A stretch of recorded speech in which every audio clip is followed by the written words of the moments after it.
The Myths of Zionism. John Rose. In memory of Tony Cliff. Revolutionary Socialist. Palestinian Jew. Contents.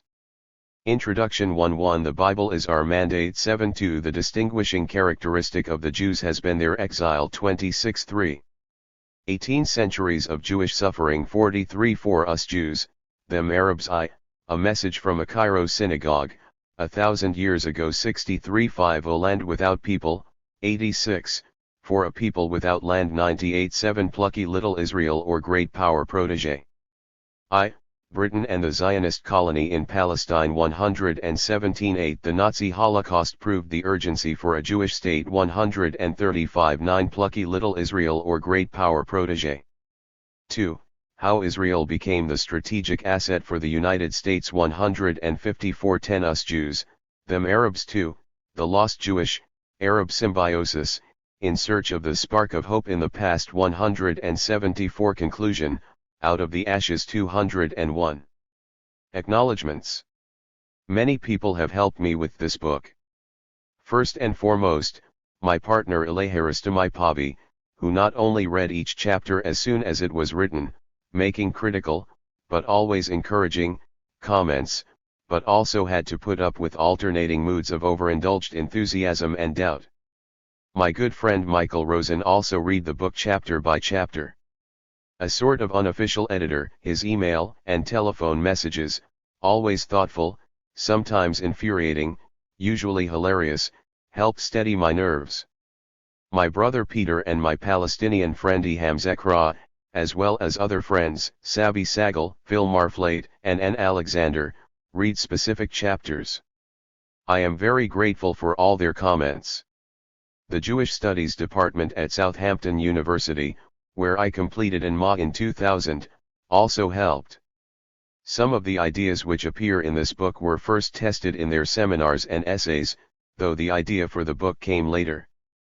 The department was never short of encouragement and good humor, but also, perhaps, was a little bewildered at this aging, Trotsky-supporting, anti-Zionist veteran from the 1968 student revolution. Needless to say, they are not responsible for any aspect of the book. Mark Levine joined the department after I had left. Mark is an expert on the Balfour Declaration and very kindly read my chapter on Britain's sponsorship of the Zionist colony in Palestine. I think it is fair to say that we agreed to disagree, but the chapter is certainly all the stronger for our sharp and polemical email exchanges. Professor Antony Polinsky, head of Eastern European Jewish History at the University of Brandeis, USA, read a draft of Chapter 3, on the Jewish economic role in medieval Europe, and I was delighted by his comments. Sami Zubaida, Emeritus Professor of Politics and Sociology at Birkbeck College, London University, and a recognized scholar of the Arab and Islamic world, read my last chapter on Arab-Jewish reconciliation. He wrote to me saying how much he enjoyed it, finding it well-researched, lucid and absorbing. Professor Tarek Ismail at the Department of Political Science at the University of Calgary, Alberta, an author of many books on modern Arab history, also read it. His encouraging remarks were greatly appreciated.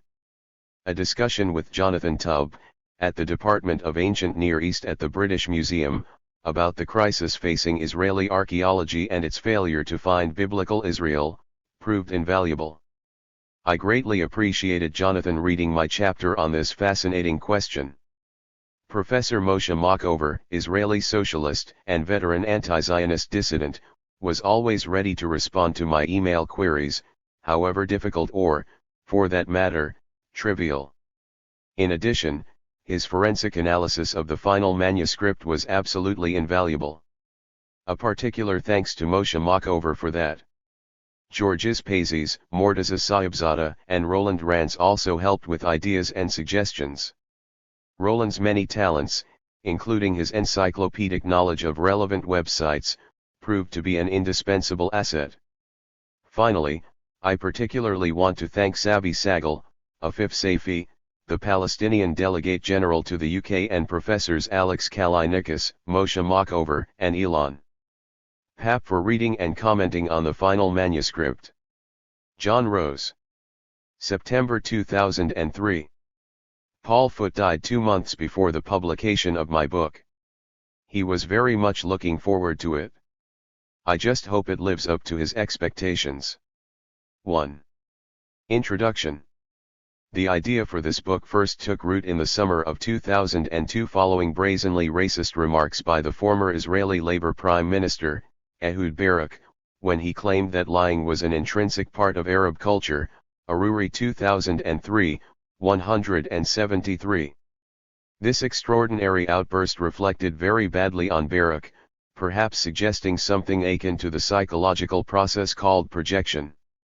Was he not projecting onto his foe a revelation about his own political ideas and beliefs buried deep in his mindset? Certainly, the Palestinians experience Zionism as an edifice of lies. Take a simple example. When Barak was prime minister, the number of illegal Jewish settlements on the West Bank increased, despite his supposed commitment to the peace process. Zionist politicians like Barak cloaked their claims to the West Bank in religious myth, invoking biblical tales about the ancient land of Israel. For Palestinians, however, whose families have lived on and farmed the land of Palestine for generations, this myth is seen as a huge lie, justifying the stealing of their land. What distinguishes a lie from a myth? According to the concise Oxford Dictionary, a lie is an intentionally false statement, a deliberate deception, whereas a myth is a widely held but false notion, without necessarily deceptive intent. But if a group of people experience injustice and oppression as a result of a myth, a falsehood, surely it hardly matters to them whether the falsehood was, or was not, deliberately deceptive in its origin. The argument in this book is that Zionism is held together by a series of myths. A package of false notions which undermine its claims on the Jewish religion and Jewish history, its rationale as a response to Europe's anti-Semitism, and above all its justification for its aggressive and very dangerous political posturing in the land of Palestine. The chapters that follow deal directly with the myths by responding either to specific claims made by Zionist ideologues or to widely held beliefs that have become part of Zionist folklore. Zionism's greatest mythmaker, David Ben-Gurion, inadvertently helped shape the book's first and last chapters. This fixer of facts was Israel's first prime minister and Zionism's most successful leader in the 20th century. Ben-Gurion once boasted that a myth can become a fact if people believe in it strongly enough. He deftly used this intellectual sleight of hand to manipulate the Bible stories to make them fit Zionism's political claims on Palestinian land. Chapter 1 challenges Ben-Gurion's most outrageous use of religious myth, namely that the Bible gave him a mandate to declare a Jewish state in Palestine. The chapter goes on to illustrate how Israeli archaeology is now undermining Zionism's claims about ancient Israel. Chapter 10 shows how Ben-Gurion destroyed any prospects of Arab-Jewish reconciliation. He sabotaged secret talks with Egypt's President Nasser, arguably the single most important Arab national leader in the 20th century, who was seeking an honorable peace with Israel. The Free Army officers, including Nasser, who led Egypt's national revolution in 1952, had gone to considerable lengths to build bridges to the country's Jewish community. Ben-Gurion's behavior here points to the book's most important conclusion that Zionism is the source of Arab-Jewish enmity.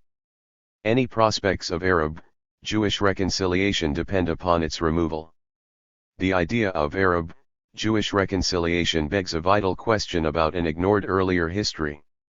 The Islamic Revolution, over 1,300 years ago, heralded what several scholars have called a symbiosis between Arabs and Jews, producing not merely a Jewish culture in Arabic, but a Judeo-Arabic or even a Judeo-Islamic culture, chapters 4 and 10.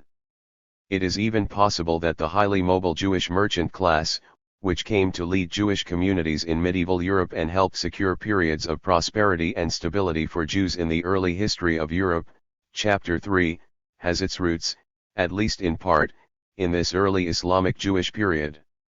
This was certainly the view of the 20th century's most distinguished scholar of Arab Jewish history, Professor S.D. Goitein, chapters 4 and 10. But what has this to do with destroying Zionist myths? There are two very different answers. First, Zionism ignores the Islamic Arab component to Jewish history. Second, Zionism sees only Jewish suffering during the so-called exile, especially in Europe. Exile is a particularly ludicrous myth that Zionism politicized as it imported it from the Bible stories. It refers to nearly 2,000 years of Jewish history from the overthrow of the Temple at Jerusalem by the Roman army in 70 CE until the birth of Israel in 1948. Jews living outside Palestine during this period are considered to be living in exile. Now Arab-Jewish symbiosis hardly sounds like exile. In fact, Jews had been settled in Mesopotamia, a great chunk of which Britain turned into Iraq in the early 20th century, and especially in the region around the ancient city of Babylon, centuries before the so-called exile. To this day, Iranian and Iraqi Jews speak proudly of an uninterrupted 2,500-year history. The Babylonian Talmud, which has remained the spiritual guide for all religious Jews, not least European Jews, is itself a testimony to the significance of these Jewish communities. After the Islamic Revolution, Baghdad displaced Babylon as the Jewish spiritual center for all Jewish communities, including, at that time, the much smaller European Jewish communities. Chapters 2 and 3 challenge the exile and suffering myths. In Chapter 2 we see how at the time of the fall of the Temple at Jerusalem, nearly 2,000 years ago, most Jews were living outside Palestine, scattered throughout the Roman Empire and beyond, not least in Babylon. Chapter 3 counterposes the emergence of the Jewish merchant class in medieval Europe to the suffering myth. Now there is no doubt that the Jews' economic role in medieval Europe could exacerbate as well as stimulate traditional Christian anti-Semitism. But Zionism tells only one side of the story. Christian rulers were often ready to protect their sometimes very successful, economically active Jewish subjects. In any case, Zionism steers clear of any serious discussion, let alone analysis, of the Jewish economic role in early European history.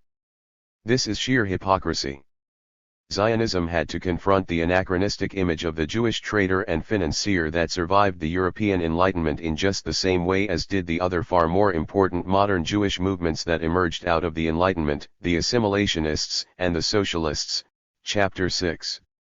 Shakespeare's controversial Jewish character, Shylock, has his roots in this early European Jewish history. You cannot ignore Shylock, you have to explain him. Chapter 3 attempts just such an explanation. The Enlightenment had held out the promise of assimilation. It was a declaration of new citizens' rights and freedoms in Europe and America, for Jews alongside Christians. This included liberation from the narrow economic role that pre-modern Christian Europe had attempted to impose on the Jews. The American and French revolutions of 1776 and 1789 began to turn the promise into practical political reality. Alas, the revolutions in the Russian Empire, where the majority of Jews lived, and which climaxed in the early 20th century, failed that promise. Chapter 6 explores the historical background and argues that here lie the real roots of Zionism. Chapters 5, 7, and 9 explore the deeply destructive impact of Zionism on the Arabs and their land in Palestine as it too emerged into the modern world. Chapter 5 debunks the first half of the famous double-barreled Zionist myth, a land without people, for a people without land, and Chapter 6 debunks the second half. Chapter 5 tries to bring alive the thriving Arab peasant farming communities in the empty land of Palestine before the Zionists arrived in the 19th century. Insofar as the chapter succeeds, all credit must go to the brilliant, but far too little known Palestinian historian, Bishara Dumani, whose research this chapter has shamelessly plagiarized. Chapters 7 and 9 expose the myth that Zionism's claims for Jewish national independence and liberation can be compared to the struggles of oppressed peoples in other parts of the world in the 20th century. In fact, Zionism represented a movement in the opposite direction. After the First World War, it helped consolidate British colonial rule over the Arab world. After the Second World War, the newly created Jewish state would become nothing less than a strategic asset for U.S. neo-imperialist designs for the region. In both cases Zionism has been completely dependent on the Western imperial powers. These chapters throw some surprising light on familiar arguments. For example, Chapter 7 shows how the 1917 Balfour Declaration, which paved the way for the Jewish state, has a far seedier and more unpleasant pedigree than most people realize. Arthur Balfour, the British Conservative minister, whose name graces the Declaration, was driven in part by a quite unacceptable anti-Semitism. Not only did his anti-Semitism infect the rest of David Lloyd George's war cabinet, Zionist leaders such as Chaim Weizmann happily acquiesced in it. This exposes a deeply disturbing, and usually hidden, side of Zionism, which we also encounter in Chapter 6 with Theodor Herzl, Zionism's founder. This was a willingness to incorporate European anti-Semitism's views about Jews. To put it bluntly, Zionist leaders were too ready to say to reactionary European politicians, "Too many Jews in your country? Help us dump them in Palestine." Chapter 7 also discusses an extraordinary claim that the main motive behind the Balfour Declaration was a belief by the British War Cabinet that Jewish power in America and Russia would help consolidate the Allies' position in the war with Germany. Noam Chomsky is the main inspiration behind Chapter 9. As Palestine's greatest intellectual, Edward Said, observed, Chomsky's Fateful Triangle may be the most ambitious book ever attempted on the conflict between Zionism and the Palestinians viewed as centrally involving the United States. It can be read as a protracted war between fact and a series of myths: Israeli democracy, Israeli purity of arms, the benign occupation, no racism against Arabs in Israel. This is an impossible act to follow, and if this chapter does nothing more than persuade people to read Chomsky, then it will have served its purpose. However, the chapter does attempt a little originality. Under President George W. Bush, the relation between the United States and Israel sometimes looks strangely reversed.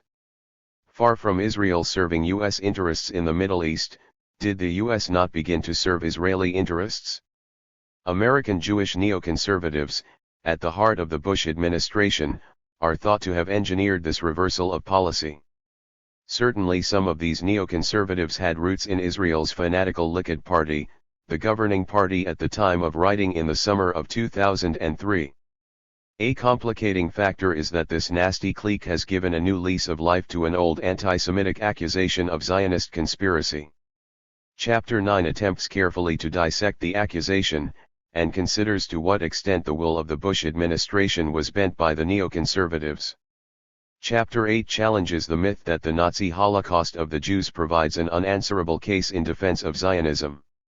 Whilst there is no doubt that the Holocaust constitutes one of the gravest crimes in human history, it cannot justify the creation of a Jewish state based upon the violent exclusion of another people from their land, which is exactly what occurred in 1948.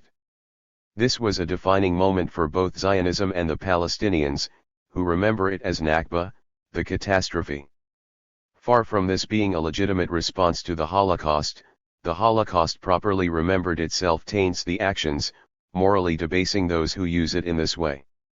Using writings and analyses about the Holocaust, Chapter 8 explores several ways that Zionist political action might be considered to have been thus corrupted. It argues that a blind ideological refusal to understand the political realities of the Palestinian people has itself a dangerous capacity to radicalize Zionism, tempting it to ever greater acts of violence against the Palestinian people. And we know from its short and bloody history how that violence can turn genocidal. We have shocking historical markers from the former Palestinian village of Deir Yassin in 1948 and at the Sabra and Shatila Palestinian refugee camps in Beirut in 1982. One radical Israeli writer has coined a new term for this process, politicide, meaning to bring about the dissolution of the Palestinian people's existence, Kimmerling 2003, 3, symbolized by the policies of the Israeli leader Ariel Sharon. The Jewish state has an innate inability to recognize its responsibility for the Nakba. In truth, the shadow of the Palestinian refugee was destined to haunt it forever, physically, politically, morally, psychologically, and ultimately militarily. The armed Palestinian guerrilla movement, led by Yasser Arafat and the Palestinian Liberation Organization, had its roots deep in the refugee camps spread throughout much of the Arab world. Though it took 20 years to emerge, the PLO was the Jewish state's negative alter ego. It had a moral and political right to recognition on equal terms and to recognition of its equal claim on all of the land of Palestine. The suicide bomber at the beginning of the 21st century represents the failure of the Jewish state to understand this. The suicide bomber is sometimes literally the refugee who has not been allowed to come home. Throughout this book I use the formulation anti-Semitism to describe hatred of the Jews. I am well aware that there is a debate about this concept, even how to spell it, but it is rather pedantic and I don't think it need concern us here. If this book suggests the urgent need for an alternative Jewish history, both ancient and modern, to the one the Zionists thrust upon us in the 20th century, then this is a bonus. But I make no claims to have written such a history. My main concern has been only to demolish Zionism's mythical history. 1. The Bible is our mandate. When David Ben-Gurion warned the British authorities, via Lord Peel and the Royal Commission 1 in 1936, that the Bible is our mandate, Ben-Gurion 1970, 107, the 20th century's most famous Zionist politician, who would become Israel's first prime minister, was giving modern expression to an absolutely fundamental biblical myth, which lies at the core of Zionism. According to this Old Testament story, an ancient Jewish kingdom of Israel, usually referred to as Ancient Israel, and sometimes called the United Monarchy of David and Solomon, is said to have existed from about 1000 to 922 BCE. The United Monarchy was allegedly the most powerful and prosperous state in the eastern Mediterranean at this time, exercising sovereignty from the Euphrates in Syria to the Brook of Egypt, Wadi El Arish, in northern Sinai. These borders coincide with those of the promise God is said to have made to the patriarch Abraham and recorded in Genesis, the opening chapter of the Bible. The Lord made a covenant with Abraham, saying, "And I will give unto thee, and to thy seed after thee, the land wherein thou art a stranger, all the land of Canaan for an everlasting possession, and I will be their God." Genesis 17:8. This is the basis for the notorious visionary geographical concept of Zionism, Eretz Israel, the land of Israel, the bedrock of Zionist ideology, a potent mixture of ancient Judaism and modern nationalism, which hails the promise to Abraham and claims the United Monarchy as its political expression and modern legitimating model for itself. It is at this point that the reader needs to be alerted to a rather startling characteristic about Ben-Gurion, something he shared with many other Zionist leaders. Ben-Gurion did not particularly believe in this Bible story, or for that matter any other. What mattered, according to him, was that many Jews did believe it. That was enough. It did not matter whether the belief was true or not. Making sense of this strange belief system, symptomatic in general of the peculiarities inherent in Zionist ideology, will form the basis of the first half of this chapter. We will then consider something even more surprising: Zionists are great archaeologists. It is a national obsession, and for over 100 years they have been excavating in Palestine in search of ancient Israel. On many occasions, false and overexcited announcements of its discovery have been proclaimed, only to collapse in the face of intense scientific scrutiny. Then, in the 1990s, the realization began to dawn that it just might not be there. Some of Israel's more far-sighted archaeologists then realized that what scientists sometimes call a paradigm shift was necessary. In other words, the taken-for-granted framework for understanding how to make sense of archaeological discovery was itself the problem. To put it bluntly, the Old Testament stories, far from providing guidelines for archaeological discovery, were proving to be obstacles. The chapter concludes by looking at how archaeologists are coming to terms with what amounts to an intellectual revolution in thinking about ancient Palestine, and how they have found themselves inadvertently challenging the Zionist myth at the core of modern Israeli identity. David Ben-Gurion, born in Płonsk, in Poland, in 1886, was part of a generation of young Jews in the Tsarist Russian Empire shocked by the scale and excesses of the pogroms, The anti-Semitic riots and murderous attacks on Jewish communities. This period, including the young Ben-Gurion's political activism in Poland, is explored in detail in Chapter 6. Some of these young Jews became Zionists and a few, including Ben-Gurion, went to live in Palestine. There were already a few established Zionist agricultural settlements in Palestine, which at that time was part of the Ottoman Empire, discussed in Chapter 5. On arrival in Palestine in 1906, Ben-Gurion went in search of the agricultural settlements which he was already describing as Hebrew republics, Tavith 1987, 40. At the time there were about 55,000 Jews in Palestine out of a total of 700,000 inhabitants. Only a small minority of the Jews were working on the settlements. Ben-Gurion was soon to discover that, although these settlements were built on land which had been purchased from absentee Arab landlords, an understandably resentful peasantry which had been subsequently evicted often returned to make armed incursions. As early as 1909 we find Ben-Gurion, gun in hand, ready to defend an agricultural settlement in the Galilee, Tavith 1987, 64. Ben-Gurion made his mark on Zionist politics in Palestine almost immediately. He was at the founding conference of the Pole Zion, the Palestine Social Democratic Hebrew Workers' Party. Its politics are discussed in Chapter 6 and in 1906, and he was elected to its Central Committee, Tavith 1987, 45. Pole Zion would go on to become the decisive force in Zionist politics for most of the 20th century, and Ben-Gurion was to become its most charismatic and successful leader.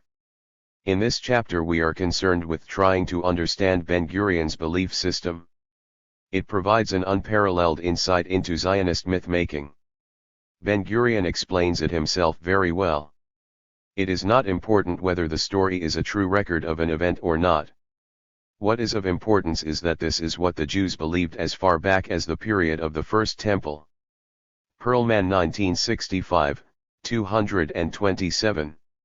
A writer called Yazar, who much later became part of Ben-Gurion's inner circle, has recently tried to defend the Zionist leader from the accusation that, by mixing fact with belief in a fact, he was deliberately manipulating the truth in favor of consciously shaping myths to suit the political expediency of the Zionist enterprise.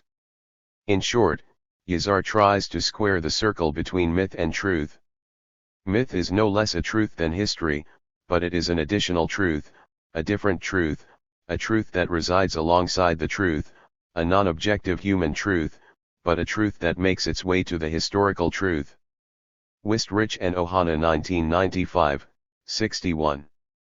This appears to be clever, perhaps even profound, writing, but it is deeply flawed.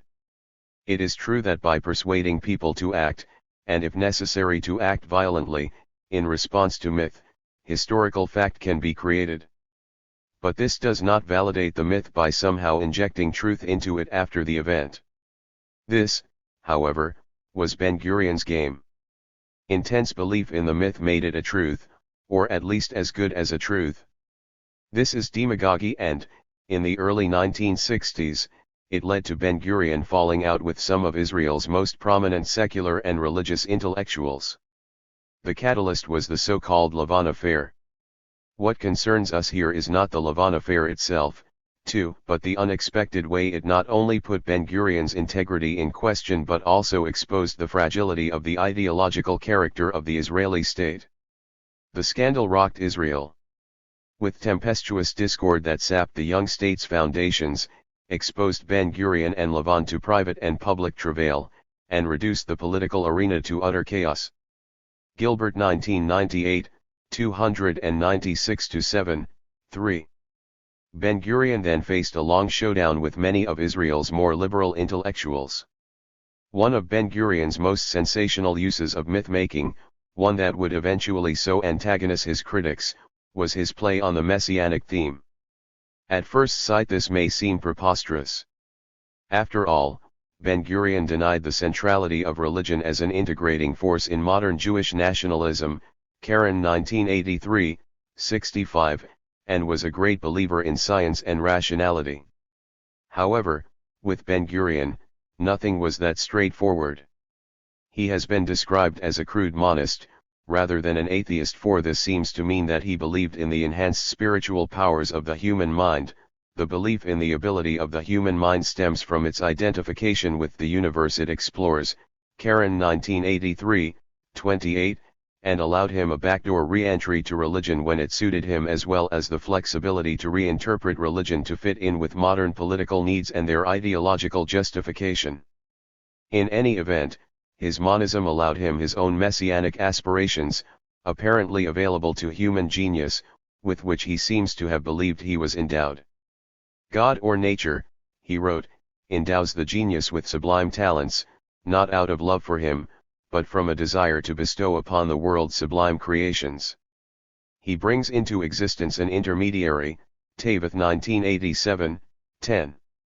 He saw himself as this intermediary and often employed the term Hazan Meshahi, Messianic Vision, Wistrich and Ohana 1995, 62, in relation to the modern Jewish national movement in Palestine.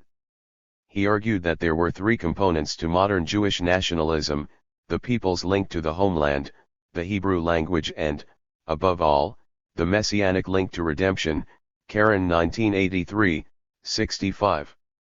What was the meaning of Ben-Gurion's messianic vision and its link to redemption?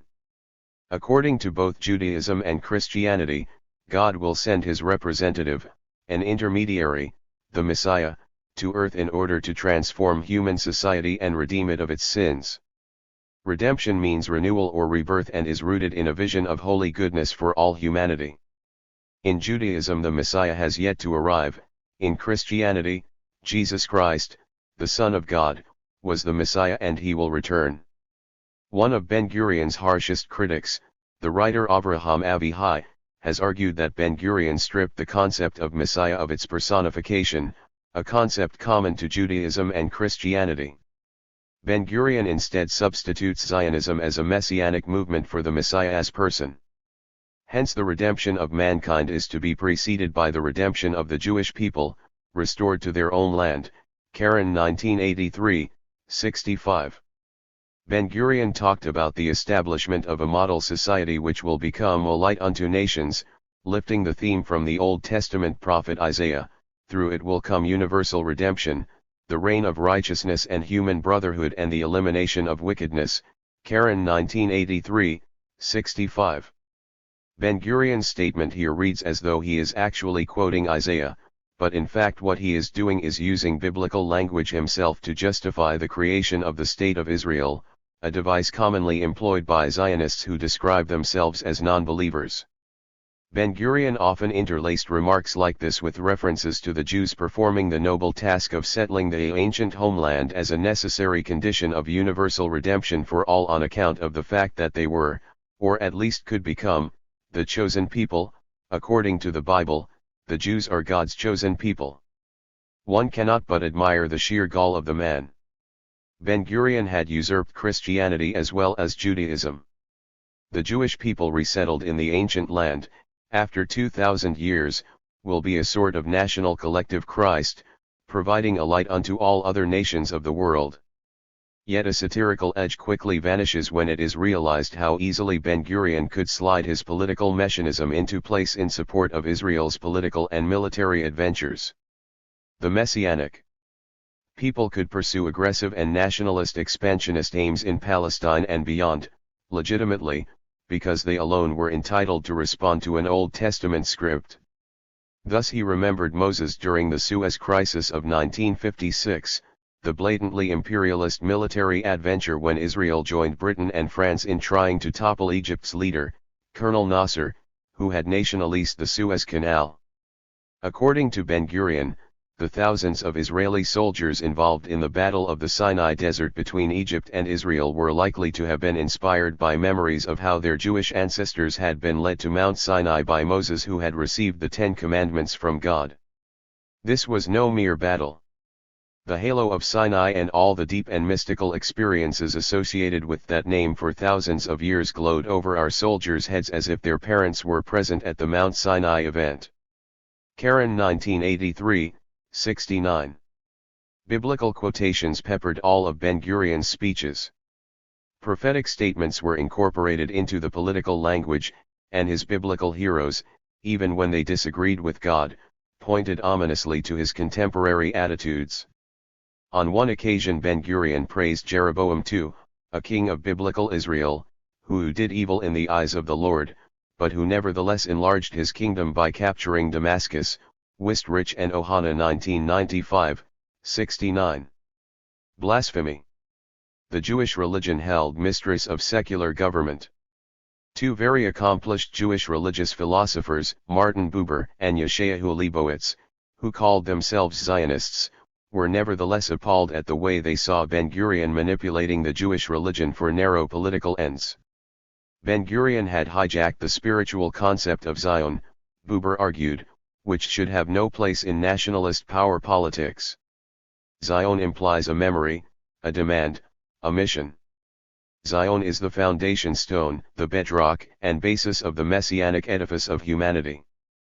Zion in its modern form was quasi-Zionism, not true Zionism. Quasi-Zionism is nothing more than one of the vulgar forms of nationalism in our day, one which recognizes no authority other than an imaginary national interest. Karen 1983, 77. Buber here is arguing that Ben-Gurion's nation-state had displaced the authority of God. At one point Buber explicitly accused Ben-Gurion of blasphemy.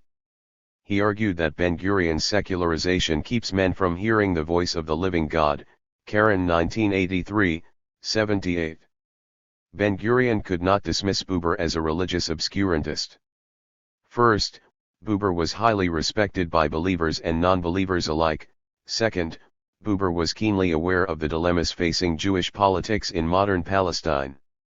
By insisting that a Jewish state of the type that Ben-Gurion was defending was unacceptable to the teachings of a true Judaism, Buber was also making a statement about his humanistic brand of Judaic ethics. This was a humanist ethics incompatible with the oppression of another people. As Edward said, Palestine's most prominent intellectual, has noted, this meant that Buber had to take a stand on what kind of modern political state should emerge in Palestine. Buber and several other Jewish humanists argued for a binational state, said 2314, where the Arab and Jewish communities would share power within a single constitution. For Buber it had the particular merit of unambiguously separating state politics from religion. This actually made Buber a more modern political thinker than Ben-Gurion, who deliberately cultivated the ambiguous mixing of Judaism and state politics. Buber was a more modern political thinker and he certainly had a much more universalist vision. This became clear when the two men fell out over the trial of Adolf Eichmann, the Nazi and member of the SS, deeply implicated in the Holocaust and captured in Argentina by Israeli agents in 1960, and tried in Israel in 1961. Buber had wanted Eichmann tried at an international tribunal because his crimes were crimes against the human race as a whole. Ben-Gurion insisted that the trial should be held in Israel as a way, as Hannah Arendt observed, 1963, of bolstering the legitimacy of the Jewish state. Yeshayahu Leibowitz, another religious philosopher and scientist, was also incensed by Ben-Gurion's use of political messianism. He was particularly outraged by Ben-Gurion's biblical justification of what Leibowitz described as an overzealous reprisal, Karen 1983, 82, when an Israeli army unit, led by Ariel Sharon, killed 50 Palestinian Arab civilians at the village of Kibbutz. Leibowitz was not afraid to use strong language. He denounced justifications of acts of statehood on grounds of religious ethics as a prostitution of the Jewish religion in the interest of national cannibalism and lust for power, Karen 1983, 83. He accused Ben-Gurion of keeping religion a mistress of the secular government, and defined the state of Israel under Ben-Gurion as a secular brat known in public as religious, Karen 1983, 84. Leibowitz specifically challenged Ben-Gurion on the sacredness of the land, the religious idea of the sacred being used in a way for which it was not destined, with all the danger implied by this distorted use, Karen 1983, 83. Ben-Gurion called Arabs destroyers of the sacred land. Ben-Gurion not only claimed that the land of Israel was sacred, but he also believed that the Arabs had somehow contaminated it. For Ben-Gurion, it is the land in which all the cultures will come together, and from it will emerge mankind's ultimate genius, to spread its rule over the entire world, but under one condition, that the land be managed by its children. For if once again the children of Israel cease to inhabit the land, it will become bereft of life and be transformed into a heap of ruins. This is because of the Arabs, who, according to Ben-Gurion, in the history of the land of Israel, had behaved as destroyers. Wistrich and Ohana 1995, 75. An evil spirit of Israeli chauvinism was how Isaac Deutscher, one of the 20th century's greatest Jewish socialist writers, would describe Ben-Gurion. Deutscher 1968, 142. Ben-Gurion even ludicrously claimed sometimes that until the arrival of New Hebrew, the land had been barren for 2,000 years. Wistrich and Ohana 1995, 75. This idea had been conveniently rooted in Zionist mythology from the time of the earliest settlements in the late 19th century. In one of his early letters from Israel in 1906, Ben-Gurion wrote of foul miasma which rises from the fallow earth when it is plowed for the first time in 2,000 years. Wistrich and Ohana 1995, 76. The early Zionists apparently believed that between the time of the destruction of the Second Jewish Temple in Jerusalem by the Roman army in 70 CE and the new Zionist settlement, the land had become a crust under which noxious gases accumulated. This is the type of rhetoric that accompanies the deeply entrenched double-barreled Zionist myth that Palestine was a land without people for a people without land. These myths are the subjects of chapters of this book. In Chapter 5 the reader will discover a thriving Arab peasant agriculture on the Palestinian land that the early Zionists chose to settle in the late 19th century. Ben-Gurion's dishonesty here is particularly brazen. As we noted at the beginning of this chapter, he had first-hand experience of those early Zionist settlements, which had been purchased from absentee Arab landlords. He even had to arm himself to defend one settlement from the furious, evicted and hence ruined Arab peasantry, who had been working the land for generations. Demagogy, Ben-Gurion rewrites the Bible. On May 12, 1960, Ben-Gurion called a press conference in Tel Aviv. Local and foreign journalists, military and civilian officials, writers, artists, members of his family and other dignitaries arrived carrying pocket Bibles in their hands. The Jerusalem Post reported the event under the headline, Ben-Gurion gives his version of the tale of Exodus from Egypt. It described how the Prime Minister had challenged the biblical view of the Exodus by claiming that only a small minority of Hebrews had made the journey from Egypt and that the great majority of the children of Israel never went to Egypt. Serious Bible critics had been making this point for years, but Ben-Gurion claimed that the source of inspiration for this insight was the 1948 War of Independence and the settlement patterns of modern Israel. Karen 1983, 102. It is tempting to conclude that he was cynically catching up with what would slowly emerge as the scholarly consensus. But for Ben-Gurion it was the revolutionary occurrences after 1948 that were providing new insights into ancient history. Of course, a great debate ensued, which always suited Ben-Gurion because such debates reinforced the Bible's authority as the reference point for directing the country. Biblical scholars were unimpressed. His most effective critic turned out to be a right-wing Bible scholar, Israel Eldad. Eldad accused Ben-Gurion of media sensationalism and misuse of political power. Eldad compared the publicity surrounding the archaeological discovery of the Dead Sea Scrolls with the way Ben-Gurion had used the media to promote his biblical discovery about Exodus. His argument was that the archaeological excavations revealed material findings while Ben-Gurion's news conference involved mere hypotheses. Hypotheses ought to be thoroughly investigated rather than be presented to the public. That Ben-Gurion was the country's prime minister made this obvious caution even more vital. As Eldad, and many others, pointed out, there was an important difference between the statesman and the scholar. To the statesman engaged in symbolic politics, the medium might be as important as the message. To the scholar, any but the most important forum to express the message might lead to distortion. The scholar works alone, nourished by peer review, and is confined to a relatively small audience. The statesman speaks to large crowds, unable to listen with the necessary skepticism and who take his authority for granted. This was obviously detrimental to any evaluation of knowledge. Karen 1983, 117. Eldad distinguished three approaches to the subject. First, there is the believer who accepts the story, by definition, because it is in God's book.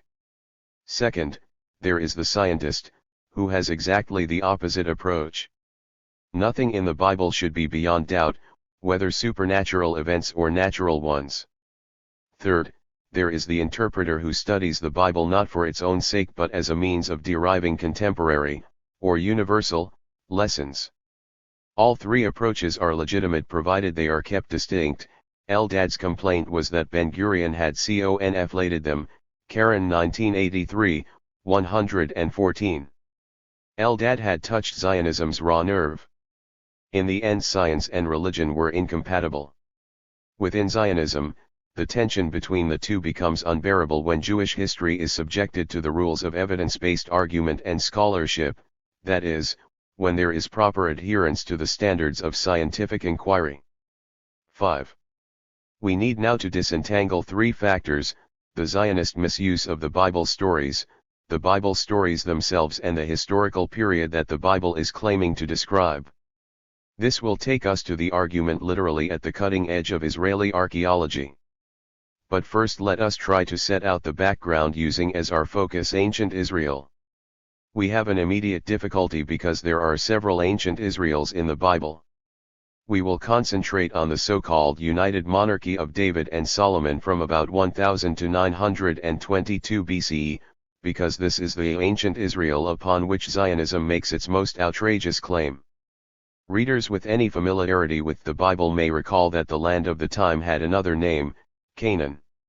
One of the astonishing features that always crops up when serious historical and archaeological research engages with the biblical stories is that the artifacts which have been discovered are clearly Canaanite rather than Israelite.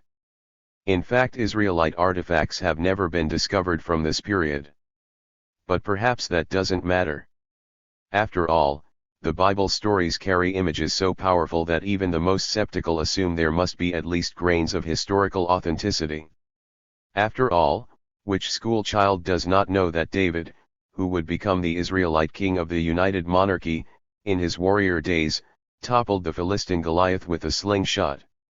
Is this not one of the greatest, and certainly one of the most famous, single acts of courage that has been passed down to us from the ancient world? It's an invitation from the Bible that we can hardly refuse, to take for granted the Israelite David's moral and spiritual superiority over the Philistine, Goliath. It is a fable etched deeply into the imagination of Western civilization, and brilliantly captured in the European High Renaissance by Michelangelo's sculpture of David, and by the painter Rembrandt in his stunning David presenting the head of Goliath to King Saul. Nevertheless, modern Zionism has shown increasing difficulty defending the biblical David as a credible historical personality and, at the same time, absorbing the implications of serious biblical analysis and archaeological research. In the 1980s, a prominent Israeli politician, Abba Eban, with a reputation as an outstanding Bible scholar, presented a television documentary, Heritage, Civilization, and the Jews.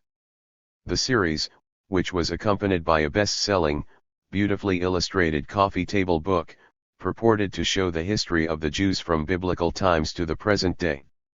What was interesting about the series were the concessions that Eban repeatedly had to make to serious critical Bible scholarship and archaeological discoveries, which undermined his Zionist beliefs about the Bible. This was starkly revealed when he came to the David and Goliath fable. As he pointed out, biblical antagonism towards the Philistines survives in the term's modern meaning. A Philistine is a person ignorant of, or smugly hostile to, culture, Eban 1984, 45. And he admitted in the very next sentence, the fact is however that outside the fields of theology and ethics, the cultural accomplishments of the Philistines were markedly superior to those of the Israelites. A really wonderful color photograph drives home the point. It is of an exquisitely decorated vessel with the unambiguous caption, "The Philistines were not barbarians but skilled craftsmen," Eben 1984, 40. How did he know, at least in theology and ethics, that the Israelites were superior to the Philistines?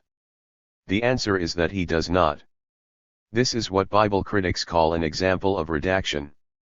The Bible stories were written much later, so any claims about the respective merits of the belief systems of the Philistines and the Israelites at this time are impossible to sustain. To use a concept much favored by Bible critics, the stories may well be apocryphal, in other words, inventions. In any case, as Eben was compelled to make clear, the Bible itself raises many difficulties about the religious and historical life of David and Solomon. Biblical confusion and meltdown over David and Solomon. On the one hand, there is the enormous impact of David. The messianic tradition starts with him. Later Hebrew prophets were so impressed with what seemed to be God's special blessing on David that they envisaged a future monarch, an anointed one, or Mashiach, the Hebrew word for Messiah, Eben 1984, 47. Nearly 1,000 years later, Psalm XXIII captured the monotheistic and messianic tradition, for both Judaism and Christianity. "The Lord is my shepherd, I shall not want, though I walk through the valley of the shadow of death, I will fear no evil, for thou art with me. Thou anointest my head with oil, my cup runneth over. Surely, goodness and mercy shall follow me all the days of my life, and I will dwell in the house of the Lord forever." Cited Eben 1984, 48. On the other hand, David indulged in one of the great biblical scandals, expressing contempt for any system of theology and ethics in his dealings with local tribal chieftains, whether friend or foe. He impregnated Bathsheba whilst her husband, Uriah the Hittite, was away fighting the Ammonites on David's behalf. Uriah was then sent to the hottest battle where his comrades were to leave him, on David's orders, to die at the hands of the enemy, 2 Samuel 11, 15, Eben 1984, 49.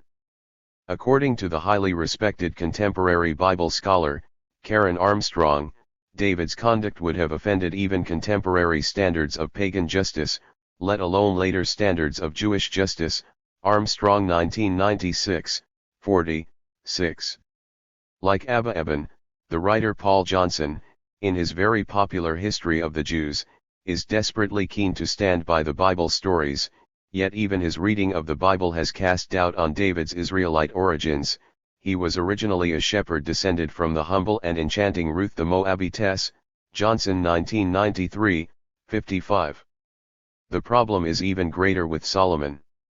Like David, his pedigree is suspect, for he was, after all, David's second son by Bathsheba. Solomon developed the most spectacular empire, specializing in pagan marriages of convenience. As Eben tells us, his ships built and manned in large part by the Phoenicians, sailed to Arabia, East Africa, and India, bringing back gold and ivory, sandalwood, and precious stones, even peacocks and monkeys for the royal court. The Queen of Sheba came overland from southern Arabia with camels that bore spices and very much gold, I Kings 10, 2. And dynastic marriages, with Ammonite, Edomite, Hittite, Moabite, and Phoenician princesses, as well as with Pharaoh's daughter, were signed to add both to the glory of the court and to the stability of the kingdom. Eben 1984, 50-1. And it was Solomon, of course, who built the first temple at Jerusalem. Eben ties himself up in knots as he tries to reconcile the biblical claim with the pagan temple-building program which typified the period. Eben begins by noting that local pagan monarchs, like the Phoenician Hiram of Tyre, supplied the skilled craftsmen and masons and the building materials, the famed cedars of Lebanon. Eben asks to what extent these architectural borrowings should be taken as evidence of a deeper bond between the religions of the Canaanites and Phoenicians and the religion of Israel. His answer is very important because, although he does not say so, it reflects the struggle between science and religion within Israeli archaeology, which was developing at the time he was writing his book and which has since reached crisis proportions. The differences in religious belief should be plain enough, and there were also significant divergences in religious practice. Israel was forbidden to worship its deity in the form of an image, and human sacrifice, cult prostitution, and orgiastic fertility rites were likewise excluded. But we should not blind ourselves to the ways in which ancient Israelite worship more closely resembles Canaanite practice than it does the Jewish religion since Roman times. Emphasis added the most obvious borrowing, and the most striking divergence from later Jewish practice, is the sacrificial rite, highly developed at least since Sumerian times. The temple sacrifice was the center of state religion in the age of Solomon and remained so as long as the temple remained in Jerusalem. Eben 1984, 50. By recognizing the break between ancient forms of worship and the religion called Judaism, Eben is undermining Zionist insistence on a continuous line from the early Bible stories and the present day. But we must now turn to a much bigger problem, which goes to the very heart of Zionist interpretation of the Bible. Ancient Israel, where was the word? The Jewish religion celebrates the power of words, the most famous of which are the Ten Commandments which Moses is supposed to have received from God on Mount Sinai, over 3,000 years ago, as he led the former Hebrew slaves out of bondage in Egypt, towards the promised land which would become, ancient, Israel. The Old Testament is full of holy words which provide spiritual guidance for the Jewish people as a religious people. These are, of course, written words, with hugely sophisticated meaning, providing a profound system of theology and ethics, which continue to inspire millions of people in the modern world. Yet we have still to uncover any trace of written words from the period of the united monarchy of David and Solomon, ancient Israel, just under 3,000 years ago. And that is the problem. The written word marks a society's advance in terms of its civilization. Ancient Israel is portrayed as an advanced form of civilization, but where are its words? According to Finkelstein and Silbermann, authors of the path-breaking book, The Bible Unearthed, Archaeology's New Vision of Ancient Israel and the Origin of its Sacred Texts, not a single trace of 10th century BCE Israelite literary activity has ever been discovered. Finkelstein and Silbermann 2002, 235-8. As Israel Finkelstein is one of modern Israel's leading archaeologists, the implications are far-reaching. They reflect nothing less than the implosion of Israeli archaeology. Literacy in the ancient world, record-keeping, administrative correspondence, royal chronicles and the compiling of religious scripture, especially one as proud and as sophisticated as the Bible, are linked to a particular stage of social development, namely state formation with a centralized religious cult and monarchy. Finkelstein and Silbermann 2002, 22, emphasis added. The implication is that the failure to discover literary activity at this time suggests that there was no state formation, centralized cult, or monarchy. Yet Solomon's temple was the crowning glory of a building program that rivaled those of the pharaohs. After decades of excavation, using details from the Bible to search for the remains of these buildings, a scholarly consensus is slowly and very reluctantly emerging amongst the archaeologists of modern Israel, that the buildings never existed, or rather there are the remains of buildings but they cannot be dated to the period of Solomon. Jerusalem has been excavated time and again, fieldwork failed to provide significant evidence for 10th century occupation, the period of David and Solomon. Not only was any sign of monumental architecture missing, but so were even simple pottery sherds. The most optimistic assessment of this negative evidence is that 10th century Jerusalem was rather limited in extent, perhaps not more than a typical hill country village. Finkelstein and Silbermann 2002, 33. A temple certainly was built in Jerusalem, several centuries later, probably in the tiny city-state of Judah. Indeed, this is Finkelstein's argument for the period when the Bible itself began to take written form. But the fact of the matter is that the David and Solomon stories are the figment of some of the ancient world's most creative imaginations. Finkelstein and Silbermann 2002, 123-45. In the 1980s, the journalist John McCarthy was one of a number of Europeans and Americans taken hostage by Islamic militants in Beirut. His endurance made him and fellow captives famous. McCarthy read the Bible twice during his captivity, not least because it was the only book his militant Islamic prison guards would allow the hostages. He became intrigued by ancient Israel, and when he was released went in search of it, only to stumble across teams of Israeli archaeologists, like the one led by Finkelstein, who had also been looking for it in vain. McCarthy became so fascinated that he decided to make a television documentary about it. It ain't necessarily so. Now his producers must have panicked at its radical content, because the 6 half-hour transmissions were given a midnight slot with minimum publicity and hardly anyone watched them. 7. A flavor of the devastating impact of the documentary is given by the translation from the prophet Jeremiah, which opens the narrative of each half-hour program. Rather like the Philistines, Jeremiah has had a very poor press over the last 2 millennia and dismissed as the prophet of doom, another example of the way the Bible and its prejudices haunt the modern imagination.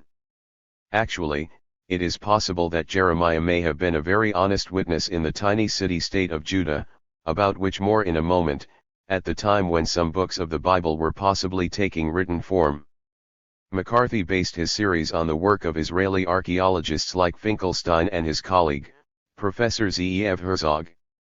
In October 1999, Herzog summarized their discoveries in a sensational article in the magazine of the Israeli newspaper Haaretz, Deconstructing the Walls of Jericho, Haaretz magazine, October 29, 1999, 6-8. In the article, Herzog described how what he calls the crisis stage in Israeli archaeology has matured in recent years.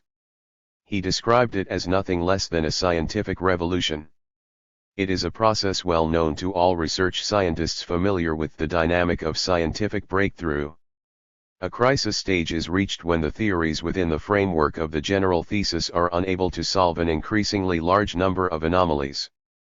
The explanations become ponderous and inelegant, and the pieces do not lock together. This is what archaeologists have learned from their excavations in the land of Israel. The Israelites were never in Egypt, did not wander the desert, did not conquer the land in a military campaign, and did not pass it on to the 12 tribes of Israel. Perhaps even harder to swallow is the fact that the united monarchy of David and Solomon, which is described by the Bible as a regional power, was at most a small tribal kingdom. Haaretz, October 29, 1999. In other words, no Abraham, no Moses, no Joshua, David and Solomon, at best pagan tribal chieftains.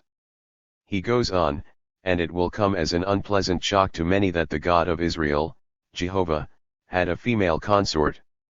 Her name is Asherah, and she has her own program in John McCarthy's series. As Matthew Sturgis, who wrote the book accompanying McCarthy's series, explains, Asherah is identified as another Canaanite deity.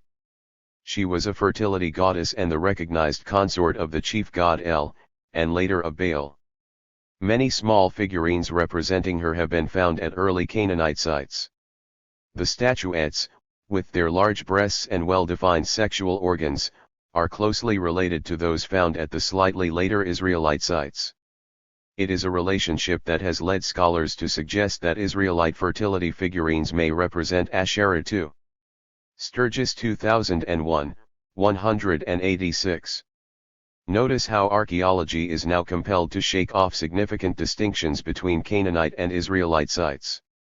At some point after the biblical fiction known as the United Monarchy of David and Solomon, perhaps about 2 centuries later, very roughly 800 to 700 BCE, a historical entity called Israel did emerge, though in its first incarnation it was distinctively pagan, with a pagan god, Jehovah, and goddess, Asherah.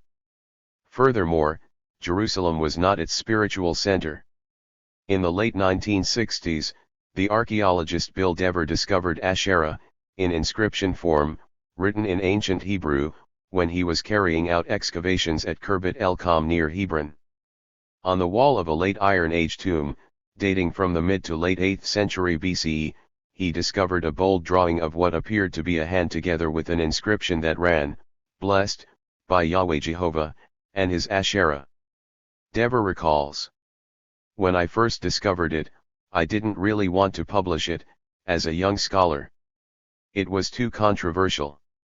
But then in the 1970s a second site was found by Israeli archaeologists, also in the 8th century in Sinai. And you have the Samjis 2001, 173. This discovery was made at Kuntilat Ajrad, in northeastern Sinai. The inscription, written in ink on an old storage jar, was accompanied by a drawing of two curious figures, one apparently male, the other female, and both crowned. As Dever remarks, it seems that Yahweh did have a consort, like all the other gods of the ancient Near East, at least in the minds of many Israelites. Like all the other gods of the ancient Near East. As Herzog has argued, the discovery of inscriptions in ancient Hebrew that mention pairs of gods, Jehovah and Asherah, much later than the United Monarchy period, throws wide open the question of exactly when monotheism was adopted. And it seems likely that the small tribal kingdoms of David and Solomon, if they existed at all, worshipped polytheistic pagan gods. Now, archaeologists like Herzog and Finkelstein are not particularly politically minded, but they are very conscious of the implications of their research for modern Israel's ideological claims to the biblical past. Herzog reports that the Israeli public are trying to ignore the findings despite the fact that they have been known for decades. He goes on. Any attempt to question the reliability of the biblical descriptions is perceived as an attempt to undermine our historic right to the land and as shattering the myth of the nation that is renewing the ancient kingdom of Israel. These symbolic elements constitute such a critical component of the construction of Israeli identity that any attempt to call their veracity into question encounters hostility or silence. The blow to the mythical foundations of the Israeli identity is apparently too threatening, and it is more convenient to turn a blind eye. Haaretz, October 29, 1999. How progressive Israeli archaeologists like Herzog and Finkelstein are now beginning to explain the origins of the Bible is beyond the scope of this book. 8. But one intriguing irony deserves further comment. They argue that the real ancient Israel was a pagan state, with Samaria its capital or spiritual center. Readers will be familiar with the modern Zionist claim on Judea and Samaria on Palestine's West Bank. Less well known is the explosively bitter religious feud between Judea and Samaria, or rather to use their biblical names, Judah and Israel. Herzog and Finkelstein argue that it is this feud that partly lays the foundation for the Bible stories and for the real birth of Judaism. It is a feud in which Judah, or Judea, its Roman name, became the ultimate victor. Samaria, the real ancient Israel, became an outcast. By the 1st century CE, Samaria, with its own temple far away from Jerusalem and home to the Good Samaritan of gospel fame, was considered not properly Jewish at all by the priestly authorities at the temple at Jerusalem in Judea. In other words, 2,000 years ago, the century of the great Jewish revolt against Rome, the real ancient Israel was not considered Jewish. In the next chapter we will explore the damaging implications of this for modern Zionist claims on Palestine when we look at the Jewish diaspora in the Roman Empire. But we should not leave this chapter before we have paid our unqualified respects to the great Jewish Bible writers of ancient times. The Bible is most certainly not a mandate for modern Jewish chauvinist claims on the land of Palestine, but, with Finkelstein and Silbermann, we can most certainly agree that it is a sacred scripture of unparalleled literary and spiritual genius, an epic saga woven together from an astonishingly rich collection of historical writings, memories, legends, folk tales, anecdotes, royal propaganda, nine prophecy, and ancient poetry. The literary masterpiece would undergo further editing and elaboration, so that it would become a spiritual anchor for communities all over the world. Finkelstein and Silbermann 2002, 1-2. 2. The distinguishing characteristic of the Jews has been their exile. This is the opening sentence of David Vidal's The Origins of Zionism, 1975, 3, a highly recommended scholarly introduction to Zionism which, according to the Times Literary Supplement, sets new standards for historians of Zionism to emulate. Now Vital is indeed a very serious and readable historian. That as a reputable scholar he is ready to promote exile as apparently the most important, and it seems unquestionable, historical fact about the Jews reflects the successful metamorphosis of this old religious myth. It has been turned into nothing less than a secular ideological weapon, part of the battle cry of 20th-century Jewish nationalism's historical claim on Palestine. The myth of exile is, however, a profound intellectual embarrassment to Israel's new generation of radical historians who are struggling to shake off Zionism's stranglehold on Jewish history. According to one recent and highly authoritative critical Israeli scholar, Yael Zerubbabel, exile is the second half of what she calls the Zionist periodization of Jewish history, 1995, 15-17, one. This is a crude two-stage model, antiquity and exile. In the beginning, antiquity, we have the retelling of the Bible story as a story of national Jewish liberation but ending in a series of failed national revolts. Then, with the exile, we have the Jews driven from their land, dispersed amongst hostile peoples, in what is described as the Jewish diaspora, only to rediscover their true national identity 2,000 years later. There are many objections to this approach. First, exile is dated from 70 CE, the date Rome put down the Jewish revolt in Judea, a Jewish province of the Roman Empire, and destroyed the temple at Jerusalem. The existence of flourishing Jewish communities at this time, an ancient Jewish diaspora, throughout the Mediterranean and beyond, not least in Rome itself, is simply ignored, written out of history. Second, it matters a great deal what the majority of those Jews, living in the ancient diaspora, thought about their relations to Judea and the temple at Jerusalem. Did they believe that they were already in exile? Third, was there actually a Jewish exile after 70 CE? Finally, there is the assumption that the very modern idea of nationalism, in this case Jewish nationalism, can be imposed on events 2,000 years ago. This chapter will attempt to develop these objections, but first we need to understand something about the historical background to Jewish history 2,000 years ago. Jewish history for this period has its very own historian, Josephus, and any discussion about exile has to consider his historical writing. All modern historians are dependent on him, even though he is notoriously unreliable, but providing Josephus is interpreted with considerable caution, he can provide unique and illuminating insight into the period. 2. Josephus is more accurately described as a Roman Jewish historian. He was fluent in Greek, the language of the Roman educated classes. He respected the wider culture and politics of the Roman Empire. He was certainly proud of his Jewish heritage, but he saw it coexisting with the Roman Empire. Josephus was part of the Jewish landowning aristocracy in Jerusalem who had been heavily cultivated by the leaders of the Roman Empire. Rome ruled Judea through this Jerusalem Jewish leadership. Though concentrated in Judea, and in particular at the temple site in Jerusalem, the Jewish religion was well known throughout the Roman Empire, because so many Jews lived in different parts of it. In fact, a tremendous tradition of pilgrimage had developed, as Jews from all over the Mediterranean and beyond traveled to the temple at Jerusalem to pay their respects. The great religious Jewish festivals were especially popular, and vast crowds from faraway places would gather there. Goodman 1987, 52. Judaism had evolved in Judea, or Judah, see Chapter 1, and Babylonia more than 2,500 years ago. How this occurred is certainly beyond the scope of this book. 3. But Josephus has a gloriously poetic homily about what happened after Alexander the Great had defeated the Persian Empire and made his first acquaintance with the Jews of Jerusalem, just over 2,300 years ago.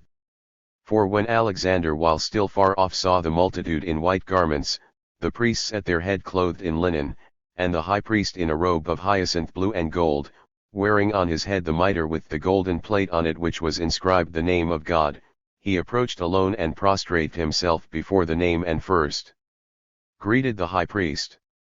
Then all the Jews together greeted Alexander with one voice and surrounded him. Josephus, Jewish Antiquities, 11, cited Modrzejewski 1995, 52. 2,000 years ago and 70 years before exile, a majority of Jews lived outside Judea. Professor Modrzejewski, professor of ancient history at the Sorbonne, advises us not to take too seriously this description of the celebratory first meeting between Alexander and the Jews in Jerusalem.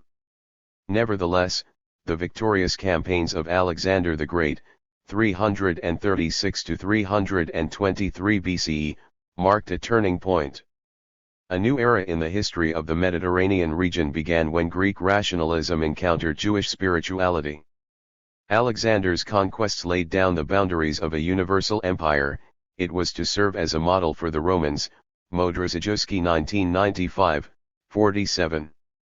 Modrzejewski claims that Josephus is recording an event of immense significance, even if only symbolically. A Jewish diaspora began throughout the Mediterranean in the wake of Alexander's conquests. According to John Barclay, who has made an exhaustive study of Jews in the ancient Mediterranean diaspora in this period, this was particularly true in Egypt when it became part of the Alexandrian Greek Empire. Jews were recruited in considerable numbers as soldiers and government officials. Many also came as slaves or as economic migrants. Barclay 1996, 20-2.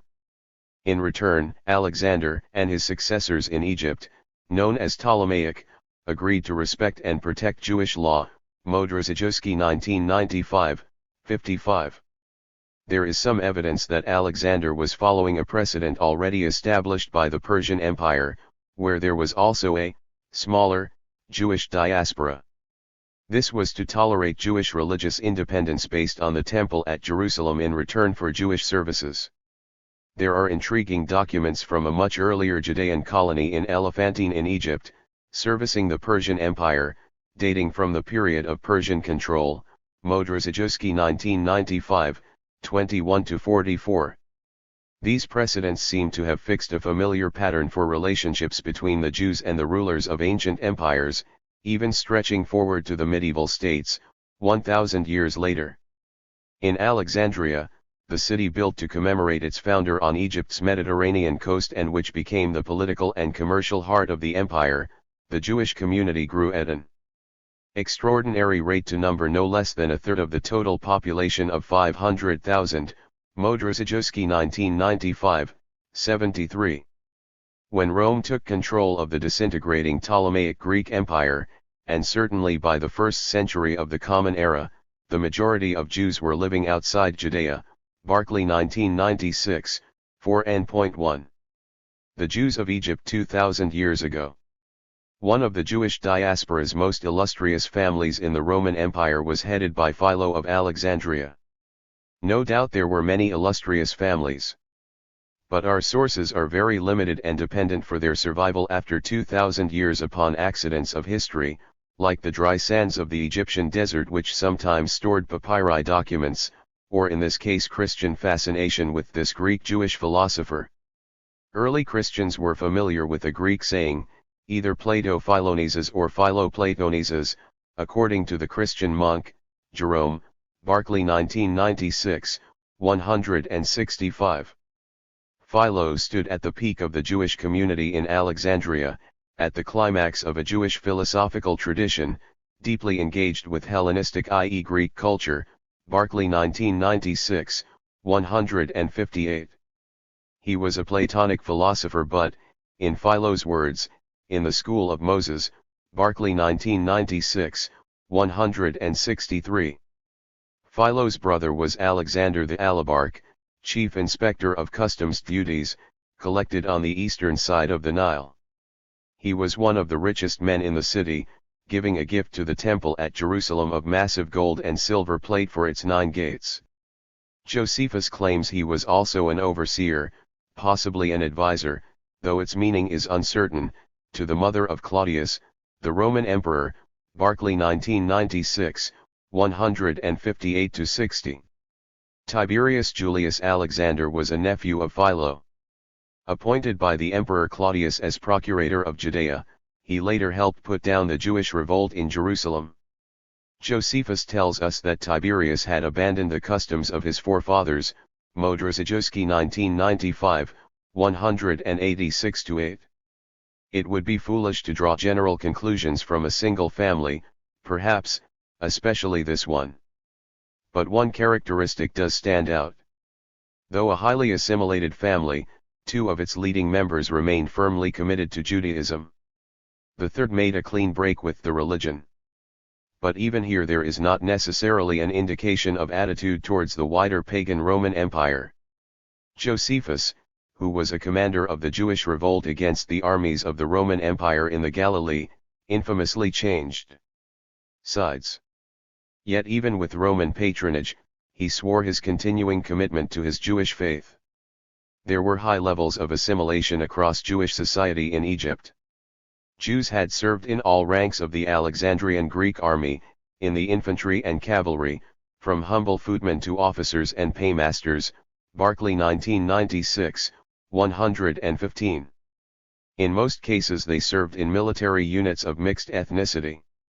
Many Jews had been involved in the cleric system, the mechanism for imposing Roman rule in the countryside. Along with migrant mercenary soldiers from other parts of the empire, they were given plots of land and hence evolved into small landowners tied by gratitude and obligation to the imperial bureaucracy, Chirikover and Fuchs 1957, 11-17. For this inevitably led to polarization and resentment between the immigrant clerics and the native peasantry, Modrzejewski 1975, 84. Was assimilation, then, only with imperial Greek, and later Roman, society rather than with native Egyptians? It is true that Egyptian Jews abandoned Hebrew and Aramaic and produced a luxuriant literature in Greek, Modrzejewski 1995, 11, 12. Yet we should be wary of dogmatic generalizations. There was, in addition, a poor Jewish peasantry in Egypt. We hear of a shepherd, Passos the Jew, who worked on the estate of a non-Jew. Passos was at least recognized of Judean descent, Barclay 1996, 115, as was Seos the Jew, who owed wool to a non-Jewish wool trader. We find another Jew tending the flock for an Egyptian temple of Pan, Barclay 1996, 115. We also have artisans, builders, weavers, donkey owners, boatmen, sometimes working for non-Jews, Barclay 1996, 116. Some sense of assimilation with native Egyptian society is reflected in the writings of one Jewish author, Artapanus, albeit in Greek, sympathetic to Egyptian religious cults, Barclay 1996, 127-32, though most Jewish religious writing was very offensive to Egyptian cults, Barclay 1996, 46. But we can only guess at attitudes to assimilation. However, Philo leaves us in no doubt about where, in his view, Jews should call their homeland. Philo, the ancient diaspora is the homeland. Whilst Philo considered Palestine, or at least parts of it, the Holy Land, this was not at all the same thing as homeland.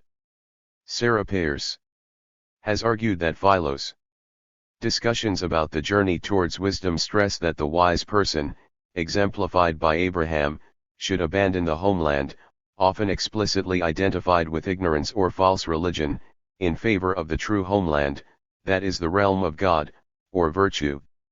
Detachment from a particular homeland also forms a part in Philo's presentation of the wise as world citizens who transcend attachment to particular places. Peirce 1998, 100. 5.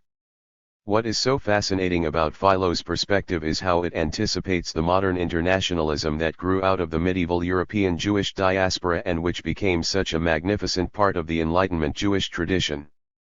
There is a darker side to this, of course. This is the tradition that always helped fuel the modern anti-Semitic attack on the Jewish rootless cosmopolitan, which the Zionists would sometimes mimic. Jewish cosmopolitanism, it seems, is nearly 2,000 years older than Zionism. Philo recognizes the inevitable importance that people attach to their homeland, patriotic devotion, is amongst the highest goods and demanded by divine commandment in the law of Moses, Pierce 1998, 100-1. But the homeland, patries, is above all, one's place of birth and education. Indeed, the Holy Land is not the homeland but a strange land. Philo assumes a common sense of emotional attachment to local homelands when he portrays pilgrimage to the Jerusalem temple as constituting the severest test, which requires temporary abandonment of patries and family for life in a strange land. There is no doubt that devotion to the temple and its laws is central to Philo's Jewish identity. This does not mean, however, that his expression of that commitment should be read in terms which marginalize his local allegiances. Pierce 1998, 101. Here we have confirmation that there is no necessary link between the religious focus on pilgrimage and temple with a patriotic devotion to the Promised Land.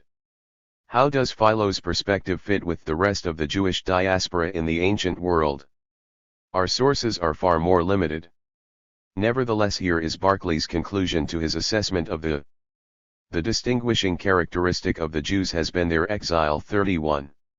Our survey of the history of the Jews of Rome has been conducted largely on the basis of snapshots. Yet these have provided a remarkably coherent picture.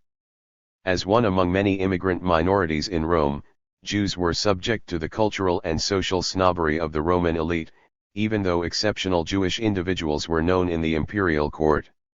However, the durability of the Jews' ancestral customs, and their particular attractiveness to Romans of many social classes, were special features of the Jewish profile, sufficiently important to attract hostile attention from Tiberius, Claudius, and Domitian.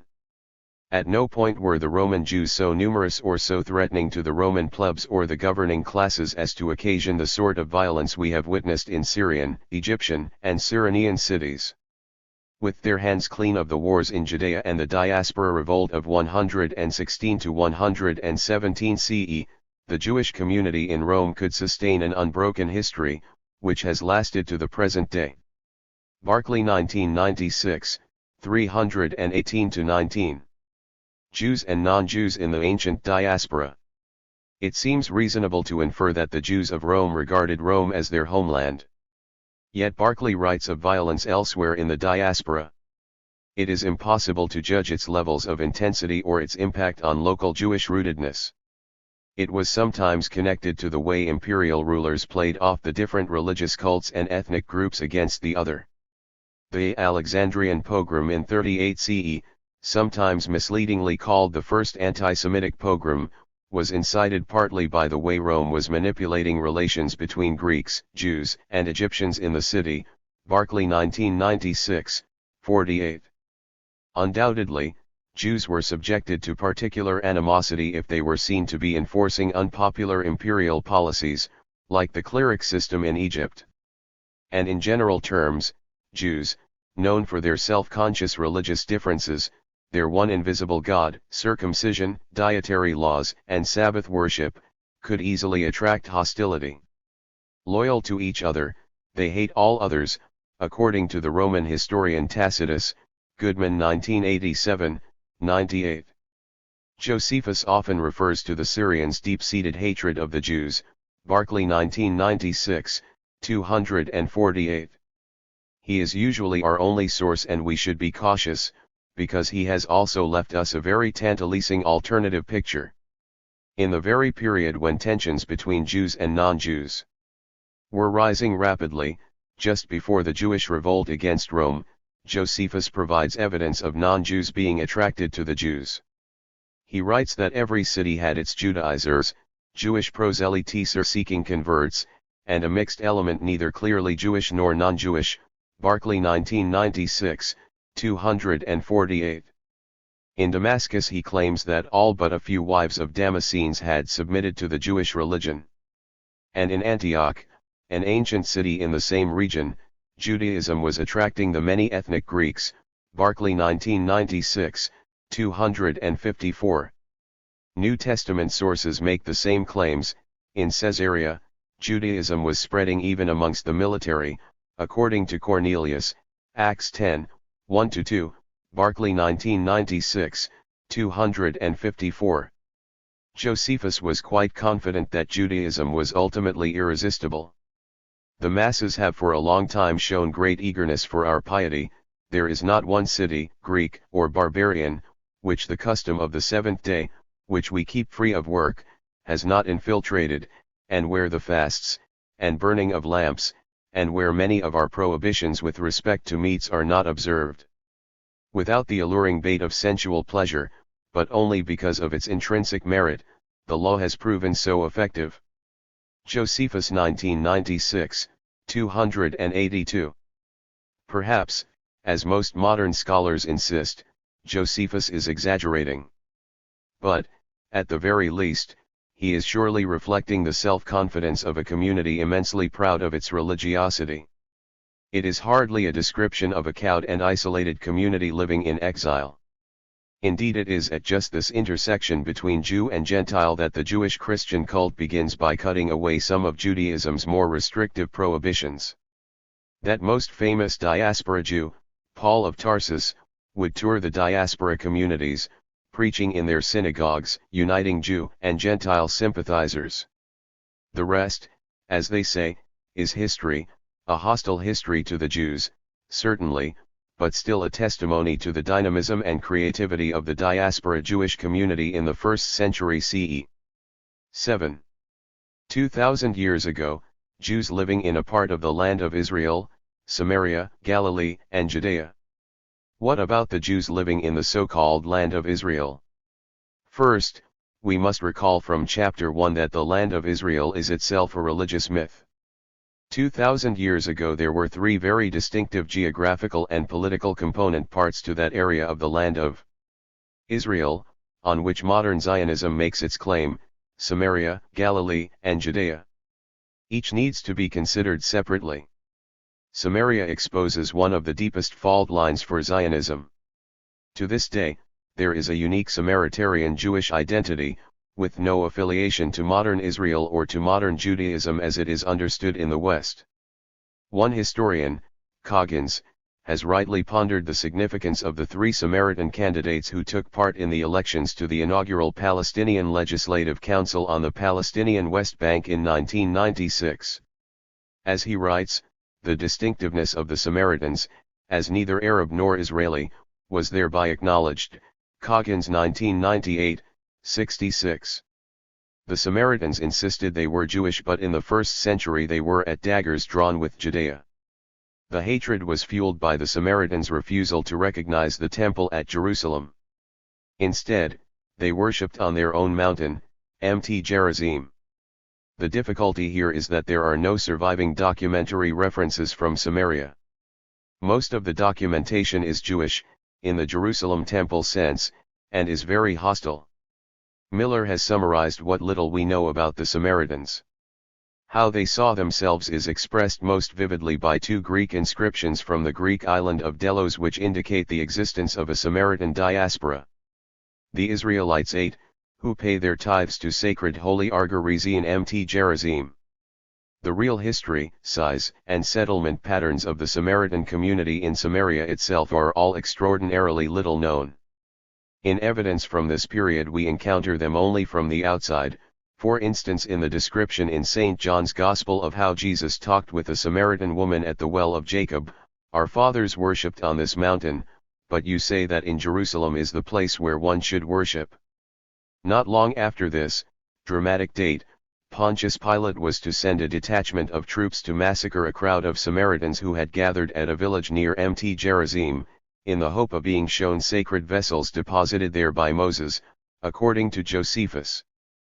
3 decades later, in the early stages of the Jewish revolt, a large number of Samaritans again gathered on their holy mountain, and in the summer of 67 CE over 11,000 were slaughtered by forces sent by the Roman Emperor Vespasian. Miller 1993, 341. There is no evidence that Judean Jews and Samaritan Jews were ever able to find common cause in the struggle with Rome despite the ferociousness of their common enemy. This makes a very telling point. 2,000 years ago ancient Judea could not assert its authority over Samaria, and Samaria refused to recognize Jerusalem's religious authority. The question of recognizing its national authority has no meaning outside this religious framework. Galilee poses perhaps even more serious problems. The Dead Sea Scrolls scholar, Gaza Vermes, has described Galilee in his remarkable book Jesus the Jew, which examines the Jewish roots and context of the Jesus story. His forensic capacity to extract real history from such deeply propagandist and flawed sources as the Gospels, rabbinic Jewish religious writings like the Talmud and Josephus has produced astonishing results. He reveals a rough and ready peasant Judaism, in the 1st century CE, as much at odds with Jerusalem as with Rome. At first Galilee was ruled separately from Judea, a fact that cannot have failed to have reinforced Galilean self-awareness, Vermes 1983, 45. This local and regional awareness also reflected the economic geography. Galilee was extraordinarily fertile, its olive oil, for example, was exported all over the Mediterranean. Its economic self-sufficiency is likely to have nourished the pride and independence of its inhabitants, Vermes 1983, 46. Temple leaders in Jerusalem detested the Galileans.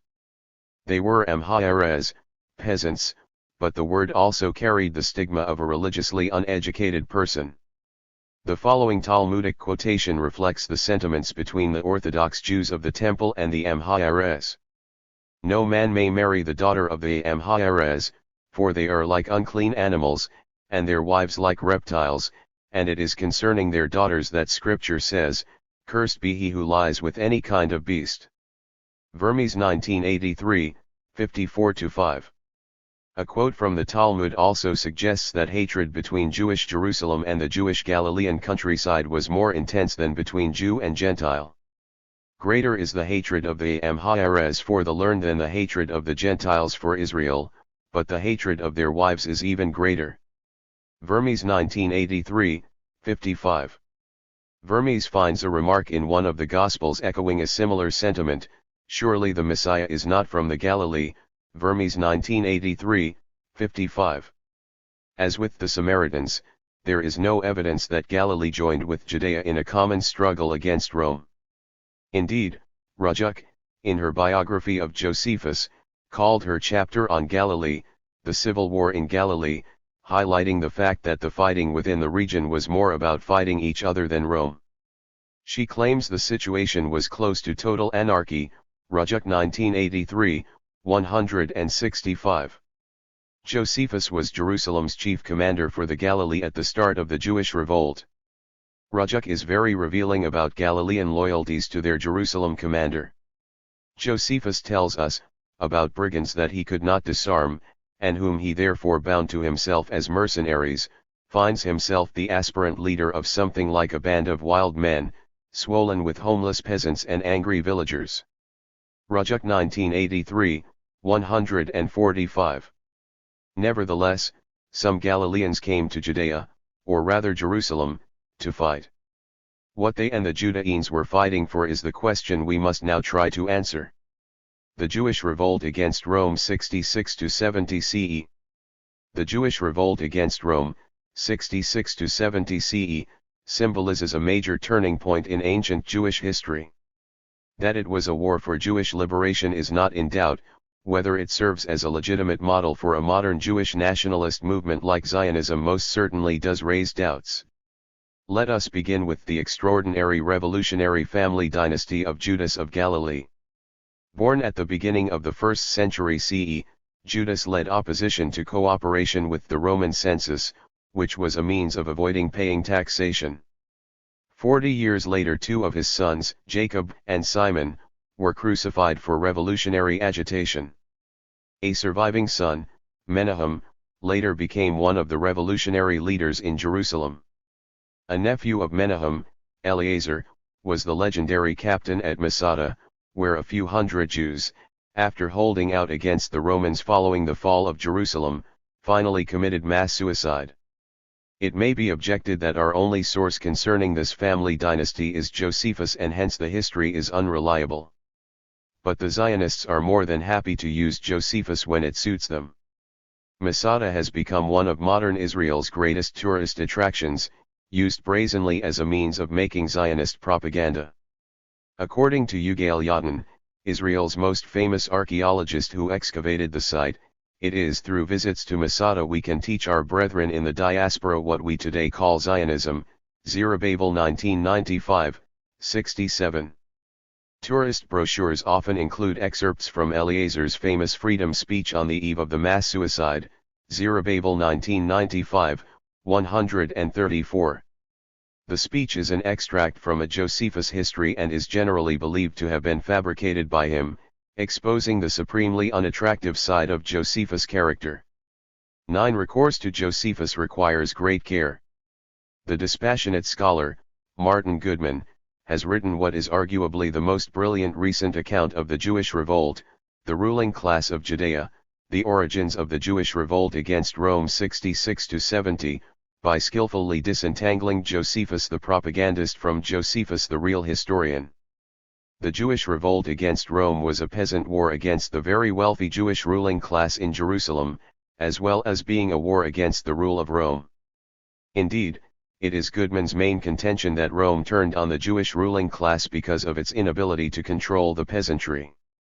Goodman's analysis of the earlier rebel peasant movement led by Judas the Galilean deserves our special attention, because it introduces us to the mindset of the peasant revolutionary activists. Goodman's use of Josephus' evidence about Judas suggests that Judas was leading a messianic movement, which respected neither national boundaries nor national leaders.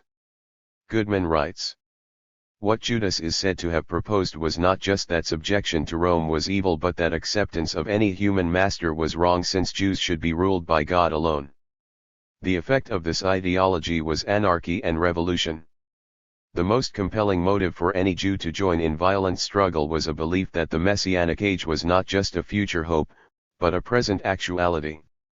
Once the Messiah had arrived and the last battles, so graphically imagined in the Qumran war scroll, 10 were ready to commence. You had no choice but to participate." 1987, 93-4, 91-2. We have here a messianic anarchism, a form of Jewish liberation which recognizes no state structure, nationalist or otherwise. The Josephus expert, Rujuk, whilst considering the messianic emphasis overstated, 1983, 40-1, reinforces this neo-anarchist interpretation with secular concepts, banditry and brigandage, as brigandage was, of course, the enemy of the settled and propertied throughout the ancient world. Even Rome could not always keep it at bay in the empire. Bandits are an extreme case.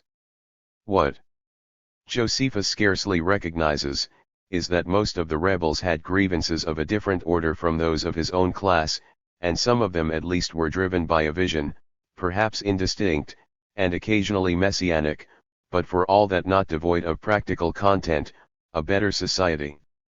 The revolutionaries must have had clear social and political objectives, even if these were vague and ill-defined. Vagueness was compounded by the general lack of conscious revolutionary ideology in the ancient world. We may assume the aims, standard in the Greek world, to be demands for the abolition of debt, recall the destruction of the money lenders' bonds in the Jerusalem Temple archives, and for the redistribution of land on which Josephus does not comment. 1983, 85, 139. Rujuk cites Eric Hobsbawm's books Primitive Rebels and Bandits. Peasant banditry and brigandage, as forms of primitive social and political protest against injustice and inequality, have a long and honorable history throughout the ancient and medieval worlds. The Zealots were the most important, organized revolutionary group in the revolt, briefly taking power in Jerusalem. There seems some historical continuity with Judas of Galilee, at least according to Vermes. They recruited bandits to strengthen their power base in Jerusalem, Goodman 1987, 225. When they seized the temple they selected the new high priest by lottery, thereby avoiding candidates from the traditional ruling class families. The high priest chosen was a village stonemason, probably the first high priest from such lowly origins. This seems to have a ring of truth, if only because Josephus is so furious about it, dismissing him as a boor and ignoramus, Rujuk 1983, 133. The Zealots minted the best coins of the revolt, Goodman 1987, 201N.3. Coins are invaluable because they are the best evidence available, separately from Josephus, about the general aims of the revolt. The slogans emphasized liberty and the holiness of the city of Jerusalem. The counting of the years from the Declaration of Independence demonstrated the arrival of the new era, Goodman 1987, 178. They suggest a struggle for a free and independent Judaism and the armed defense of its spiritual center, the Temple at Jerusalem, perhaps in anticipation of the arrival of the Messiah. But here also Rujuk urges caution in treating the slogans as exclusively religiously inspired. The one slogan is the single word freedom, from the coinage, as well Josephus. Theologically minded commentators on Josephus, and they are the majority, have read this eschatologically, as referring to the conditions that will arise at the end of days. Yet even such circles allow that the kind of freedom of which they dreamt must have had a prominent component of practical liberation of the oppressed. 1983, 139. Goodman argues that it was the failure of the Jewish ruling class in Jerusalem to control the anarchic elements of grassroots independence in the revolt that so incensed Rome. This was inflamed by the tradition of developing independent interpreters of the Torah, God's law, amongst the peasantry, who were also ready to provide religious justification for independent peasant ownership of the land. The peasant will have known, writes Goodman, that the divinely ordained ideal in the Torah required each man to own his own land as a free and equal citizen, 1987, 67. He goes on. There were many priests and experts in Torah interpretation who, despite being excluded from the ruling class, could command much prestige among the population, but they made no attempt to seize power on their own behalf because, like the poor in general, they lacked the institutions. The danger to society lay not in revolution but, more insidiously, in anarchy. 1987, 137. We cannot take the argument any further, it is inconclusive.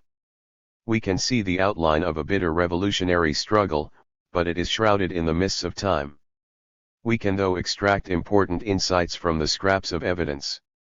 We can engage enthusiastically with the ingenious interpretations of Josephus, but we should also be aware of the observation from the outstanding classics scholar Gem de Ste Croix, if the Greeks did not have a word for something, it may be a salutary warning that the phenomena we are looking for may not have existed.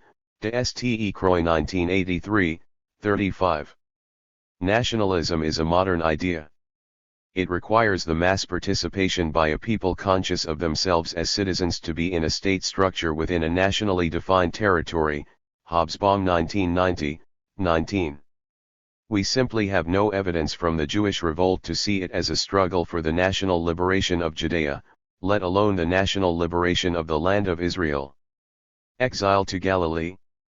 Did the destruction of the temple at Jerusalem, following the defeat of the Jewish rebels at the hands of the Romans, lead to exile, at least for the Jews of Jerusalem and Judea?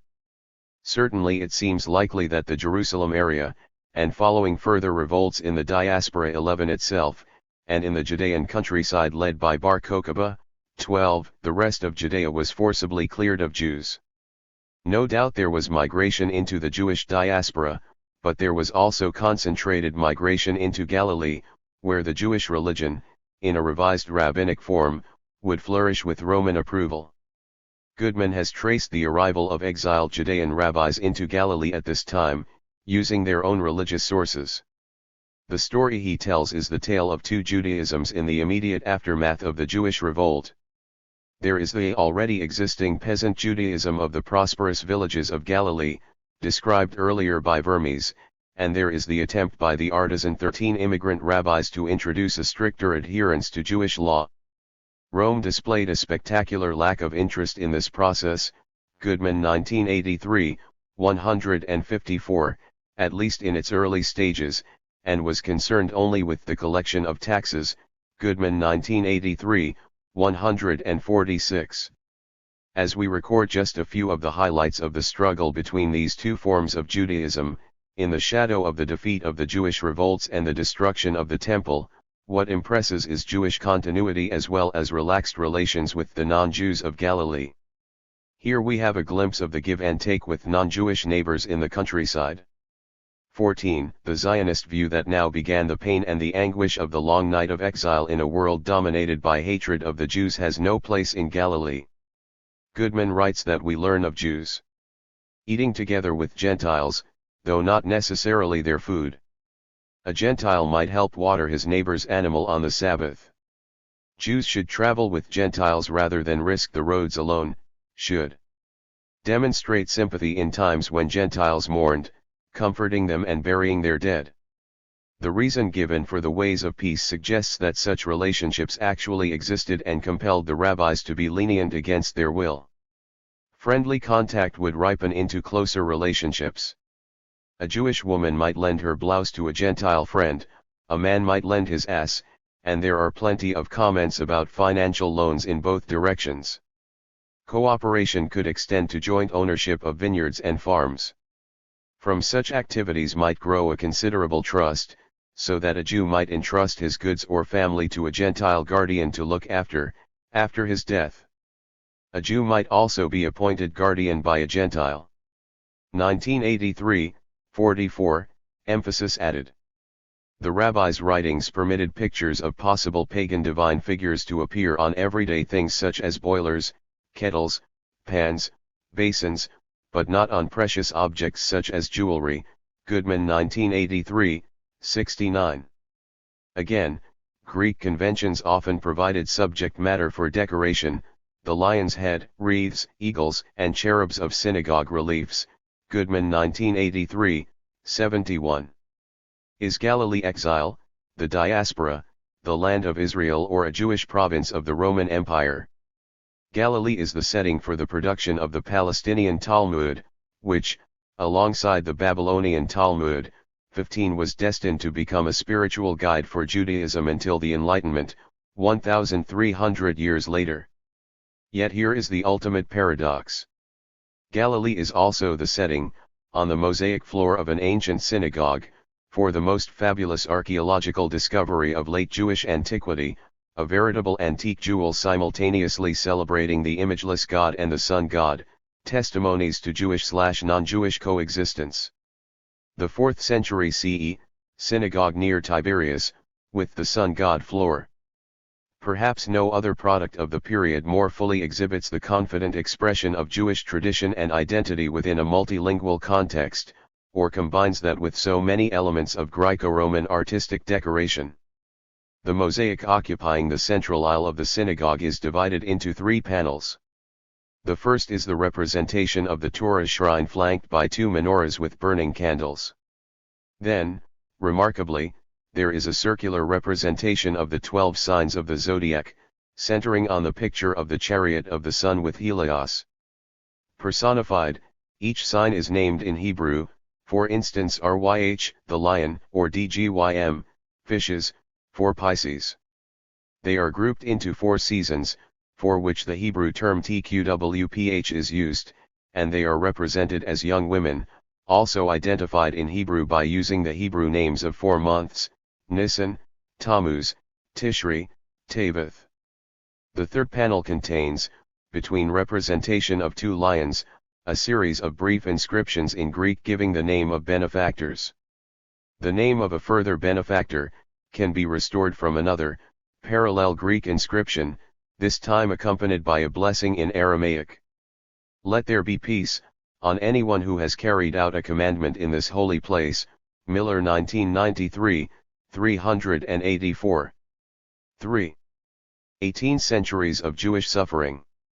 In the Zionist view of history, Jewish communities, which expanded far beyond the Middle East, into Asia, Europe, and finally into America, in the many centuries following the fall of the Second Temple in Jerusalem in 70 CE, were powerless, downtrodden and subjected to unrelieved persecution. Theoreticians of Zionism like Theodor Herzl argued that only the transfer of Jews to our ever-memorable historic home in Palestine could end 18 centuries of suffering. Vital 1975, 266. the reality is far more complex. Indeed, this Zionist myth is a crass insult to the dynamism, mobility, and immense creativity of the Jews faced with the task of steering within and between the changing fortunes, shapes and sizes of the burgeoning and mutually hostile Christian and Islamic empires which grew to dominate the long historical period. Salo Baron, one of the most accomplished and certainly the most productive Jewish historians in the early 20th century, his social and religious history of the Jews ran to 18 volumes, dismissed the Zionist approach as lachrymose. Two extraordinary facts are worth considering at the outset. Why is it that by the year 1000 a Jewish peasantry had virtually disappeared, making the Jewish people, by definition much reduced in numbers, almost exclusively an urban people? Johnson 1993, 171. And why is it that by the beginning of the 19th century more than half of the world's Jews were living in Poland-Lithuania, 1992, 11? These questions beg another. For nearly 2,000 years the Jews not only survived, but often achieved sustained periods of prosperity, yet, increasingly over the centuries, they rarely farmed the land. This was particularly true in Christian Europe, which forbade Jewish land ownership during the period which economic historians call feudalism, and where prosperity depended, above all, upon agricultural production. Here we come to one of the most difficult and least understood facts of them all. For it was in this period that the Jews developed an international trading network that would help to service the two religious empires, that would sustain and develop the internationally scattered Jewish communities, and that would make their own distinctive religion seem inseparable from this economic role. Karl Marx theorized that Jewish survival from Roman times until the 19th century actually depended upon this economic role.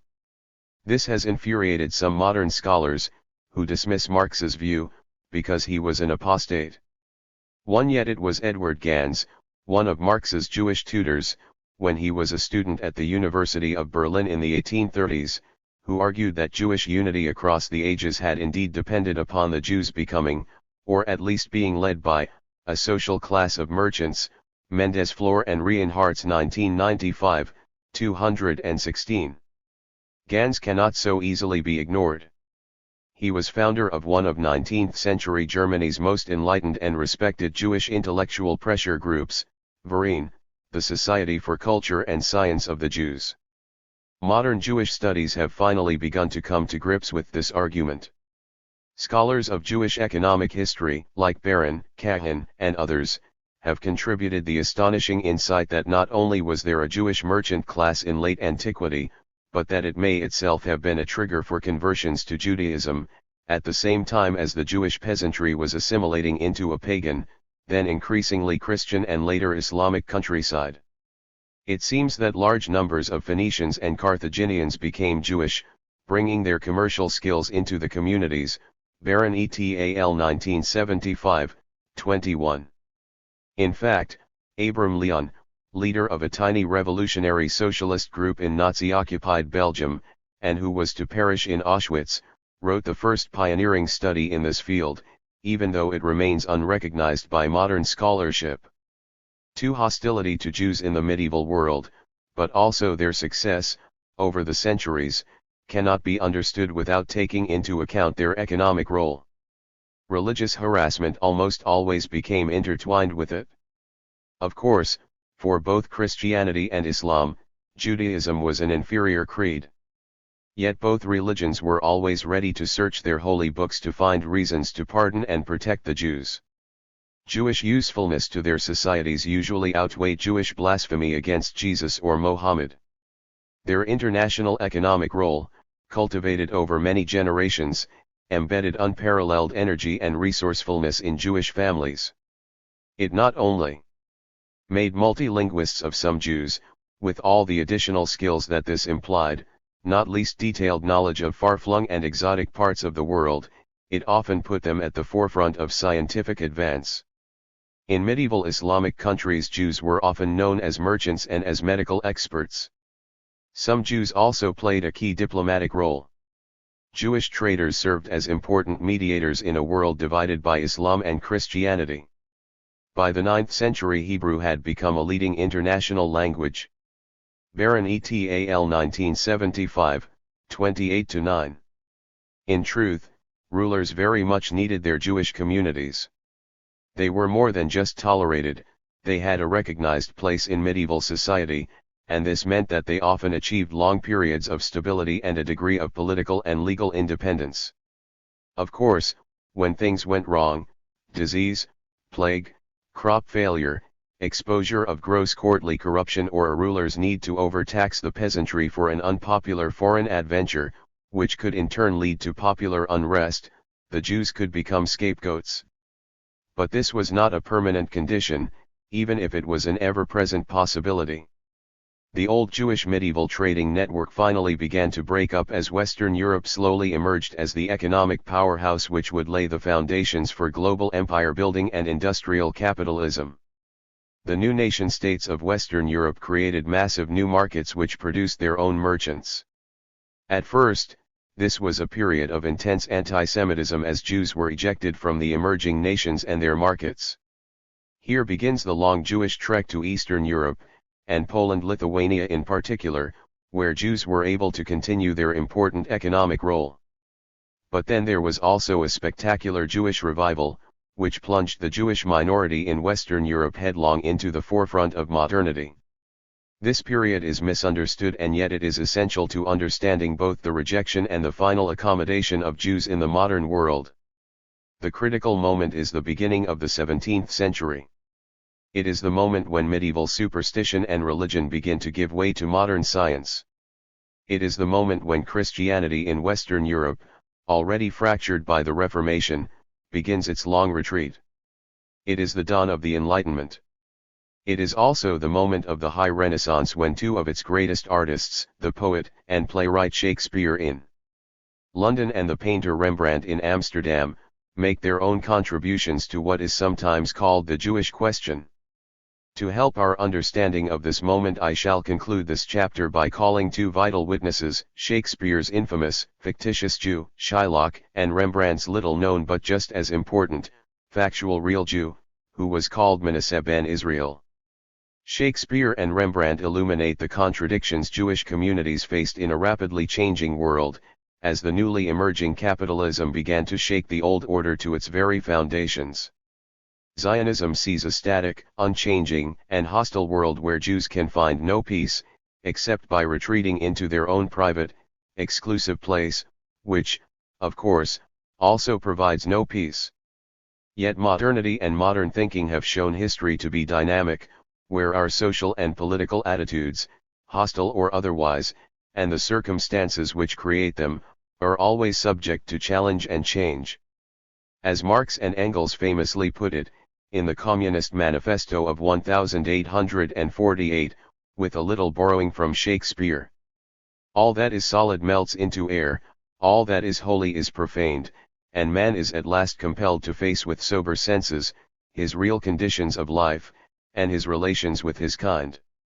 In medieval times, the economic Jew sometimes buttressed the religious Jew and sometimes undermined him.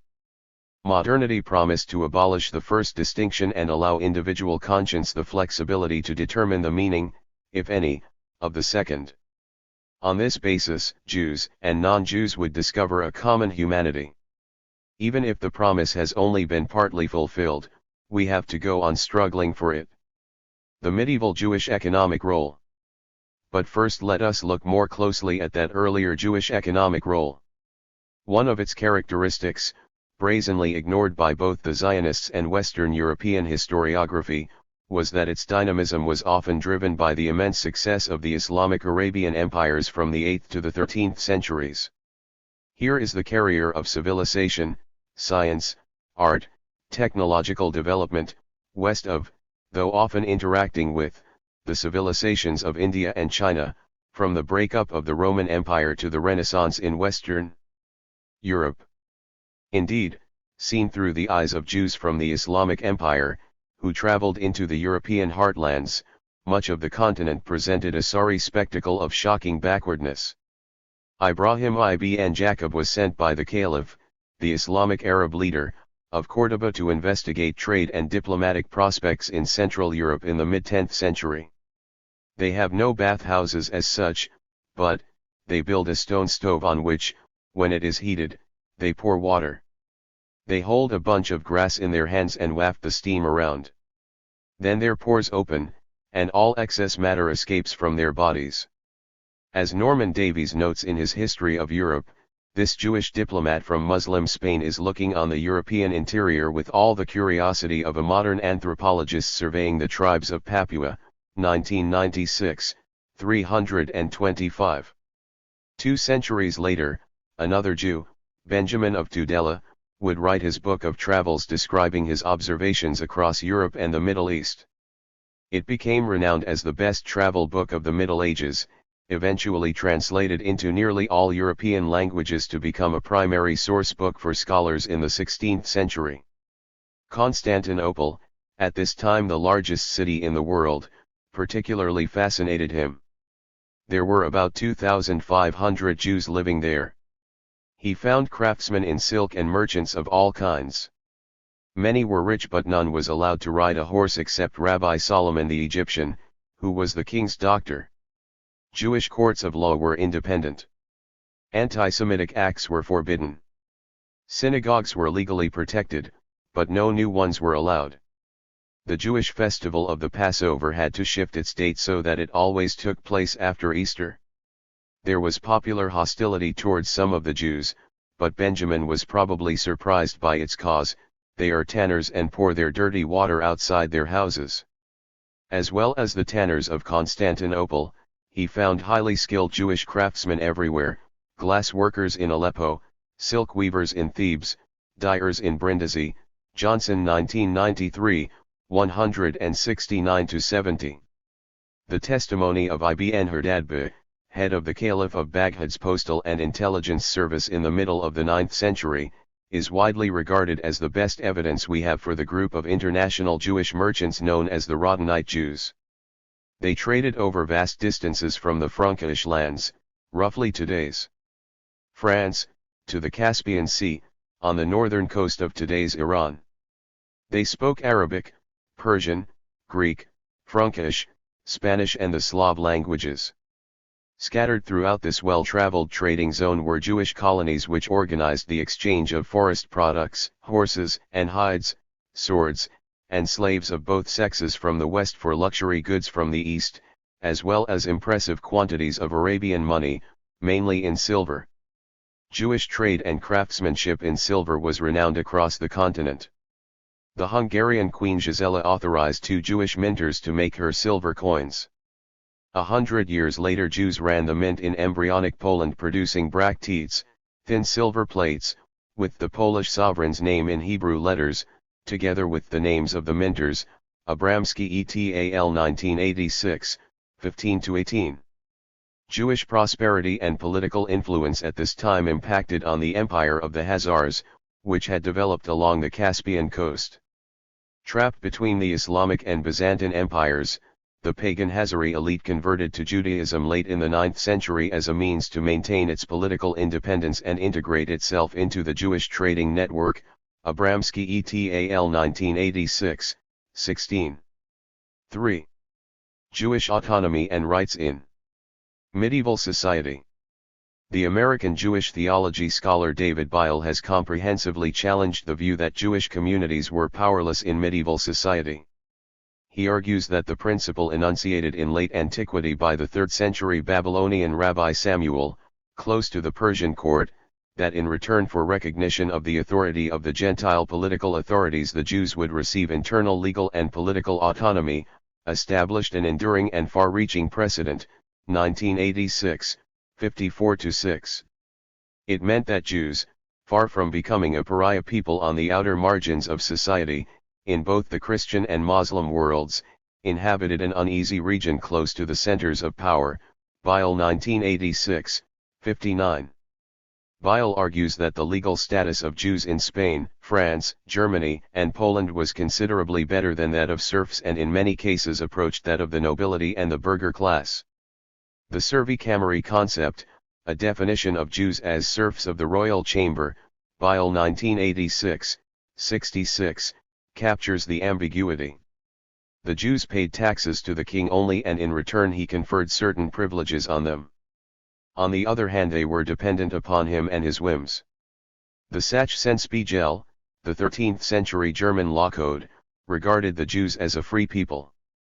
This conferred specific rights in feudal society, freedom of worship and, specifically, freedom of movement. This was a legal recognition of the contribution made by Jewish commerce, for which freedom of movement was a necessity. This explicitly distinguished the Jews from those bound to the land and made the status of Jews closer to that of knights, who had the right to live wherever they wished. Nevertheless, political protection of the Jews in the Middle Ages lacked consistency, especially at times of popular unrest when the authorities themselves were under attack or when they lost control of their own policies. It also failed abysmally to protect them from the onslaught of the First Crusade in 1096, although the warning issued to his followers by Saint Bernard of Clairvaux, the spiritual leader of the Second Crusade in the 1140s, against repeating this, was heeded. Chazon unpublished, ch. 6, p. 11. In any case, whilst the threat of violence against Jews was always a possibility, Jews were not simply hapless victims. The prevailing image of the medieval Jew is that of the martyr dying without resistance. This is an erroneous view. Jews were not merely passive objects. In widely scattered times and places, they took up arms in self-defense. Beil 1986, 72. In Western and Central Europe, the Waffenrecht, arms law, allowed the Jews to bear weapons. They were even allowed to issue dual challenges. This extraordinary and little-known freedom posed an intriguing dilemma for the Jewish religious authorities. Should Jews carry their weapons on the Sabbath? Beil reports several heroic examples of Jewish armed resistance during the Crusades. In addition, he notes that Jews not only also served in the medieval armies of the Carolingian kings of France, in some cases became experts in the manufacture of military hardware. Some of the Jews expelled from Spain and Portugal in the 16th century, brought skills to Turkey to help the Turks make artillery, arquebuses, gunpowder, cannonballs, and other weapons. Beil 1986, 73-6. Whilst it would be foolish to tilt the historical balance too much and claim that Jews were not vulnerable in this period, Beil has provided evidence which demands a much more nuanced perspective. The Crusades marked a turning point. Leon called them the expression of the will of the Christian merchant to carve a road to the Orient, Leon 1970, 137. Certainly, the struggle between Christian Europe and Islam intensified at this time, reaching a climax with the final defeat of Islam in Spain in the 15th century. It also marked the beginning of the expulsion of the Jews from the embryonic nation-states of Western Europe. The expulsion of the Jews from Western Europe. In England, waves of anti-Semitic incidents formed the background to the expulsions in 1290, the allegations of kidnapping by Jews of Christian children for ritual killings, the massacres of the Jews at York. Variations on the theme of the Jews as killers of Christ fed into the mass hysteria, that bread for the Jewish festival of Passover needed a substitute for the blood of Christ was one of the most sordid medieval superstitions. Nevertheless, the slanders must be seen against a background of Jewish money lending. Johnson 1993, 210-11. The Jews were a money lending and banking community.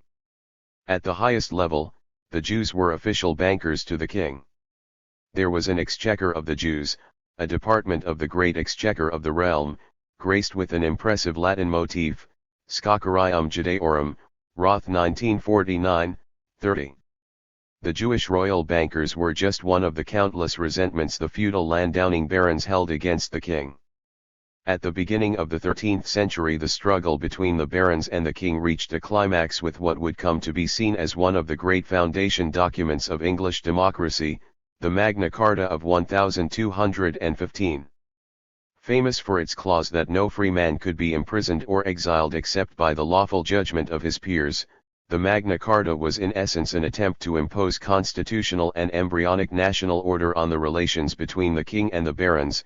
Holt 1992, 188-9. The Magna Carta contained 2 Jewish clauses, dealing with debt relief.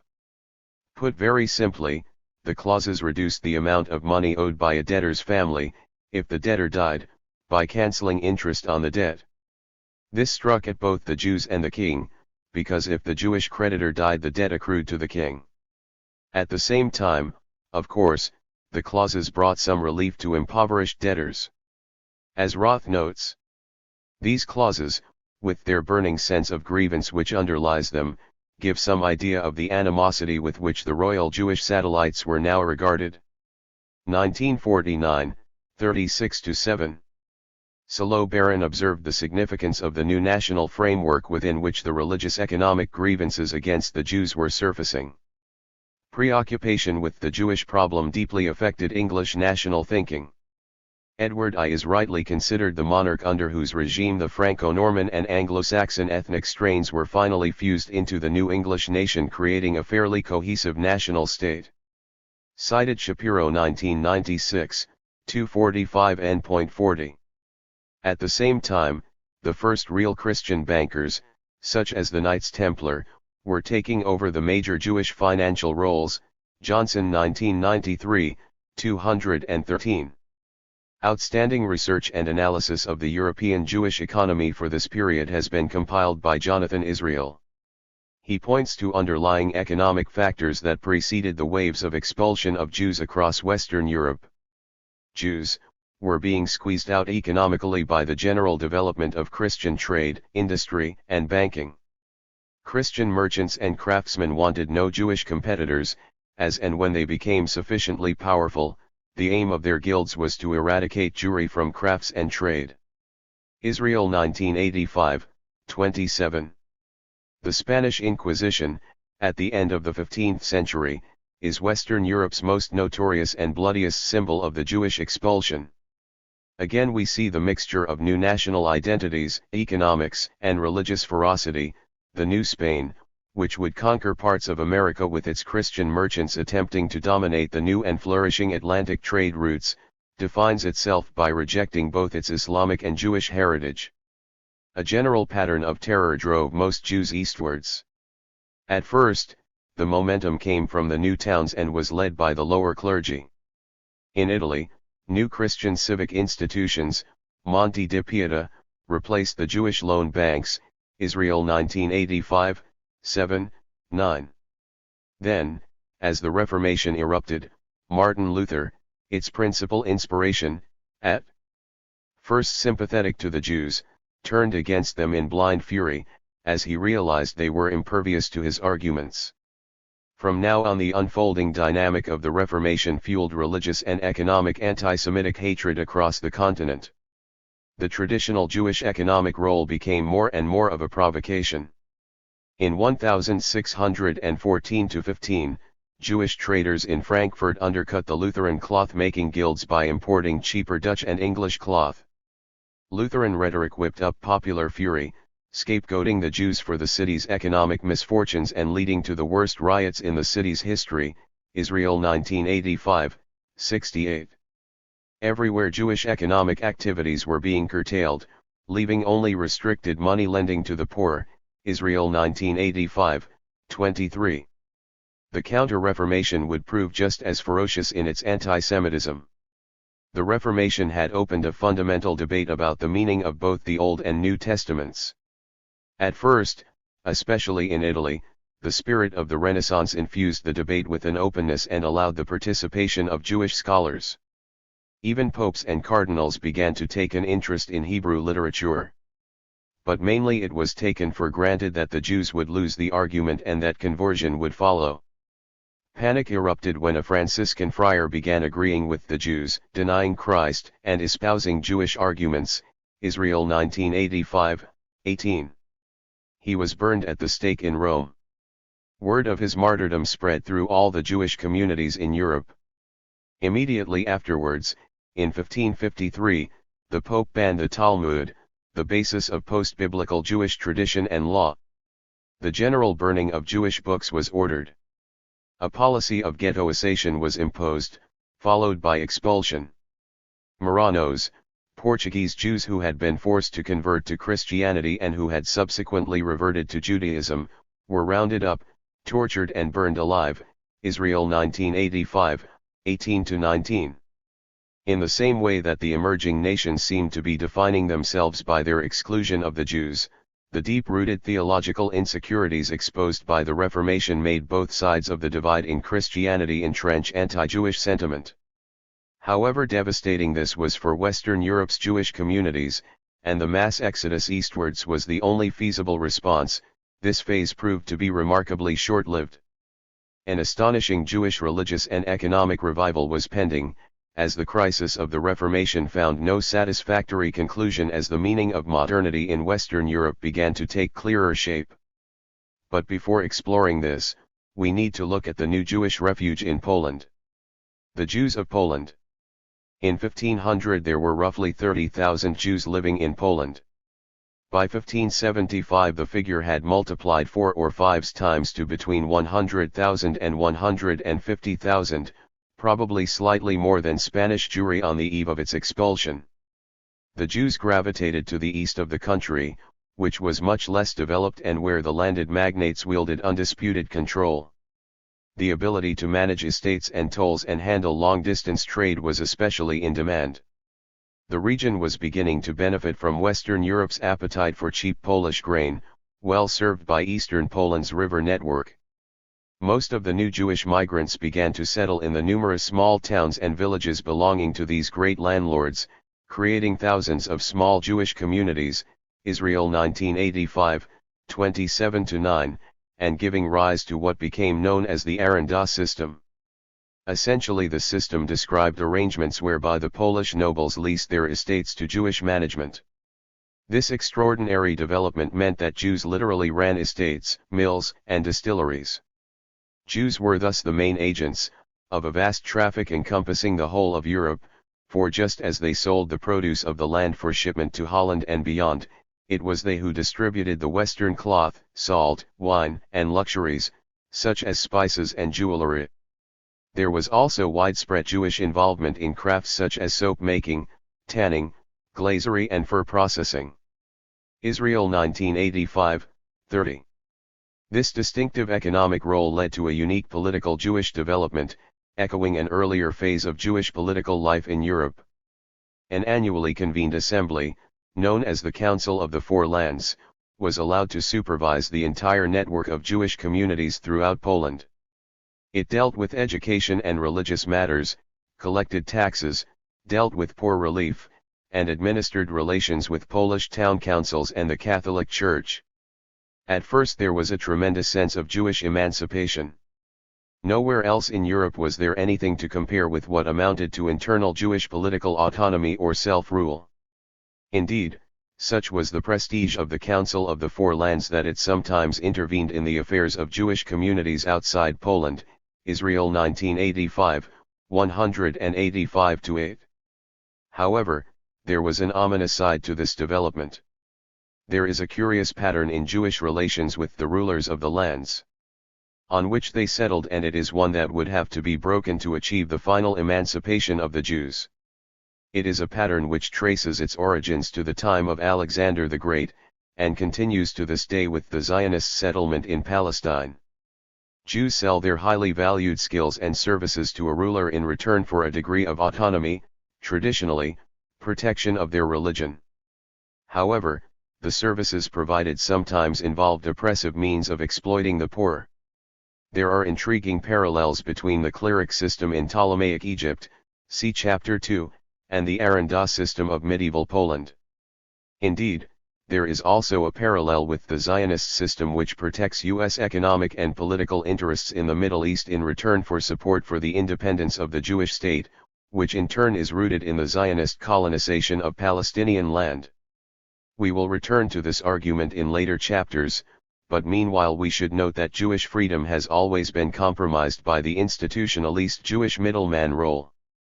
Polish Jewish historiography is surely right when it describes the Aranda system as heaven for the Jews, paradise for the nobles, hell for the serfs, Abramski et al. 1986, 3. As one of 17th-century Poland's leading rabbis, Joel Sirks, put it, the danger was vast from the shouting of the Gentiles in a majority of places, who complain that the Jews reign and rule over them and hold them as due kings and princes, Levine 1991, 67. In 1648 the Ukraine exploded. Over half the landed estates there were managed by the Jewish arendot on behalf of absentee Polish landlords, Levine 1991, 61. Led by Chmielnicki, a minor noble, the Ukrainian peasantry, backed by Cossacks and Crimean Tatars, rose up against Polish rule and its Jewish agents. The targets were the Polish nobility, the Catholic clergy and the Jews who, as they were more numerous than the others, bore the brunt of the losses. Thousands of Jews were killed, and though estimates vary, there is a consensus that nearly 20% of the Jews lost their lives, Abramsky et al. 1986, 5. The arendot system everywhere began to stagnate and Polish feudalism sank into an atrophy that would pave the way for the partition of Poland between Russia, Prussia, and Austria at the end of the 18th century. Endemic poverty and despair, both economic and spiritual, began to stalk the Jews living in the small towns and villages, nearly as much as the Polish peasants. Many of the pages of Polin 4 capture the mood of these times. In Chapter 6 we will see how this history helped shape the emergence of the politics of modernity in Jewish life in Eastern Europe in the 19th century. In the immediate aftermath of the Ukraine massacres, Messianic Jewish movements, like that of Shabtai v. 5 erupted. The Hasidic Jewish revivalist movement also has its origins in this period, Abramsky et al. 1986, 5. A new, though limited, migration westwards also began, especially as the Jewish trading economy seemed to be reviving. Jewish emancipation in Western Europe. Gridlock in the Reformation had expressed itself in religious wars within and between countries across the continent. The anti-Semitic fury on both sides abetted and independent initiatives for the readmission of the Jews began to surface. In Bohemia by 1577, and especially in Prague, Jews were readmitted and the Jewish community sustained growth. This partly reflected the long Bohemian tradition, skeptical of the inner certainties of both Protestantism and Catholicism, Israel 1985, 40, but it also reflected Prague's role in the changing international trading system and the importance of Jewish crafts in jewelry, silver, and gold. Within 4 decades Prague became the largest urban Jewish center in Christian Europe, outside Rome. Attitudes towards the Jews were in a state of utter confusion. Venice epitomizes this. On the one hand, there was the Venice ghetto, which was surrounded by high walls. The gates were closed from sunset to dawn, so that the church and state could make sure there was no contact between Jews and Christians in the evening or at night. A Jew discovered outside the ghetto at night without a special permit, would be arrested. On the other hand, in the 1570s, the Venice Board of Trade insisted that the Jews were indispensable to the regional economy, and there was absolutely no question of expulsion, Israel 1985, 57. By the end of the 17th century there was considerable Jewish involvement in the city's cloth, grain, salt, and olive oil trade, despite a formal ban on Jewish shopkeeping and retailing, Israel 1985, 174-5. Elsewhere in Italy, the Duke of Savoy recognized the Jews in 1652 as inventors and introducers of new crafts. These included tobacco spinning and blending, the manufacture of soap and candles, and even polishing red coral obtained off the Naples and Tunisian coasts, Israel 1985, 180. This was also a time when the Prussian Crown Prince Frederick could thoroughly enjoy himself at the wedding of the daughter of his court Jew Kosman Gompertz, Israel 1985, 144. Lack of space prevents a proper consideration of the extraordinary phenomenon of the court Jew. Jonathan Israel writes that the age of the court Jew, 1650 to 1713, marked the zenith of Jewish influence in early modern Europe, 1985, 123. One of their chief functions was extensive involvement in supplying the army during the 30 Years' War. Their banking skills were also essential to the absolutist German princes, at least for the period when there was Jewish dominance of the gold, silver and other metal trade markets in Central Europe. Israel 1985, 132. Efforts began to integrate at least the Jewish financial elite into the emerging commercial middle classes of the early Western European capitalist economies. As today, aristocratic gongs would help the process. The case of Solomon de Medina is instructive, a Dutch Jew involved in the English diamond and bullion markets, as well as a regular supplier of bread and wagons to the English forces abroad. In 1700, Medina became the first professing Jew to be knighted in England, Israel 1985, 130. The Jewish trading role had revived because the Western world in general was experiencing unprecedented trading opportunities. But the new capitalist economies were becoming increasingly centered on manufacture rather than trade. European states now adopted comprehensively protectionist policies, concentrating on the promotion of manufacturing activities rather than long-distance trade. Israel 1985, 248. This proved fatal for the Jewish trading communities, which fell into long-term decline. The question now was, could the Jewish communities be integrated into the wider societies? Still largely scorned by the outside world, and trapped in a web of legal restrictions, these communities and their economic and religious structures increasingly came under the spotlight of Jewish reformers. These were men from wealthy families, who began campaigning on behalf of their communities for what today we call human or civil rights. Reform was double-edged. It meant civic, legal, political, and full economic emancipation, not least so that all occupations could be open to Jews. But it also meant internal reform within the community. The old trading structure, rather like the medieval rabbinical structure of countless daily instructions concerning personal behavior, was both an embarrassment and an anachronism. In its heyday, with a small Jewish wealthy elite at its apex and at its base an increasing number of beggars, the trading structure resembled a pyramid, the middle strata which consisted of metal dealers of Frankfurt, Hamburg, and Prague, and the base of which was composed of thousands of poor Jewish peddlers who scoured the towns and the villages of Central Europe, buying up old metal and coin, which they fed into the major ghettos. Israel 1985, 132. The leading 18th-century Jewish reformer, Moses Mendelssohn, hated it. Mendelssohn realized that the Gentile community had formed its image of the Jews, at trade fairs. There the poorer Jews hawked their wares, drove hard bargains, and repelled the Christians by their strange manners and customs. He was prepared to admit that insatiable avarice existed among the common rabble, though he suggested that the Christians were probably responsible. Meyer 1967, 27. Mendelssohn was a product of the Enlightenment. His perspective anticipated the demands of the French Revolution. He was an assimilationist, that is to say, he demanded respect for a reformed Judaism in Western European societies where Jews should be accorded full citizens' rights. All the Jewish reform movements, the assimilationists led by Mendelssohn, and later the socialists and the Zionists, agreed that the role of the classic Jewish petty trader, memorably described by one writer as the walking price list, Kahan 1986, 24, had to be transformed. In Chapter 6 we will see the tug-of-war between the assimilationists, the socialists, and the Zionists about how this should be achieved. But all would agree on the importance of educating Shylock. Shakespeare's Jew. It was a recent Jewish writer on Jewish economics, Derek Pensla, who posed the question in this way, no doubt as light-hearted irony.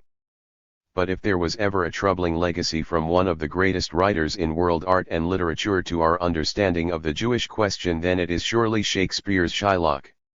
Shylock is the historic and cultural emblem for anti-Semites, buried deep in popular consciousness, the symbol of the Jew as the manipulator of other people's money. As Isaac Deutscher reminds us, the Nazis seized on it, magnified it to colossal dimensions, and constantly held it before the eyes of the masses. Too many gleefully watched Shylock led to the gas chamber, Deutscher 1968, 150 to 1. Yet the immense power of Shakespeare's play resides in something far more profound than the lingering stereotype of the money-lender who demands his pound of flesh from Antonio, the merchant of Venice, who defaults on his debt. At a critical moment, Shakespeare has Shylock make an impassioned defense of his Jewishness, a challenge to Christianity's humiliations, which turns into a plea for a common humanity. He Antonio hath discracked me, laughed at my losses, mocked at my gains, scorned my nation, thwarted my bargains, cooled my friends, heated mine enemies, and what's his reason? I am a Jew. Hath not a Jew eyes? Hath not a Jew hands/organs, dimensions, senses, affections, passions? Are we not warmed and cooled by the same summer and winter as a Christian is? If you prick us, do we not bleed? The Merchant of Venice, 3i, The Ardent Shakespeare 1955, 73. The introduction to my Arden edition of the play, a highly recommended schools edition, worries that the speech has sometimes made such an impression on theater audiences that they forget that it is a villain speaking. 1955, 11. Of course, the play is overwhelmingly on the side of Antonio, the apparently honorable and wronged hero. Nevertheless, Shakespeare has sown a seed of doubt about Shylock's villainy. And is it such a large step away from the play to see Antonio as representative of a Christianity that had plunged 1,000 knives into Jewish flesh? No wonder the Jew fights back. The power of the play is the power of paradox. And paradox is everywhere. We might despise the money-lender and hail the merchant, but Jews had also been merchants in Venice before the city imposed restrictions on them, reducing them to usury. Then, as we have seen, the city changed its mind. Every city in Europe put its Jews on the same roller coaster. Deutscher captures this paradox beautifully. Shakespeare's England would eventually readmit the Jewish merchant. The bourgeois Christian took another look at Shylock and welcomed him as a brother, Deutscher 1968, 39. Rembrandt's Jew. The transformation of Jewish life in Europe was accelerated by the golden age of the Dutch Republic in the 17th century. This corner of Northwest Europe had emerged from the bloody religious wars of the continent as both the most advanced economy in the world and as the most tolerant civil society. The Jews made a major contribution to the booming colonial trades and processing and manufacturing industries, diamonds, tobacco, chocolate and, to a lesser extent, sugar refining, Israel 1985, 179. We also see the emergence of a very modern phenomenon, the Jewish proletarian or worker, in the Dutch tobacco workshops and diamond processing. And something else strange began to happen. In some quarters at least, Jews became popular. In London's National Gallery, facing Trafalgar Square and, as we shall see, appropriately enough, just 20 minutes walk from the statue of Oliver Cromwell in Parliament Square, there hangs an Old Testament painting by the Dutch artist Rembrandt, titled Belshazzar's Feast. The monumental canvas depicts a drunken scene from the Old Testament book of Daniel. A mysterious hand inscribes a cryptic message in Hebrew letters. Belshazzar, the last of the Babylonian kings, and his debauched guests, are terrified. Daniel is summoned to decipher the code. Daniel tells Belshazzar, son of Nebuchadnezzar who had sacked the temple at Jerusalem, that it is the hand of God, appalled at the oppression of the Jews, and who will divide up Belshazzar's kingdom between the Medes and the Persians. Zell 2002, 59-60. Art historians are now satisfied that Manasseh ben Israel, the Dutch Republic's leading rabbi, helped Rembrandt construct the message in Hebrew letters. Close cooperation between the two men is well known and was typical of a wider movement of dialogue and reconciliation between Christians and Jews, which we now call Philosemitism. Philosemitism is not the opposite of anti-Semitism. But it certainly implies approval of the Jews, although it holds out hope for Jewish conversion. It also reflected the lasting damage the Reformation had done to Christianity. As Israel has put it, to those filled with doubt concerning the claims and official theology of the major churches, the Jews were precious as a lifeline, a thread leading back to the essence of divine revelation, Israel 1985, 228. Philosemitism, as he points out, represented a transitional phase preceding the Enlightenment, Israel 1985, 224. For much of his life, Rembrandt lived in the heart of Amsterdam's Jewish quarter, just behind the synagogue of Rabbi Manasseh ben Israel. Of his 200 male portraits, nearly a fifth are identified as Jews, a remarkably high percentage as Jews represented little more than 1% of the city's population. Even in his representations of Christ, he was keen to emphasize Jesus' Jewish features. Rembrandt's art captures a solidarity in pain from inside the mind and body of his subjects, Molineux 2001, 73-5. Even if deeply veiled in religious mysticism, Rembrandt seems to have put his art at the disposal for breaking down the barrier between Christian and Jew. It was Rabbi Manasseh ben Israel who led the negotiations with Cromwell to seek the readmission of the Jews to England. The financial benefits to the economy were emphasized, alongside the mystical religious implications. The English Civil War had created a fertile environment for millenarian enthusiasm, and many Protestant groups, including the Puritans, were keenly interested in the special role the Jews would play in the realization of messianic expectations, Zell 2002, 92. 2 centuries later, Victorian England would produce a famous prime minister who would be the very embodiment, albeit strictly down to earth and of this earth, of all these earlier efforts at Christian, Jewish reconciliation. Although Benjamin Disraeli had been baptized a Protestant, he remained fascinated by his Jewish heritage. Describing Christianity as completed Judaism, he delighted in describing himself as the missing page between the Old and New Testaments, Johnson 1993, 324. The Dutch Republic also signaled a very different Jewish route to the modern world. A certain Jewish merchant of Amsterdam would turn his back on both the religion and a life of commerce. He was called Baruch Spinoza, and he wrote a philosophy that would sound the retreat of both Judaism and Christianity at the dawn of the modern world. Spinoza was one of the greatest Enlightenment thinkers. The modern demand for the separation of religion from state, politics, and economics might be said to begin with him. He was also the first of what Deutscher would call non-Jewish Jews, Jewish heretics who transcend Jewry but who belong to a Jewish tradition, who were exceptional in that as Jews they dwelt on the borders of various civilizations. Their minds matured where the most diverse cultural influences crossed and fertilized each other. It was this that enabled them to rise above their times, and strike out mentally into wide new horizons and far into the future. Deutscher 1968, 26-7. Karl Marx, another famous non-Jewish Jew, was one of the greatest leaders in the struggle for democracy in 19th-century Europe, Nimitz 2000, 7, spurred on by the slogans of the French Revolution of 1789. Lobbied by Gabriel Riesser, the leader of the Jewish emancipation movement in Germany, Marx threw his weight behind Riesser's demands. Herr Riesser correctly emphasizes the meaning of the Jews' desire for their free humanity when he demanded, among other things, the freedom of movement, sojourn, travel, earning one's living, etc. These manifestations of free humanity are explicitly recognized as such in the French Declaration of the Rights of Man.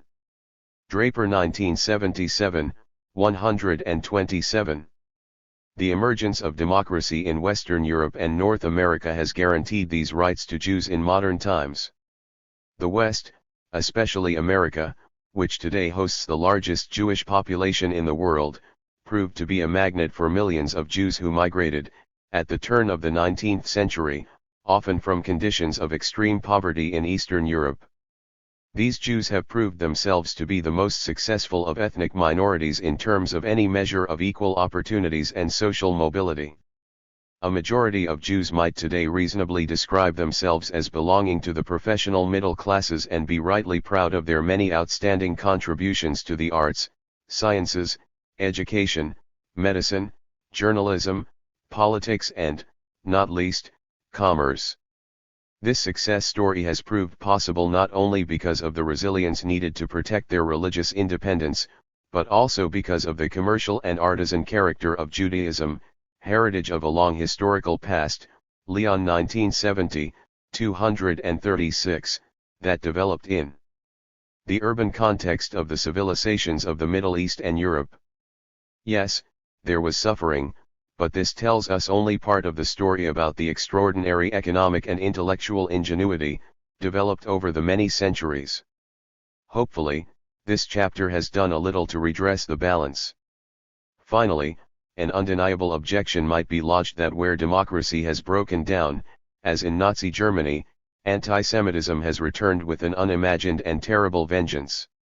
We will consider the Nazi period later, but we will also turn to how intense anti-Jewish feeling is also fueled when Jews deny democracy to others in the land they claim exclusively belongs to them.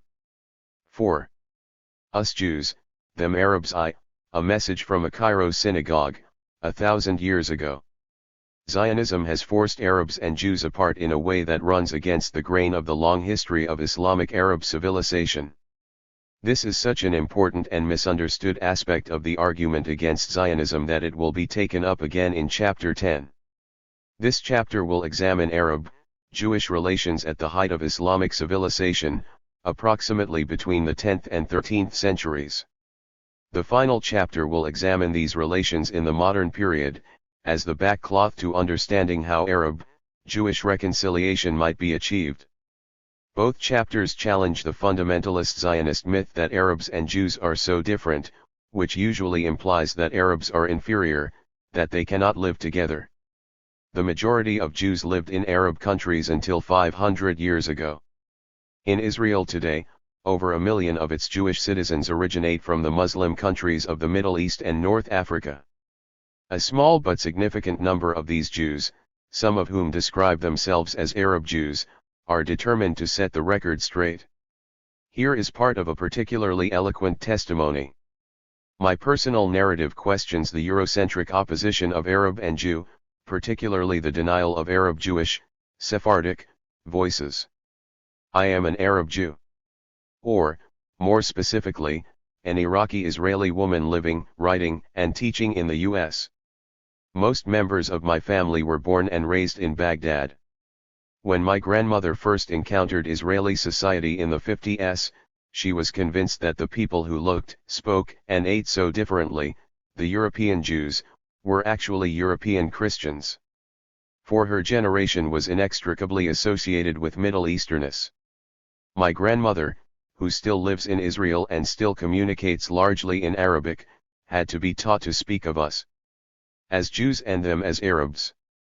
For Middle Easterners, the operating distinction had always been Muslim, Jew, and Christian, not Arab versus Jew. The assumption was that Arabness referred to a common shared culture and language, albeit with religious differences. If you go to our synagogues, even in New York, Montreal, Paris, or London, you'll be amazed to hear the winding quarter tones of our music, which the uninitiated might imagine to be coming from a mosque. For our families, who have lived in Mesopotamia since at least the Babylonian exile, who have been Arabized for millennia, and who were abruptly dislodged to Israel 45 years ago, to be suddenly forced to assume a homogeneous European Jewish identity based on experiences in Russia, Poland, and Germany, was an exercise in self-devastation. This binarism has led many Oriental Jews, our name in Israel referring to our common Asian and African countries of origin is Mizrahi or Mizraki, to a profound and visceral schizophrenia. As Iraqi Jews, while retaining a communal identity, we were generally well integrated and indigenous to the country, forming an inseparable part of its social and cultural life. Thoroughly Arabized, we used Arabic even in hymns and religious ceremonies. The liberal and secular trends of the 20th century engendered an even stronger association of Iraqi Jews and Arab culture, which brought Jews into an extremely active arena in public and cultural life. Even our physiognomies betray us, leading to internalized colonialism or physical misperception. Sephardic Oriental women often dye their dark hair blonde, while the men have more than once been arrested or beaten when mistaken for Palestinians. What for Ashkenazi immigrants from Russia and Poland was a social aliyah, literally ascent, was for Oriental Sephardic Jews a yerida, descent. Ella Habiba Shohat, Professor of Cultural Studies and Women's Studies, City University of New York. Professor Shohat is a member of the Mizrahi Artists and Writers International. Their website is full of similar testimonies. It also includes a Sephardi survival list, a recommended reading list which amounts to a full frontal challenge to the Zionist conception of Jewish identity. Its most highly recommended book is the 5-volume masterpiece, A Mediterranean Society, The Jewish Communities of the Arab World as Portrayed in the Documents of the Cairo Geniza by Shlomo D. Goitein. As magisterial as scholarship gets, Goitein reconstructs the world of the Arab Jewish communities of the Levant with painstaking accuracy and erudite brilliance. Their world has never been, and will never be, as fully illuminated, one of the greatest feats of scholarship in this, or any other century.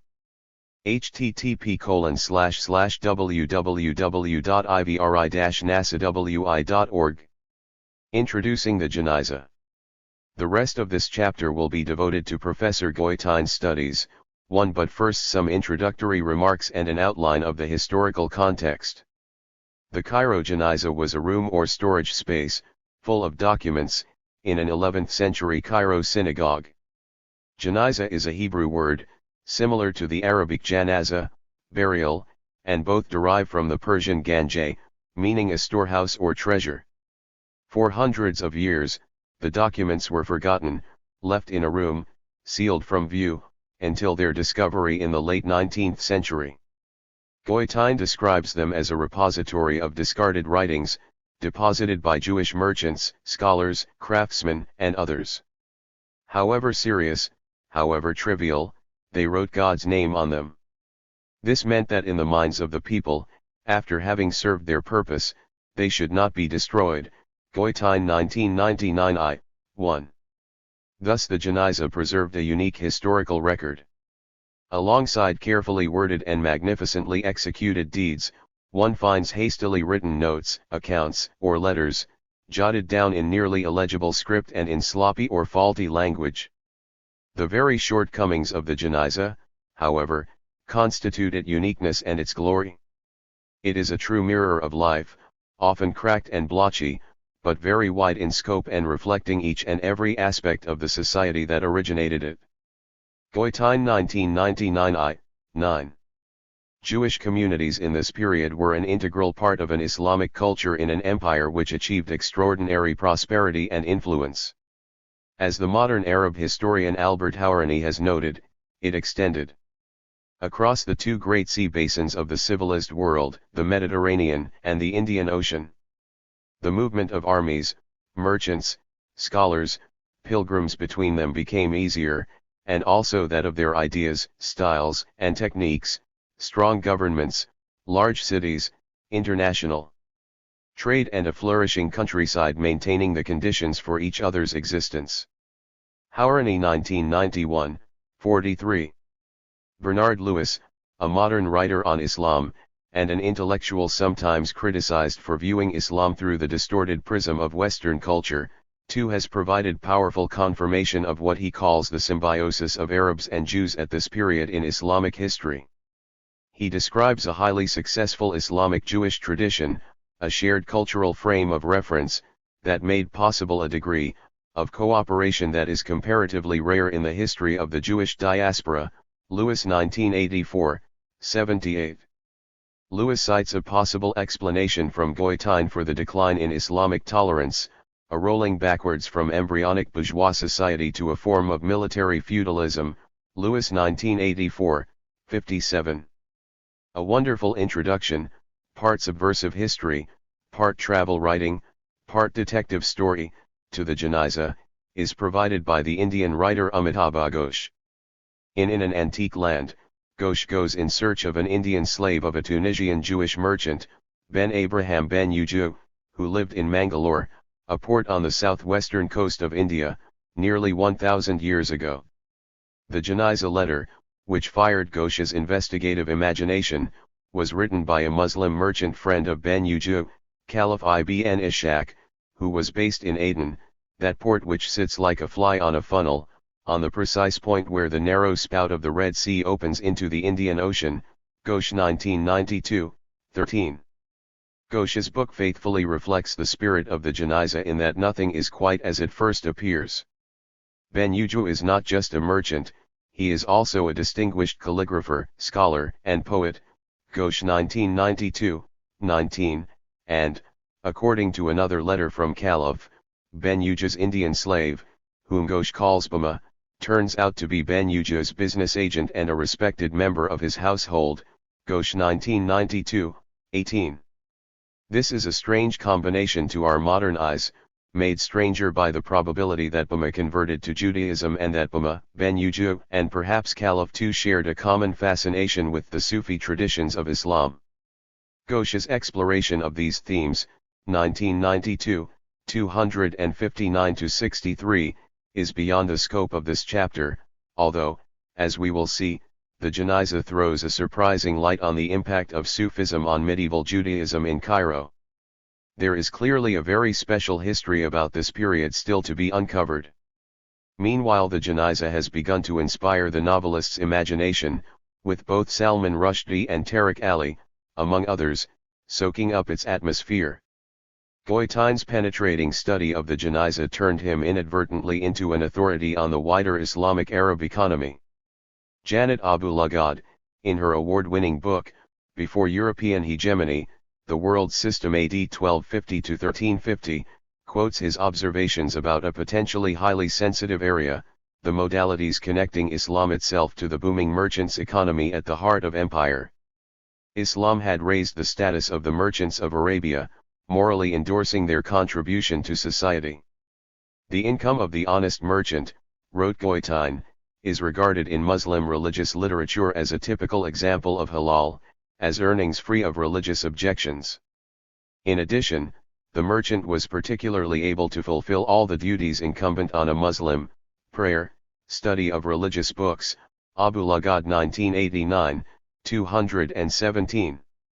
From its very inception, the pilgrimage to Mecca was associated with the great transcontinental trade and remained so throughout the Middle Ages.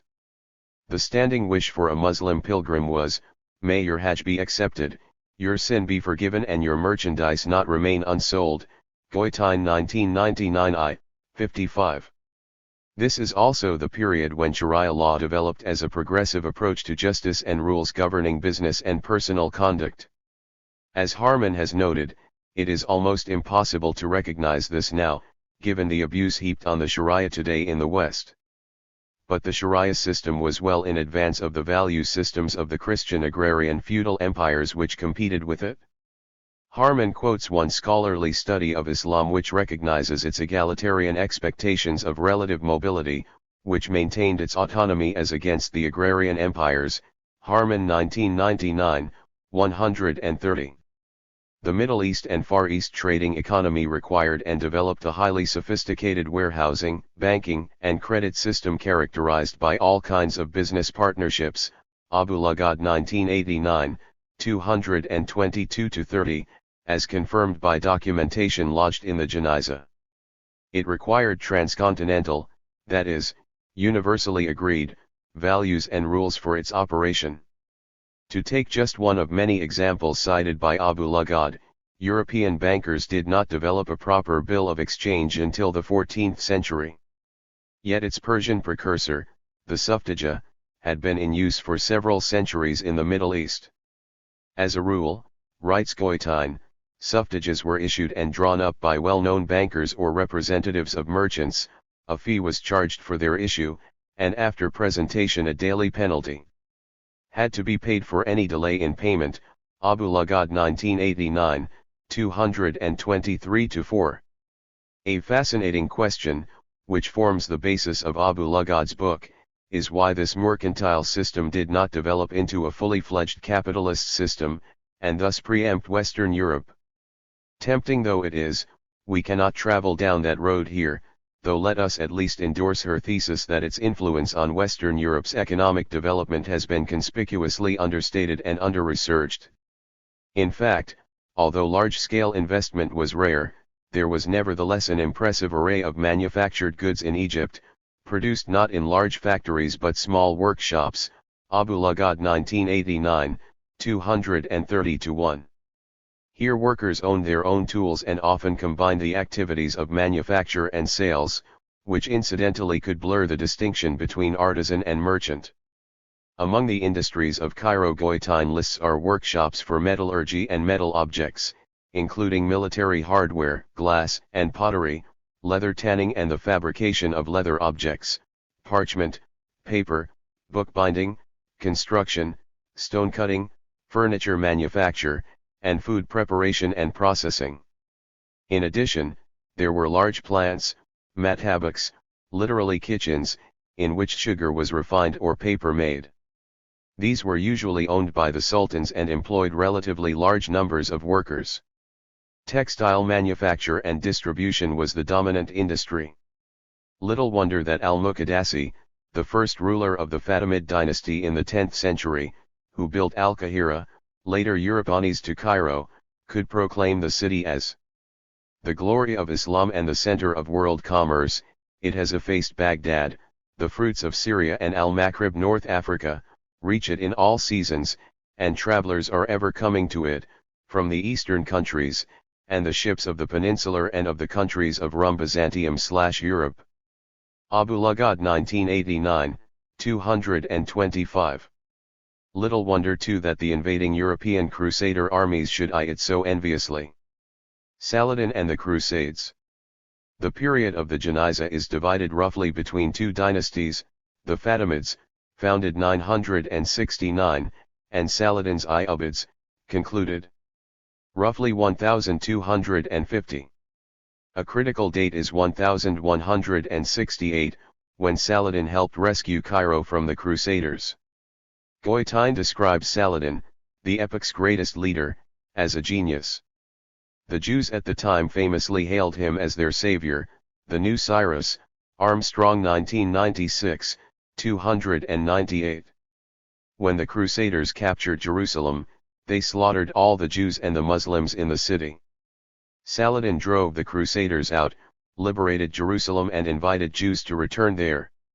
The symbolism of this momentous event echoes down the centuries to us and requires no further comment. It is a fitting complement to the spirit of the Janiza unearthed by Goitain. Let us turn now to a more detailed examination of Jews in the Islamic Arab world as reflected in the Janiza. Globalization. An early indication of the tolerance of the Fatimids, and indeed the spirit of the times, is reflected in the biography of Ibn Kilis. Yaqub ibn Kilis was a Jewish merchant from Iraq who lived for a while in Ramel in Palestine, before moving to Egypt. He became a representative of the merchants in Cairo and caught the attention of the Fatimid rulers. They were keen to employ his talents in government service and appoint him as vizier, or chief government representative. Ibn Kilis had to convert to Islam in order to be accepted, but made it clear that religion should not be an obstacle to government appointments. As vizier he earned a reputation for employing both his former co-religionists and Christians to the highest positions. Goitain 1999 I, 34. Reading Goitain, a very modern word inescapably lodges itself in the mind. He was probably not familiar with the word, as he died in the 1980s, though he would immediately recognize the idea it describes, globalization. Of course it's not really global. But the internationalization of the peoples and the goods they made and traded has uncanny similarities with today. Consider two typical Janiza Jews, a Tunisian trader and a Persian upholsterer in Cairo. In a letter written in 1085, and deposited in the Cairo Janiza, the Tunisian reports a sale to a European in a Palestinian seaport of Brazil wood, one of the most popular commodities traded at the time. The name of the wood refers to a brazier. It is a wood of flaming color, grown in the East Indies, from which a valuable red dye was made. Several traders, including this one, report excellent profits to be made from dealing with Europeans, who apparently lacked the trading skills of their Mediterranean partners. 1999 I, 45-6. Upholstery from Tabaristan, which Goitain describes as the beautiful Persian province south of the Caspian Sea, was famous throughout the empire, so much so that the province gave its name to this particular type of upholstery. It was so widely reproduced in Egypt that insistence on genuine tabaristans was expressly stipulated in marriage contracts discovered in the Geniza. But there is an interesting copyright ambiguity here that might equally exercise a 21st century legal mind. When was a tabaristan not a tabaristan? It seems that some Persian Jewish and Muslim upholsterers, having acquired their skill in tabaristan, then migrated westwards. This is corroborated by the fact that many people in Egypt and Tunisia had Persian names, Goitain 1999 I, 50. Often, an almost throwaway line from Goitain throws extraordinary light on the highly sophisticated international economic relations between Europe and the Middle East, Christians, Muslims, and Jews, rich and poor. We want to know more, but there is no more. We have a single, documented fact, a passing reference in a letter or business document. Thus, we learn that nearly 1,000 years ago Jewish and Muslim traders imported cheese from Europe, which was the protein staple of the Egyptian poor, 1999 I, 46. We also learn that the Islamic world took for granted a principle that is claimed today as a modern liberal principle, although it is never practiced, that free trade should always be accompanied by the free movement of peoples, whatever their creed or color. Modern politicians should pay close attention to Islamic attitudes to immigration, which appear far more civilized than our own. As the Crusades gathered pace, there was an increasing Jewish migration from Christian Europe, especially France, to the Islamic world, which imposed no restrictions on them. Nowhere has a hint been found that the Egyptian government impeded this flow of people from a country whose rulers, as the events of 1219 and 1249 showed, were intent on the conquest of Egypt itself. 1999 I, 67. Indeed, it was a topsy-turvy world 1,000 years ago.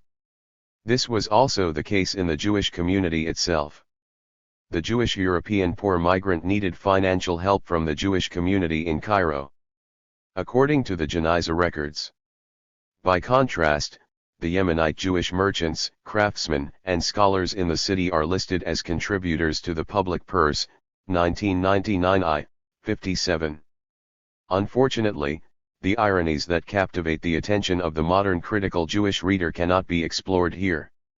The taken for granted freedom of travel cut across the three religions. Reading the Geniza letters, one forgets political boundaries existed at all, 1999 I, 60. And economically driven travelers were by no means the only ones. Goitain describes the phenomenon of the wandering scholar and a freedom of inquiry at least within religion's limitations.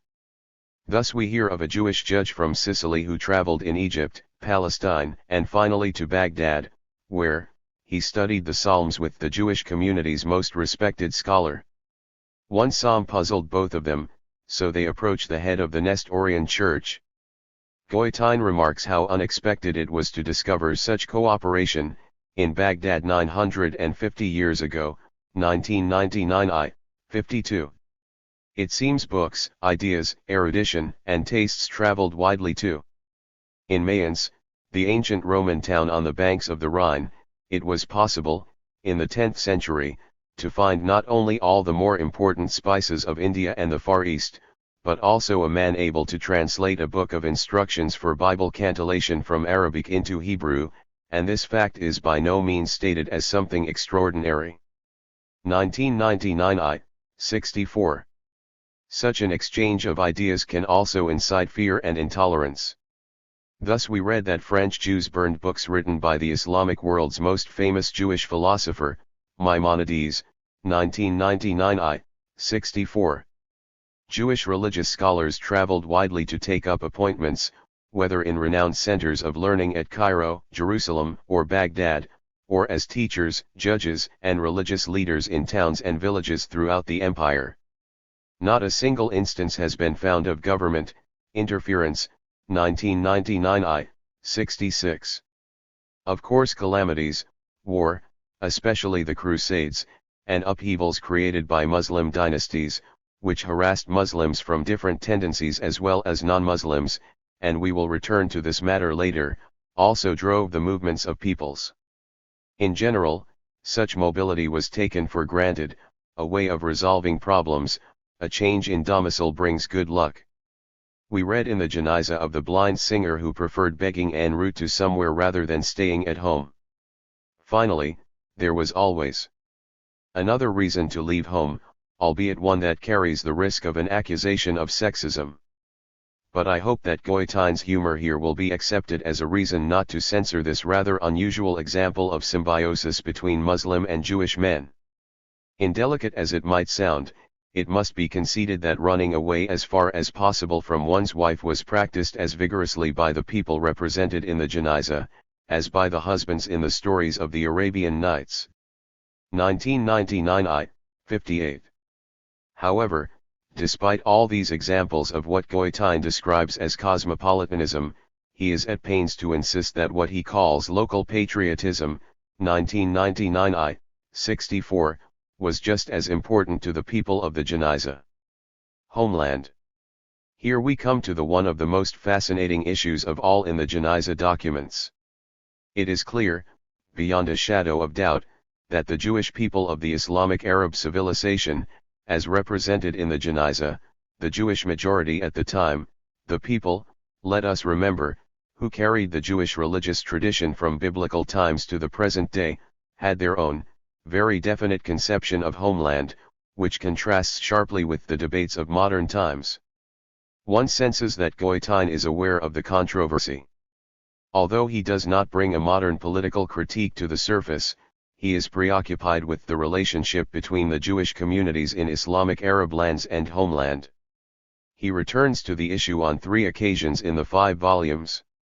He describes the extremely delicate, 1999 440, character of the evidence. He engages sophisticated arguments and marshals evidence to persuade the reader to start thinking about concepts like homeland and nation in an entirely different way. He is basically asking us to jettison contemporary versions and think it through as if in the mind of the Janazah Jew. He doesn't say so, but it seems that the modern versions are not to be considered as more progressive. On the contrary, it could reasonably be argued that the medieval Islamic Arab and Jewish concepts of nation and homeland are more progressive than our own. Let us join Goitine as he introduces these ideas. Whilst it is the case that Islam considers Christianity and Judaism incapable of grasping complete religious truth, and this meant that religious discrimination was always a possibility, at least in the period we are discussing, this was rarely an important issue. True, non-Muslims had to pay a special poll tax, but this was accepted as an inevitable burden. It created much less tension than the modern mind might expect. It was an argument with the tax-collecting authorities, but you would not blame your Muslim neighbor, fellow Muslim craftsman or Muslim business partner. Here we come to the distinction between nation, ummah, 3 and homeland, watan. The Muslim, Christian and Jewish communities each formed a separate nation, ummah. It supervised most aspects of daily conduct, in the personal, religious, and legal sense. At the root of all this was the concept that law was personal and not territorial. An individual was judged according to the law of his religious community, or even religious school or sect, rather than that of the territory in which he happened to be. 1999 I. 66. Goitine goes so far as to say that with the exception of some local statutes, the states as such did not possess any law, for the Jews of Spain or France to seek high court decisions in Jerusalem or Baghdad, or later, with Maimonides and his successor in Cairo, was the normal and natural thing to do. But the different religious communities shared a homeland, a dwelling place, watan. Whilst it was natural to be treated differently as a member of a different religion, it was revolting to be discriminated against as a permanent resident of the same country. 1999 274. Goitine explains this by giving what he calls a beautiful illustration in a passage from a letter written by a Jewish judge from Barca, in eastern Libya, living in Alexandria, to a friend in Cairo. He had intended to join his friend and make a pilgrimage to Jerusalem, but the route was unsafe, the winter was cold and our judge was clearly homesick. He was tempted to go home to Barca instead. In his letter he describes how he has already paid the fare for himself and his goods, on the caravan setting off that very day. He would be the only Jew. In the letter, he describes how the other travelers, mostly fellow Barcas, have promised me to be considerate with regard to the watering places and the keeping of the Sabbath and similar matters. Goitin comments that apart from his trust in God, it was the fact of traveling in the company of compatriots that gave this lonely Jew the sense that he would be safe. 1999-274. A little later in the same section, Goitin observes how the inevitable tendency to exclusivity in any religion, because of its claim to have found the only path to God, is undermined when people of different religious allegiance mix closely. They discover that the invisible republic of decent men and women stretches beyond the barriers of religion, party, and race. This invisible republic should not be seen as homespun, indulgent philosophizing on Goitin's part. On the contrary, his very next sentence makes it clear that he is generalizing from decades of studying the Geniza documents. He had come across, and quotes, only two critical letters, one of a Muslim and a Christian respectively. The astonishing fact about the Geniza is that quotations like the two given are so rare. As a matter of fact, thus far I have not come across any others of the same type, and nowhere else are Christians and Muslims as a group cursed or even spoken of detractively. 1999-276. In his earlier volume, Goitin had quoted an Arab proverb making the same point. In fact, his whole paragraph is worth reproducing. In this period Jews mingled freely with their neighbors and, therefore, cannot have been much different from them. For, as the Arab proverb has it, people are more akin to their contemporaries than they are to their own forefathers. It stands to reason that a 12th-century Jewish doctor, who worked in a government hospital in Cairo or Aleppo, was in most respects representative of the medical profession of his time in general, while a Jewish glassmaker or silk weaver, or metal founder would use the same techniques and occupy the same social position as his Christian or Muslim fellow workers. Mutual help, as expressed in small, but not too small, loans, is attested in the Geniza as prevailing as between members of different faiths but of similar professions. 1999 71. Muslims, Christians, and Jews lived in close proximity to one another, to a far higher degree than one would have assumed on the basis of our literary sources. 1999-289. Jewish quarters are rarely mentioned in the Geniza. The close interfaith relations, particularly in Old Cairo, are evidenced by the fact that houses and shops were held in partnership by members of different religious communities. 1999-292.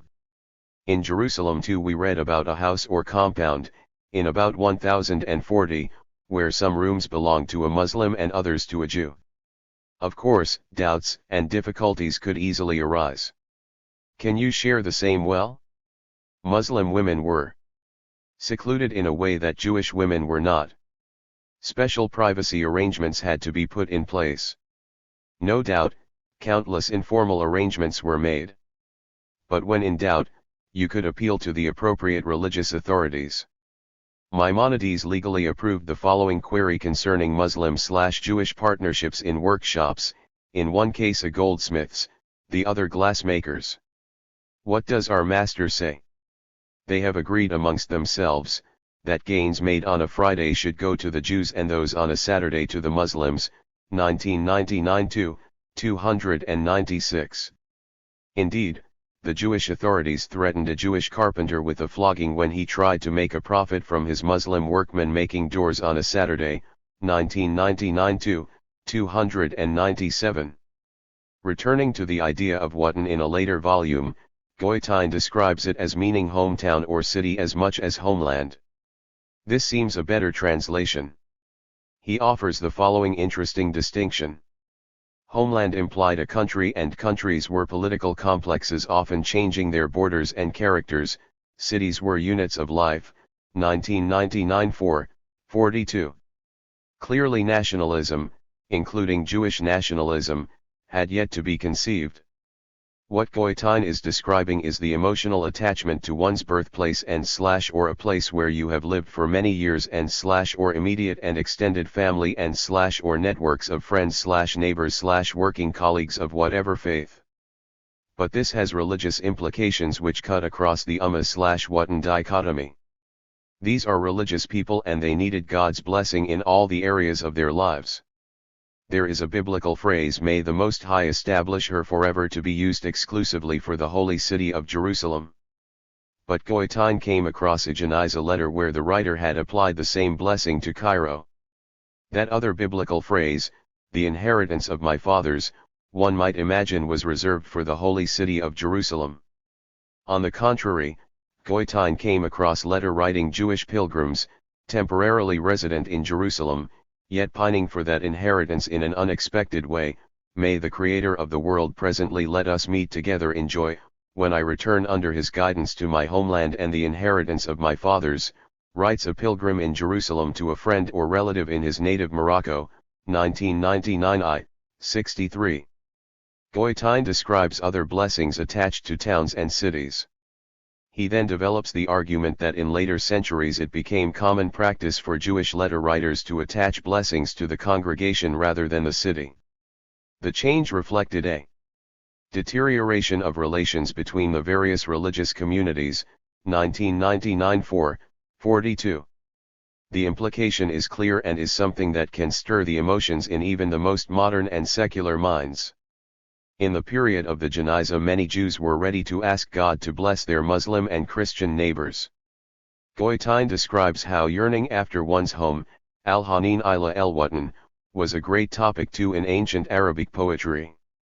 It was embedded in the culture, irrespective of religion. The Geniza letter writers use the Arabic word baladiya to describe their feelings and concern for the inhabitants of one's town. A Jewish dignitary from the Maghreb, writing to the Egyptian Jewish authorities about a Muslim merchant neighbor who was murdered on his way to the Yemen, comments, "He was my baladina and I am particularly concerned about him," 1999 4:45. Goitein concludes the section with great flourish and symbolism. He shows similarities between remarks about city life in the Talmud, the vital sourcebook of Jewish biblical commentary, and the writings of al-Sharani, a great Muslim mystic, who thanks God for his exodus, by the Prophet's blessing, from the countryside to Cairo.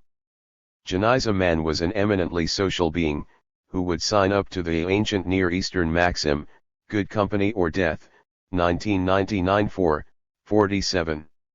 Religious tensions. Did anti-Jewish sentiment exist at all in this period? Yes, it did, and the Geniza has a special word for it, sinuth, hatred. However, the phenomenon is nowhere referred to as general, it is mentioned throughout in connection with certain groups, towns, or persons, 1999 278. It was much in evidence in Alexandria, but nowhere in Cairo. The most conspicuous illustration of religious difference was supposed to be the enforced wearing by non-Muslims of a badge of a different color, belt, or headgear. Countless references are found in Arabic literary sources. However, Goitein was unable to find a single reference to it in the Geniza, despite a constant preoccupation with clothing. He came to the conclusion that the ruling had been dropped or at least was ignored, 1999 286. The one area where Islam would clash bitterly with the other religions was over conversion. The poll tax could be seen as an instrument to encourage conversion. Goitein emphasizes the worry that the poll tax gave the people of the Geniza. Whereas, in high circles, the prospects of appointments to leading government posts acted as an inducement for embracing Islam, mass conversions in the lower classes might well have been caused in part by the intolerable burden of the poll tax. 1999 392-3. Goitein found no evidence of mass conversion for this particular period, but a very considerable section of the non-Muslim population must have been unable to pay it the poll tax and often suffered humiliation and privation on its account. In the later period, religious harassment, no doubt combined with these economic pressures, did indeed result in mass conversions. Conversion was a very serious matter. A Muslim converting to Judaism faced the death sentence. Nevertheless, Maimonides openly favored proselytizing, and the Janizah contains 2 letters from him to new converts from Islam, who had to emigrate to avoid putting their lives at risk. Intriguingly, most of the converts to Judaism mentioned in the Janizah are European Christians, 1999-304. Whilst it would be foolish and misleading to ignore this bleaker and more problematic side of Jewish life in medieval Islamic society, the balance of the Janizah is overwhelmingly positive. Science and the spirit of the age. A unique measure not just of Jewish success, but of a very special contribution to Islamic Arab civilization at this time, is provided by the really impressive participation of Jews in the medical profession. Private correspondence preserved in the Janizah abounds in references to medical advice sought and often paid for with one's last penny. In the Janizah papers, we find a Jewish doctor, and often more than one, in many a little town or large village, and occasionally Christian and Muslim colleagues are mentioned as well, 1999-241.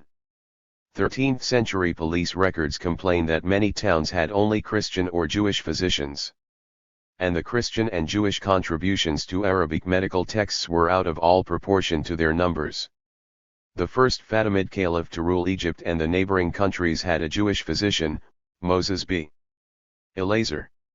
Moses, an Italian Jew who had been seized by Muslim raiders and taken to Tunisia, had developed marvelous concoctions which had wrought wonders in Tunisia, 1999-243. He was so successful that he was able to develop a family dynasty of physicians. 2 of his sons, 1 grandson, and a great-grandson all served the caliphs.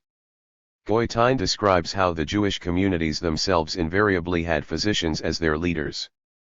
The most famous Jewish physician leader of his community was Moses Maimonides, who was also a physician to Saladin. Goitein is in awe of his son, Abraham, also physician to the caliph. A note in the Janizah from a fellow Muslim physician praises his excellent medical skills, and pays tribute to him with a detailed biographical sketch. Abraham was an immensely complex figure. Goitein writes that he stood for everything regarded as praiseworthy in Janizah society. On the one hand, he was deeply steeped in every aspect of Judaism, a paradigm of learned orthodoxy, 1999 v. 475. On the other, he deeply admired the Muslim mystics, the Sufis, and went as far as to say that some of them were worthier disciples of the prophets of Israel than many of the Jews of his day, 1999 v. 478. He was also devoted to science with a fervor bordering on faith, 1999 v. 475. Whilst Abraham's fascination with Sufism, and his willingness to make such an outrageous declaration, intrigues, it was his profound belief in science, and the principle it upheld, that ultimately matters more to us. The medieval doctors of the Mediterranean were the torchbearers of secular erudition, the professional expounders of philosophy and the sciences. While the lawyers studied and applied the sacred laws of their religions, and therefore were limited in outlook by their very profession, the physicians were the disciples of the Greeks, and as heirs to a universal tradition formed a spiritual brotherhood that transcended the barriers of religion, language, and countries. Their noble calling as exponents of the sciences would perhaps not have sufficed to bestow upon the medical profession the halo of social prestige it enjoyed in the period studied in this book. For the main concern of man in those days was religion, and consequently it was excellence in this field that was honored most. Yet the physician had another feather in his cap. Almost any doctor of distinction was also a member of the entourage of a caliph, a sultan, a vizier, a general or a governor. He shared the glory of the great of his world without being involved in their crimes and their hateful ways of oppression. Why did medieval rulers, many of whom were soldiers with only scant education, care to attract so many physicians to their courts? The answer is that even those rough soldiers could not escape the spirit of their age. In those times the immense belief in books, in ancient books in particular, prevailed, and it was the doctors who knew the books. The more doctors around, the more knowledge was available, and the better the prospects for its successful use. 1999-241. Even those rough soldiers could not escape the spirit of their age. It is worth reminding ourselves, as we conclude this chapter, that the spirit of the age was rooted in the Islamic revolution that had taken place several centuries earlier. One is struck by the similarities of Goitine's remarks, based, at least in part, upon his absorption in the Janizah and his implicit pride in medieval Judaism's contribution, with those of Arab historian, Albert Hourani, whose history of the Arab peoples is also high up on the Arab-Jewish, Mizrahi Artists and Writers International Sephardi Survival, Reading, list. Discussing the translation of Greek philosophy in Arabic, and commenting on the impact of Iranian and Indian influences, Hourani writes: the motives may have been partly practical. Medical skill was in demand, and control over natural forces could bring power and success. There was also, however, a wider intellectual curiosity, such as is expressed in the words of Al-Kindi, 801-66, the thinker with whom the history of Islamic philosophy virtually begins. We should not be ashamed to acknowledge truth from whatever source it comes to us, even if it is brought to us from former generations and foreign peoples. For him who seeks truth there is nothing of higher value than truth itself.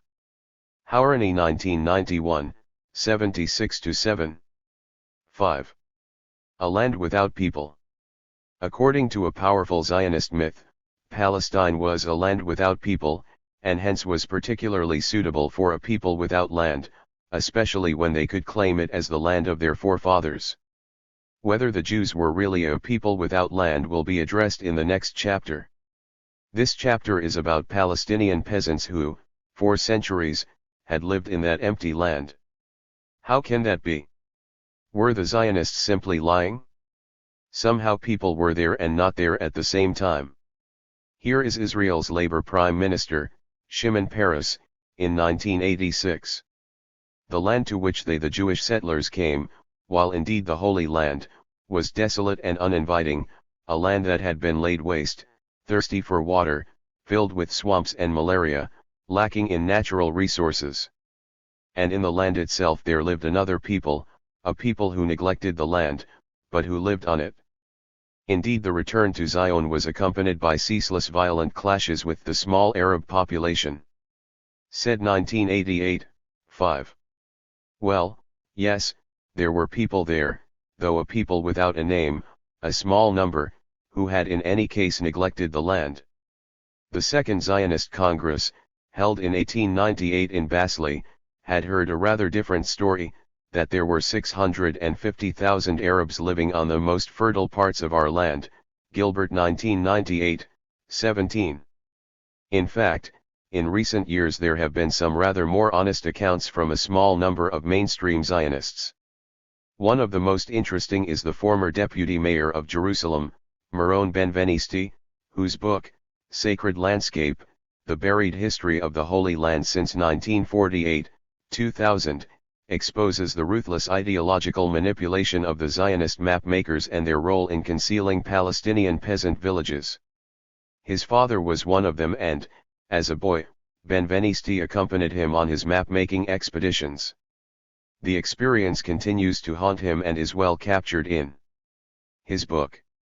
I recall the first time I felt the tragedy of the Palestinians penetrate my Zionist shield. 5 years after the 1948 war, measuring underground water levels, I went to inspect the village well of Rana, near Beit Jibrin. I remembered the place from a trip with my father, and the desolation, the empty houses still standing, the ghost of a village once bustling with life, stunned me. I sat with my back against an old water trough and wondered where the villagers were and what they were feeling. Benvenisti was to find out 15 years later after the Israeli occupation of Jerusalem in the 1967 war. He visited a refugee camp near the city and met a survivor from Rana. Suddenly I saw before my eyes the geography of my childhood. I could not share their sense of loss, but I could and did share deep nostalgia mixed with pain for the lost landscape and a nagging feeling of guilt, for my triumph had been their catastrophe. He asked himself the ultimate question that every Zionist has to ask. Have we transformed a struggle for survival into an ethnic cleansing operation, sending people to exile because we wanted to plunder their land? Benvenisti 2003. Looking in vain for the Palestinian peasant. Paris had substituted the word neglect for emptiness. It's not quite the same, but morally it served the same purpose of justification for Zionist behavior. It was as though the land was empty because the small number of people there had neglected it. Zionism would redeem the Jewish people as it redeemed the land. Ben-Gurion had played on identical themes. The land had been barren for 2,000 years and the Arabs were destroyers, see Chapter 1. But in any case, neglect is a trigger word for a wider argument. It leads us to Europe's conception, and Zionism's conception as part of a European ideology, of the Middle East at the turn of the 20th century, brilliantly summed up in both a word and a book. Edward Said's Orientalism, Europe's fascination with, and its desire to control, the Orient, the Middle East, the Far East, made especially exciting because it was always spiced with danger. The essence of Orientalism is the ineradicable distinction between Western superiority and Orientalist inferiority, said 1995, 42. One of Orientalism's most potent claims is that Oriental societies, even though they are a reservoir of a wonderful cultural heritage, upon which, of course, the West feels it has a claim, became stagnant over the centuries, neglected, and especially unable to cope with the impulses of Western modernization. Most of the Middle East, including Palestine, from the early 16th century until the beginning of the 20th century, was part of the political, economic, and religious structure known as the Ottoman Empire, controlled from its capital, Istanbul. Ottoman is almost a synonym for Orientalism. After all, it brought Islam into the Central European heartlands, dangerous certainly, a threat to Christian civilization without doubt, but always fascinating. The theater in Renaissance England was enthralled with tales from the battlefields of Europe between Ottoman Islam and Christianity, said 1995, 61. Several centuries later, Europe could delight in the very obvious decay of the Ottomans, said 1995, 207, and come to the rescue, knights on white chargers, literally sometimes, of its subject peoples. Thus did the early 20th century give us the epic romantic tales of the British military intelligence agent, Lawrence of Arabia, leading the Arabs in their struggle against Ottoman oppression, an Orientalist classic if ever there was one. And of course it was the Brits, not the Zionists, who liberated Palestine, the Holy Land, from the Ottomans. Arab nationalist resistance to British, and French, control of their lands quickly discovered the appropriate political noun for the European Orientalists, imperialism. Nevertheless, Arab nationalists had something in common with their new oppressors, a desire to modernize. Of course, the difference was that the emerging Arab political leadership, understandably enough, wanted to wrest control of the processes of modernization and shape their own destiny. However, when it came to understanding their own history, not an unimportant precondition for building a popular resistance movement, Arab nationalists sometimes inadvertently bought into the Orientalist conception of their own past.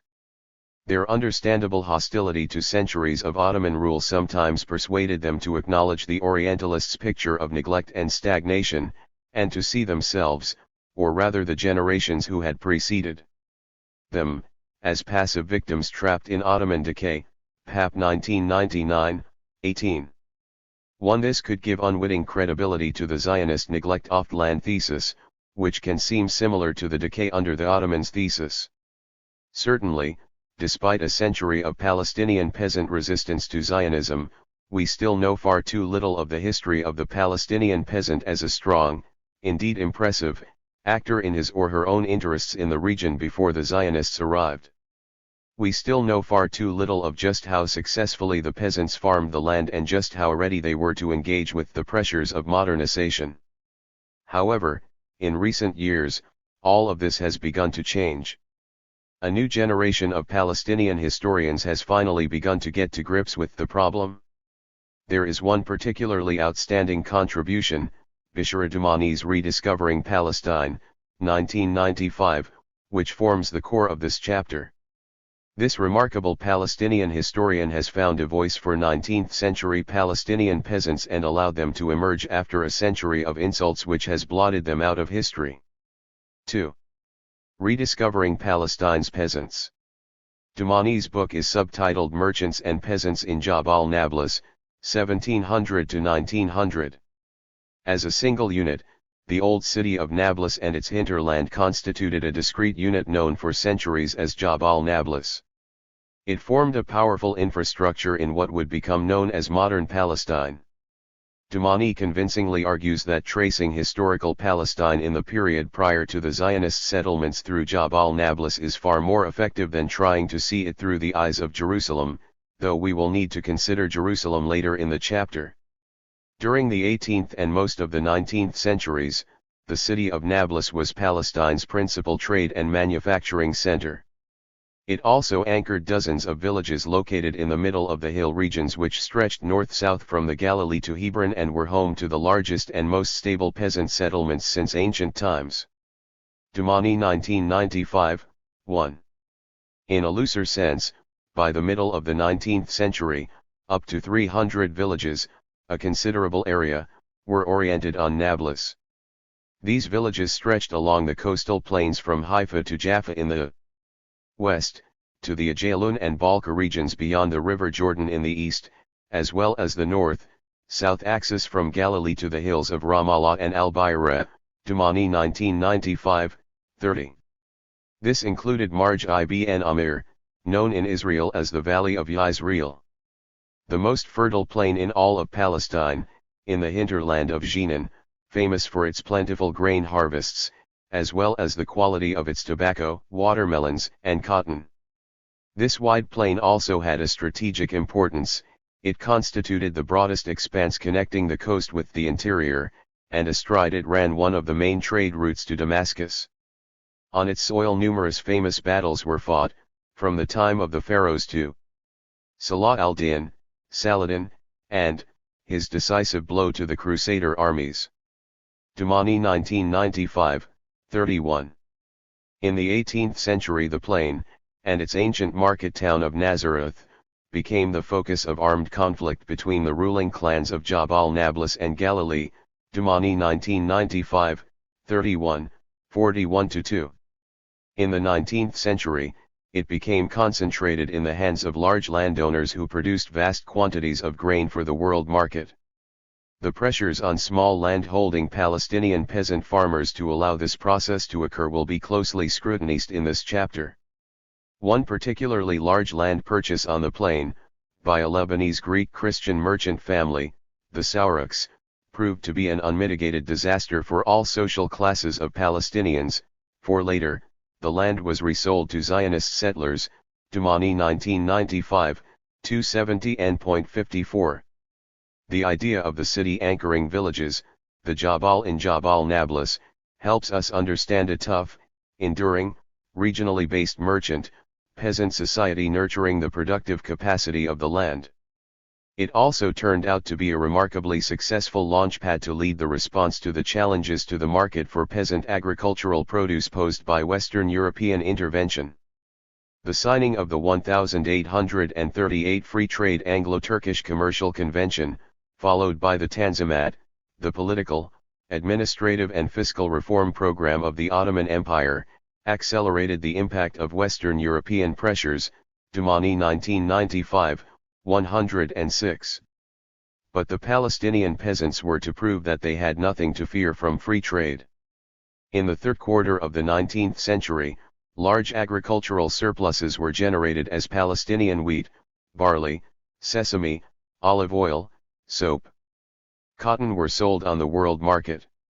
At this stage, exports exceeded the imports of European machine-manufactured goods. Dumani 1995, 4, emphasis added. The productive capacity of Jabal Nablus, as well as its stunning beauty, have captured the imaginations of visitors to the area, from Muslim travelers in the Middle Ages to young Englishmen in search of adventure in the 19th century. Embedded between two steep mountains in a narrow but lush valley and surrounded by a wide belt of olive groves, vineyards, fruit orchards, and a sprinkle of palm trees, the ancient city of Nablus has long been described as resembling, in the words of Shams al-Din al-Ansari in the 14th century, a palace in a garden. The secret was water, the primary reason why Nablus was able to support a large population and a wide range of manufacturing establishments. Its 22 gushing springs were channeled into the city's public fountains, mosque courtyards, gardens, tanneries, and dye and pottery establishments, as well as the private homes of the rich. Water was also carried down the 1,220-meter-long valley that widened westward via aqueducts that fed irrigation channels and powered the large, round stones of grain mills. In the summer heat, evaporated water formed a thin blue mist that enveloped the city and accentuated its charms. Its beauty can hardly be exaggerated. Clusters of white-roofed houses nestling in the bosom of a mass of trees, olive, palm, orange, apricot, and many another varying the carpet with every shade of green. Everything fresh, green, soft, and picturesque, with verdure, shade, and water everywhere, a rich blue haze from the many springs and streamlets, which mellows every hard outline, wrote H.B. Tristram, London 1881-2. The phrase Little Damascus, which its inhabitants constantly use to describe Nablus, sums up the look, feel and essence of the city. Dumani 1995, 22. The Reverend John Mills agreed with these glowing sentiments. The inhabitants are most proud of it, and think there is no place in the world equal to it. Dumani 1995, 21. In 1864, Mills was on a special mission to Nablus.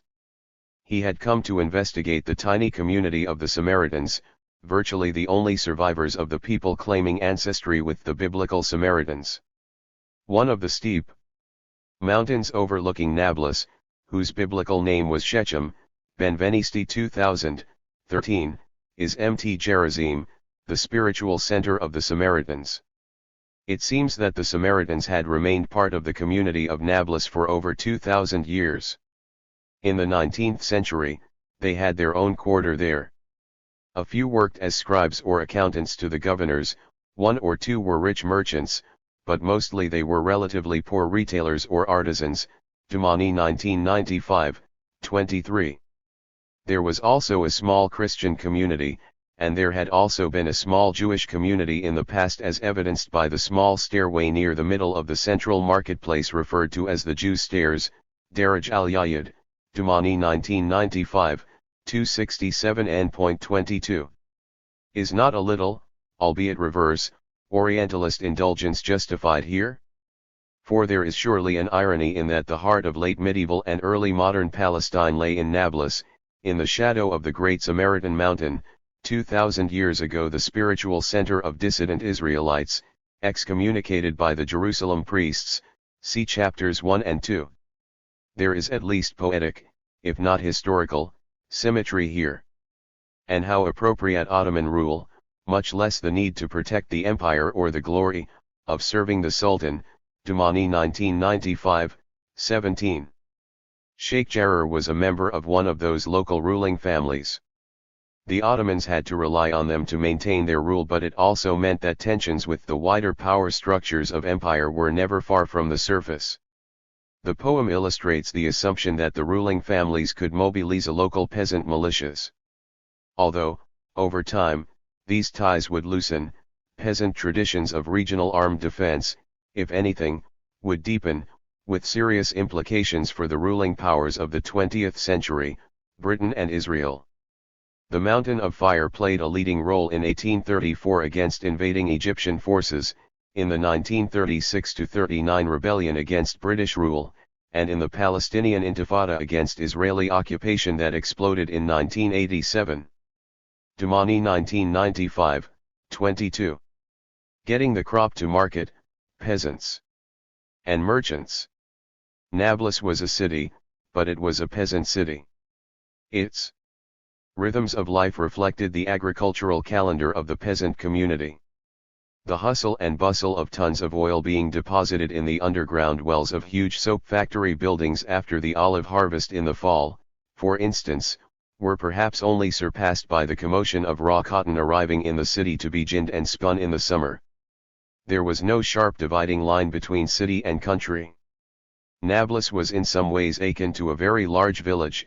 At sunrise many Nablusis exited the city gates to work on the extensive olive groves, vineyards, and orchards that covered the terraced slopes, as well as in the fields, vegetable gardens, and grain mills that were scattered across the valley. In reverse flow, peasants poured into the city to sell their goods and to search for wedding clothes, work tools, cooking utensils, rice, coffee, and a host of other items.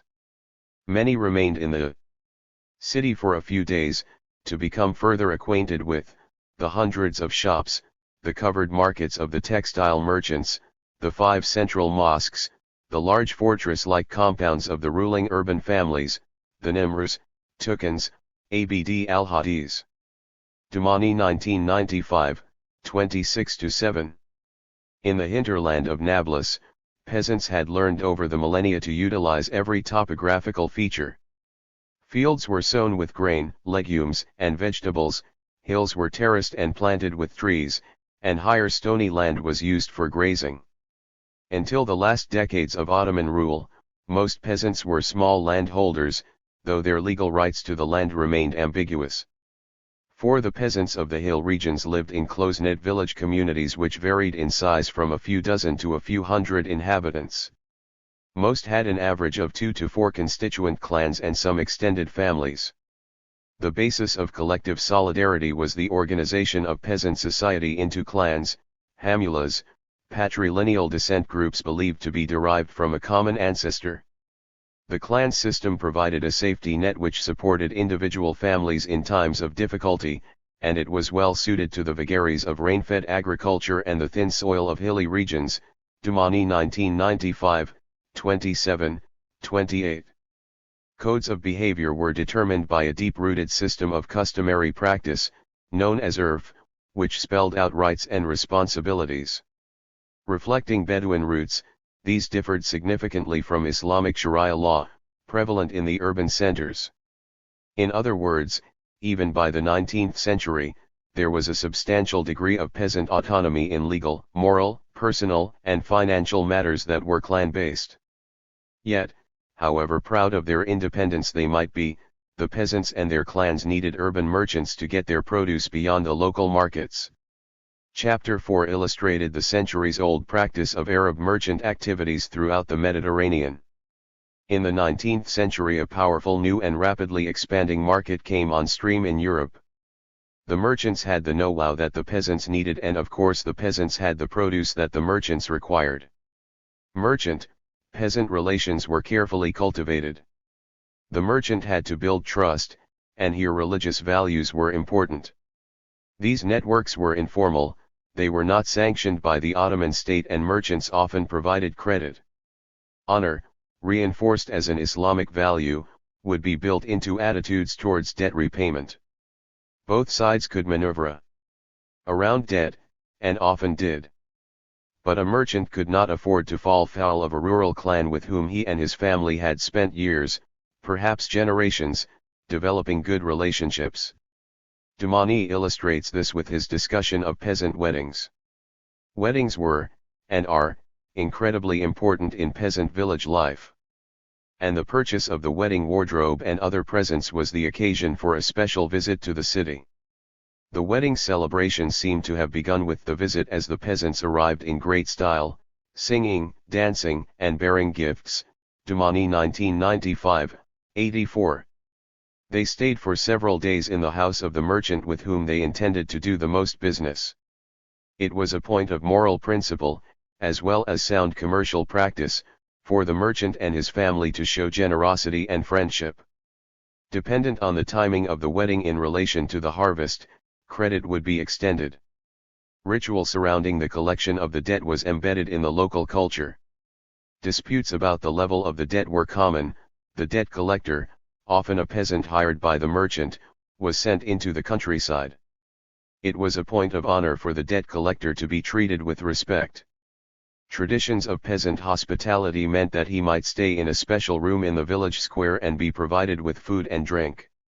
This did not prevent the peasants exercising skilled tactics at evasion.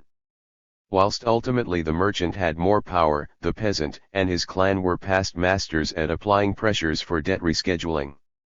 However, modernity would upset this delicate balance between town and country.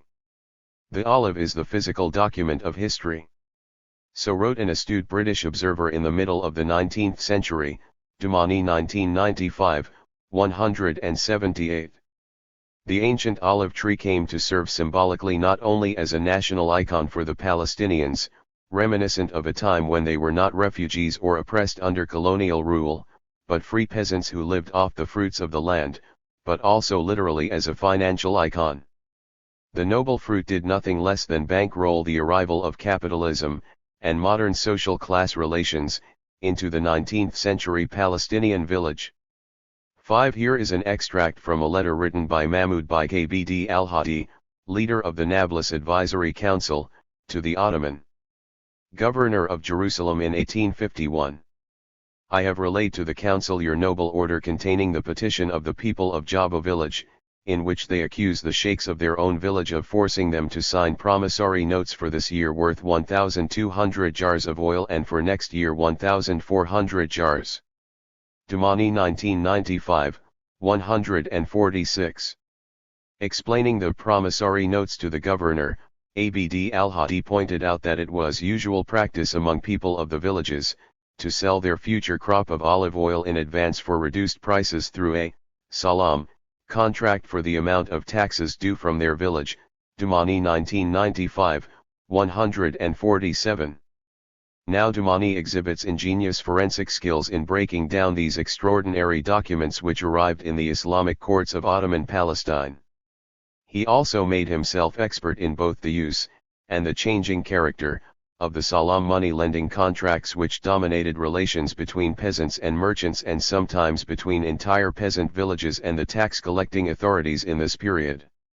A salam contract was a cash loan to a peasant advanced by a merchant with an agreed claim on the amount of a crop, usually olive oil, then owed by the peasant, irrespective of future harvest yield, weather conditions, etc. Tax payments could also be delayed or renegotiated on the same basis, where an agreement is made on the amount to be paid in the form of olive oil at a later date. Obviously, this system was open to abuse. The local oil merchants who began to control the city council also collected taxes on behalf of the Ottoman state. The agreement might also contain hidden interest charges. Default on the debt could force a peasant to surrender his land, or land rights, to a merchant. It seems futures trading on the global stock exchanges of our own times has surprising antecedents. These arguments are developed fully in Dumani's chapter, The Political Economy of Olive Oil, which he insists are essential to understanding the Palestinian economy at this time. It is a masterpiece and we can hardly do it justice here. Still, a basic outline must be attempted to demonstrate the speed with which the Palestinian peasant economy had to come to terms with a rapidly changing world. Of course, the plight of the bond-indebted peasants is nothing new. We find these exploitative relations on the land deep in historical antiquity. But what is interesting here is the way these money-lending contracts, and the conflicts they generated, became vehicles for modernization. Returning to the governor's letter, the idea that peasants could petition the governor was itself new. For generations the peasants had ignored the urban courts. They were used to settling disputes through the strength of their rural clans.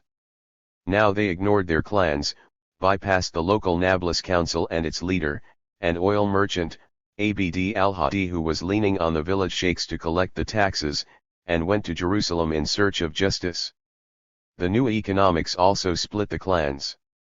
The petition attacked their own clan leaders for cheating them, and this suggests a fundamental change. The clan leaders were, consciously or otherwise, anticipating the formation of what Dumani calls a rural middle class.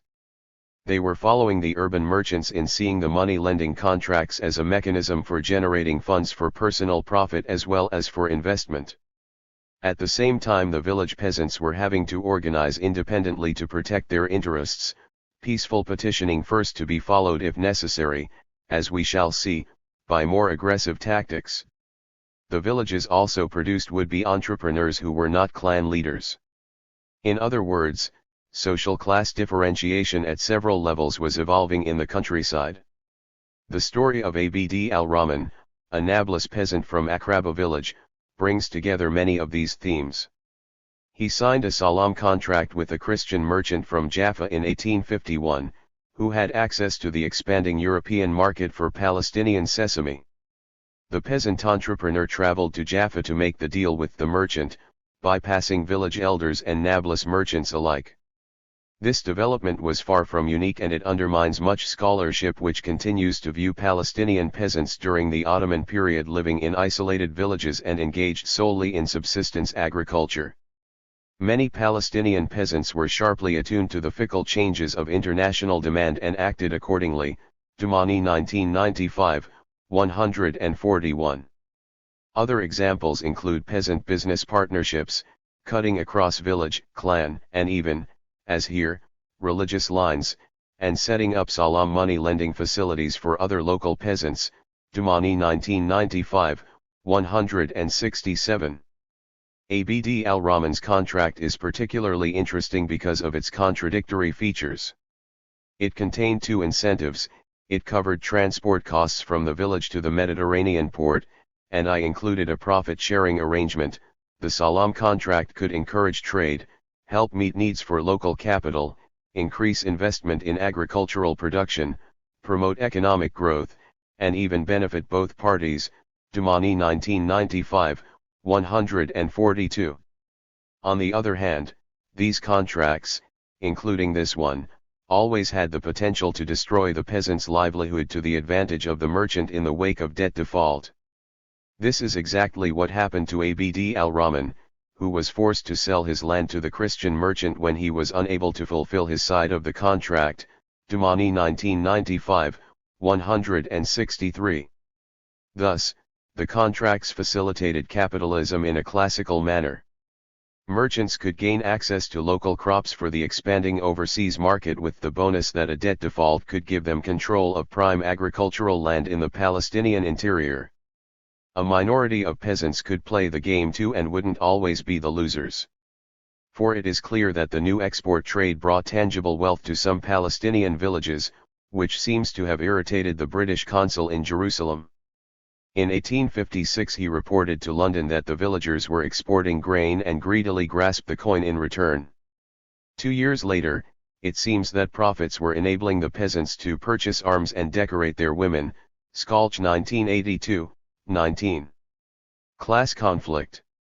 By the middle of the 19th century, the oil merchants of Nablus had accumulated sufficient profits from the peasants to allow them to undertake a massive expansion of the olive oil-based soap-making factories in the city. It became the most successful local industry in the region, and one which brooked no European competition. Unfortunately, space allows only the briefest of discussion.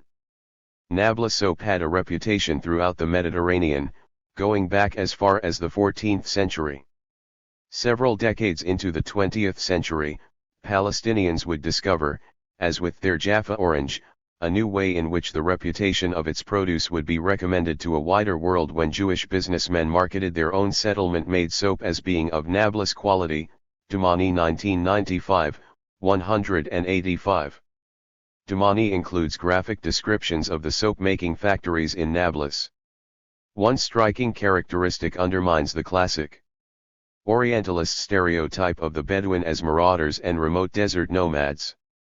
Alongside the peasants delivering the olive oil to the vast underground wells of the factories, the Bedouin proved themselves to be a vital factor of production.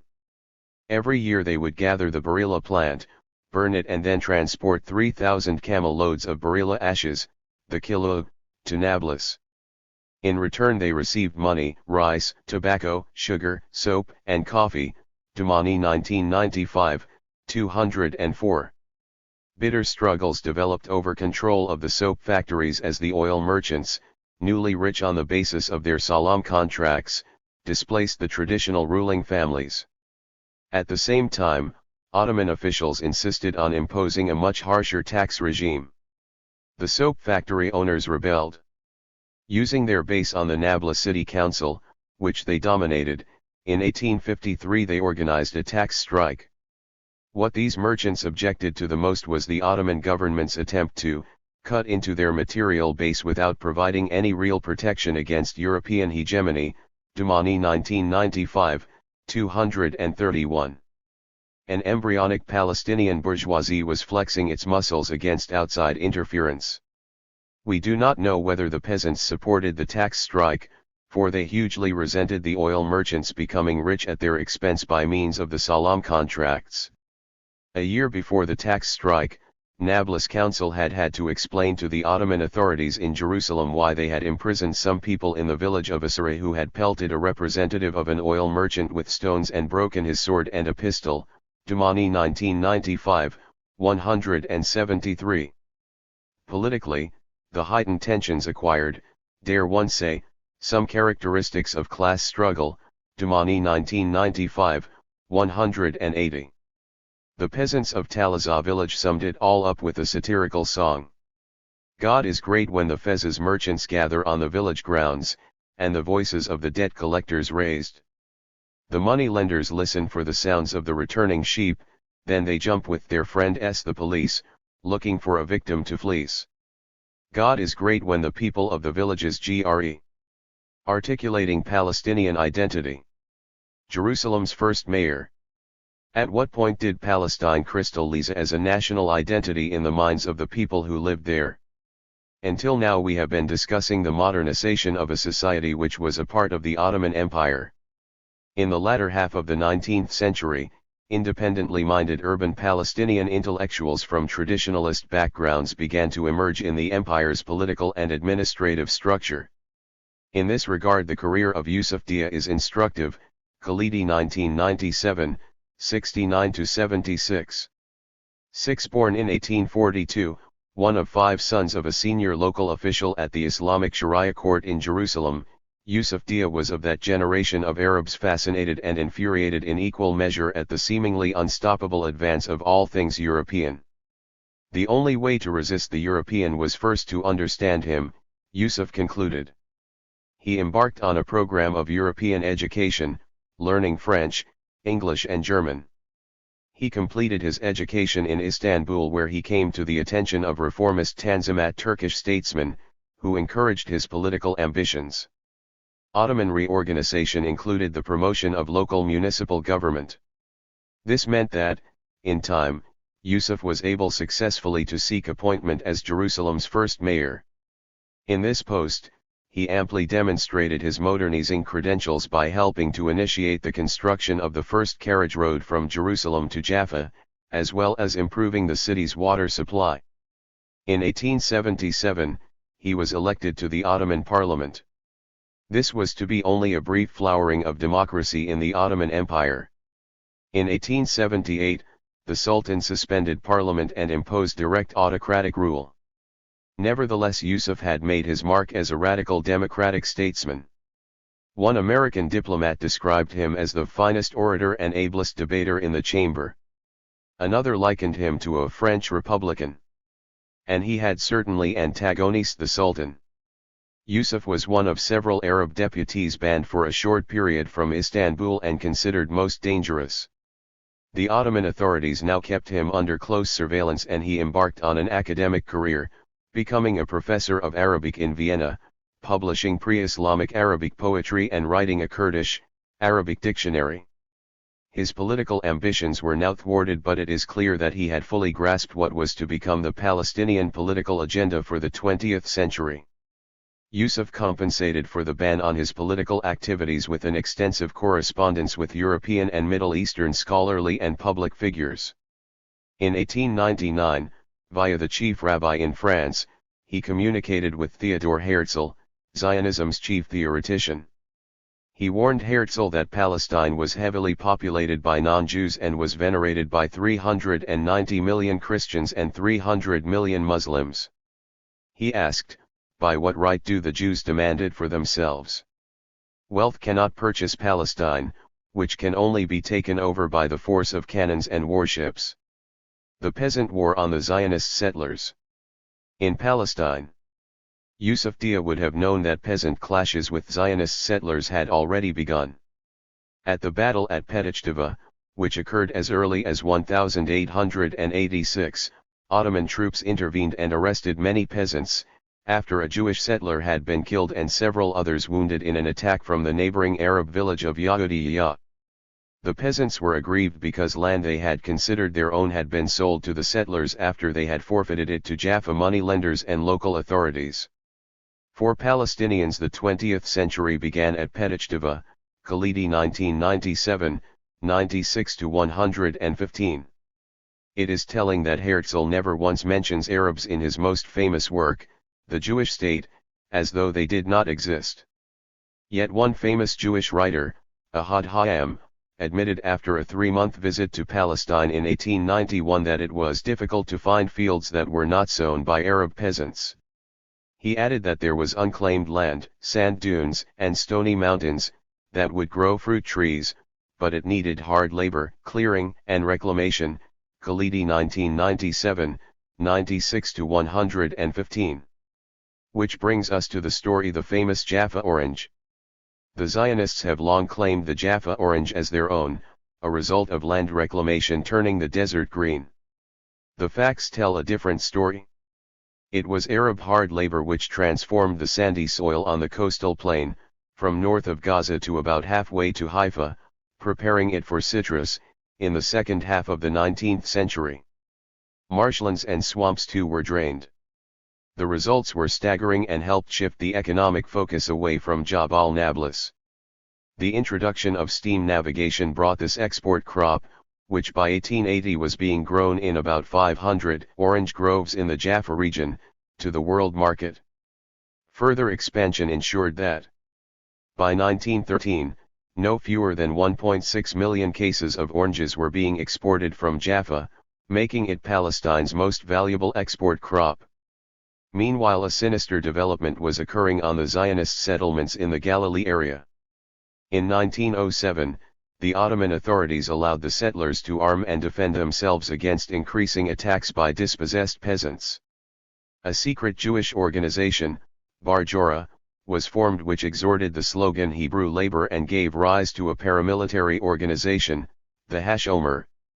We will examine the racist political implications of the Hebrew labor slogan more closely in the next chapter. Later in the 20th century, many years after the creation of the State of Israel, General Yigael Allon made it clear in his book The Making of Israel's Army, that Hashomer was the forerunner of the Israeli armed forces. By now, the clashes between the peasants and Zionist settlers were becoming much more effectively, and publicly, politicized by the intervention of Arab politicians on behalf of the peasants. The sale to Zionists of the village lands of Al-Fula, halfway between Nazareth and Jenin on the famous Marj ibn Amir plain, by the same Lebanese Saurik merchant family mentioned earlier, brought matters to a head. This time the sale was made to the Jewish National Fund, JNF, a new institution of the Zionist movement devoted to land purchase, and headed by Arthur Ruppin. Ruppin was another Zionist who knew well that there was no such place as a land without people. He later admitted that there was hardly any unsettled arable land, and following land purchase from absentee landlords, we had to remove the peasants who cultivated the land. The Ottoman appointed official for Nazareth, Shukri al-Asali, a member of a prominent Damascus family, was a well-known public speaker and journalist. He refused to hand over the title deeds of the land to the new owners, despite instructions from the Ottoman authorities.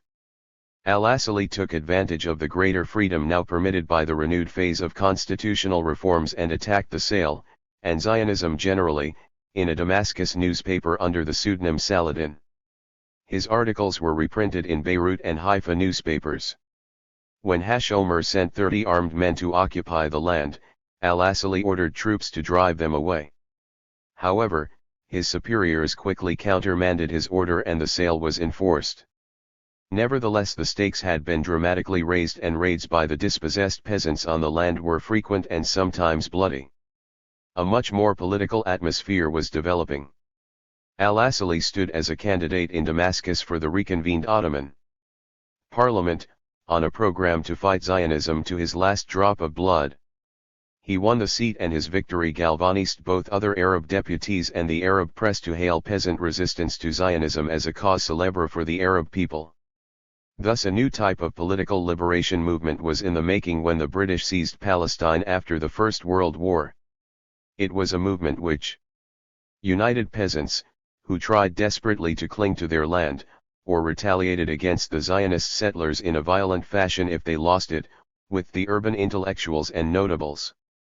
In 1935, the funeral in Haifa of the first public apostle of armed resistance, the Syrian Sheikh Izz al-Din al-Qassam, who lived and worked for 15 years among landless fellahin peasants, had migrated to the Haifa slums, and died in combat with British troops, became an enormous public demonstration. This in turn helped to spark the 1936 general strike and the 1936-39 Palestinian Arab Revolt. In the words of the best study of al-Qassam, his death electrified the Palestinian people. Khalidi 1997, 114-15. By 1880, the majority of a world population of nearly 8 million Jews were living in Eastern Europe, for the reasons explained in Chapter 3. Some 4 million lived in territories that had been acquired by the Tsarist Empire as it expanded westwards in the 18th and 19th centuries. This region, which stretched from Lithuania in the north to the Black Sea in the south, and from Poland in the west to White Russia and the Ukraine, in the east, became known as the Pale of Settlement. Hostile policies of the successive Tsars had concentrated the Jews inside the Pale. According to a very pervasive Zionist myth, these Jews constituted a people without land. This arena acted as a vast distillery for all the emerging Jewish social trends and political movements, assimilation, mass migration westwards, especially to America, the huge Jewish participation in the rapidly growing socialist parties, and the growth of the Zionist movement. One event above all others, looming on the horizon with an awesome inevitability, would act as yeast, fermenting all these trends and movements, albeit in contradictory directions, the Russian Revolution. The French Revolution of 1789 had held out the promise of a final and lasting emancipation to the Jews of Western Europe. Far from being a people without land, if the promise was fulfilled, they were to be stakeholders, legal citizens with equal rights in the lands of settlement, the lands of their birth. Of course, there was still anti-Semitism. Nevertheless, these Jews felt a new confidence and security rooted in a democratic constitution or parliamentary legislation. At the end of the 19th century, the Russian Revolution would make the same promise to the Jews of Eastern Europe. True, it took many decades for the first anticipatory ripples of this world-shaking historical drama to make an impact on the Pale of Settlement. Yet, modernization and capitalism, the motors of the revolution, in the form of industrialization, had made a slow and faulty start in the Pale.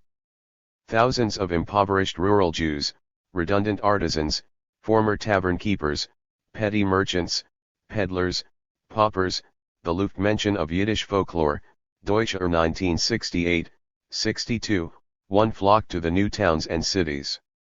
The centuries-long tradition of Jewish craft skills meant that it was the artisans who adapted most easily to an urban environment. The rest struggled as best they could. But one thing was clear, the medieval Eastern European Jewish economic infrastructure was rapidly disappearing. The Zionist historian David Vidal takes up the story, Vidal 1975, 31-60. At the start of the 19th century, no single Jewish community numbered more than 10,000 in the Pale. By the end, there were 40 such communities totaling 1.5 million, about a third of the total Jewish population.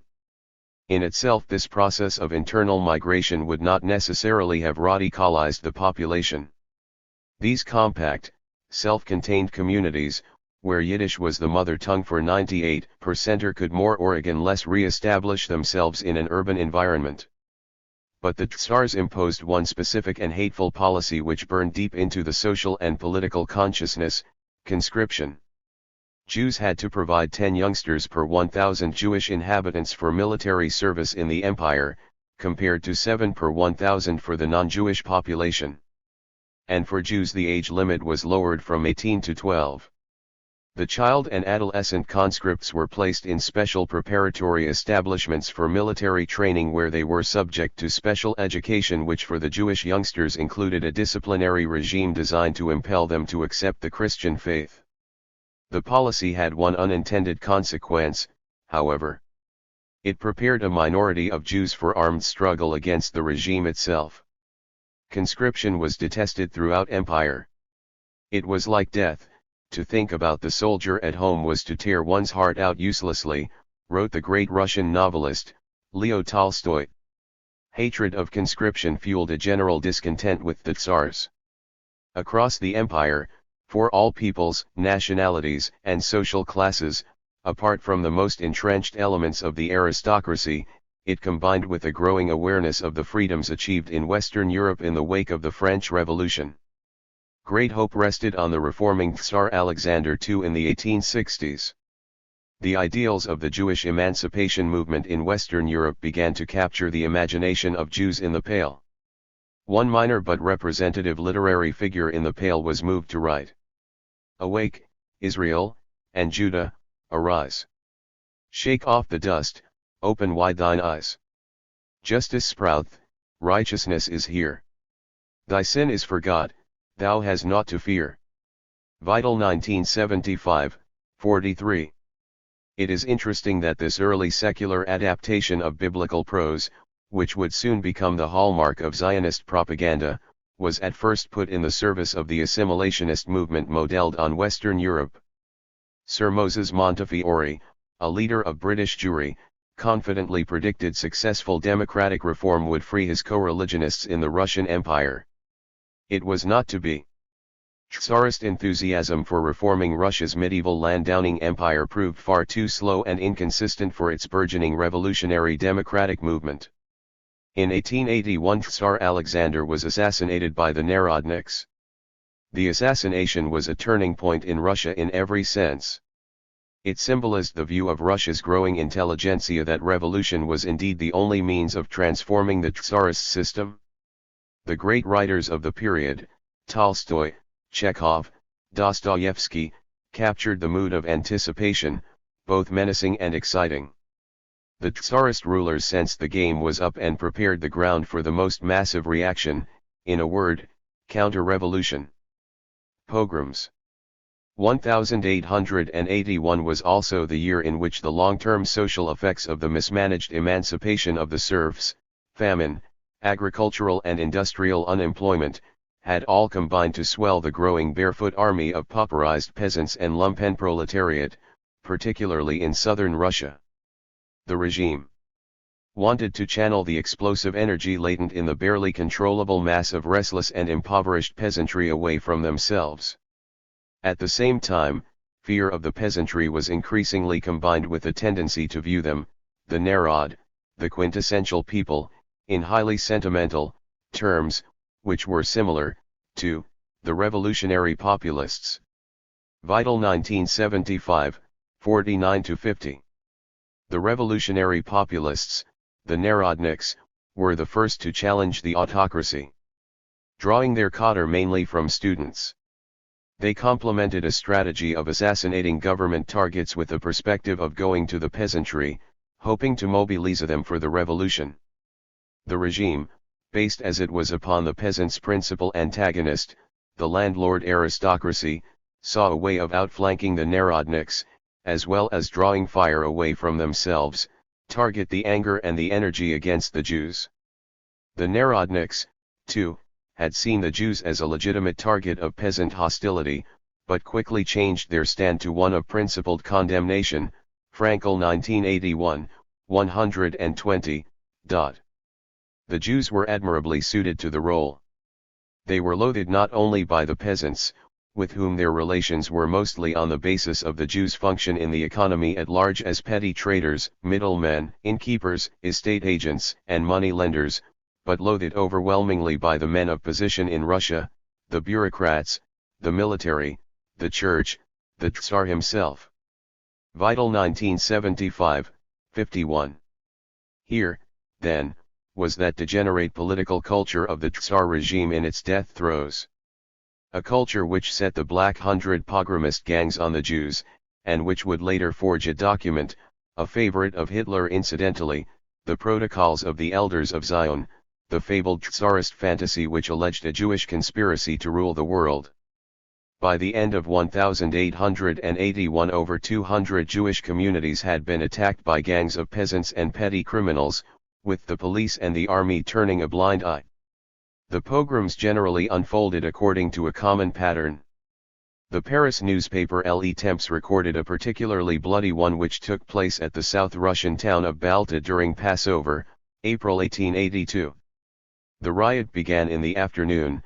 The Jewish inhabitants prepared to defend themselves, whereupon the municipal authorities had them dispersed by troops who beat them with rifle butts. The following morning, 600 peasants from the surrounding country recommenced the attack and maintained it without further obstacle. It was a scene of pillage, arson, murder, and rape to make one tremble with horror. 211 were injured, 9 were killed, girls were raped, most houses were demolished. Vital 1975, 52-3. The pogroms broke once and for all the deeply ingrained immobilism and fatalism of the Jews. Vital 1975, 59. Panic combined with a determination to find answers to this particularly virulent species of anti-Jewish hatred with its systemic roots in the Russian rulers' defense of their feudal privileges. This was then an explicitly political crisis demanding political solutions. Vital sees the genesis of the Zionist movement, Vital 1975, 65, in this period. Indeed, the rest of his writings are devoted to how the Zionist movement then evolved. Yet, the emigration fever, in search of a land where the emancipation of the Jews might finally become a reality, certainly wasn't directed to Palestine, as Vital is the first to admit. Rather, it was America, which took on a symbolic quality, suggesting a fresh departure, a new life, and unlimited horizons that it was not to lose for 70 years, Vital 1975, 61-2. The migration statistics speak for themselves. In 1880, there were fewer than 250,000 Jews in America. 50 years later the numbers were nearly 5 million, migration from Eastern Europe combining with natural population growth, Eben 1984, 260. But in some ways an even more important development occurred after the pogroms. Most Jews did not, or could not, emigrate, and many of them discovered renewed hopes for their emancipation in the land of their birth in the rising revolutionary movement that began to sweep the length and breadth of the Russian Empire. The socialists, especially the Jewish Socialist Bund, erupted onto the scene in the Pale. Overshadowing the Zionists in its mass appeal at least until 1905, Mendelssohn 1976, the Bund was committed to a Jewish stake in the lands of settlement. It was an uncompromising and ferocious opponent of Zionist emigration schemes to Palestine. It is sadly typical that Vital's book, with nearly 400 pages on the origins of Zionism in the Pale of Settlement, affords the Bund just 2 pages. Self-emancipation. 1881 transformed the way Jews now viewed emancipation. In the past, reliance on others, government authority and the established Jewish leaders, was seen as the mechanism for protecting Jewish interests.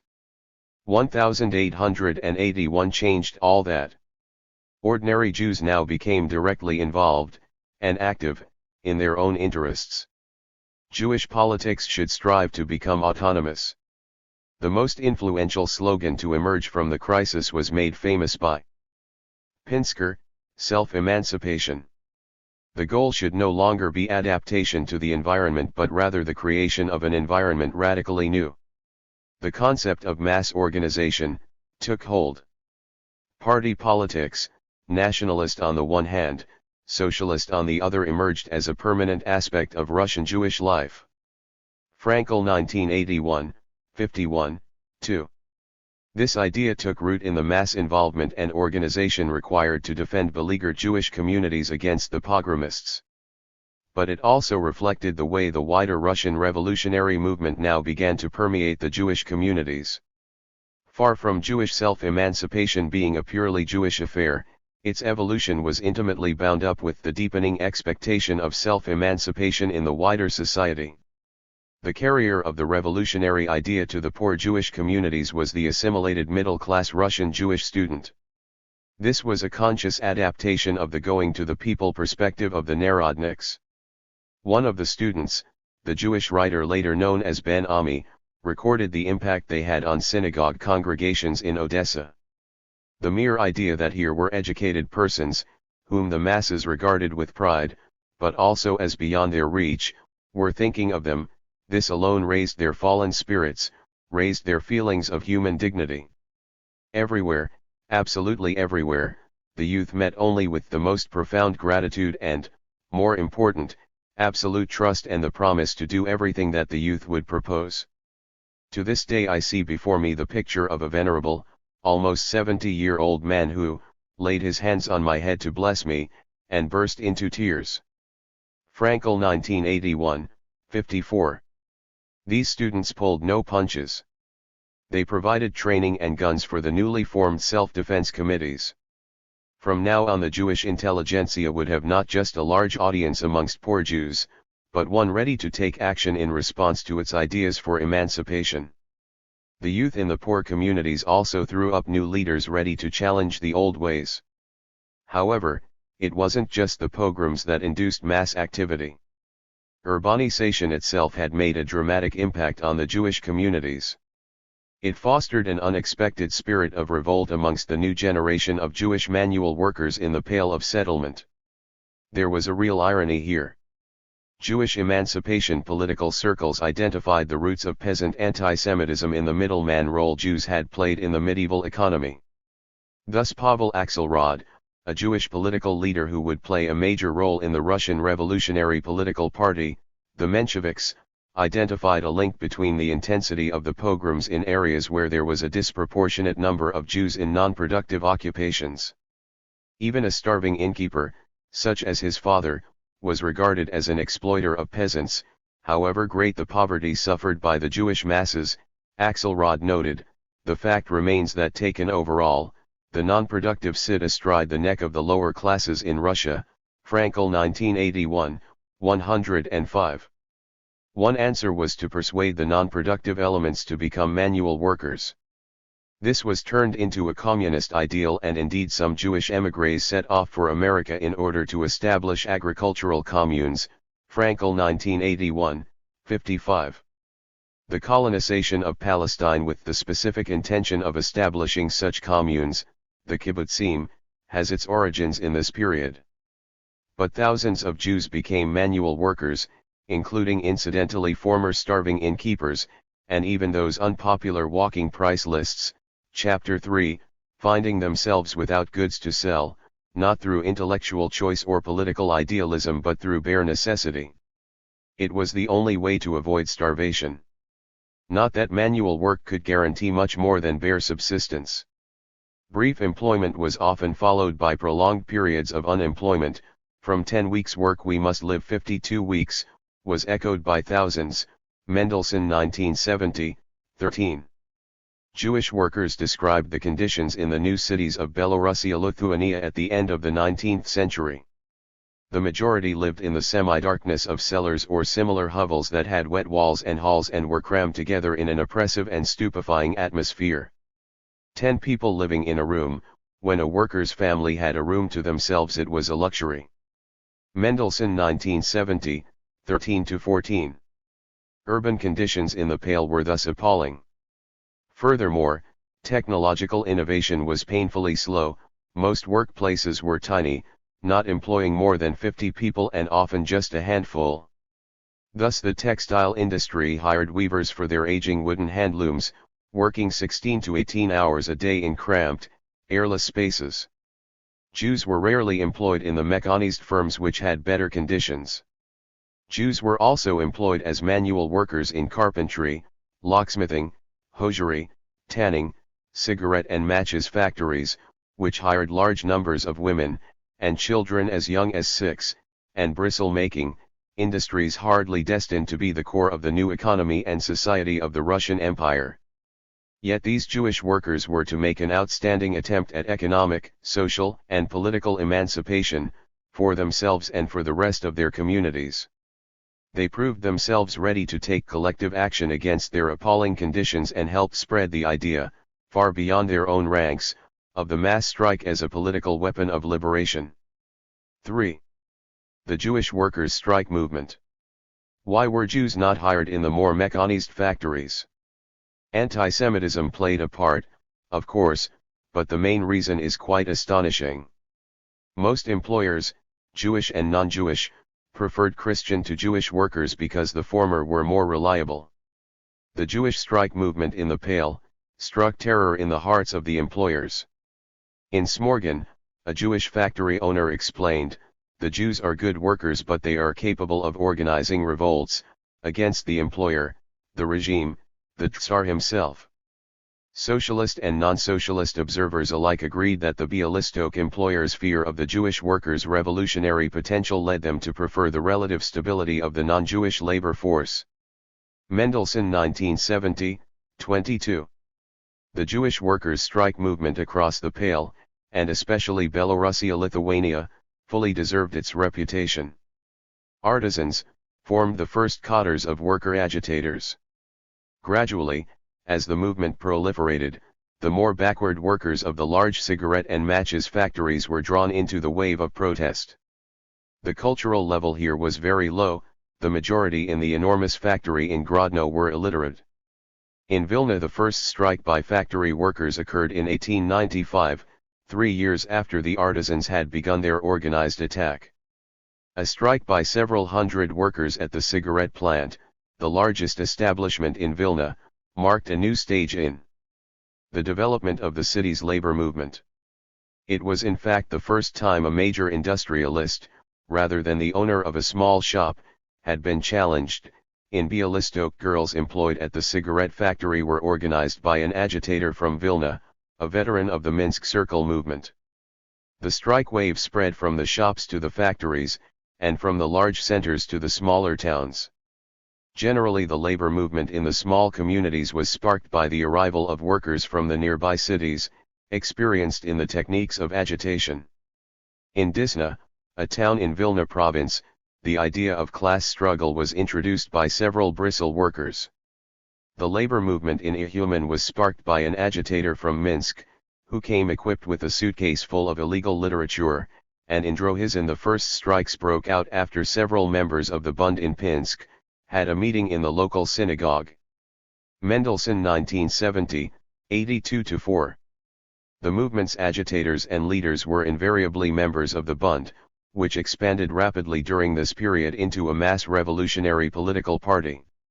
The Zionist leader, Chaim Weizmann, writing in 1903, conceded its strength, "Our hardest struggle everywhere is against the Bund, this movement consumes much energy and heroism.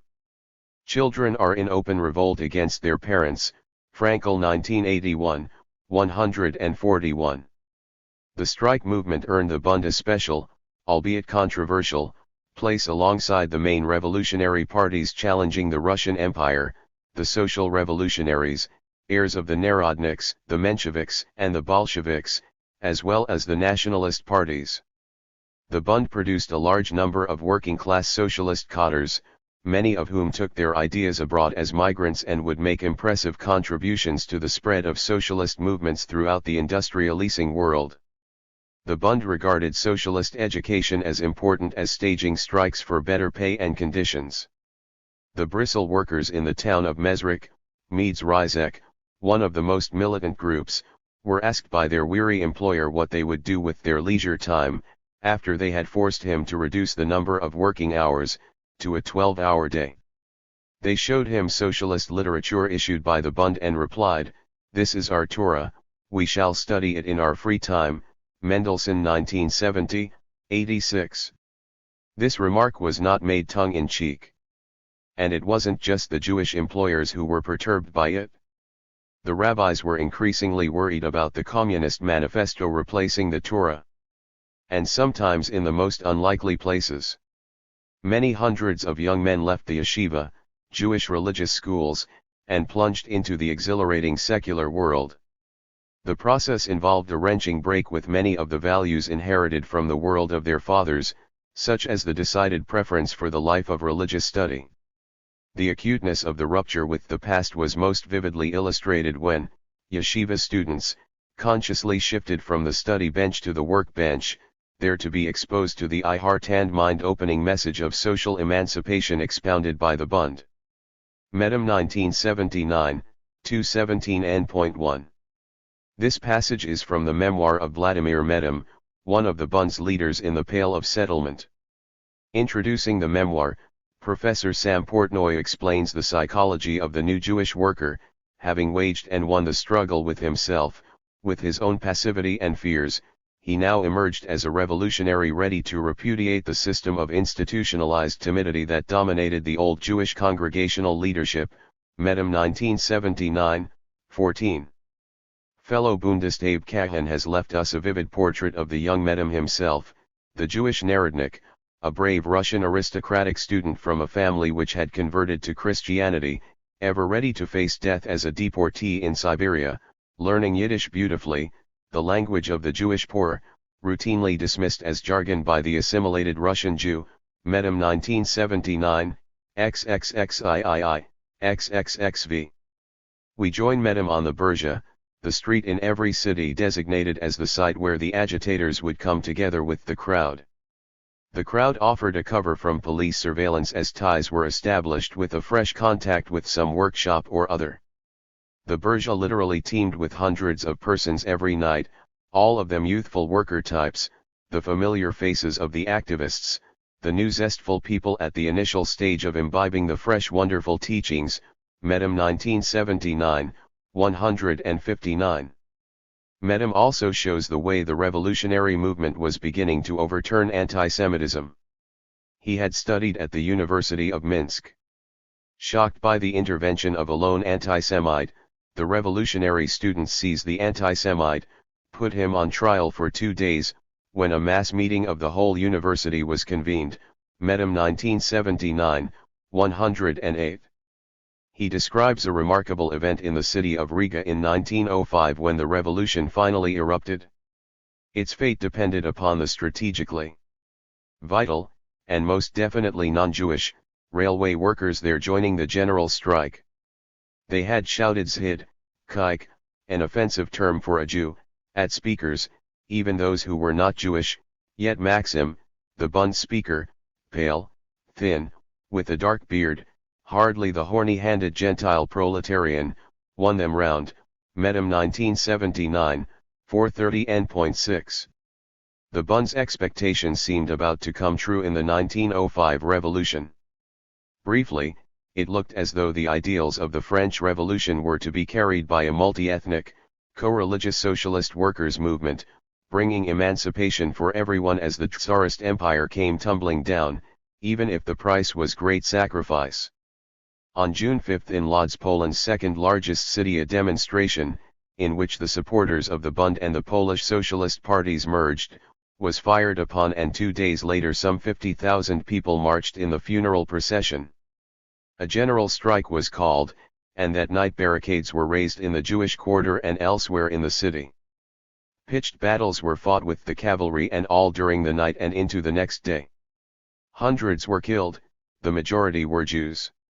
The correspondent for the Russian revolutionary newspaper, Iskra, reported, "I cannot but emphasize the great respect in which Christian Lodz holds the Jews. The heroic conduct of the Jews in the clashes with the police and the army arouses admiration everywhere. Legends are circulating about yesterday's battle between the Jews and the Cossacks, legends which describe the Jews as some kind of Samsons." Frankel 1981, 146. The normally cautious and moderate Jewish newspaper Foskode noted the general trend everywhere, never has the Christian population of the Pale felt such solidarity with the Jews. Frankel 1981, 147. The long years of preparation by the Bund and by Jews acting as individual members of the Russian and Polish socialist parties had paid off.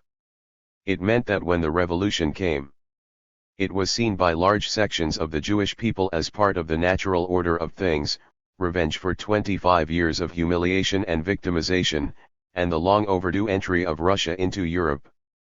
Frankel 1981, 142, emphasis added.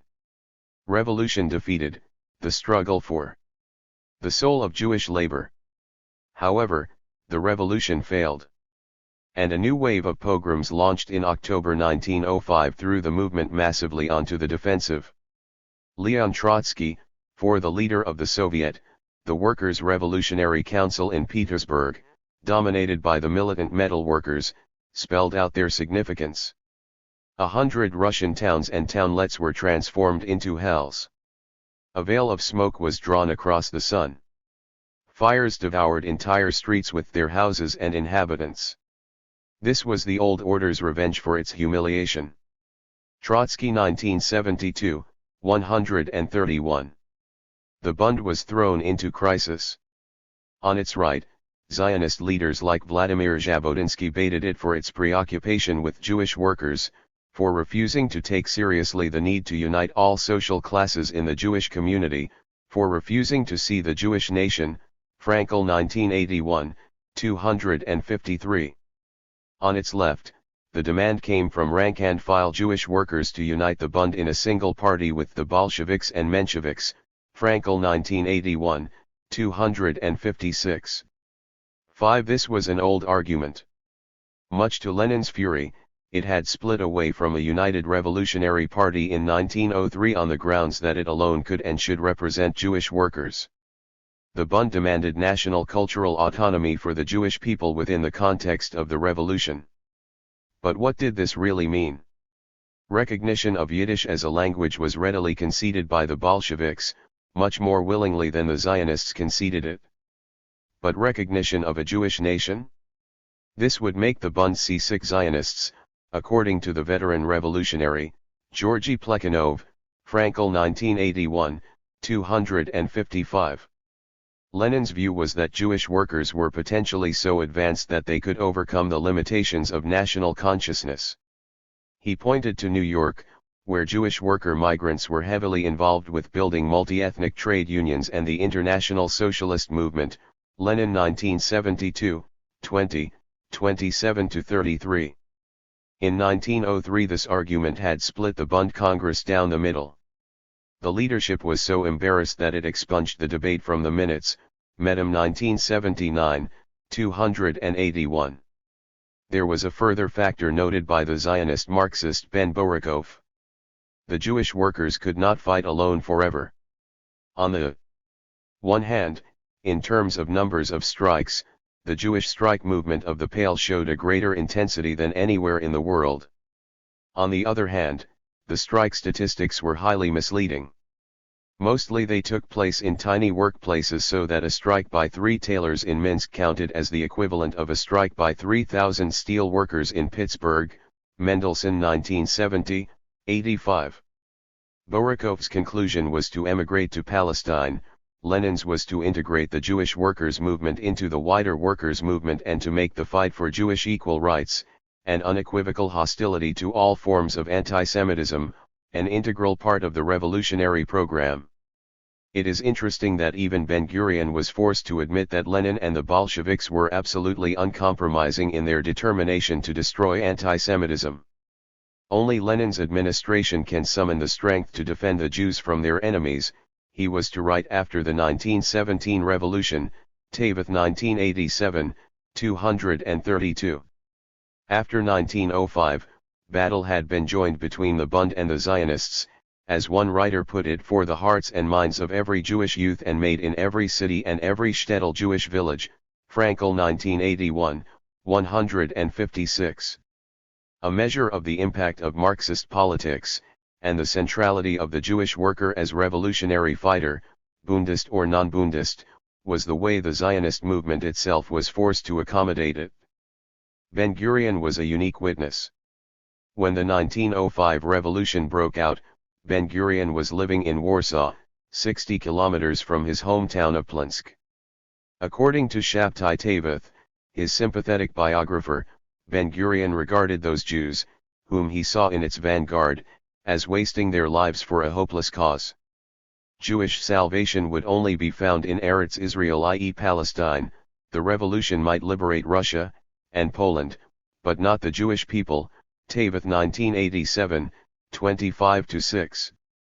Yet Ben-Gurion understood the impact of Marxist ideas on the youthful Jewish radical imagination. In Warsaw, he came across the Zionist Marxist Party, Pol Zion, which tried to adapt Marxist ideas to the Zionist cause. Ben-Gurion felt compelled to join Pol Zion even though he did not espouse its ideas. Taveth 1987, 30.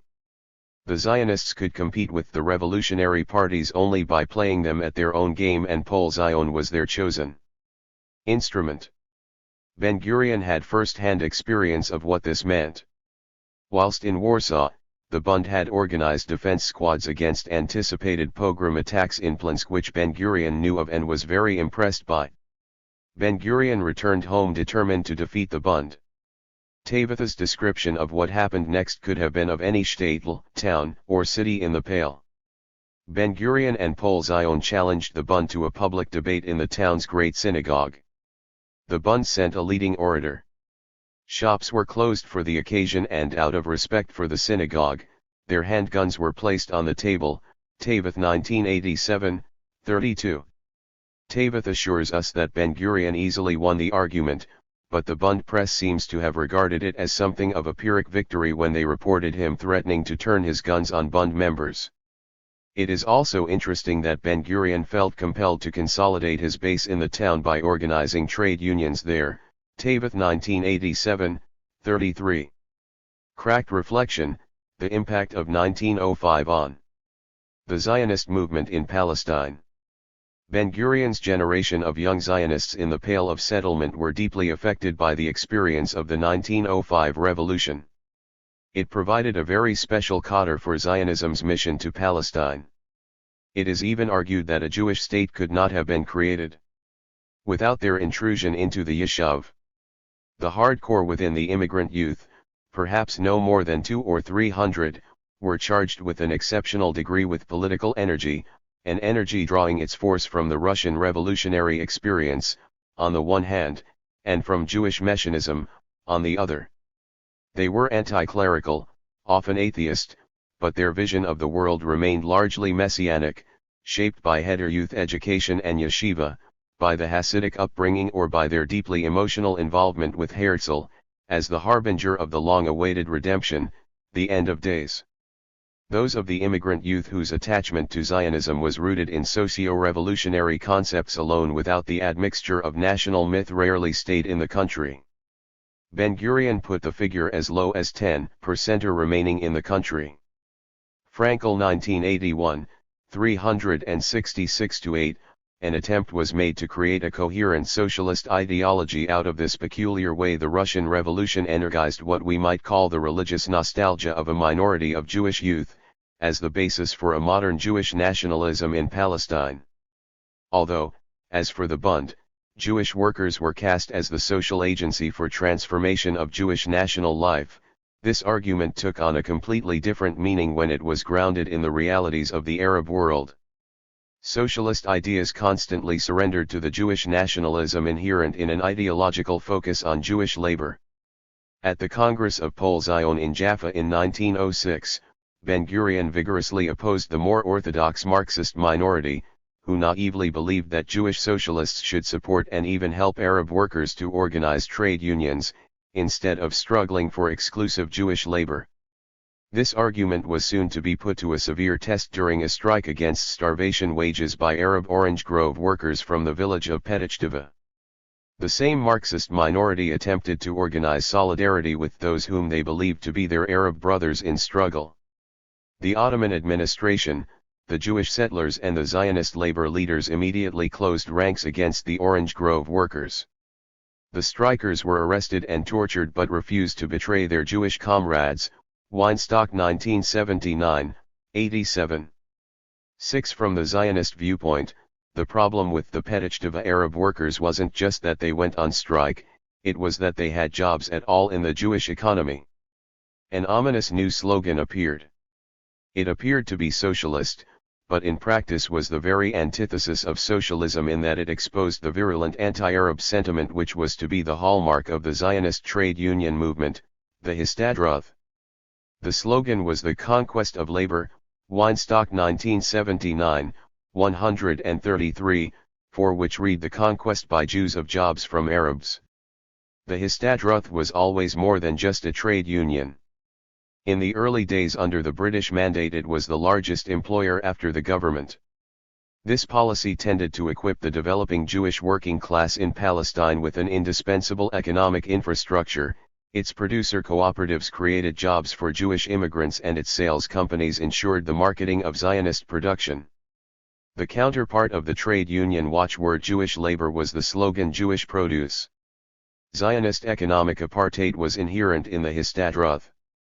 Every member had to pay 2 compulsory levies, 1, for Jewish labor, funds for organizing pickets etc. against the employment of Arab workers. 2, for Jewish produce, for organizing the boycott of Arab produce. Weinstock 1979, 184, 7. Thus, ideas traditionally associated with trade union and socialist struggle, like picketing and boycotting, are turned inside out and take on meanings exactly the opposite of their intention, in other words, to destroy, rather than to promote, solidarity between Arabs and Jews. These principles of the Jewish trade union movement in Palestine anticipated the foundations of the Israeli state itself, the institutionalist separation of Arab and Jew, privileging the Jew at the expense of the Arab. Herzl, the reactionary messiah from the West. Arab realities in Palestine made explicit and hardened the Jewish isolationism implicit in the Zionist enterprise. In truth, though, the original theoreticians of Zionism, like its main inspiration, Theodor Herzl, had already made a virtue of that sense of Jewish isolation induced by European anti-Semitism. It is this dimension of Zionism which gives its ideology such a deeply reactionary character, long before its inevitable confrontation with Arab Palestine. A recent sympathetic portrait of Herzl, by the Zionist writer Robert Wistrich, reminds us that it was in Paris in 1892 that Herzl began to see anti-Semitism as a universal phenomenon. He claimed that the people in republican, modern, civilized France, 100 years after the Declaration of the Rights of Man had spontaneously revoked the Edict of the Great Revolution, Wistrich and Ohana 1995, 17-18. This was his response to the trial of Alfred Dreyfus, the French Jewish army officer, who had falsely been accused of treason. The trial became a cause célèbre for both the right and the left, made famous by the French novelist Émile Zola and his rallying cry, J'accuse, mobilizing the left on behalf of Dreyfus. But Herzl could see France only through the eyes of the nationalist right, which is where his own political sympathies lay, Shapira 1992, 12. He surrendered to its view that anti-Semitism would capture the majority of its people. He was to say that it was the trial that turned him into a Zionist.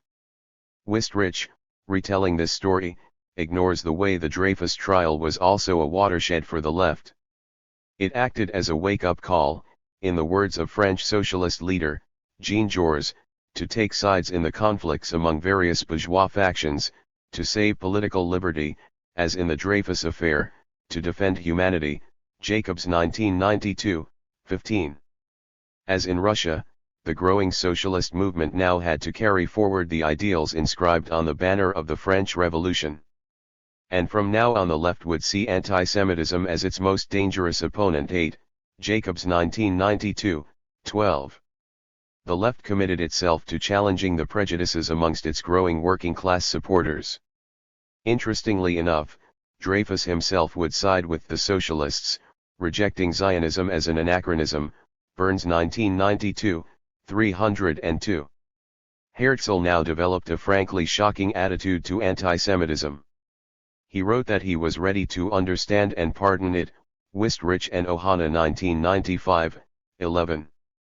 Pardoning anti-Semitism allowed him to develop a perverse diplomatic initiative in Russia, which shook many even in the Zionist camp.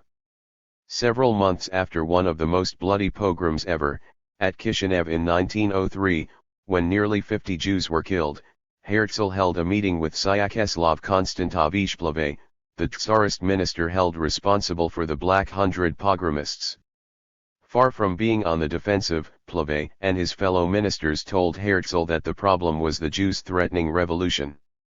Plave claimed that young Jews comprised up to half of the membership of the revolutionary parties. Herzl listened sympathetically. He reported to the Sixth Zionist Congress that year that his supporters in Russia who backed revolution should start behaving calmly and legally.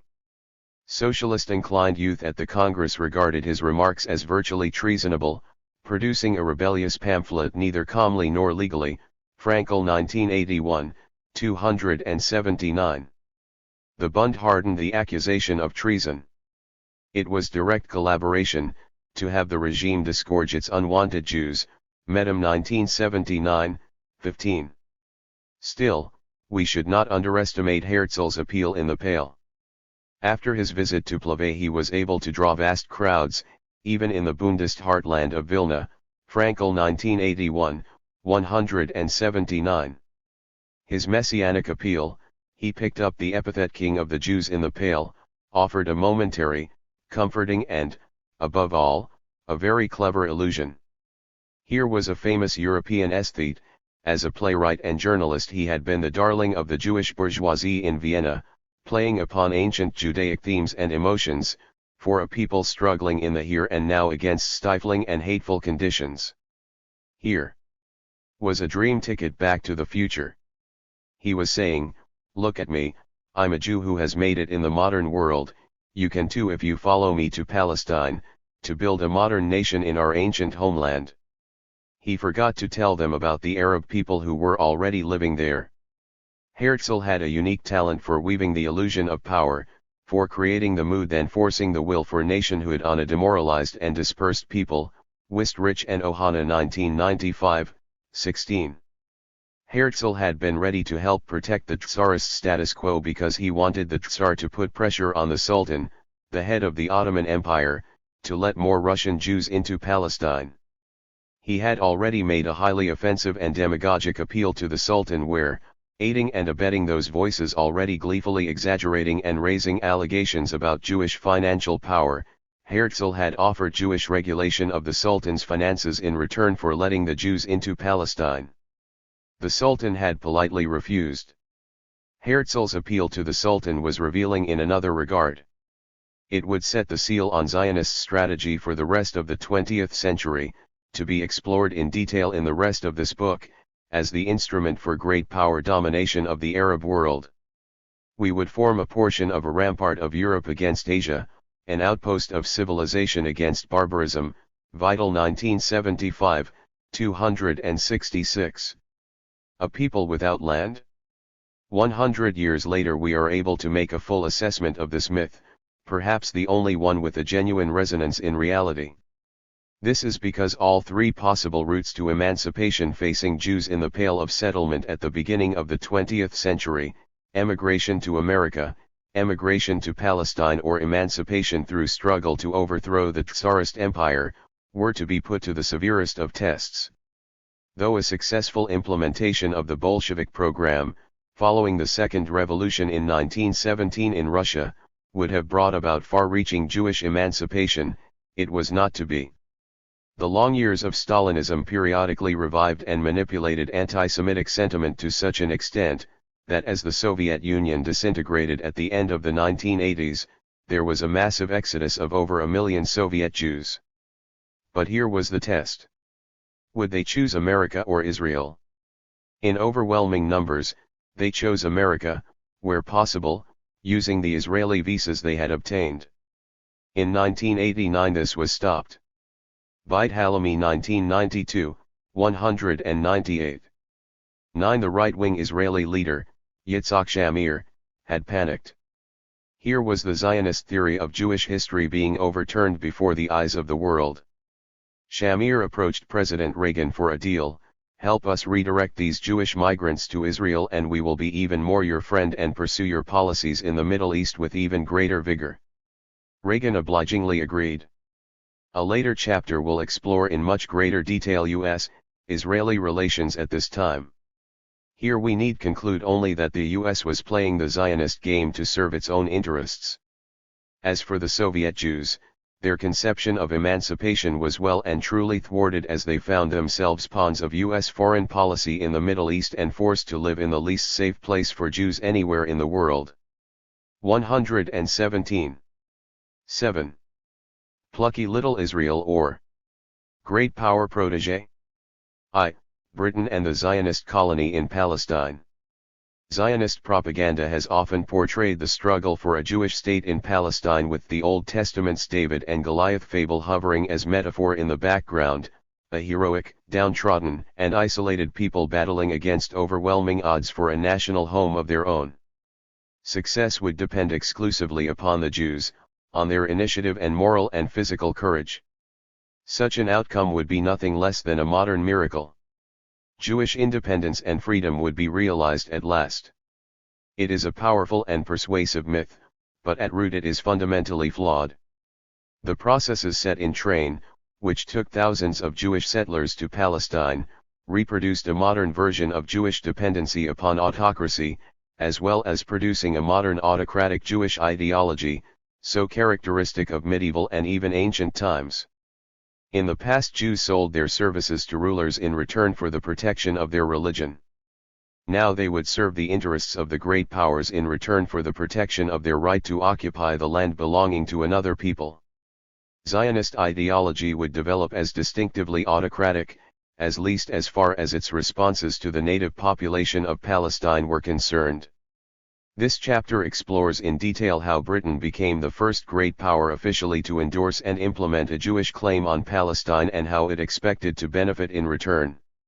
Naked imperialist ambition combined with disturbingly strong undercurrents of anti-Semitism in the minds of Britain's rulers as they began their embrace of the Zionist creed during the First World War. It was not a very attractive beginning for the much-trumpeted return to Zion, the long-awaited rebirth of the Jewish people in the land of their origin. Moreover, it was a beginning that would leave forever a curse and a scar on Zionist politics, an emblem that it came to Palestine as a politics of oppression. The chapter ends with historical confirmation of this proposition: the Great Palestinian National Uprising, the First Intifada, a classic anti-imperialist and anti-colonial movement, which so sharply exposed the British and the Zionists as oppressor colonists. A later chapter will explore what happened when the United States replaced Britain as sponsor and began to use the newly created State of Israel to pursue its imperialist designs. This would so enlarge Zionism as a politics of oppression that, by the beginning of the 21st century, it was reeling from worldwide condemnation. How Britain declared for Zionism, the Balfour Declaration. Theodor Herzl had always argued that the creation of a Zionist colony in Palestine would need the backing of a great power. At a critical point during the First World War, Britain's rulers persuaded themselves that this was a cause for them, indeed a cause of the highest order of nobility and honor, both politically and even spiritually, a cause entirely in keeping with those who aspired to rule the greatest empire the world had ever seen. It also had the merit that it might simultaneously assist the Allied war effort as well as secure Palestine for the British Empire once the war was over. Some of them, the most famous names in early 20th century British imperial history, David Lloyd George, Winston Churchill, Arthur Balfour, even declared themselves converts to Zionism. Curiously, though, these same men were also known to harbor some extremely peculiar, if not downright hostile, attitudes towards Jews. How do we explain this bizarre development? We need to comprehend fully the British imperial tradition, or at least capture its mood. No one has come closer to doing just that than the poet, Percy Bysshe Shelley. 100 years earlier he had penned The Mask of Anarchy about some famous statesman in early 19th century imperial history. I met murder on the way. He had a face like Castlereagh. Very smooth he looked yet grim. 7 bloodhounds followed him.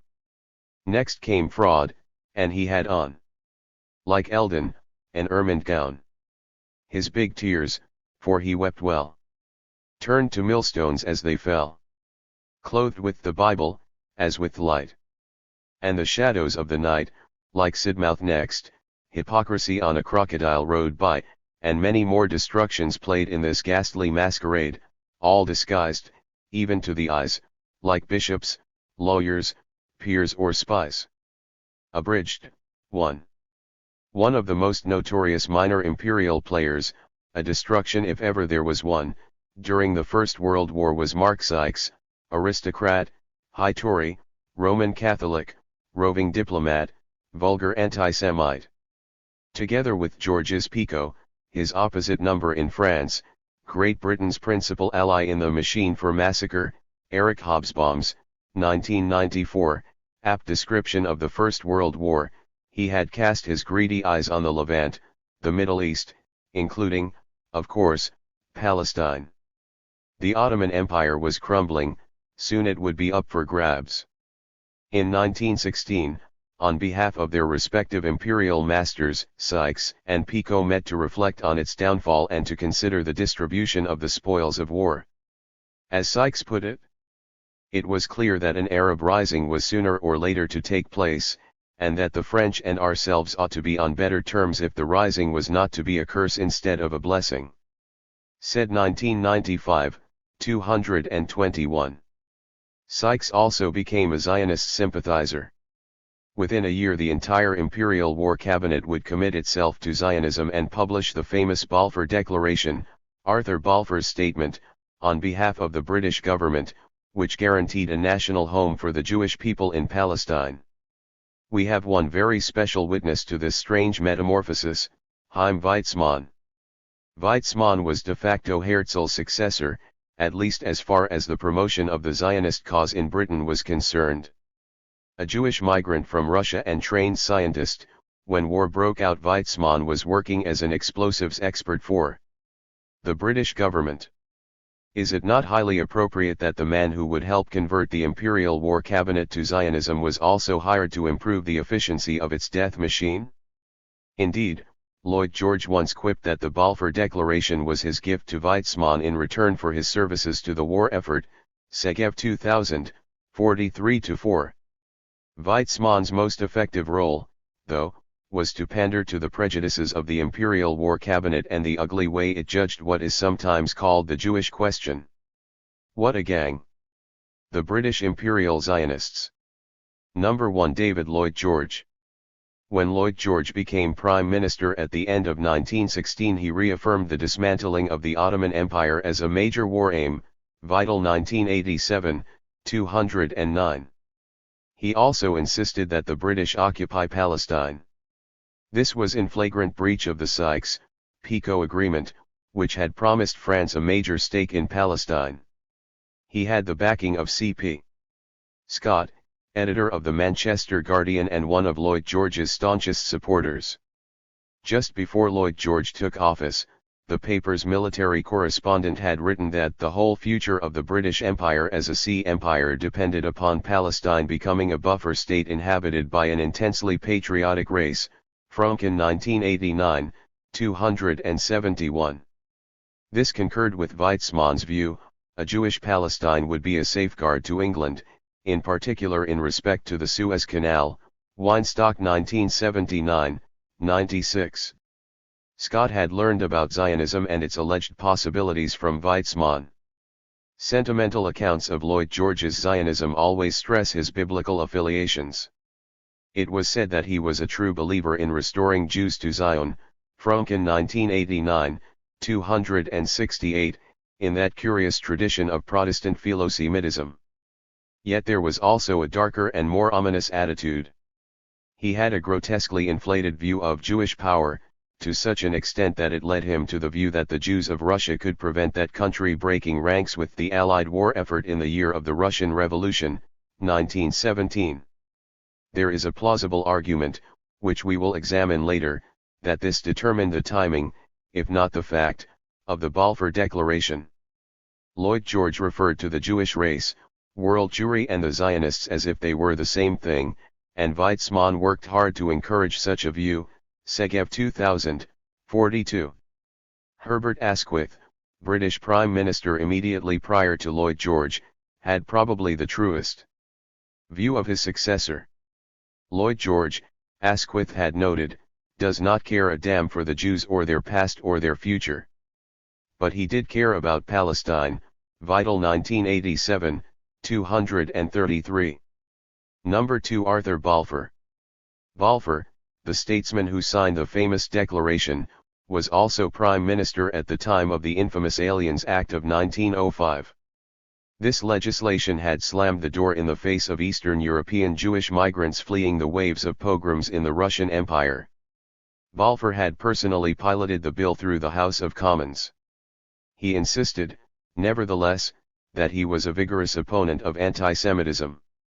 Even the Jewish Chronicle, then as today a conservative commentator on public affairs, expressed surprise at this breathtaking display of hypocrisy, Stein 1961, 149-50.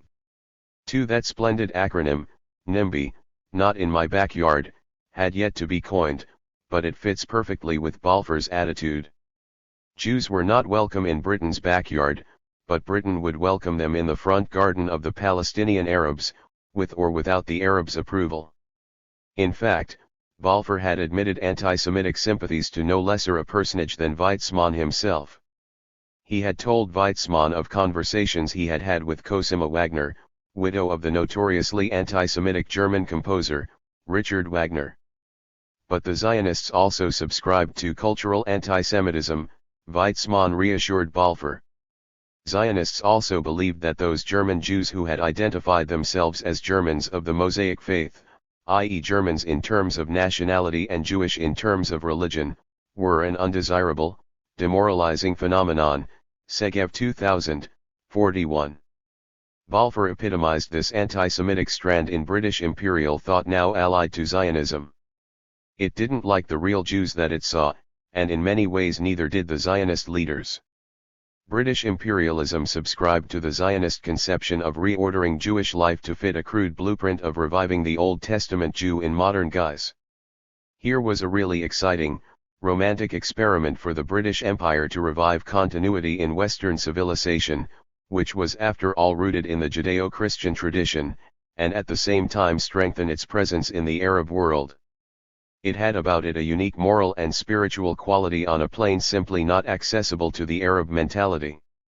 Georges Antonius, a prominent, Jerusalem-based Palestinian Christian Arab, shrewdly observed that Balfour saw Palestine as a historico-intellectual exercise and diversion. Balfour himself would say, Zionism, be it right or wrong, is of far profounder import than the desires and prejudices of the 700,000 Arabs who now inhabit that ancient land, Segev 2000, 45.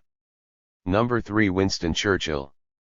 The idea that Zionism might reorder Jewish life had particular appeal to Churchill, who became colonial secretary after the war and hence the minister directly responsible for the implementation of the Balfour Declaration. Churchill had been profoundly disturbed by the Russian Revolution and was convinced that the international Jew was behind it. He called the Bolsheviks a bacillus, an expression frequently applied to Jews in anti-Semitic publications. This reinforced his Zionist convictions. He believed that the Zionists would provide the antidote to this sinister conspiracy and bestow stability instead of chaos on the Western world, Segev 2000, 158. Churchill seems to have believed that there were three types of politically active Jew: those who participated in the political life of the country in which they lived, of whom he wholeheartedly approved and whose immigrant co-religionists he was ready to encourage. In 1905 he had opposed Balfour's Aliens Act, those who became subversives, especially in the Russian Empire where a majority of the world's Jews lived, and those who became Zionists. Britain could do the world a favor and stem the subversive tendencies of the Jews of Russia by offering them a national home of their own in Palestine, now part of the British Empire. As he wrote just before taking office as colonial secretary in 1920. If, as well may happen, there should be created in our own lifetime by the banks of the Jordan a Jewish state under the protection of the British Crown. An event will have occurred in the history of the world which from every point of view would be beneficial and would be especially in harmony with the interests of the British Empire. Fromkin 1989, 519. Even Weizmann was amazed at Churchill's readiness to encourage the Zionists. Weizmann once admitted to the new colonial secretary that the Zionists were smuggling arms into Palestine in response to rising Arab hostility. Churchill told him, "We don't mind, but don't speak of it." Segev 2000, 194. Number 4 Mark Sykes. The transformation of Sykes from anti-Semite into Zionist is a clear case study of this perverse phenomenon. Sykes loathed the Jews. The Jew was the archetype of the cosmopolitan financier, rootless money grubbers, all the more contemptible when they tried to disguise themselves as something else. In his youth he had even drawn hideous Jewish types, Stein 1961, 272. And yet Sykes too would become hooked on Zionism and see it as a grand social experiment. He told the Pope in 1917 that it would raise the racial self-respect of the Jewish people and produce a virtuous and simple agrarian population in Palestine, Stein 1961, 275. However, this did not mean that Sykes was any less an anti-Semite. On the contrary, he saw Zionism as a counterweight to international Jewish finance, which, he believed, was backing the German war effort, Stein 1961, 276. And like Churchill he also viewed Zionism as a counterweight to those international Jewish subversives who saw Karl Marx as the only prophet of Israel, Stein 1961, 275. These subversives could also damage the Allied war effort because they could withdraw Russia from the war. Sykes represented, in concentrated form, the British imperial view that Zionism could reform the behavior of international Jewry, secure the support of international Jewry for the Allied war effort, and secure Palestine for the British Empire after the war. In reality, it was the last two assumptions that mattered most.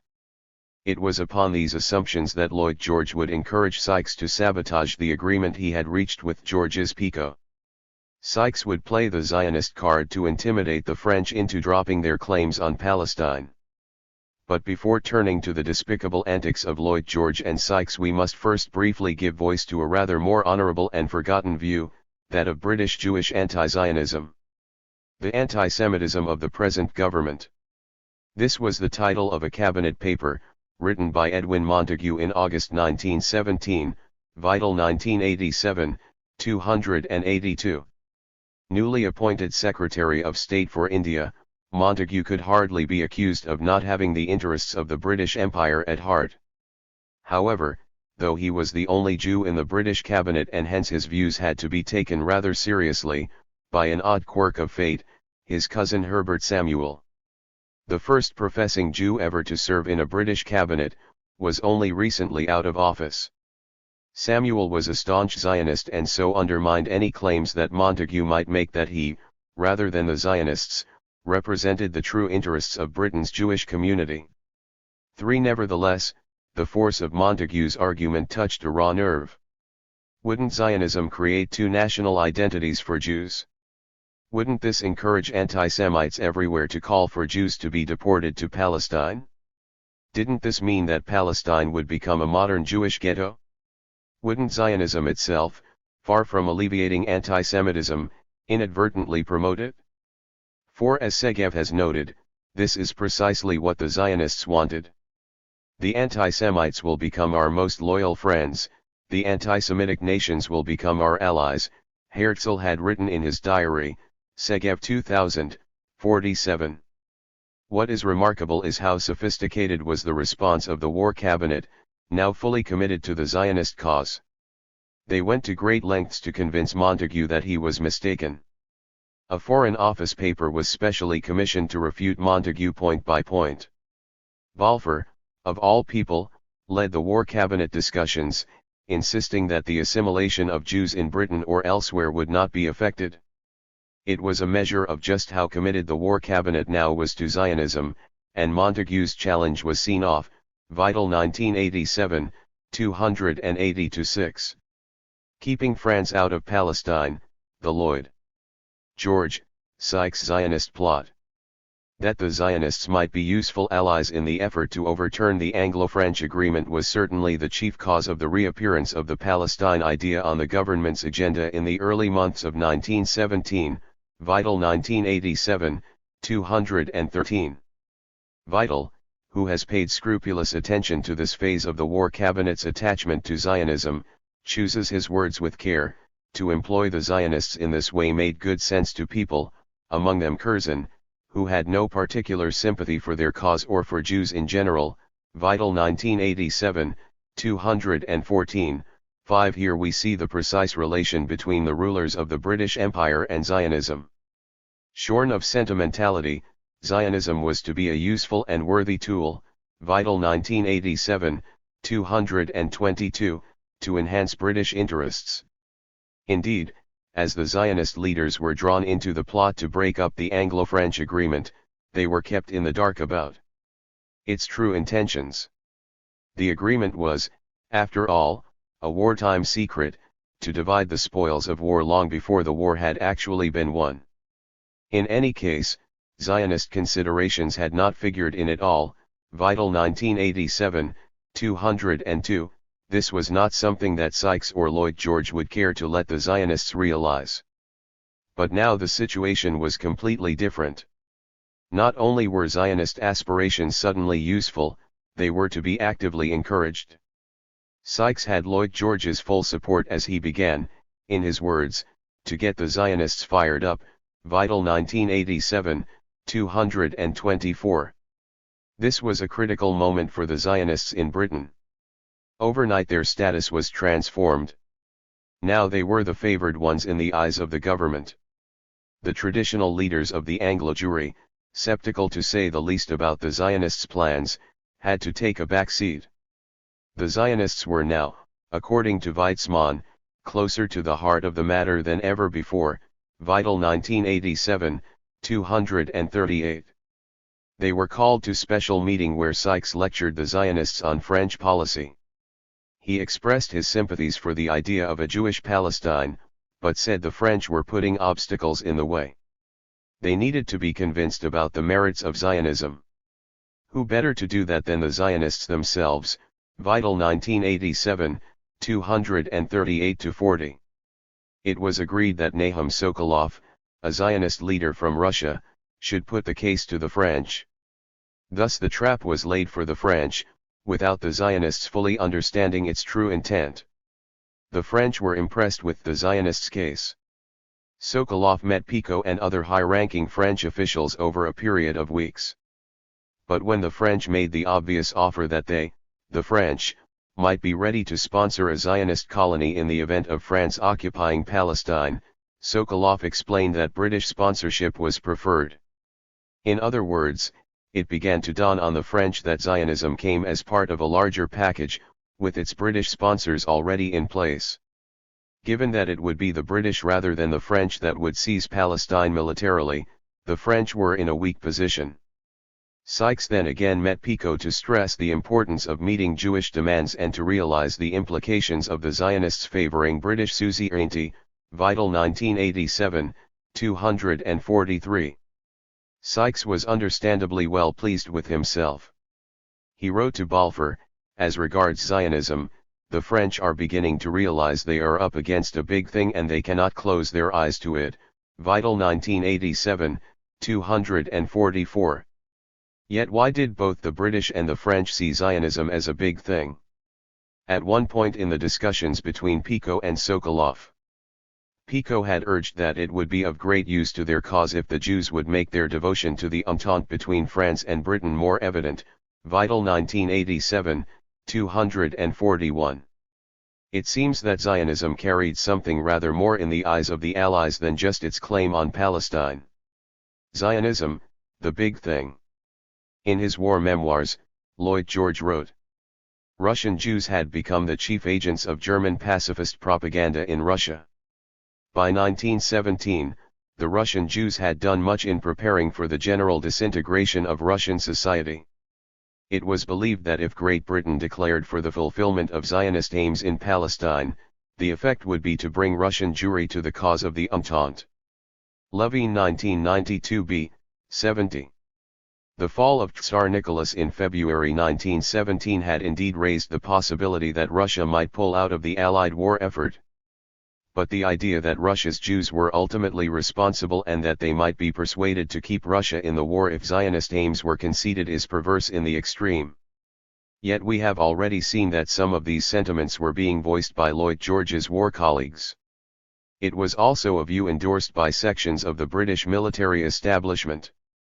Lieutenant General Sir George Machman and Captain Cyril Falls in their History of the First World War claimed that the imperative pressure of Allied needs, and the international power of the Jewish race, had made desirable the recognition of Jewish aspirations for a national home in Palestine. Vital 1987, 297. Weizmann had worked long and hard to encourage such a view. He pieced together a political fantasy about the Jews in the Russian Revolution and the impact they could have on both the Allied and the German war effort. It was a fantasy that played directly on those anti-Semitic prejudices in the Imperial War Cabinet which were preoccupied with Jewish power. According to Weizmann, Russian Jews were now rallying to the Zionist cause. He made this claim despite the fact that the overthrow of the Tsar regime meant that, for the first time in Russia's history, full Jewish emancipation was a real possibility, endorsed by a clear commitment from all of Russia's revolutionary parties.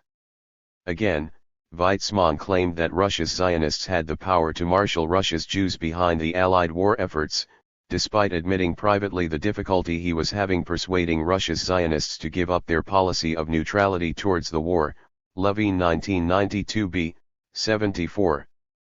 Finally, Weizmann talked wildly about how a declaration for Zionism would make for friendship with the Jews of the world, not a thing to be blown upon, a thing that matters a great deal, even for a mighty empire like the British. Levine 1992b, 73, 6. Weizmann was playing on a very specific fear. Germany was occupying Poland and parts of Lithuania, parts of the old Pale of Settlement, and Germany was beginning to make promises about a Jewish Palestine. Britain had better get in first. History itself would very quickly burst the fantasy bubble about Zionist power to affect Jewish support for the Allied war effort. By a wonderful irony, the very same week that the Balfour Declaration was published in October 1917, the Bolsheviks seized power in Russia and pulled the country out of the war. The Jewish conspiracy theorists everywhere were confounded. After all, the Jews were supposed to keep Russia in the war, now that the Allies had promised them a Jewish home in Palestine. Still, our satisfaction at seeing the conspiracy theorists so easily mocked and rooted in this way should be tempered by the sheer depth of the underlying anti-Semitism that has been exposed. Levine has pointed to remarks at the beginning of Volume 4 of Leon Polyakov's The History of Anti-Semitism, that early 20th century European high society's obsession with Jews has now been largely forgotten. Levine 1992b, 76. Yet this obsession played a part in imposing the Zionist colony on the Palestinians, an obsession, anti-Semitic at its core, which the Jewish Zionist leaders had no desire whatsoever to challenge. Imperialist, racist and Zionist, Churchill among the Jews and Arabs in Palestine. Churchill became colonial secretary in February 1921, with direct responsibility for the Middle East. Within 3 months the most serious anti-Zionist Arab riots yet encountered broke out across Palestine. Frunken 1989, 515. Herbert Samuel, formerly the War Cabinet's only Jewish Zionist, now the British High Commissioner for Palestine, responded by suspending any further Jewish immigration. This provoked a major crisis for Zionism and threatened to undermine the very basis of the Balfour Declaration. Ben-Gurion would denounce Samuel as a traitor, Segev 2000, 492. Churchill was expected to clear up the mess. Churchill made clear that the British government had no intention of reneging on the Balfour Declaration. He had told a Palestinian Arab delegation in Cairo that Zionism was good for the world, good for the Jews, good for the British Empire, but also good for the Arabs, Franken 1989, 519. Following the riots, in the summer of 1921, he repeated the point to a Palestinian Arab delegation in London: the British government mean to carry out the Balfour Declaration. I've told you so again and again, Franken 1989, 524. Jewish immigration to Palestine was eventually resumed. In practice, Churchill had a profound contempt for the Arabs. His chief advisor on Arab affairs was the legendary British military agent Lawrence of Arabia. The legend sometimes gives the impression of a genuine British affection for all things Arabic. Over the years there has been much talk of the Arabists in the Foreign Office, allegedly heirs to the Lawrence tradition, always ready to undermine Britain's overall commitment to Zionism. But this displays a deep misunderstanding of Lawrence and British Arabism. In one sense, British Arabism was like its imperial counterpart, British Zionism. The English ruling classes conjured up an ideal type of Arab in the same way that they had invented an ideal type of Jew. The ideal Jew was a new Jew, a superior brand, just the sort of chap to help rule the empire. But the ideal Arab was the Orientalist image presented by the desert Bedouin from the Arabian Peninsula, an old Arab from the Arabian Nights, quick-wit and selfless. By contrast, the Palestinian Arabs were, according to Lawrence, stupid, materialist, bankrupt, Cohen 1985, 77. In fact, there was some doubt whether they were real Arabs at all. Gilbert Clayton, first head of the British military administration in Palestine immediately after the war, wrote that Palestinian Arabs were of mixed race and questionable character. The so-called Arabs of Palestine are not to be compared with the real Arabs of the desert, Cohen 1985, 77. Churchill absorbed these attitudes by the bucketload. Many years later he had to give evidence to the Peel Commission investigating the causes of the 1936 Arab revolt in Palestine. He later forbade the commission to print them, belatedly realizing their inflammatory content. In fact, we understand that he had spewed up the most extreme type of Zionist prejudice against the Arabs. Insisting that the Jewish national home would eventually cover the whole of Palestine, Churchill said that this was no injustice to the Arabs. The injustice, he said, is when those who lived in the country leave it to be desert for thousands of years. Responding to a suggestion that the Jews could be seen as foreigners who had invaded Palestine in the 20th century, Churchill countered that originally it was the Arabs had come to Palestine after the Jews, and that it was the great hordes of Islam who had smashed up Palestine. Reminded of the great Arab civilization that had stretched as far as Spain, Churchill retorted that he was glad they had been thrown out, it was for the good of the world, Cohen 1985, 79. Earlier, Churchill had become so nauseated with his colonial responsibilities for the Arab world that he proposed pulling out altogether. He had been having great trouble controlling the newly appointed Iraqi puppet king, Faisal, who had begun to demand real independence. Lloyd George, the Prime Minister, wouldn't hear of it. He reminded Churchill of the widely held belief that large reserves of oil might be discovered in the area. If we leave, we may find in a year or two that we have handed over to the French and the Americans some of the richest oil fields in the world. Franken 1989, 509. Britain, Zionism, and the 1936-39 Palestinian Arab anti-colonial revolt. Another very famous British name, who would also become a Second World War hero, followed Churchill into Palestine, Field Marshal Montgomery. In 1938 he arrived in Palestine to crush the Arab revolt against British rule and defend British backing for the rapidly expanding Zionist colony. Montgomery's attitude to Arabs more than matched Churchill's. He gave his men simple orders on how to handle the rebels: kill them, especially as they were, in his words, gangs of professional bandits. Segev 2000, 432. Montgomery was preoccupied with how the British had lost control of most of Ireland. He thought far too many concessions had been made to Sinn Féin. Ruthless obliteration of nationalist identity was the order of the day. Thus he ordered any Arab caught wearing the peasant kufiya, the celebrated Palestinian headscarf, which owes its origins as a symbol of resistance to this revolt, to be caged. Swedenborg 1995, 34. The British political authorities had to restrain him. Caging the Arabs was one idea, chaining their legs was another. Sir Ronald Storrs, a former British governor of Jerusalem, has left us this insight into the British colonial mentality from his autobiography. Storrs was playing tennis when the Arab ball boy emitted a curious clank.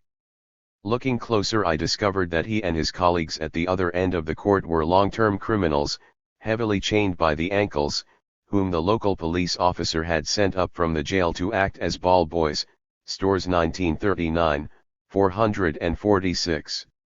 One senior British Army officer in Palestine, Ord Wingate, was sometimes known as the Lawrence of the Jews. He organized Jews for military service. More than any other leading figure, he stepped across the line allegedly separating British and Zionist interests. The Israeli Ministry of Defense, many years after his death, proclaimed him as a role model, underlining his influence on the Israeli army's combat doctrine. Segev 2000, 430.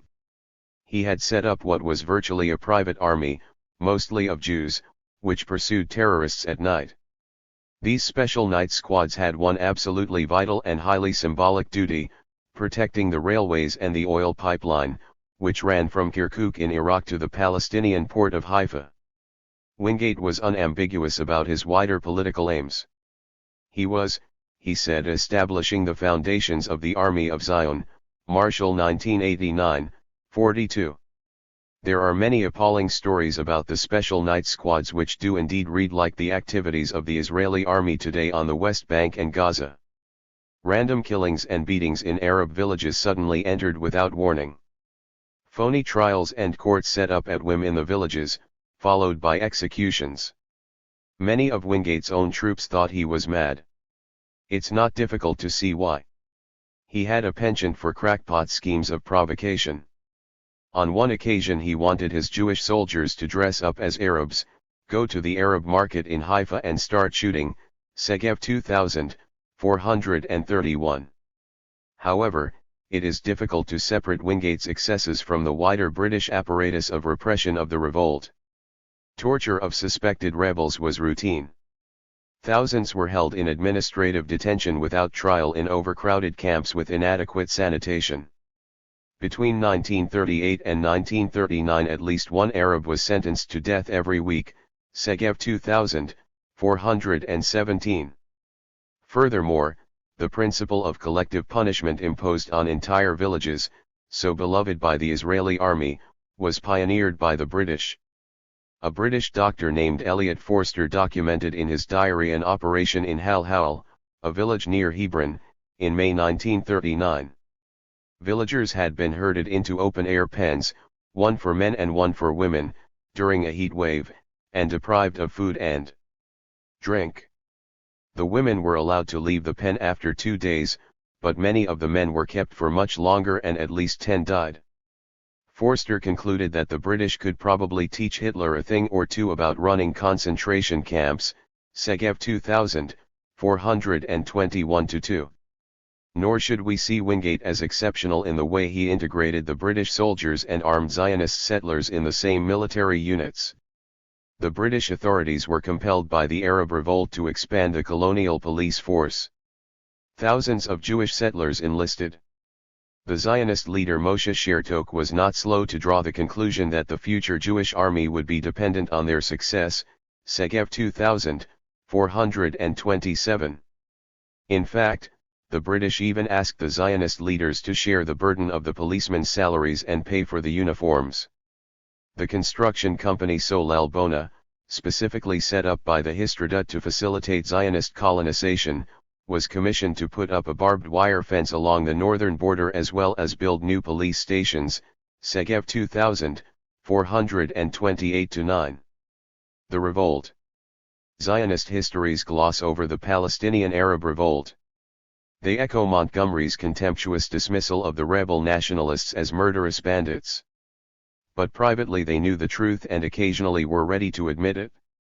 Indeed, it was the right-wing Zionist extremist leader, Jabotinsky, an admirer of the Italian fascist leader, Benito Mussolini, who had coined the ominous phrase the Iron Wall in the 1920s, for dealing with the inevitable upsurge of Palestinian nationalism.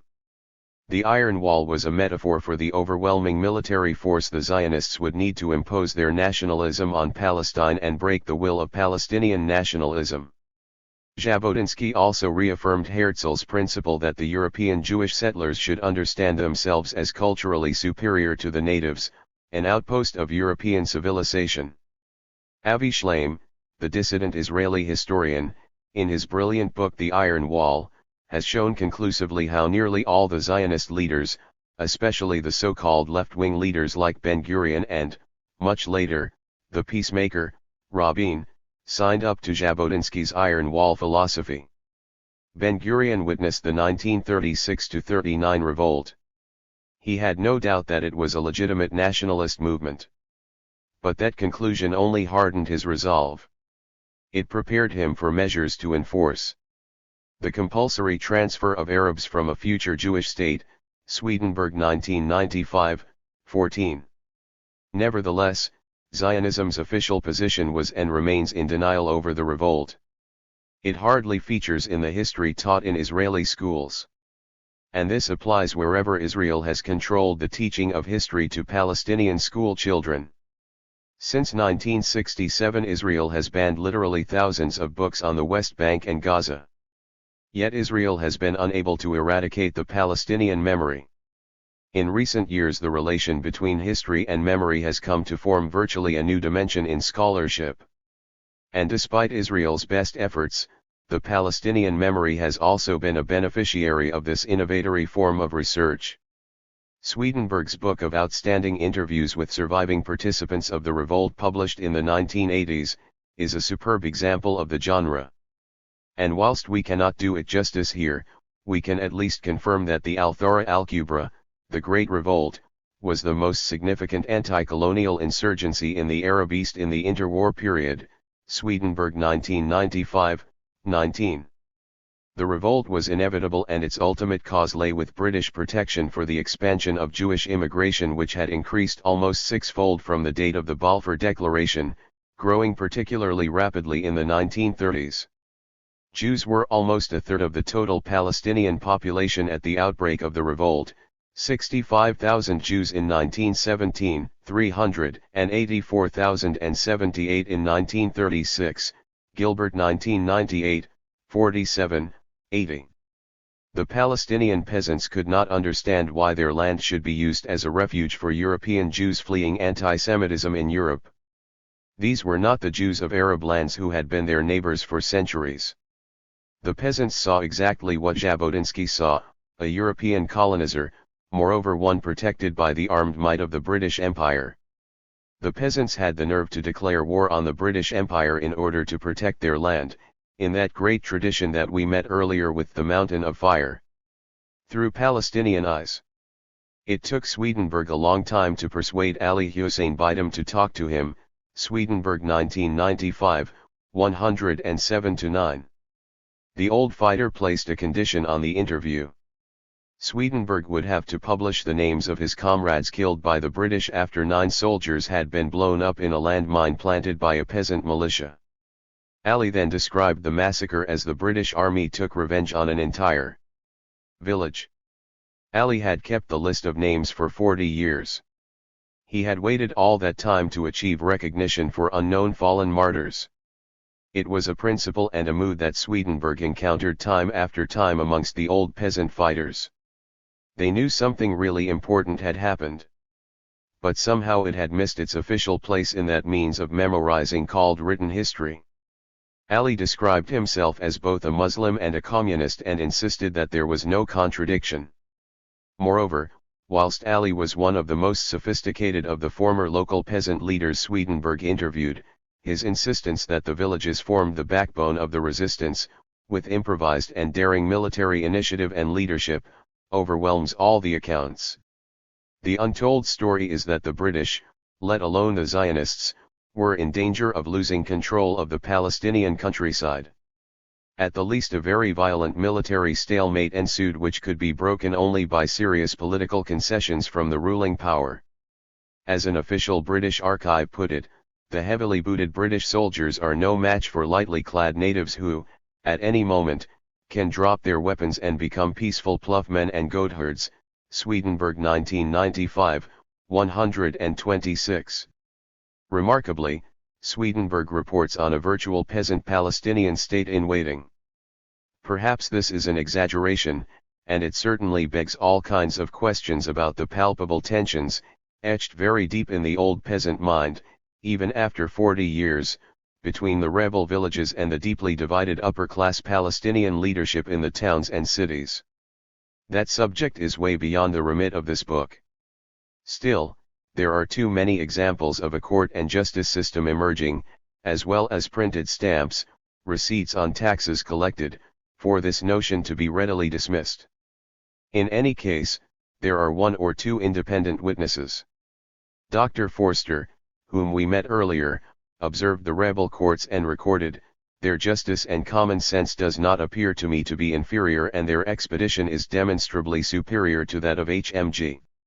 Swedenborg 1995, 135. Ali Hussein Bidam had another list of names in his head: cousins, uncles, other relatives killed over 40 years later during the Israeli-backed massacre of unarmed Palestinians at the refugee camps at Sabra and Shatila in Beirut in 1982.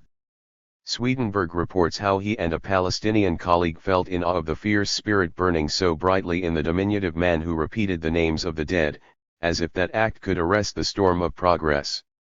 A quotation suddenly came into Swedenborg's mind: "One single catastrophe which keeps piling wreckage upon wreckage and hurls it in front of his feet." Swedenborg 1995, 137. It was so apt for Ali, and yet the quotation is from that mysterious Jewish philosopher, Walter Benjamin, as he was anticipating the Holocaust. 8. The Nazi Holocaust proved the urgency for a Jewish state. The use of the Holocaust to justify Israel's existence as a Jewish state was made explicit in Israel's Declaration of Independence in 1948. The Nazi Holocaust, which engulfed millions of Jews in Europe, proved anew the urgency of the re-establishment of the Jewish state, which would solve the problem of Jewish homelessness by opening the gates to all Jews and lifting the Jewish people to equality in the family of nations. Mendes Floor and Reinhardt's 1995, 629. At face value it would seem almost impossible to argue with this statement. After all, the Nazi Holocaust was intended to bring about the destruction of the Jewish people in Hitler's so-called final solution. Or rather, this was the intention of the Judeocide at the core of the Holocaust. We must never forget the millions of other victims of the Holocaust: the Romani, the gays, the disabled, the millions of Slavs and other nationalities, the Soviet prisoners of war and the political dissidents, including the socialists and the communists. Yet the foundation of the Jewish state meant uprooting and excluding another people, the Palestinians, seizing their land and reducing many of them to penury. For Palestinians this was Nakba, the catastrophe. The new Jewish state then recast Palestinian land as Jewish land. This chapter explores the case for the Jewish state in the overlapping shadows of the Holocaust and the Nakba. It attempts to answer some very difficult questions. Is it legitimate to use the Holocaust to draw political conclusions? How do we draw the correct political conclusions? Has Israel drawn the correct political conclusions? These questions are addressed in three ways: first, through the work of Lawrence Langer, a leading scholar of Holocaust testimony and art; second, through testing the usefulness of the concept of imperialism as part of a debate on the Marxist left about how to explain the Holocaust; and third, through the controversy over some Zionist attitudes to rescue from, and resistance to, the Holocaust. It is argued that each approach yields important insights about the Holocaust with implicit warnings about the political judgments needed to respond to it. The last section of the chapter attempts to draw together these insights and warnings as a means of considering the connection between the Holocaust and the Nakba. A final critical comment is offered on Israel's use of the Holocaust. When discussing the Holocaust in these ways, there is always a danger of intellectualizing it, abstracting it. To some extent this is inevitable, nevertheless, it makes anyone who tackles this subject feel uneasy. Even so, I would like to think that this chapter may make a modest contribution to the incessant anxious dialogue about how our civilization may absorb into reasonable hopes about the future the disabling outburst of unreason we name the Holocaust, as it continues to assault memory and imagination with immeasurable sorrow and undiminished force. Langer 1998, 19. What was the Holocaust? This may seem an absurd, even an insulting, question. Yet it is doubtful whether any of the thousands of scholars, artists, journalists, and other writers, including Holocaust survivors, who have been struggling with an answer over the years are entirely satisfied with their conclusions. Bitter and acrimonious disputes have often erupted over claims to have made sense of the Holocaust. Indeed, there is a plausible school of thought that places the Holocaust beyond our understanding. When, for example, the highly respected Holocaust historian, Raoul Hilberg, was asked if the Holocaust had any meaning, he replied, "I hope not." Hannah Arendt famously interpreted evidence from the Jerusalem trial in 1961 of Adolf Eichmann, a leading Nazi bureaucrat responsible for implementing the Holocaust, as a banality of evil. One senses here simple yet profound truths suggesting the limits of our understanding. Yet in reality, and perhaps in some cases despite themselves, nearly all writers find themselves struggling with sophisticated interpretations as well as drawing political lessons. Lawrence Langer's alarmed vision. Langer is one of the most accomplished interpreters of Holocaust survivor testimony and Holocaust art and literature. His guide was Primo Levi, arguably one of the best-known writers on the Holocaust and himself a Holocaust survivor, who turned to writing to make sense of his experiences. Levi was appalled at attempts to explain the Holocaust by the universalising argument that what the Germans did only reflected a capacity for violence and evil buried in human nature everywhere. Langer 1998, 33. For Levi this was evasion. In The Drowned and the Saved, Levi made it plain that the Germans must accept their specific responsibility for Nazi crimes. Yet despite devoting the introduction of his book, Preempting the Holocaust, to an immensely persuasive endorsement of Levi's remarks about the dangers of universalising the Holocaust, Langer's most hard-hitting essay, The Alarmed Vision, is a masterpiece of Holocaust writing articulating a universalist message. In this essay Langer is engaged in a detailed analysis of the testimony of Holocaust survivors. He has stumbled upon a terrifying and sad truth about these survivors: they inhabit two worlds simultaneously, one fixed in chronological time, our time, and one fixed in what he calls durational time. Durational time fixes the survivors being at the death camp forever. Not only is the past frozen and relived again and again, there is an acute sense of having missed one's intended destiny by surviving one's own death. Langer 1998, 72-3. Holocaust survivors carry an overwhelming burden of death experience that is very difficult for us to comprehend fully. At this point in his essay, the force of what he is understanding seems to impact like an electric shock, and Langer drops resistance to the problems of universalising the Holocaust. He changes mode completely, though there is no signposting and the reader is unprepared.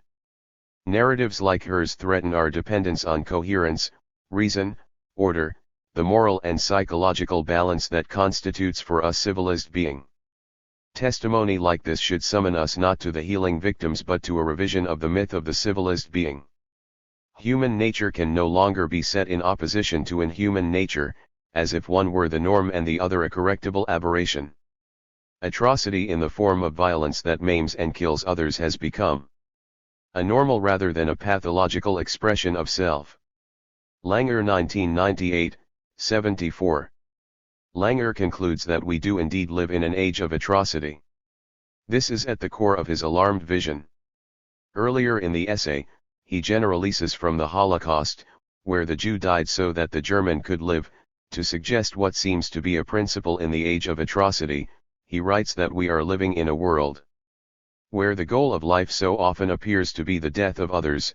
We are forced to regard the reversal of expectations rather than the fulfillment of dreams as a model for being and behavior in some communities.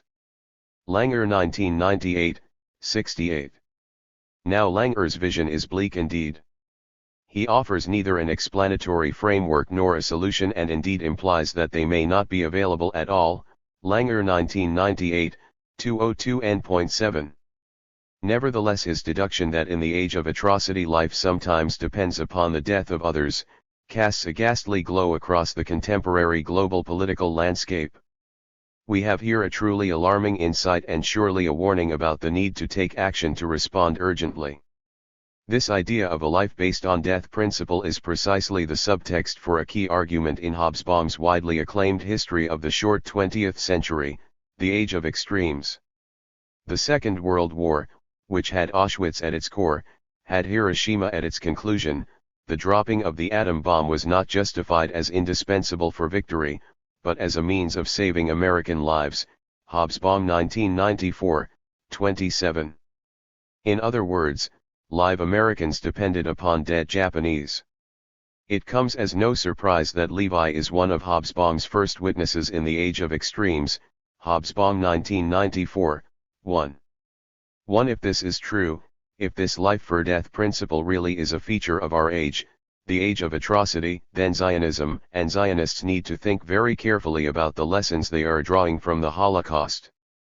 Hasn't the Zionist enterprise been based, at least in part, on saving Jewish lives at the expense, if necessary, of dead Palestinians? I return to this theme later in the chapter. Imperialism and the genocide we call the Holocaust. The giant empire in the East is ripe for collapse, wrote Adolf Hitler in Mein Kampf in 1925. And the end of Jewish rule in Russia will also be the end of Russia as a state, emphasis added. Ian Kershaw, arguably Hitler's most accomplished biographer, has described how, with this statement, the two key components of Hitler's personalized worldview, the destruction of the Jews and acquisition of living space, came together. War against Russia would, through the annihilation of Jewish Bolshevism, at the same time deliver Germany its salvation by providing new living space. Crude, simplistic, barbaric, but this invocation of late 19th century imperialism, racism, and anti-Semitism, transposed into Eastern Europe in the 20th century, was a heady brew for those ready to consume it. Kershaw 1998, 250. If we leave aside the conditions that allowed Hitler and the National Socialist Party to come to power in Germany, we have here a starting point for trying to understand some of the processes which led to the Holocaust. That the processes were to be genocidal is not in doubt. Mein Kampf is punctuated with genocidal threats to the Jews. These international poisoners of the masses would have to be exterminated. Kershaw 1998, 244. Of course, the exact form of the genocide is not spelled out. In any case, the war against Russia and its Slav population posed a more general genocidal threat to all its peoples. That the Slavs were also undermentioned, subhuman, was a taken-for-granted assumption, with deep roots in German pan-nationalist folkist culture. Kershaw 1998, 79. Just before the Nazi invasion of Russia in early 1941, Himmler told SS leaders that there would have to be a reduction of some 30 million Slavs. Hitler called it a war of annihilation. Kershaw 2000, 353, 339. And it was. Tens of millions were slaughtered. There is no agreement on even an approximate figure, but we do know it included no fewer than 3.3 million Russian prisoners of war. Hobsbawm 1994, 43. It is certainly possible to understand the 20th century Nazi genocide as an adaptation, albeit with its own terrifying peculiarities, of good old-fashioned European imperialism and its 19th century theories of biological race science. This is why Jewish philosophers and writers as diverse as Hannah Arendt, George Steiner, and Saul Friedlander do not quite get it right when they argue that the Holocaust is unique because the Nazis could choose who should live and who should die on the basis of race selection. Traverso 1999, 67. The Holocaust is unique, but this is not the reason. European imperialism had already practiced what Steiner calls ontological massacre, Traverso 1999, 67, eliminating victims not because of their acts, but because they existed. Native Americans were virtually wiped out because they existed in the way of European living space in North America. Hitler sometimes compared the war on Russia with the European struggle in North America against the Red Indians, Hitler's Table Talk 2000, 621. As early as 1830, Sir George Murray, a relatively enlightened British Secretary of State for the colonies, observed that his own government might have embarked on a policy of eliminating an entire race, the Aboriginal peoples of Australia. He warned that the extinction of the native race could not fail to leave an indelible stain upon the character of the British government, Reynolds 2001, 4. In India too, the scale of British genocide is breathtaking. In Bengal alone, up to 20 million people were slaughtered at the end of the 18th century, Davidson 1999, 25. Hitler was fascinated by, and deeply jealous of, the experience of the British in India. He referred to it many times, explaining why it proved that Germany could easily dominate Russia, Hitler's Table Talk 2000, 15. The genocidal significance of our age of imperialism had shaken many writers, from the left and the right, long before the Nazis came to power. Here is Rosa Luxemburg. Engels once said, capitalist society faces a dilemma, either an advance to socialism or a revision to barbarism. Thus we stand today before the awful proposition, either the triumph of imperialism and the destruction of all culture, depopulation, desolation, degeneration, a vast cemetery, or the victory of socialism. Cited Rees 1998, 160. These lines were written before the 20th century had revealed the names of the Somme, Auschwitz, the Gulag, or Hiroshima. In similar mood, the conservative sociologist Max Weber predicted a polar night of icy darkness and hardness, Traverso 1999, 75. Earlier, Marx had conjured up this stunning image from British rule in India, the hideous pagan idol who would not drink the nectar but from the skulls of the slain, Traverso 1999, 25. Traverso's very stimulating understanding the Nazi genocide, Marxism after Auschwitz considers the implications of the argument for the Judeophobia at the core of the Holocaust. He warns that the argument fails fully to grasp the enormity of the crime. First, a colonial war carried out in Europe, in the midst of the 20th century, using the tools of destruction of a developed industrial society, concentrated the genocide over just a few years rather than centuries or even decades. Second, he argues that the Jews were not like Africans or Native Americans, a colonial people, but a people at the origins of Western civilization. Now, in fairness to Traverso, he is aware of the dangers of this type of argument. He goes on to insist that he is not introducing a hierarchical scale in the history of genocide. Instead, the Holocaust indicated a new stage attained by the violence of capitalism, no longer destruction by a conquering imperialism imposing the rule of Western civilization on the extra-European world, but the beginning of this civilization's collapse, what Adorno and Horkheimer called the self-destruction of reason, Traverso 1999, 126. Intriguing though this insight is, and it deserves more consideration than is possible here, it is not satisfactory. Gandhi's quip immediately comes to mind. Asked what he thought about Western civilization, Gandhi replied that he was looking forward to it. In any case, civilization in its Western variant, or more generally, did not collapse, the Nazi regime did. It would be better to say that the Holocaust served on the rest of us a terrible warning about what kind of politics does indeed threaten civilization. The British Marxist writer Alex Kallinicus has observed a further weakness with Traverso's promotion of Adorno and Horkheimer.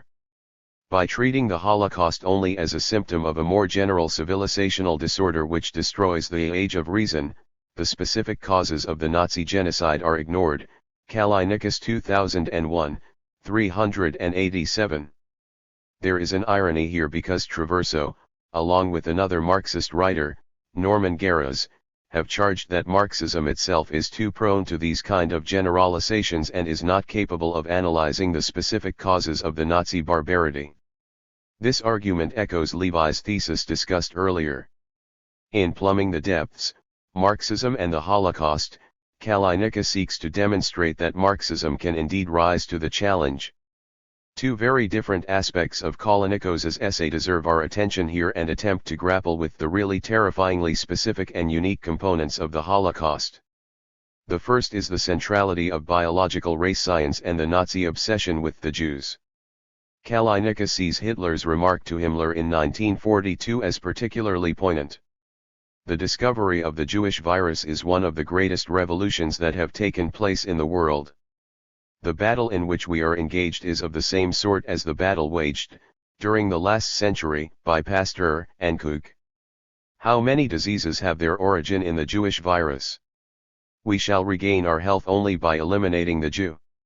Kallinicus 2001, 402. The Jews weren't the only unfit race or social group that had to be eliminated. But the Jews were at the head of the list in the hierarchy because this most degenerate of races had such immense power in the world. The scale of Nazi anti-Semitic ideological fanaticism here should never be underestimated. The Jewish virus had the entirety of Western civilization in its deadly grip. After all, according to Hitler, Jews had invented Christianity as well as capitalism and communism. But what were the events that precipitated the Nazis giving the ultimate practical expression to their Judeophobia? Scholars agree that Hitler's invasion of Russia provided the context for the Holocaust. However, there remains an unresolved argument about the immediate trigger. The infamous Wannsee Conference in January 1942 left no written record of the intention to use death camps for the final solution. Christopher Browning, for example, sees Hitler taking the decision in the euphoria of victory in Russia between mid-September and mid-October 1941. Martin Broszat, on the other hand, sees Hitler's looming defeat in Russia, in the period immediately after this, as the key that opened the death camps. Cesarani 1994, 14, 7. Kallinicos's spirited defense of Broszat's position introduces a further possible insight into the processes that led to that specific form of genocide we call the Holocaust. Broszat argues that the more it became obvious that Nazi ideological dogma could not be converted to the tasks of constructive reorganization in Russia, the more exclusively that ideological policy focused only on the negative policies and aims. Kallinicus 2001, 404. That constructive reorganization was based on the Nazi vision of a racially pure, socially homogeneous German community, the Volksgemeinschaft, Kallinicus 2001, 394, 398, which would have stretched from Germany into Russia where the new German colonist would live on handsome, spacious farms. Hitler's Table Talk 2000, 24. Now the vision was in ruins as the Nazi onslaught finally stalled at the end of 1941 in the face of the stubborn resistance of the Russian army. In addition, the prospects of deporting Jews to the more inhospitable regions of the Soviet Union where most would certainly have perished, this would also have been a Nazi genocide of the Jews but in a different form, was no longer possible. Kallinicus 2001, 401, Kershaw, 2000, 493, argues that Wannsee reflected this dilemma for the Nazis. Jew hatred intensified. Nazi exterminationist resolve is likely to have hardened even more with the entry of the US into the war at the end of 1941, for which Hitler blamed the Jews. Germany no longer held the initiative. Though it would not become fully plain for some months, Hitler's gamble, on which he had staked nothing less than the future of the nation, had disastrously failed. Kershaw 2000, 457. By the end of the year, 4 million Jews had been slaughtered, Kershaw 2000, 493. If the above sketch is at all accurate, what insights can we draw? The unique aspects of German Nazi imperialism should not blind us to some truisms about imperialist conquest. It is always prone to genocidal behavior, and attempts to legitimate it are always rooted in variations of race and ethnicity hatreds. Genocidal prospects increase if military force is contemplated to clear land for living space of an allegedly inferior ethnic group in favor of an allegedly superior ethnic group. Utopian ideologies, which justify land clearance by force in the name of ethnic superiority, may become ever more fanatical, and genocidal, in the face of failure. Zionism is not the same as Nazism. It did not have an exterminationist intention at its core, though, as we shall see, Zionism has been, and is, capable of genocidal outbursts. But Zionism is rooted in the traditions of European imperialism. That truth alone is sufficient to serve urgent warnings about the implications of Zionism's ruthless colonial ambitions in Palestine. Before the deluge, Zionist attitudes to rescue and resistance. I want now to turn to a very different argument concerning Zionist attitudes before the Holocaust. One would have thought that after the Nazis came to power in Germany in 1933, the Zionists would have been in the forefront of organizing resistance to the Nazis as well as rescuing Jews from them. Yet there was often a troubling ambiguity about this, especially amongst some of the Zionist leaders, which does cast doubt on Zionism's moral credibility in the very arena where there should be no doubt. This also raises the universalist and particular question in a quite dramatic way. For the question posed is whether the particular needs of the Jewish state in waiting, as perceived by the leaders of the Jewish colony in Palestine under British control at the time, should take priority over the need for a universalist response to the imminent Jewish crisis brought about by the Nazi threat. The way some leading Zionists judged rescue priorities was highlighted by the Evian Conference in 1938. This was an initiative by President Roosevelt to coordinate an international solution for the increasingly large number of Jewish refugees seeking to escape from Nazi control. Whilst the intentions of Evian were no doubt honorable, the results were far less than impressive.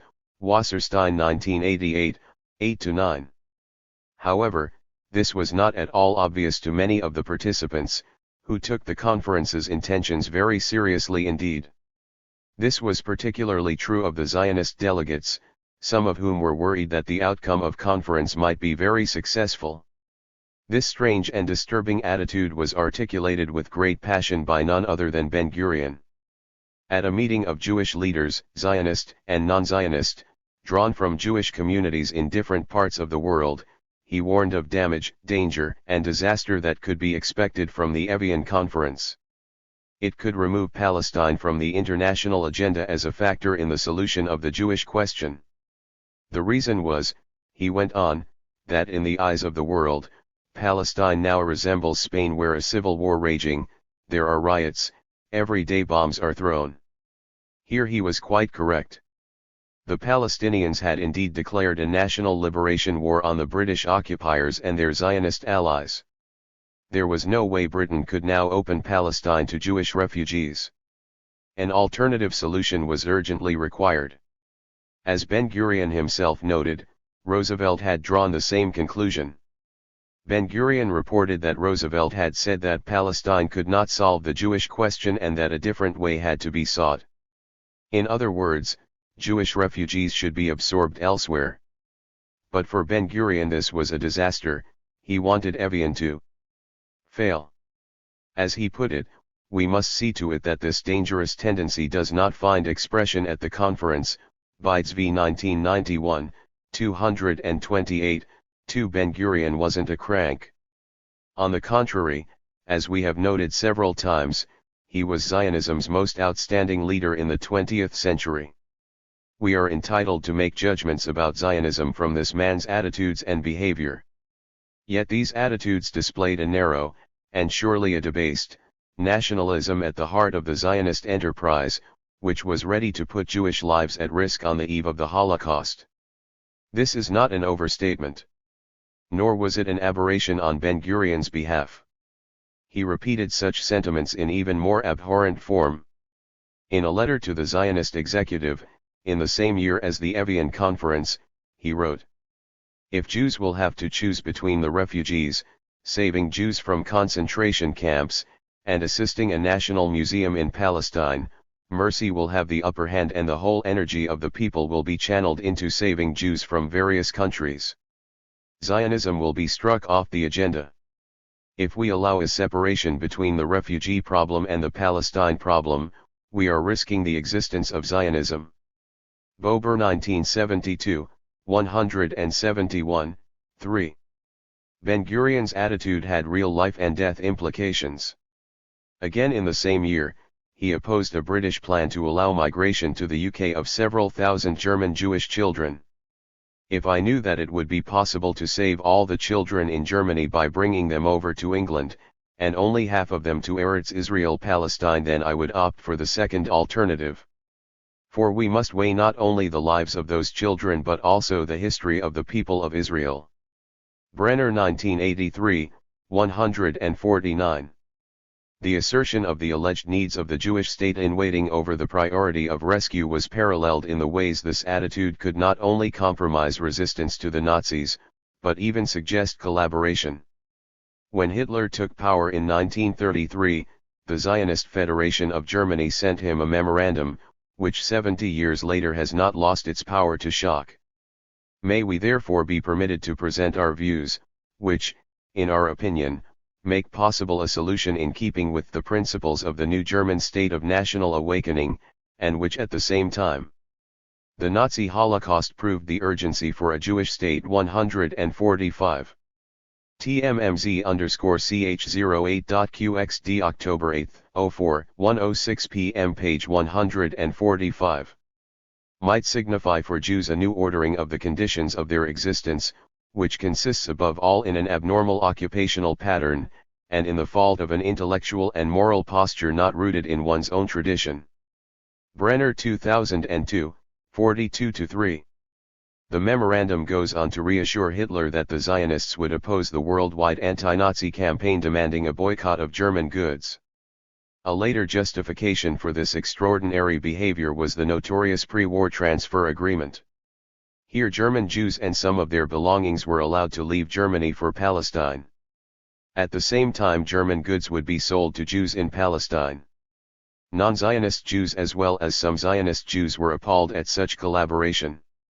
For one strand in Zionism even seemed to many observers to be inspired by the Nazis. The present-day Likud Party, the major governing party in Israel at the time of writing, rarely admits this ghost from its past. Yet when one of its most famous leaders, and a man who would become prime minister, Menachem Begin, visited New York at the end of 1948, he and his political organization faced an attack from the world's most famous Jewish scientist, Albert Einstein. Einstein, as well as many leading American Jews, denounced Begin in the New York Times for leading a party akin in its organization, methods, political philosophy, and social appeal to the Nazi and fascist parties. Brenner 2002, 184. The insights and warnings are self-evident here. In the period that Brenner calls Zionism in the age of the dictators, Zionism displayed a troubling and chameleon-like trait, a readiness to prioritize its particular nationalist needs over the self-evident universal case for rescue, a capacity to mimic aspects of the totalitarian behavior of its tormentor. The Holocaust, its survivors and the Nakba. As the truth about the Holocaust began to dawn after the war, it became the most convincing case for Zionism yet mounted, frankly dwarfing the pre-war and wartime behavior, and the poor judgments, of some of its leaders. One very specific and practical consequence of the Holocaust began to press itself with increasing urgency on the victorious wartime allies, especially Britain. Where would its survivors now live? War had exhausted Britain. The demands for national independence were loud and clear throughout the empire. The pre-war Palestinian Arab national revolt might have been temporarily curtailed, but British policy-makers knew only too well that it was unfinished business, and likely to flare again at any time. Now they faced a new threat. Independent Zionist militias were ready to confront the occupying British Army over the question of migration to Palestine of Holocaust survivors, PAP 2001, 21. In reality, British policy ignominiously collapsed and the future of Palestine passed to the United Nations. This is not the place to discuss the merits or effectiveness of what was then a very new international organization established, in the aftermath of the world's most bloody and horrific conflict, to discharge, at least at the level of rhetoric, international justice and to establish the mechanisms for keeping the world's peace. But PAP, one of Israel's very few anti-Zionist scholars, has noticed something very revealing about the UN's initial response to the Palestine crisis. For reasons to do with the interplay of big power politics at the UN, particularly between the US and the Soviet Union, PAP 2001, 17-18, its intervention in Palestine has left us with a unique window on events.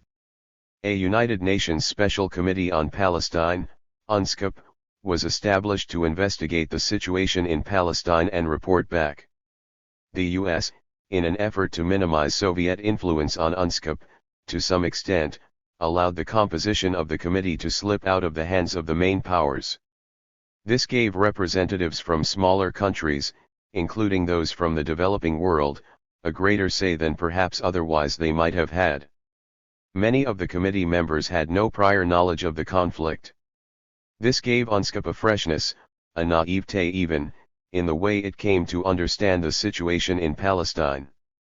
But it also meant that it was susceptible to immediate pressures without fully understanding their context. This last point was dramatically highlighted by the arrival of the Exodus, the famous ship carrying Jewish refugees to the shores of Palestine coincidentally during the period that the UNSCOP team were conducting their deliberations. They watched with amazement as the British authorities, still the governing power, intercepted the ship, refused to let its passengers land and refused, moreover, to take any responsibility for them. This included a refusal to consider the obvious option of at least a temporary stay in Britain itself. Instead, the ship was sent back to Germany. No event, before or after, would so decisively play into the hands of the Zionists. The fate of the Exodus immediately became the stuff of legend. 6. It seemed so unequivocally to confirm the Zionist case. The Exodus affair overwhelmed the UNSCOP team. Zionist leaders had already carefully cultivated them, whereas, rightly or wrongly, Palestinian Arab leaders had boycotted the committee, PAP 2001, 23. The UNSCOP priority now became the fate of the Jewish survivors instead of the Arab demand to determine the future of Palestine according to the demographic reality of 1947. The outcome was that the committee decided to accept the link between the fate of European Jewry and that of Palestine. PAP 2001, 25. Here was a critical turning point in the struggle for the foundation of the Jewish state.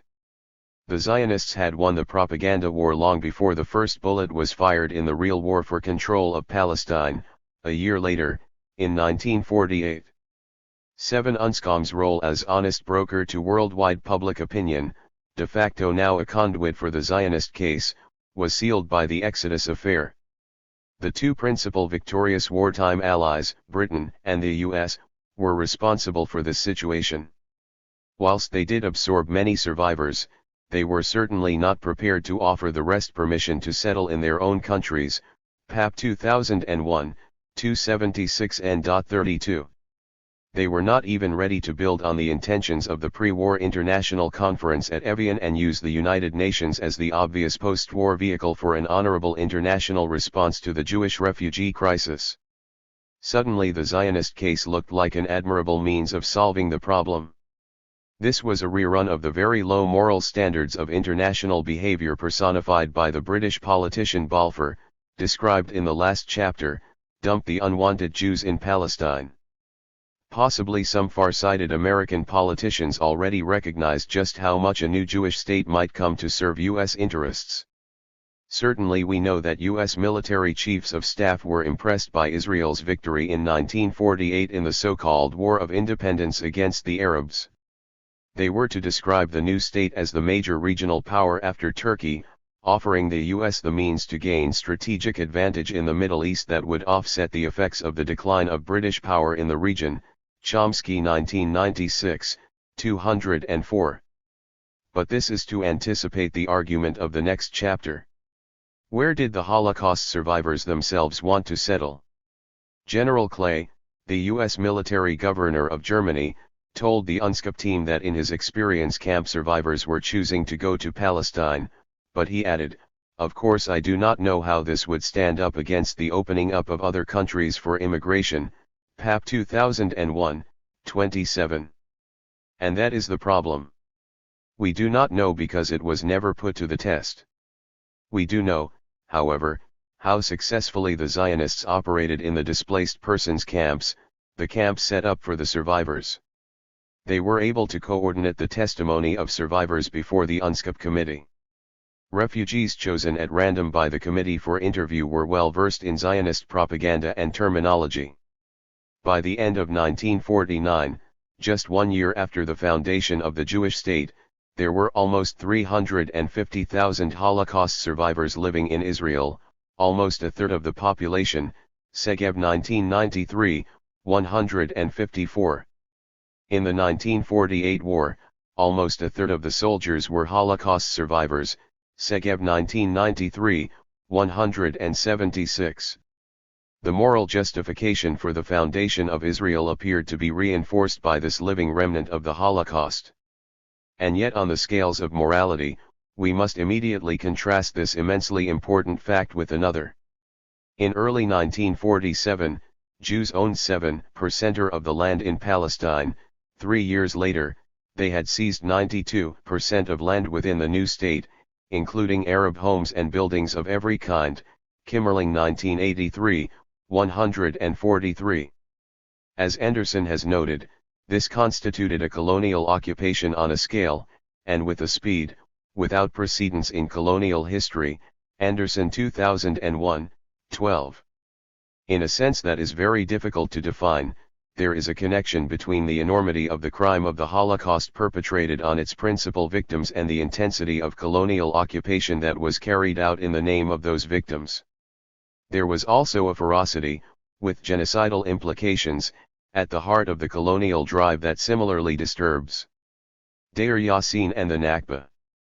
On April 9, 1948, during the war which had by then begun between the Zionists and the Arabs, a particularly fanatical Zionist militia, led by Menachem Begin, entered the Palestinian Arab village of Deir Yassin and massacred most of its 400 inhabitants. The gruesome details were recorded by Jacques de Renier of the International Red Cross, Hearst 1977, 128. Deir Yassin quickly came to symbolize the intensity of terror the Zionists were ready to use to force Palestinians to flee their homes. Deir Yassin and the Nakba, which is how all Palestinians have come to remember the forced expulsion from their homeland of 750,000 mostly Palestinian Arab villagers, also in some uncertain way is connected to the enormity of the crime of the Holocaust. Just how this is the case forms the conclusion of this chapter. In recent years, some progressive-minded Jews in Britain and their Palestinian and other Arab friends have started to commemorate Deir Yassin. This has opened a major debate within the Jewish community.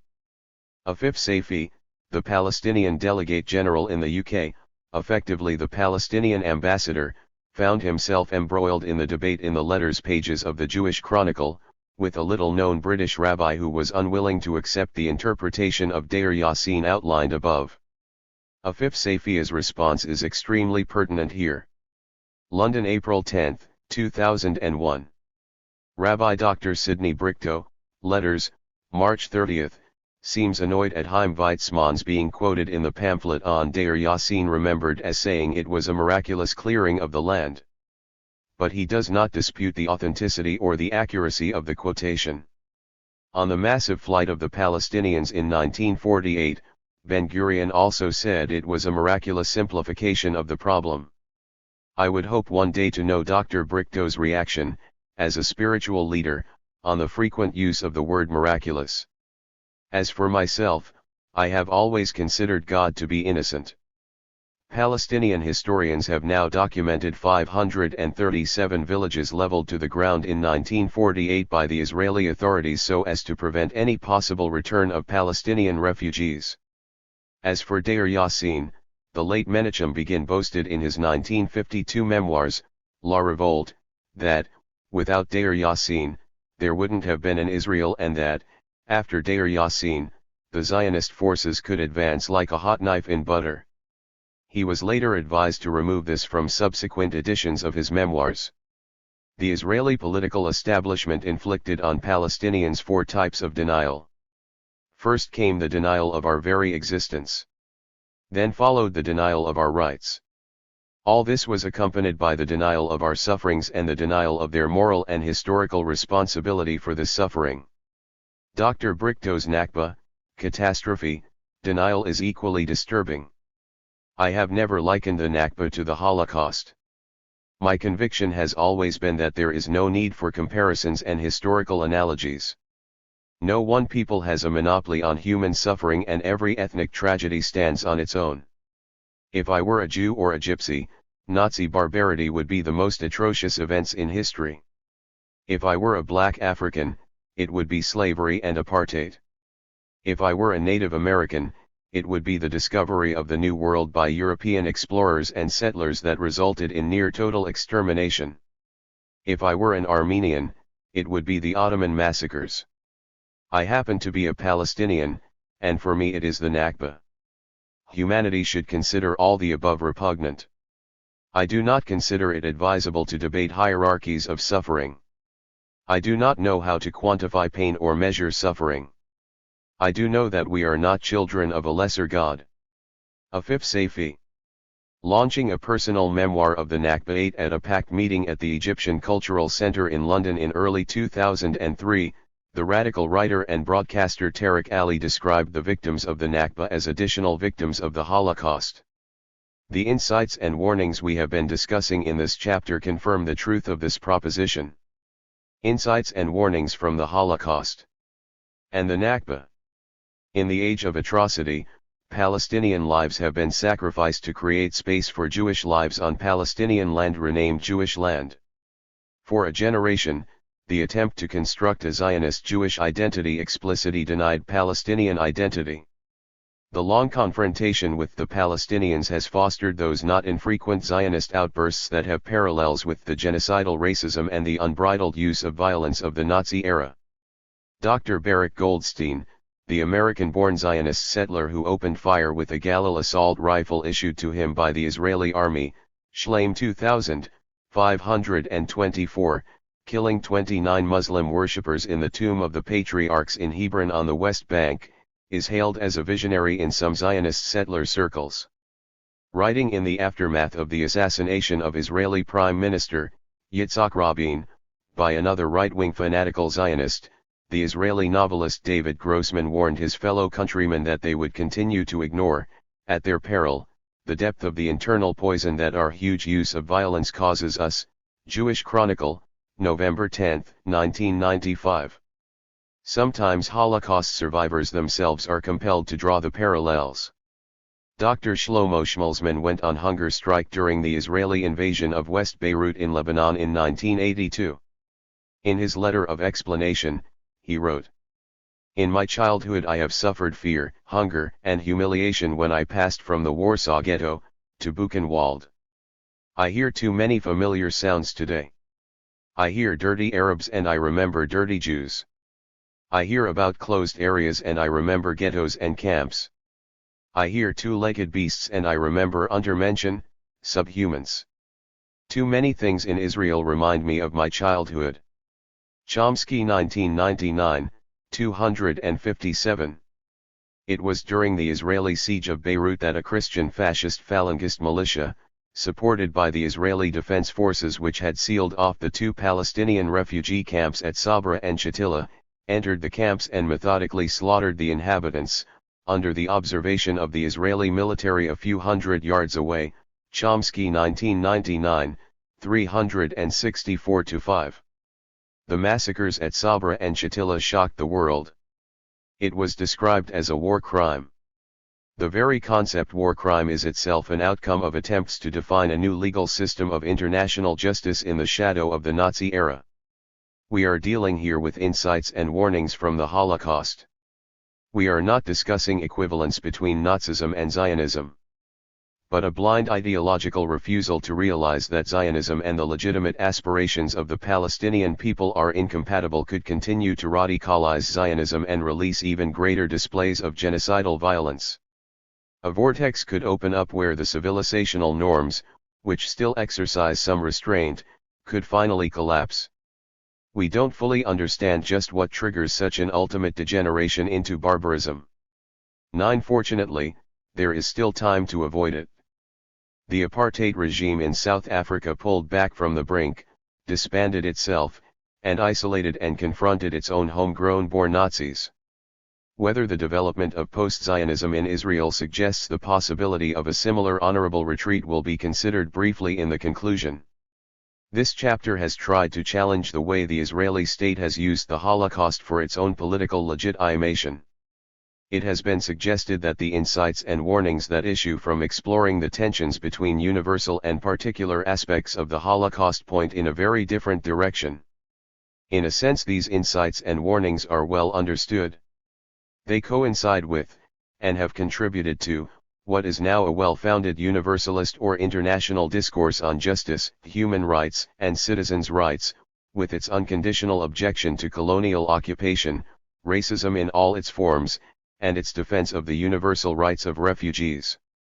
10. In a very real sense, a new international morality is being coded.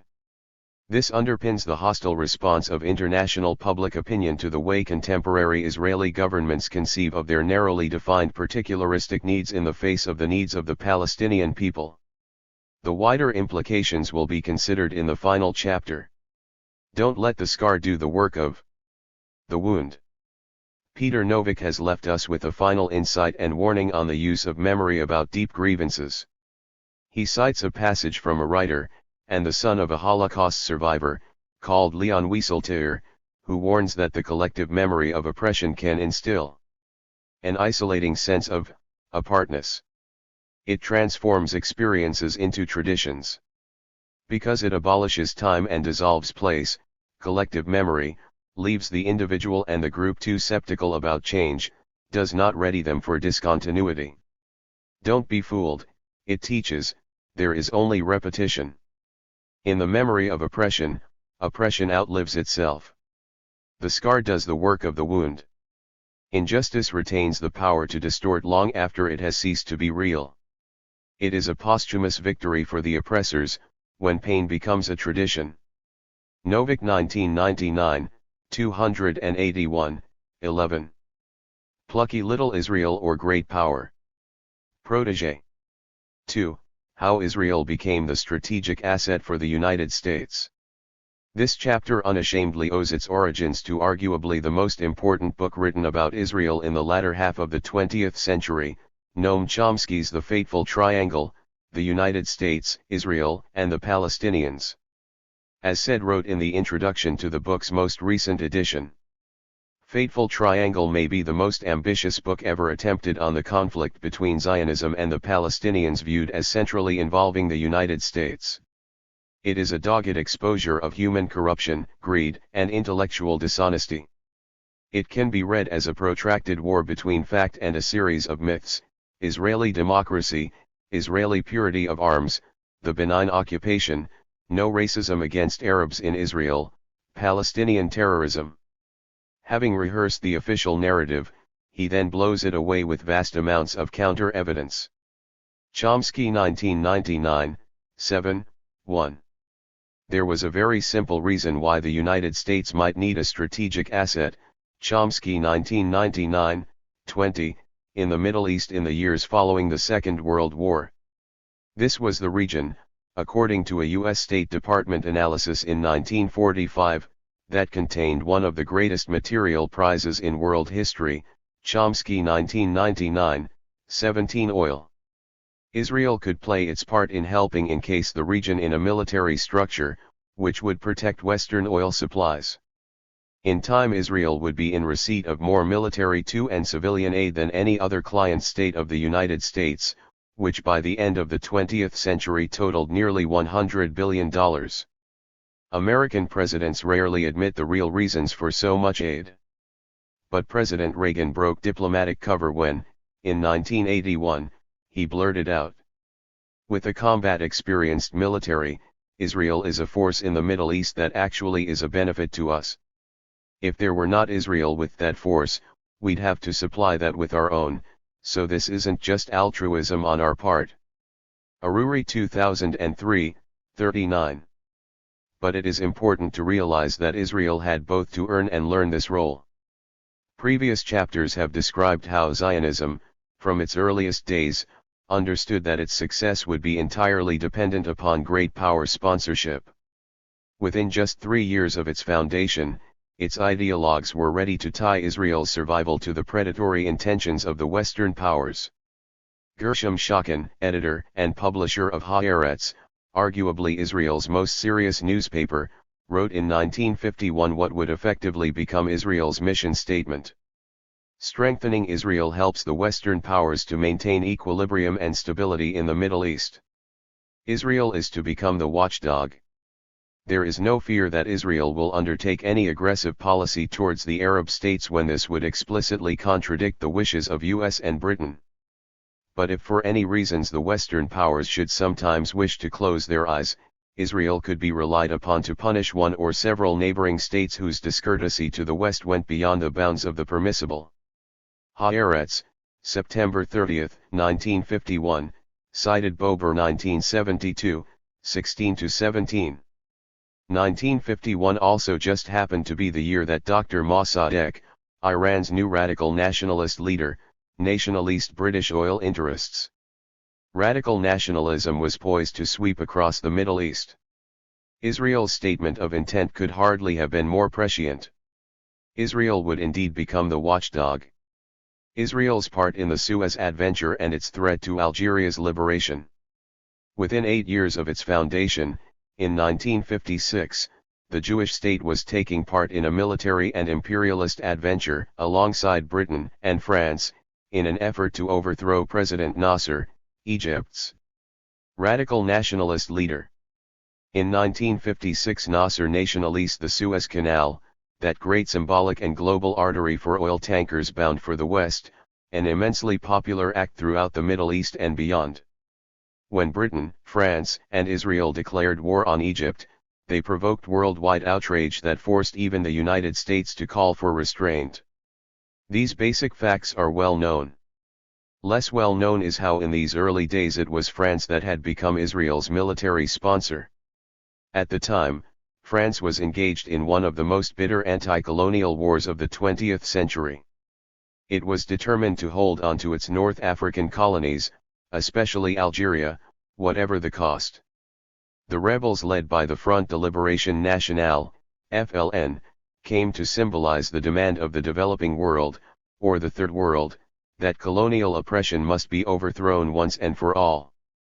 The struggle inspired Frantz Fanon's The Wretched of the Earth, a book legitimating revolutionary violence, which would become a virtual manifesto for all anti-colonial struggles. When Nasser came to power in Egypt, France panicked. Nasser had promised aid to the FLN.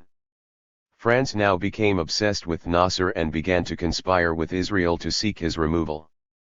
A secret deal between the two countries, made in 1955, provided planes, tanks and ammunition for Israel on a scale that began to make a reality of its offensive regional pretensions. The agreement also called for joint operations such as blowing up transmitters that disseminated Egyptian propaganda throughout the Arab world, as well as striking at FLN bases in Libya, Schleim 2000, 164-5. It was France, also, that provided Israel with nuclear technology, Schleim 2000, 175-6. Israel had placed itself unambiguously not only on the side of the Western colonial powers but also alongside the deeply racist French colons in Algeria, who would later provide inspiration and fodder for the neo-Nazi National Front in France. These events were to make a deep impression on the United States. Suez had demonstrated that Britain and France were claphead-out colonizers. At the same time, Israel was proving itself to be a serious military player in the field. A U.S. National Security Council memorandum in 1958 noted that a logical corollary of opposition to radical Arab nationalism would be to support Israel as the only strong pro-West power left in the Near East. Israel's secret pact with Turkey, Iran, and Ethiopia at this time, the Periphery Pact, was encouraged by the U.S., Chomsky 1999, 21. 1967-73, ousting Nasser and the emergence of President Nixon, Israel's unexpected but greatest friend. But it was the 1967 Israeli-Arab War that finally clinched Israel's role as the US strategic asset in the Middle East. Israel humiliated Nasser and his Arab allies. Nasser never really recovered from this defeat. Radical Arab nationalism itself was undermined and militant Islamic politics began to replace it as the principal anti-imperialist force in the region. Israel seized huge amounts of new territory, including the whole of Jerusalem, the West Bank, Gaza, and Syria's Golan Heights. A U.S. State Department document now made clear its recognition of Israel's capacity to represent its interests. Israel has probably done more for the U.S. in the Middle East in relation to money and effort invested than any of our so-called allies and friends elsewhere around the world since the Second World War. In the Far East we can get almost nobody to help us in Vietnam. Here the Israelis won the war, single-handedly, have taken us off the hook, and have served our interests as well as theirs. Bonds et al. 1977, 116. Now the US began to send Israel highly sophisticated weapons, including supersonic Phantom fighter planes which would be unleashed on Egypt 4 years later with US approval, Shlaim 2000, 293. In those 4 years Israel would receive $1.5 billion military aid from the US, 10 times the amount sent in the previous 20 years. But this period also saw Israel's military prowess tested to the limit. In 1973, Anwar Sadat, Nasser's successor, together with Syria, launched a surprise attack on Israel, the so-called Yom Kippur War, Shlaim 2000, 318. This war exposed just how close relations between Israel and the United States had become. Now the US had to do rather more than simply look on approvingly as Israel used US weaponry to batter their Arab foes into submission. The US calculated that there was a serious prospect that Israel might actually lose this war, a prospect that it was simply not prepared to tolerate under any circumstances. This is the period in the aftermath of the military defeat of the US in Vietnam. An oil boycott was gathering pace, temporarily uniting the most radical oil-producing countries like Colonel Gaddafi's Libya with the two most reactionary oil producers, Saudi Arabia and Iran. The oil boycott was aimed mainly at tilting the oil market more favorably in the direction of the oil producers and would help make OPEC, the cartel of the oil-producing exporting countries, a global political and economic player to be reckoned with. But the leaders of the oil boycott were also openly calling on the US to restrain Israel. The long-suspected connection between the US bid to control Middle East oil and US support for Israel was now out in the open. The crisis was given added poignancy because of the Watergate corruption scandal which was engulfing Nixon. Henry Kissinger, Secretary of State and Nixon's infamous Middle East advisor, had no doubts about US strategy. An Israeli victory was essential. Restraint of Israel was out of the question. This was part of what became known as the Nixon Doctrine. As Kissinger explained, the United States saved Israel from collapse at the end of the first week by our arms supply. Some have claimed it was American strategy to produce a stalemate in the 1973 war. This is absolutely wrong. What we wanted was the most massive Arab defeat possible. We sought to break up the Arab United Front. Marab Report 1981, 3. Egypt, historically, was the leader of that Arab United Front against Israel. As Aruri has noted, the military defeat allowed Kissinger to detach Egypt altogether from the Arab opposition to Israel in return for truckloads of US dollars. Egypt became so ensnared in a U.S. diplomatic trap that Israel was granted time to consolidate the occupation of Palestinian territory seized after the 1967 war and build up its offensive capability vis-a-vis the remaining Arab states on the Eastern Front. Aruri 2003, 22. The Nixon Doctrine, no need of the Jewish lobby. The Nixon Doctrine was forged as a response to the U.S. debacle in Vietnam. Of course, U.S. interests would still have to be protected in the developing world, but from now on proxies would be used. Schleim 2000, 309 locally based regional powers devoted to upholding the U.S. definition of the status quo. Israel was admirably suited to this role. Hence Nixon became the first U.S. president to endorse comprehensively Israel's raison d'être, its perception of itself as watchdog of the Western powers. At first sight, Nixon, a right-wing Republican, seems a most unlikely White House candidate to underwrite the regional pretensions of the Jewish state. After all, here was an American president who used to boast about how he ignored the so-called Jewish lobby in America. He was not in any way dependent upon Jewish votes. In fact, according to Kissinger, Nixon took it for granted that the Jews were politically hostile to him. The president was convinced that most leaders of the Jewish community had opposed him throughout his political career. The small percentage of Jews who voted for him, he would joke, had to be so crazy that they would probably stick with him even if he turned on Israel. He delighted in telling associates and visitors that the Jewish lobby had no effect on him. Organski 1990, 25. Organski, a political scientist, who cites this and similar passages, from Kissinger's memoirs, is very dismissive of the impact of the Jewish lobby on U.S.-Israeli relations.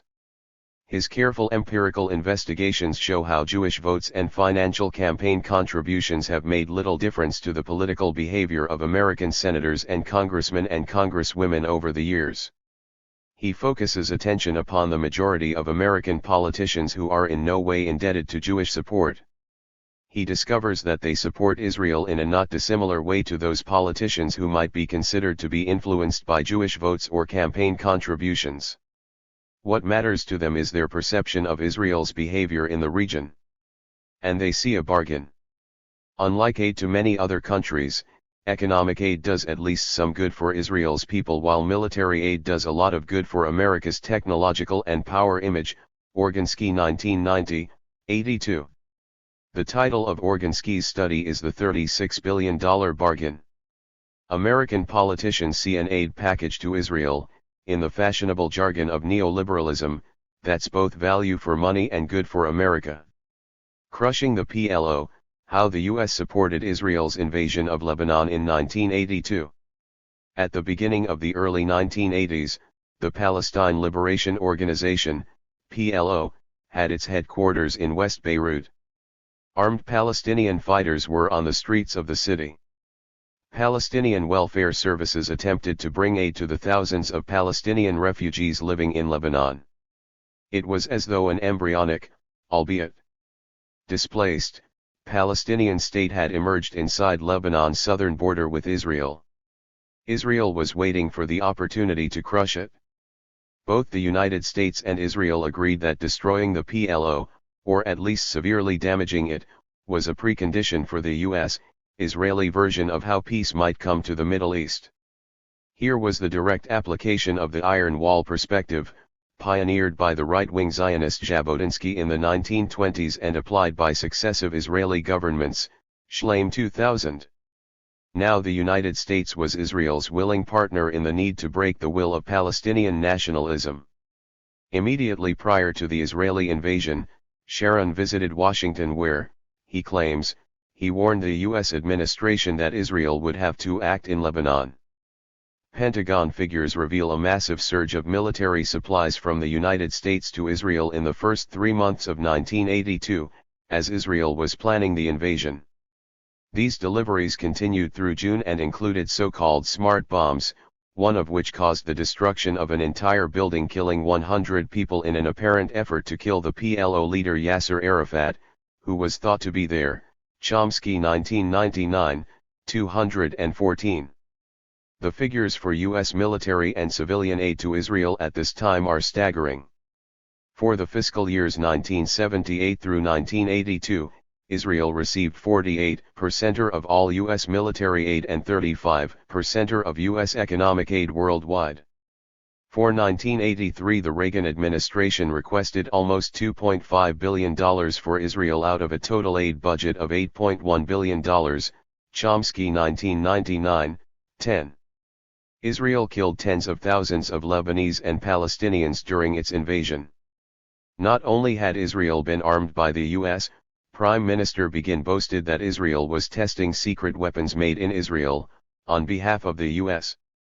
Such a weapon, he told an audience in America, had enabled Israeli jet aircraft to knock out Russian-made SAM-6 and SAM-8 missile batteries in Syria without losing a single aircraft. Washington Post, August 6, 1982. Israel's Lebanese invasion finally provoked worldwide condemnation following the massacres of hundreds of unarmed men, women, and children by Lebanese Christian Falange militias at the Palestinian refugee camps of Sabra and Shatila in West Beirut. The Israeli army, and especially War Minister Sharon, were exposed as complicit in the massacre, Chapter 8. But the United States itself cannot claim to be an innocent bystander. Before the Sabra and Shatila massacres, the combined pressure of the United States and Israel had forced the PLO to agree to evacuate West Beirut. A U.S. peacekeeping force was sent to Beirut with the dual responsibility of overseeing the departure of the PLO and safeguarding the remaining civilian population. Chomsky cites the formal statement issued to that effect. The governments of Lebanon and the United States will provide appropriate guarantees of safety, of law-abiding Palestinian non-combatants left in Beirut, including the families of those who have departed. The U.S. will provide its guarantees on the basis of assurances received from the government of Israel and the leaders of certain Lebanese groups with which it has been in contact. 1999, 389. But the U.S. peacekeepers withdrew after the PLO fighters had left Beirut, 2 weeks before the original mandate had run out, effectively ending the U.S. commitment to protect Palestinian civilians. Shortly after, the Israel Defense Forces were able to surround the Sabra and Shatila camps, providing cover for the Christian Falange militia. As the Israel writer, Amos Elon, put it, a man who puts a snake into a child's bed and says, "I'm sorry, I told the snake not to bite, this man's a war criminal," Chomsky 1999, 392. The Oslo Accords, the great U.S.-Israeli peace swindle. The enduring image of the Oslo Peace Accords, so-called, because Oslo was the venue for the secret Israeli-Palestinian peace negotiations, is surely that of the famous handshake between Israeli Premier Rabin, and PLO leader Arafat, on the lawns of the White House, hosted by U.S. President Clinton in 1993. Readers who recall the TV footage may also remember the reluctance of Rabin to shake Arafat's hand. That he finally did so helped clinch the emotional impact of it all. Arafat would call it the peace of the brave. It appeared that the Palestinian Intifada, which had erupted in the late 1980s, had finally wrung some concessions from Israel. Rabin was assassinated shortly afterwards by a right-wing Zionist fanatic, who accused him of selling out the land of Israel. In a ferocious exchange, Rabin's widow, Leah, accused the right-wing Likud Party, the main alternative Israeli political party to labor, of providing ideological succor to her husband's killer. The murder, paradoxically, gave added credibility to the Oslo Agreement. Here was Zionism fatally divided, and it seemed that its more rational and pragmatic wing was now ready to recognize the legitimate aspirations of the Palestinian people. Alas, this was not so. Schleim, whose book The Iron Wall has several times been recommended on these pages, is a particularly important witness here. Schleim is a left-wing Israeli historian who was at the time a fervent believer in the two-state solution. He hoped against hope that Oslo represented a genuine step forward, that a genuine Palestinian state would emerge on the West Bank and Gaza. But he had to conclude reluctantly that it represented the opposite. As he put it, Israel's intention was to repackage rather than end Israel's military occupation, 2524. He went on to give a particularly succinct summary of the fraud at the core of Oslo. Worst of all, Israeli settlements continued to be built on Palestinian land in palpable violation of the spirit, if not the letter, of the Oslo Accords. In the Gaza Strip, home to only 5,000 Jewish settlers, Israel controlled a third of the land and most of the scarce water resources desperately needed by its 1 million Palestinian inhabitants. In the West Bank, Israel retained control over the water resources and over 3/4 of the land. The building of settlements throughout the West Bank and especially in East Jerusalem continued unabated, and a network of bypass roads seemed designed to preempt the possibility of Palestinian statehood. 2530. Herein, alongside the hundreds of road blocks impeding the movement of Palestinians between the West Bank, Gaza, and Israel, lie the roots of the Second Intifada that erupted in September 2000. In the period between Oslo and the Intifada, the number of Jewish settlers on the West Bank and Gaza had doubled to over 400,000. However, what Schleim omits in his account is the deep complicity of the U.S. in this treachery. The U.S. had a continuing interest in a strong Israel. It wasn't ready to force serious compromises on its ally. It might be thought that with the collapse of the Soviet Union and the obvious victory of the U.S. as the world's only superpower, U.S. reliance on Israel to supervise its interests in the Middle East might have waned. Not so, according to General Shlomo Gazit, formerly head of Israeli military intelligence, a senior official of the military administration of the occupied territories, and who was also a leading participant of the secret meetings that developed the security arrangements for implementing the Oslo Agreement. 162 The Myths of Zionism. TMMZ_CH09.QXD October 8, 04, 1:07 p.m. Page 162. According to Gazette, Israel's main task has not changed at all, and it remains of crucial importance.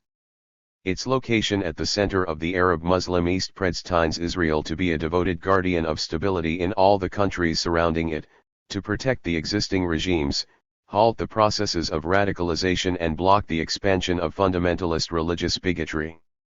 Chomsky 1996, 235. That Oslo represented a humiliation for Arafat and the PLO was gratuitously celebrated in the American press.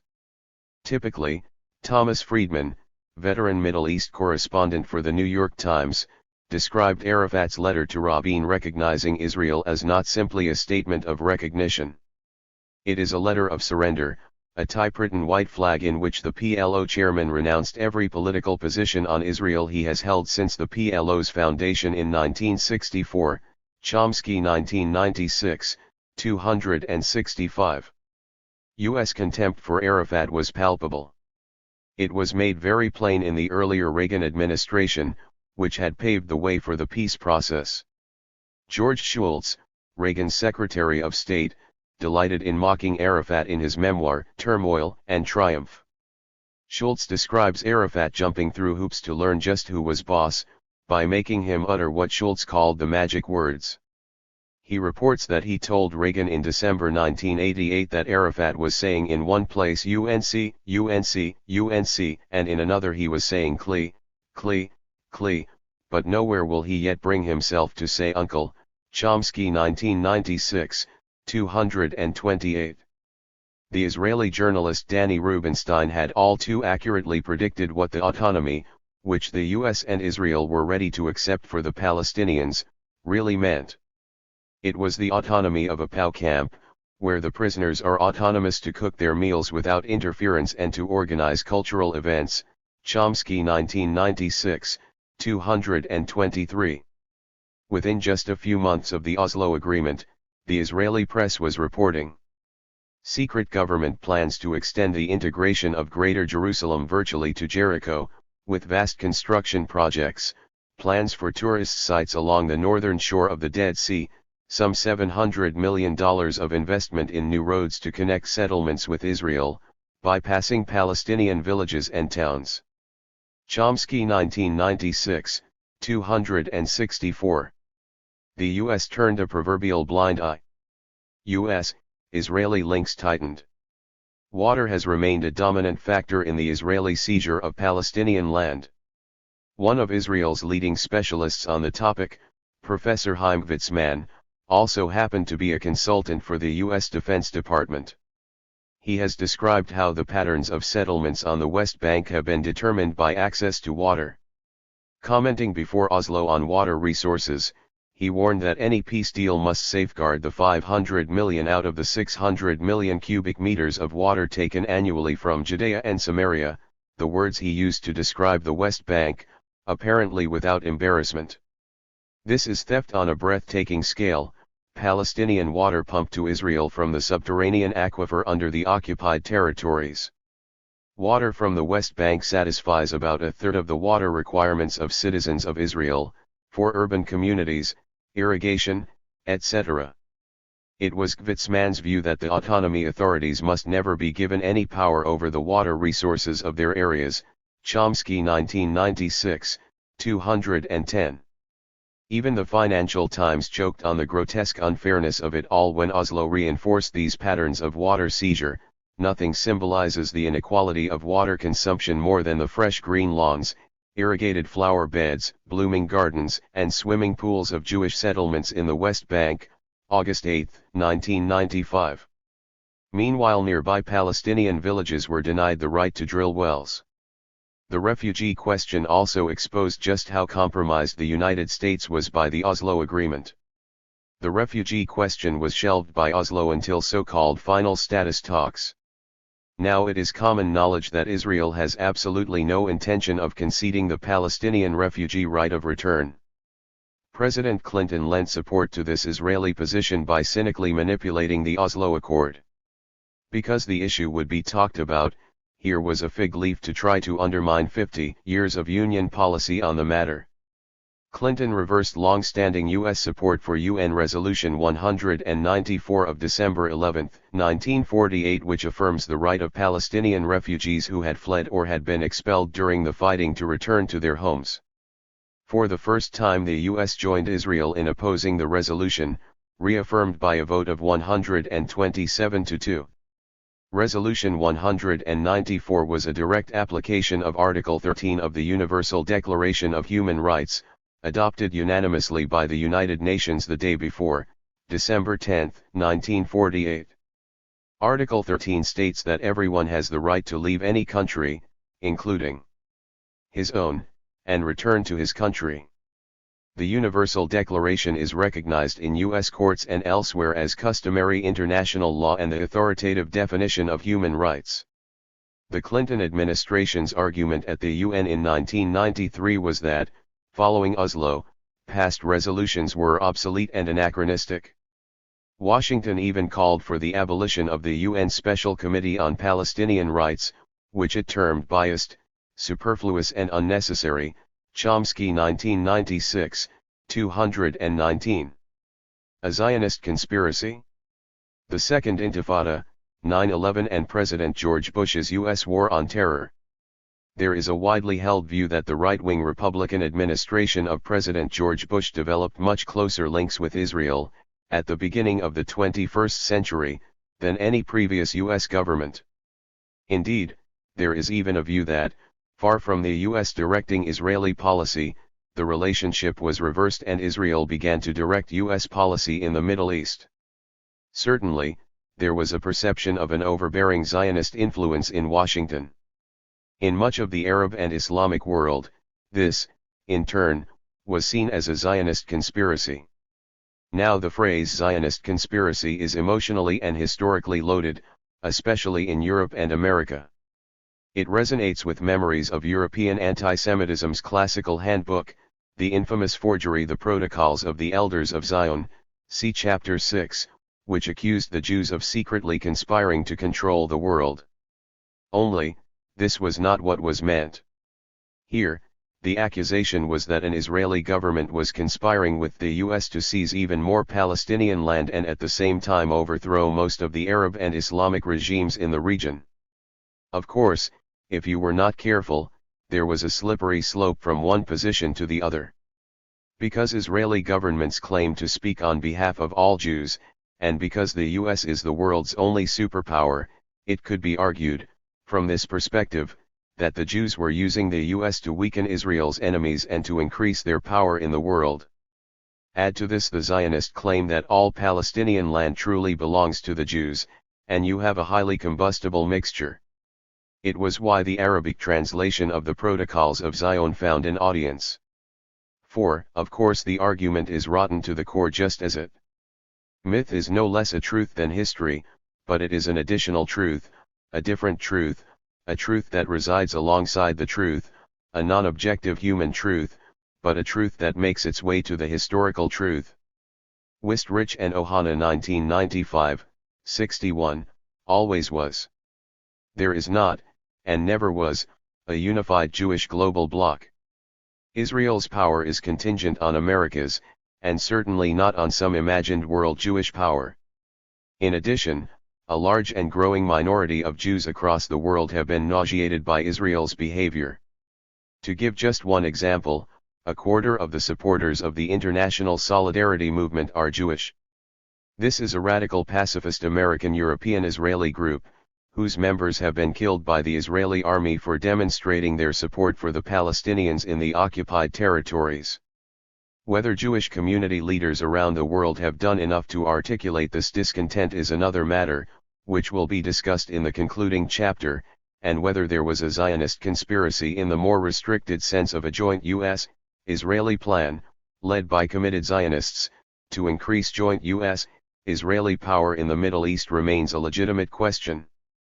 Clearly, then, at the beginning of the 21st century, the Israeli-Palestinian conflict was becoming ensnared in a very different, and much more disturbing, political climate. To gain an accurate picture of what was really happening, we needed, and need, a cool and clear retelling of the established facts. When Bush became president in January 2001, the Oslo peace process had broken down for the reasons explained earlier, and the Second Intifada was raging. Within just a few weeks, Ariel Sharon was elected Israel's prime minister on the platform of the Likud party of using maximum force to crush the Intifada. Later that same year, Bush launched his war on terror, following the conflagration that has become known as 9/11, when thousands of Americans were killed as hijacked planes crashed into New York's World Trade Center and the Pentagon. When the Sharon government moved to cast Israel's military assault on the Palestinian Intifada as part of the wider US-led war on terror, it found a receptive audience in Washington. In fact, the groundwork for an attempt to coordinate the ideological offensive and the political and military activities of a right-wing Israeli Likud government and a right-wing Republican U.S. administration had been laid several years before. According to Guardian journalist Brian Whitaker, in a little-noticed but highly innovative investigation, Playing Skittles with its roots can be traced, at least in part, to a paper, entitled A Clean Break, published in 1996 by an Israeli think tank, the Institute for Advanced Strategic and Political Studies. It was intended as a political blueprint for the incoming Likud government of Benjamin Netanyahu. Among other things, it hoped for a breakdown of Oslo and a return to the unabashed land grab of raw Zionism. As the paper put it, our claim to the land, to which we have clung for hope for 2,000 years, is legitimate and noble. It continued, only the unconditional acceptance by Arabs of our rights, especially in their territorial dimension, is a solid basis for the future. The paper set out a plan by which Israel would shape its strategic environment, beginning with the removal of Saddam Hussein. To succeed, the paper stressed, Israel would have to win broad American support for these new policies, and it advised Netanyahu to formulate them in language familiar to the Americans by tapping into themes of American administrations during the Cold War which apply well to Israel. As Whitaker pointed out, at first glance, there's not much to distinguish the 1996 Clean Break paper from the outpourings of other right-wing and ultra-Zionist think tanks, except for the names of its authors. These were senior, mainly Jewish, U.S. Republican officials, rather than Israelis, who have become known as neoconservatives. The paper's author was Richard Pearl, chairman of the Defense Policy Board at the Pentagon in 2002. Also among the 8-person team was Douglas Feith, a neoconservative lawyer, who would hold one of the top 4 posts at the Pentagon under Bush, as Undersecretary of Policy. As Whitaker noted, Mr. Feith has objected to most of the peace deals made by Israel over the years. He regarded the Oslo peace process as nothing more than a unilateral withdrawal which raised life and death issues for the Jewish state. 2 other opinion makers in the team were David Wurmser and his wife, Merav, founder of Memory, a Washington-based charity that distributes articles translated from Arabic newspapers which, says Whitaker, portray Arabs in a bad light. After working with Pearl at the American Enterprise Institute, David Wurmser was at the State Department, as a special assistant to John Bolton, the Undersecretary for Arms Control and International Security. Whitaker continued. A 5th member of the team was James Colbert, of the Washington-based Jewish Institute for National Security Affairs, JNSA, a bastion of neoconservative hawkery whose advisory board was previously graced by Dick Cheney, U.S. Vice President in 2002 and a key architect of the war on Iraq, John Bolton and Douglas Feith.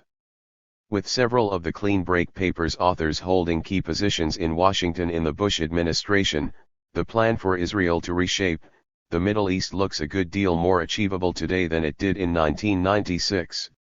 In fact, since that time, what Whitaker calls the game of playing Skittles has regularly hit the headlines, as the U.S. neoconservatives make no attempt to hide their desire for regime change throughout the Middle East. Certainly Iran, and probably Saudi Arabia, is on the U.S. Skittle hit list.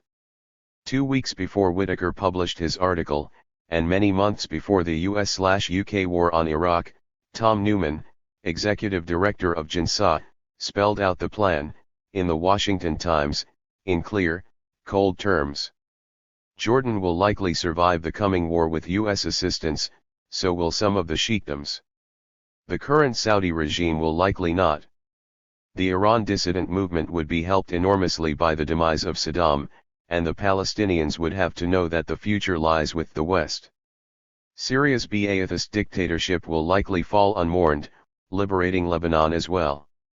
Israel and Turkey, the only current democracies in the region, will find themselves in a far better neighborhood. Cited in Whitaker.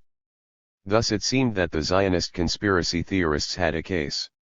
Indeed, at times it has looked as though Ariel Sharon is personally directing White House policy. Not only did Bush start calling Sharon a man of peace, many commentators, including Israeli journalists and even one of Sharon's cabinet colleagues, were convinced that a Bush speech, obsessed with Palestinian terror, had actually been written by Sharon 5.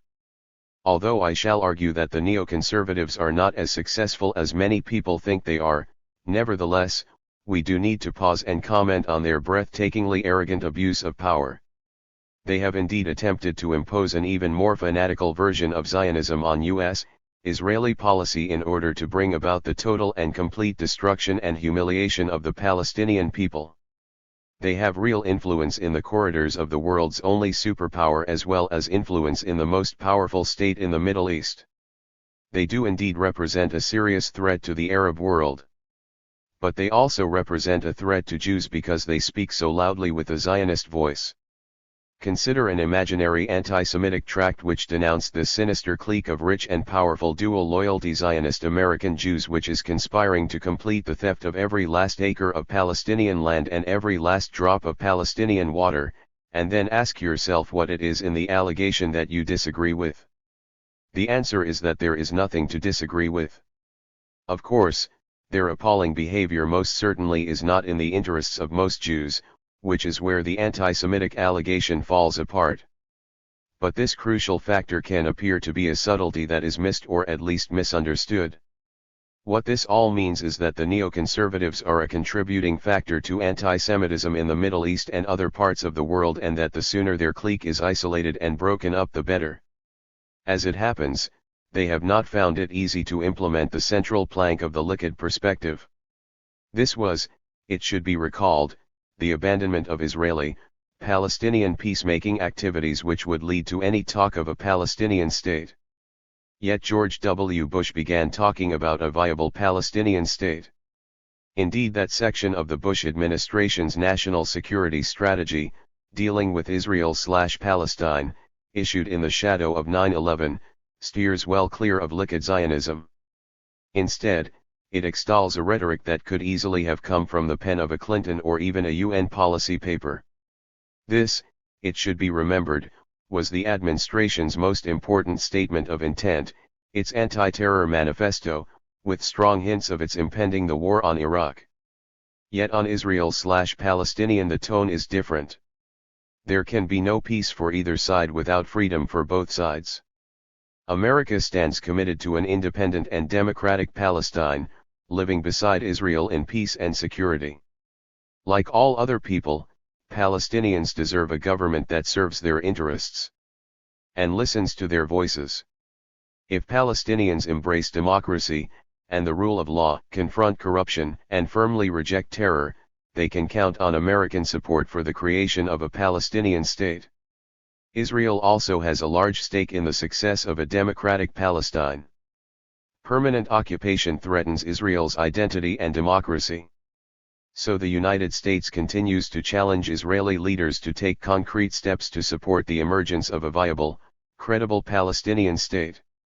As there is progress towards security, Israel forces need to withdraw fully to positions they held prior to September 28, 2000.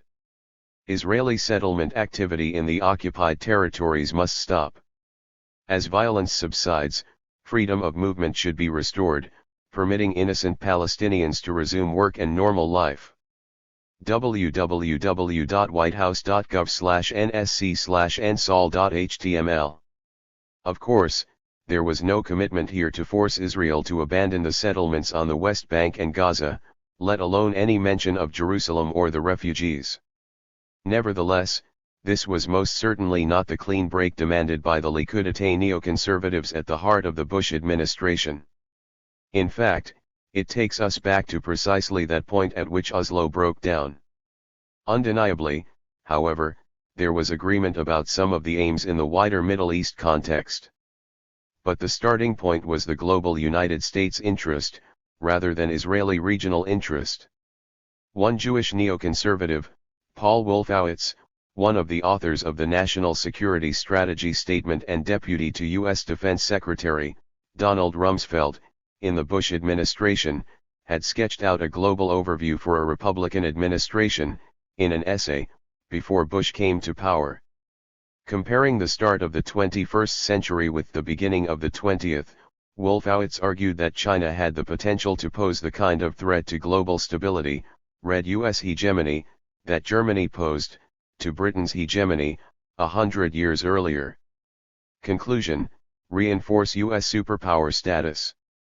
And what better place to start than in the Middle East, not least because of America's interest in Middle East oil, www.nationalinterest.org.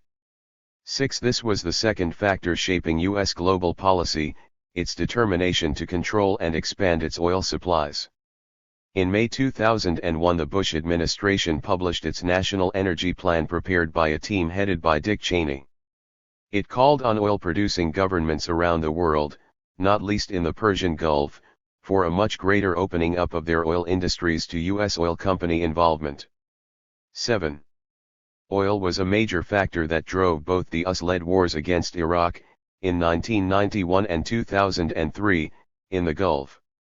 On both occasions Israel was told politely but firmly to stay still and shut up. This exposed the limits of the Israeli role as U.S. proxy. As the U.S. has become directly involved militarily, the wilder Israeli ambitions have, arguably, become something of an embarrassment.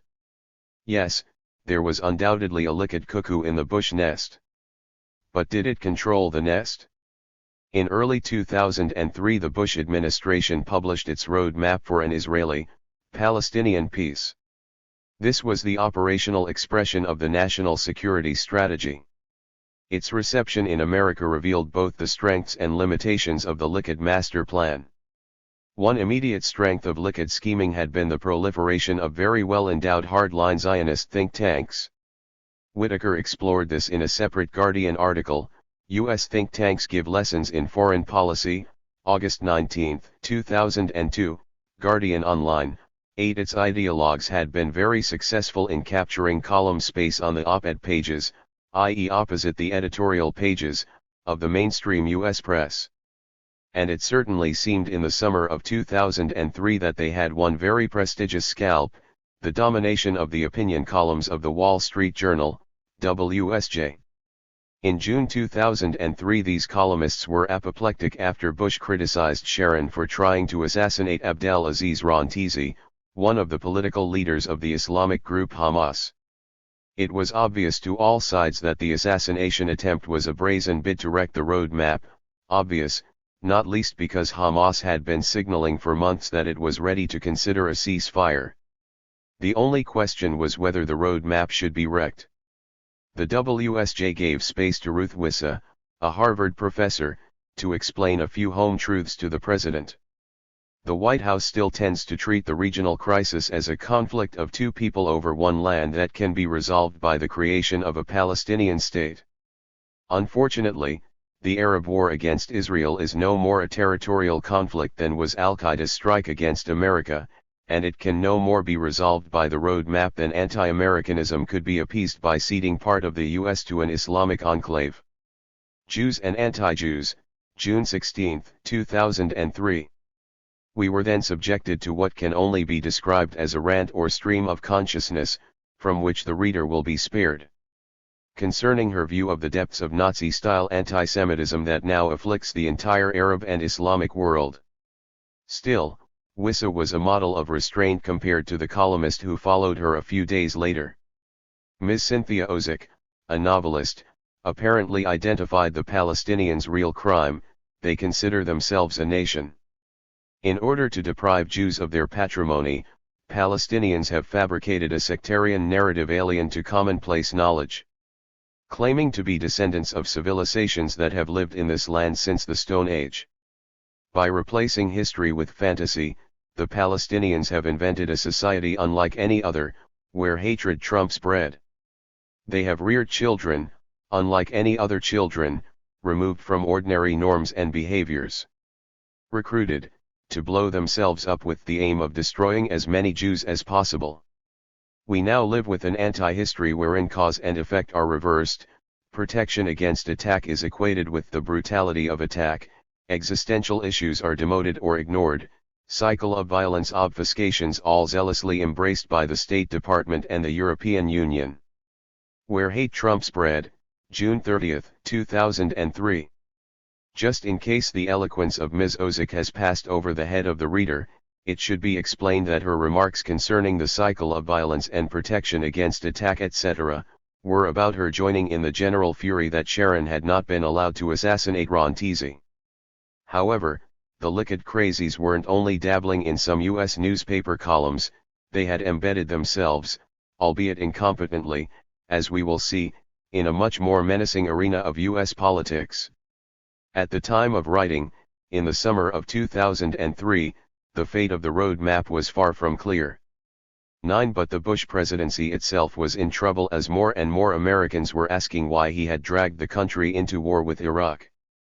Despite the victory of toppling the Saddam regime, more and more U.S. soldiers were being killed as the US-led war turned into a very unwelcome US-led occupation of the country. The demand to bring the boys home was starting to grow. As in Britain, the American public were also expressing increasing distrust about the major reason advanced by both governments for going to war, that Iraq possessed the fabled weapons of mass destruction, WMDs. But WMDs could not be found. More serious from both governments' point of view, were the increasing suspicions about the dubious intelligence that made the claims about WMDs in the first place. In the United States, a potentially explosive row was brewing about the intelligence claims that had emanated from the Alternative Intelligence Unit, Office of Special Plans, OSP, set up by Rumsfeld at the Pentagon. Remarkably, OSP had links to an alternative intelligence unit run directly from Sharon's office in Israel. These were alternative units in the sense that the established intelligence organizations, the CIA in the US and Mossad in Israel, were considered unable to supply the intelligence about Iraq that both governments needed. The coordinator was the U.S. Republican Likud official referred to earlier, Douglas Feith. See Julian Borger's special investigation in The Guardian, July 17, 2003. Whether Bush survived the deepening crisis is not really the point.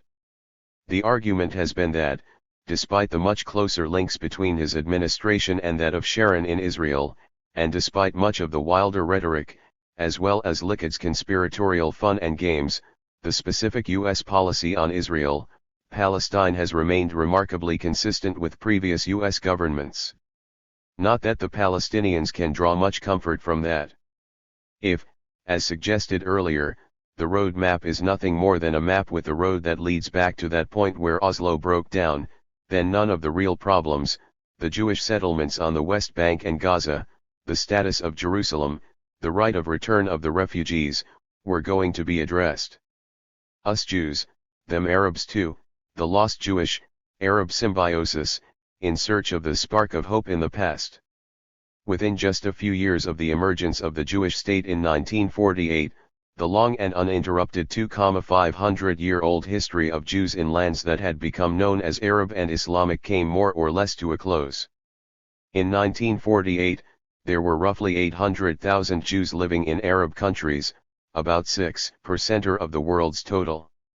25 years later most of these Jews had left. This chapter will argue that, whilst Zionism was itself the major factor which explains this truly tragic and quite unnecessary ethnic polarization between Arab and Jew, blame also lies with the broader intervention of European imperialism in the Middle East. This means looking, albeit briefly, at how 19th-century Europe cynically exacerbated religious tensions in the Middle East.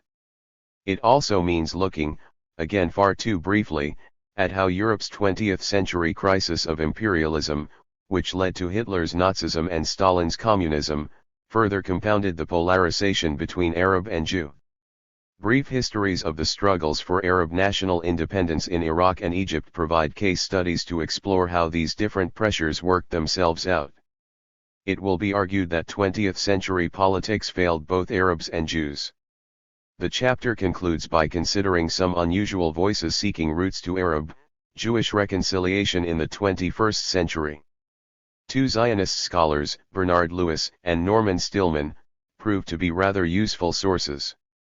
The argument with them here will be not that their evidence is biased, rather that it is too one-sided. Nevertheless, and despite themselves, both help provide powerful arguments for a case they did not intend to make.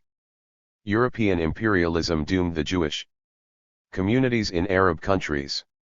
Zionist propaganda would have us believe that Jews in Arab countries fared almost as badly under Arab Islamic rule as they did under European Christian rule. But we saw from Goitein's outstanding analysis of medieval Cairo's Geniza documents, discussed in Chapter 4, that this was not the case. Even Bernard Lewis, whose judgment on modern Arab history is savaged as Zionist and Orientalist by Edward Said, Chapter 5, readily concedes, in his Jews of Islam, that the dhimmi rules, maintaining the inferior position of non-Muslim subjects under Islam, were often relaxed. Lewis writes that personal friendships, business partnerships, intellectual discipleships, and other forms of shared activity were normal and indeed common, 1984, 56. In fact, he goes much further. The medieval symbiosis of Jews and Arabs is far closer to the pattern of modern Western Europe and America and very different from the situation in the Roman, Ottoman and Russian empires. As Professor Goitein has pointed out, this symbiosis produced something that was not merely a Jewish culture in Arabic. It was a Judeo-Arabic, or one might even say a Judeo-Islamic, culture. 1984, 77. In periods of political stress when Islam was threatened, the dhimmi rules would be tightened, and hostility to dhimmis could certainly develop.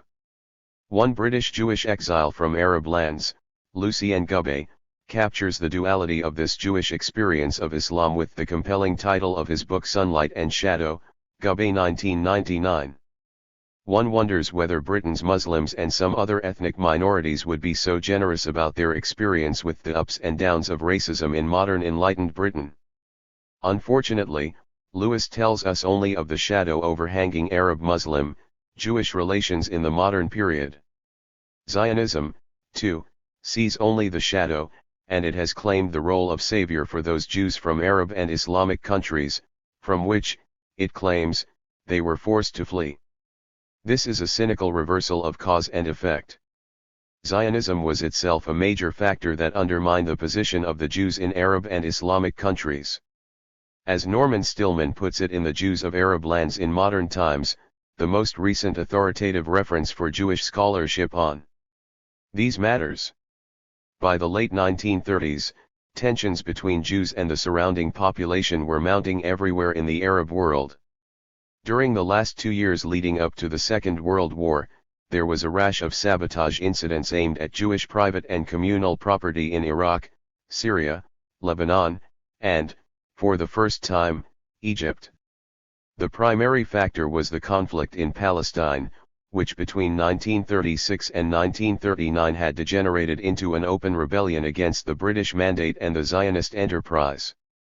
1991, 111-12. The importance of this perspective is that it calls into question that favorite Zionist canard Arab anti-Semitism. Tensions between Arabs and Jews had nothing to do with anti-Semitism in the European usage of the term, though, as the tensions mounted during this period, anti-Semitism, in its European ideological form, would find a base. Not least, officials in Hitler's German embassies in the Arab world made strenuous, and sometimes successful, efforts to import their own particularly noxious version of the virus. Those tensions increased in direct proportion to the growth of the Zionist colony, seen as an increasingly provocative Jewish outpost of the same British Empire that, alongside the French Empire, everywhere was dominating Arab lands and the Arab people. Zionism exacerbated doubts, already growing, about the loyalties of Jews in Arab countries to the cause of Arab national liberation. Jews and other non-Islamic minorities, like the Christians, could seem to be benefiting from foreign rule. At the very time that Jews and Christians in most parts of the Islamic world were experiencing a growing sense of liberation from the restrictions and disabilities of the past, coupled with expanding horizons of opportunity, the Muslim majority, with the exception of the small modernizing elite, was feeling itself increasingly on the defensive, with its traditions, its social order, and its very independence in danger. The very same forces that represented benevolence to most Jews and Christians were perceived by most Muslims as the opposite. The budding optimism of the minorities stood in marked contrast to the dismay and pessimism of the majority. Stillman 1991, 45. Lewis is even blunter. Imperial rule ushered in a new era of Jewish educational progress and material prosperity. It also ensured the ultimate doom of these communities. Lewis 1984, 172-3. Unfortunately, the scholarship of Stillman and Lewis is limited by their support for the Zionist enterprise. Stillman's book is mainly about the increasing harassment of the Jewish minorities in the oppressive context that he has so accurately described. Rarely does he deal with the efforts of Arab and Jewish radicals in Arab countries determined to find common cause in the struggle for Arab liberation and who found a significant audience in the Jewish communities. The courage of the traditional leaderships of the Jewish communities, who endeavored to hold the line against Zionist encroachment, receives far too little attention. Nevertheless, he has raised an absolutely decisive point about the predatory European colonial powers, which strove to detach the non-Islamic minorities in Middle Eastern countries. This requires further elaboration. Here is Sir Neville Henderson, Britain's acting High Commissioner in Egypt, in 1926. In itself, a little xenophobia is not a bad thing, as it inclines the foreigner to acquiesce more readily in the predomination of British control and influence as their only safeguard. That is surely the ideal position, that the Egyptian should regard us as his friend and protector against the rapacious foreign cuckoo, and that the foreigner should consider us to be his only safeguard against the injustice and discrimination of the Egyptian fanatic. Kramer 1989, 232. Notice how the Jew in Egypt was defined as a foreigner. It was true that a majority of Egypt's Jews were recent migrants, but Britain had absolutely no interest in seeing these migrants, or for that matter the settled Jewish minority, proud of its deep roots in Egypt, integrate into the newly emerging, and potentially threatening, Egyptian Arab nation. Everywhere they ruled in the Middle East, Britain and France deliberately widened the gap between the religious minorities, Jews and Christians, and the Muslim majority. This had begun as a political device to undermine the Ottoman Empire by offering different forms of protection. Then offers of citizenship turned some Jews and Christians into direct agents of the British and French colonial authorities after they displaced the Ottomans. In Algeria, though an exceptional example, where France had taken control as early as 1830, all of Algeria's Jews had become French citizens by 1870, Stillman 1991, 17. In Egypt, France attempted to undermine Britain's authority with offers of French citizenship.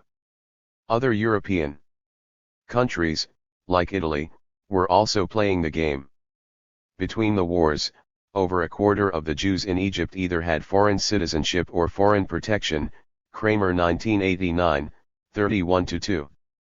European Christian and Jewish educational institutions made a similar impact by providing a modern education, in European languages, equipping the non-Islamic minorities with a disproportionate share of modern professional skills.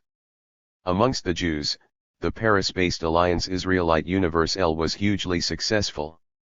Inevitably, its activities were quickly recognized in official circles as an important extension of what they saw as the cultural mission of France, Lewis 1984, 162. And in the new colonially created state of Iraq, British officials welcomed the expanding trading activities of the old Arab Jewish merchant class. They reported on their distinctive and rapid adaptation to the increased commercial opportunities in the country. The British Civil Commissioner observed in 1918 that the elements we most need to encourage are, firstly, the Jewish community in Baghdad. Hannah Batatu quotes this officer commissioner, serving the British Empire, in his The Old Social Classes and the Revolutionary Movements of Iraq, one of the best histories of the struggle for Iraqi independence, 1978, 244-6, 311. Meanwhile, as Europe's 20th century ideological and political crisis deepened, it became inevitably intertwined with the growing Arab nationalist and Islamic resistance to British and French colonial domination of their lands. As we have mentioned, there was importation of European anti-Semitism. Though support for Germany in the Second World War should not necessarily be seen in this light. It was much more a question of backing my enemy's enemy as my friend, sometimes combined with a naive, and in some cases plain stupid, belief in Hitler's cynical overtures to the oppressed Arab nation. The telegram of Egypt's King Farouk to Hitler in 1941 is a case in point, looking forward to the arrival of the German army, liberators from the unbearable English brutal yoke, Kramer 1989, 156. More astute Arab nationalists would have known about the German Führer who, in 1939, told his army commanders, "We will continue to stir up unrest in Arabia. Let us think as masters and let us see in these people lacquered half-apes at best who want to feel the whip." Kramer 1989, 262n.122. At the same time, the left wing of the Arab resistance movements discovered that its enthusiastic welcome for Marxism also usually meant support for Stalin and the Soviet Union. This would prove catastrophically divisive. Stalin's and the Arab Communist parties. Support for the creation of the State of Israel strengthened the argument of those right-wing Arab nationalists and Islamists who argued that Judaism, Zionism, and communism were essentially the same thing. An examination of the history of Iraq during these years illustrates how these complicated pressures would play themselves out, antagonizing relations between the Jews and the wider society, which Zionism was then able to exploit. Zionism particularly benefited from the mounting popular resentment to Britain's control of Iraq. Jews and the struggle for the liberation of Iraq. In 1920, a British administration estimate of Iraq's total population put a figure of about 1.75 million with a Jewish population of less than 100,000, their figure of 58,000 is thought to be an underestimate by about 30,000. The majority of the Jews lived in Baghdad and Basra, Shablock 1986, 18. 2. Iraq's Jewish community was the oldest in the Arab and Islamic world, and extremely proud of its roots in the Babylonia of ancient Mesopotamia. It was not particularly receptive to the appeals of Zionism. In 1922, Menahem Soleh Daniel, a leading Baghdadi notable from an old Jewish family, and later a senator to the Iraqi parliament, had written, politely but firmly, to the Zionists to stay out of Iraq. In all Arab countries, the Zionist movement is regarded as a threat to Arab national life. Any sympathy with the Zionist movement is seen as nothing short of betrayal of the Arab cause. The Jews in this country hold indeed a conspicuous position. They form 1/3 of the population of the capital, hold the larger part of commerce of the country, and offer a higher standard of literacy than the Muslims. The Jew is regarded by the waking up Muslim as a very lucky person, from whom the country should expect full return for its lavish favors. Reach 1 1989, 207. Some Iraqi Jews would make their own contribution to the awakening Iraqi nation. The first modern Iraqi short story in the interwar period was written by a Jew, Murad Mikkel. It was called Shahid al-Watan wa Shahidat al-Hub, loosely translated, he died for his country, she died for love. Mikkel was one of the first generation of Iraqi Jewish authors who saw themselves as Iraqi patriots, who earnestly hoped for the emergence of a new Iraq, a modern democratic and open state, Sumik 1989, 14. In this period, nearly a third of Iraq's top 100 musicians were Jewish, Shablock 1986, 28. Anwar Shaul was another writer from this generation, born in Hilla, in southern Iraq. He wrote poetry, fiction, and did translations. In 1929 he launched a cultural journal, Al-Hasid, one of several newspapers and journals founded by Jewish writers, which promoted new writers, Jewish and non-Jewish alike. Shaul, highly esteemed by his Muslim and Christian fellow writers, in 1932, was elected to the committee that welcomed the world-renowned Indian poet, Tagore, to Baghdad. Shaul's autobiography celebrates Hilla, a site he proudly identifies as part of ancient Babylon on the Euphrates. He writes about his famous Iraqi Jewish family tree, the Sassoons, but describes the head of the family as Sheikh Sassoon, deliberately associating even something as sensitive as authority in family structures with Islamic and Arabic cultural conceptualization. His wet nurse, by el-Riday, mother by nursing, was a Muslim who breastfed him alongside her own son. The two brothers by nursing were to have an emotional reunion as adults in Baghdad, Sumik 1989, 18. The Second World War, and Britain's determination to drag Iraq into it against its wishes, undermined Jewish leaders looking to integrate the community into the movement for Iraqi national independence. In 1941, British military policy provoked extremely ominous anti-Jewish riots, sometimes called the Farhad, which left hundreds dead. Perceived Iraqi Jewish support for the British war effort, and the reappearance of the British Army in Iraq, seemed to have been a cause of the riots, though there is no satisfactory account of it.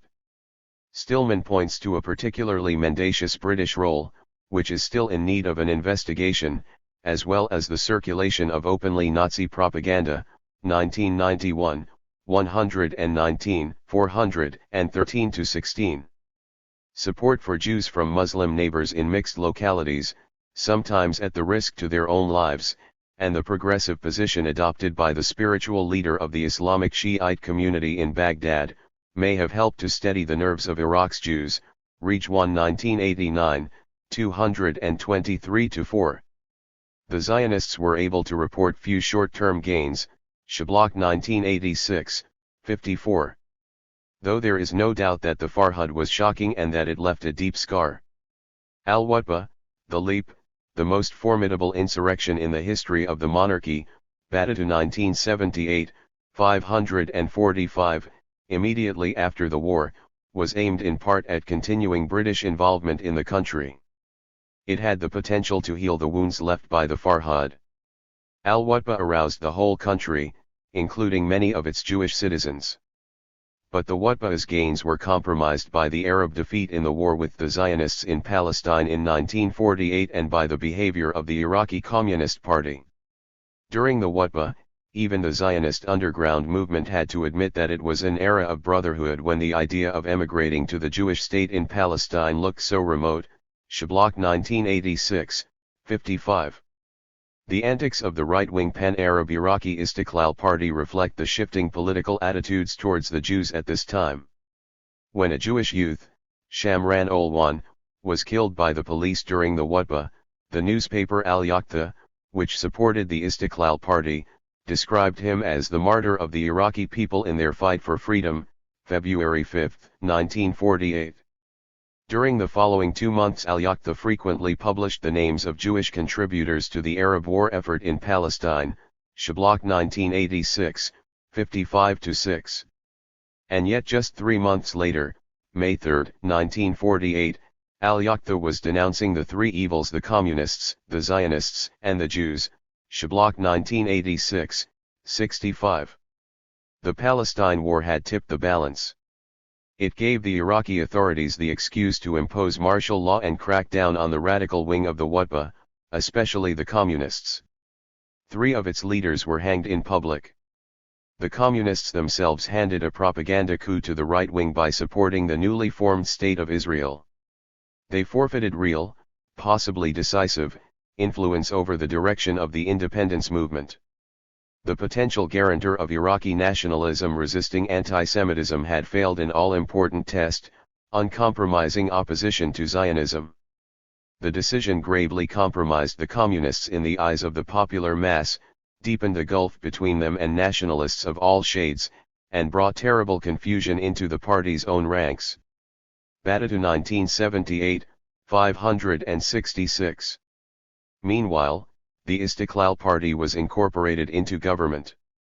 Anti-Semitism came to be used, just as it had been in Europe, as a mechanism for social control, crushing the opposition and diverting attention away from government failure. Israel's victory in the 1948 war underlined the menacing sense of failure. Jews were sacked from government jobs. A wealthy Iraqi Jewish businessman was hanged publicly for allegedly selling British Army scrap to Israel. Iraqi Zionists were arrested. The Anti-Zionist League, led by Jewish communists, with Al-Usba, its daily newspaper, very effective in marginalizing Zionist influence in the Jewish community, was closed down and its leaders arrested, accused of both communism and Zionism. Israel's expulsion of the Palestinian Arabs was used to justify threats to expel Iraq's Jews.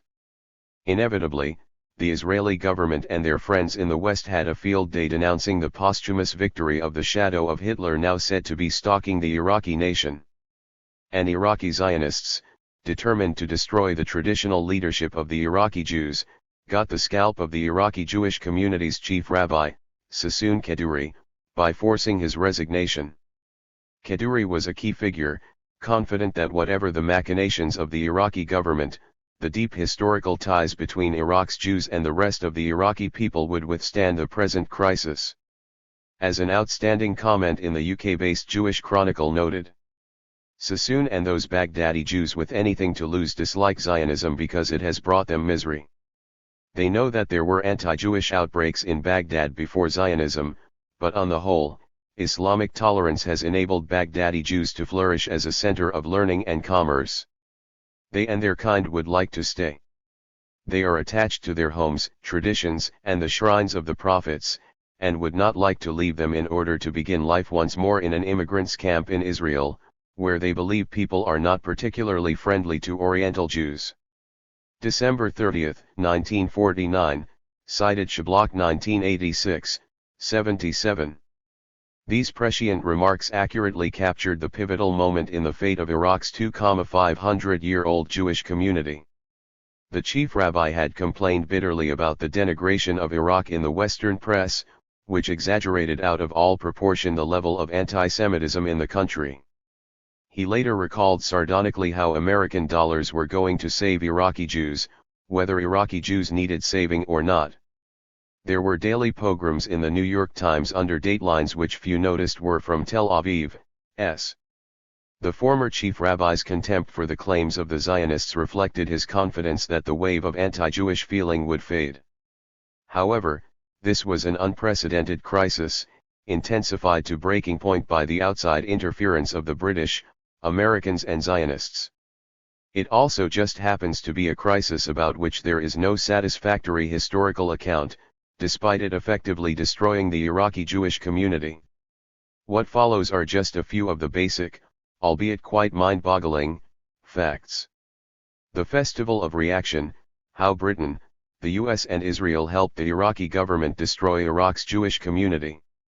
First, we had British government officials whipping up the anti-Jewish attitudes of the Iraqi government, in order to promote their brilliant new plan to help Israel solve the problem of the Palestinian refugees which Israel itself had created. Iraqi Jews could be swapped for Palestinian Arabs expelled from Israel. A plan, of course, that never materialized. They spiced their proposals with homegrown, anti-Semitic insight of their own. Here are just two samples from Abbas Shablock's scrupulous perusal of British Foreign Office documents from the period. If this threat to expel Iraqi Jews could be transmuted into an arrangement whereby Iraqi Jews moved into Israel, received compensation for their property from the Israeli government, while the Arab refugees were installed with the property in Iraq, there would seem to be something to commend it. Iraq would be relieved of a minority whose position is always liable to add to the difficulties of maintaining public order in time of tension. Foreign Office to British Embassy, Baghdad, September 5, 1949, cited Shablock 1986, 83. That the British government was using diplomatic channels to spread the word to trusted Arab friends seems clear from this letter to the Foreign Office from the British Consulate in Jerusalem. It may be of at least academic interest if I now place on record, a remark made to me by Viscount Samuel, the first UK High Commissioner of Palestine after the Balfour Declaration, when he was in Palestine in 1949. He had tea with my wife and after having lunched with King Abdullah of Jordan. While discussing the seizure of Arab property by the Jews, Lord Samuel said that the obvious way to settle this question was for the Iraqis to turn out their Jews and seize their property. British Consulate, Jerusalem to Foreign Office, March 24, 1951, cited Shablock 1986, 84 n.20. Second, we had the appearance of Zionist agents from Israel making very dubious secret financial deals with Iraqi politicians, at the highest levels of government, in order to plan the evacuation of Iraqi Jews by air. No one though had bothered to consult the Iraqi Jewish community. A U.S. air transport company was involved in the deal, with the backing of the U.S. government. Some Iraqi politicians stood to gain financially, including the Prime Minister, al-Suwaidi, Shablock 1986, 115-19. The account by the veteran conservative Iraqi Jewish scholar at the London School of Economics, Professor Eli Kaduri, confirms the main thrust of Shablock's description here. Kaduri is venomous about the behavior of some of the Zionist agents, accusing them of taking uncontrolled and usurped power in the Iraqi Jewish community. He quotes Mir Basri, one of the traditional leaders of the Jewish community, who, whilst not opposed to Iraqi Jews going to Israel, expressed concern about the treatment of poor Jewish emigrants. They never again saw their savings and other valuables which they had put in the trust of the self-appointed Zionist officials, Kaduri 1989, 53-4. Third was the spectacle of the Iraqi government readying itself to seize the businesses and other properties of the more prosperous Jews. Humphrey Trevelyan, Britain's acting representative in Iraq, was on hand to offer helpful advice. Trevelyan told al-Suwaidi that he should study the action taken by the Israeli government in respect of the property left behind by Arab refugees, Kaduri 1989, 50. Finally, there were a series of bomb explosions, between April 1950 and June 1951, in areas where Jews gathered, after it became clear that most Iraqi Jews had no intention of leaving the country, despite all the pressures on them to do so. The Iraqi authorities then announced that they had broken up a spy ring and arrested its ringleaders. Evidence offered in court accused Israeli military personnel of being behind the bombing campaign as well as the involvement of an underground Iraqi Zionist network. During the 14-month period when no one was arrested for the bombings, panic really did begin to grip the Jewish community in Iraq. Tens of thousands of Iraqi Jews registered for emigration. Although the Israeli government has always denied responsibility, and the Iraqi government had a cynical self-interest in persuading its former Jewish citizens to leave the country, there have been constant accusations pointing the finger at the Israeli authorities. Black Panther, a magazine of disaffected Israeli Jews from Arab countries, provided a detailed account of the Zionist activists in the early 1970s. This is also the view of David Hurst, The Guardian's distinguished Middle East correspondent. Three Ropes of Sand, 1980, the memoir of Wilbur Grain Eveland, a former advisor to the CIA in Baghdad at the time, even hints at U.S. government involvement. He writes that the CIA view was that the situation in Iraq was exaggerated and artificially inflamed from without, yet the State Department urged us to intervene with the government to facilitate an airlift the Zionists were organizing to rescue Iraqi Jews. Shablock 1986, 121-2. Jewish historical scholarship tiptoes round these events, even over half a century later. Stillman shunts the whole episode into a convoluted footnote but, to his credit, feels obliged to quote a real pearl of wisdom from Kaduri, who observed simply that the Zionists were capable of using such tactics. Stillman 1991, 162n.49. In 1958, the corrupt Iraqi monarchy, invented, and then propped up, by British imperialism, was finally overthrown by the Free Officers' coup, led by General Qasem. It was the unfinished business of al-Wutba, and it sparked massive popular demonstrations in its support. General Qasem's regime lasted just 5 years. But even in that short time, it proved, beyond a shadow of a doubt, that Arab nationalist leaders, given the opportunity to govern without outside interference, were capable of honoring their responsibilities to their Jewish citizens. It was a golden period for the remnant of Iraqi Jewry. Mir Basri, the Iraqi Jewish community leader, recalled, on behalf of the approximately 13,000 Jews who had stayed behind, the Scribe, June 1988. For the former Prime Minister, al-Suwaidi was one of a number of former Iraqi politicians put on trial for treason by the new regime.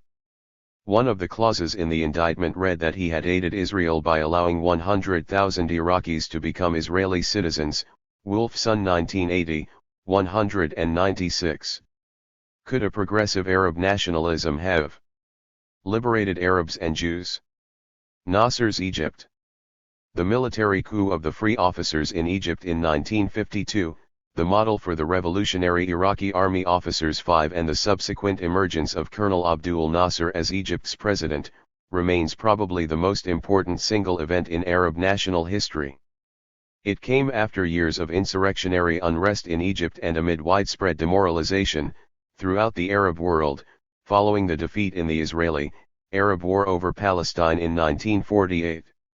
It signaled a much stronger and dynamic Arab assertiveness after over 100 years of humiliation at the hands of Western imperialism, especially Britain and France.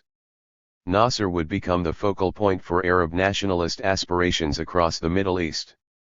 What was the attitude of the Free Officers to Egypt's Jews? Stillman has given us a fascinating account.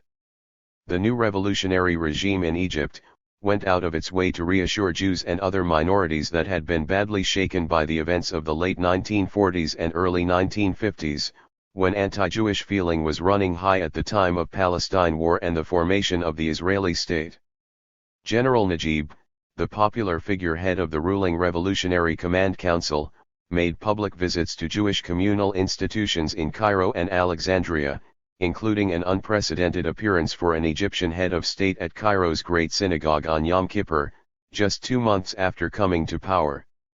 The new government pointedly refused to identify the local Jewish community with the Zionist enemy and vigorously rejected calls within the Arab League for freezing Jewish property in all the member states. This brief halcyon period began to end in 1954 when Nasser, the real force behind the revolution, deposed General Najib. During the same year, an espionage and sabotage ring composed of young Egyptian Jews working for Israel was uncovered. This fiasco could not help but undermine efforts to stabilize the position of the Jewish community in Egypt. Stillman 1991, 168-9. Alas, Stillman leaves it there, leaving vital questions begging for answers. Was there a connection between the espionage and sabotage ring, sometimes called Operation Susanna, linked to the scandal known as the Lavon Affair, and Nasser coming to power? What was Nasser's attitude to the Jewish community or, for that matter, his attitude to the Zionist enemy? And was there a connection with the sabotage ring in Iraq? At face value, there seems to be an uncanny overlap. However, no connection has been conclusively proved. And there are decisive differences. In Iraq, the primary aim was to destabilize the Jewish community. In Egypt, this was certainly a consequence, but it was not the main aim. In Iraq, a deeply backward monarchical government shared Israel's desire to uproot Iraq's Jews, what Kaduri called a monstrous complicity, Reach 1 1997, 45. At first, Nasser had no such desire.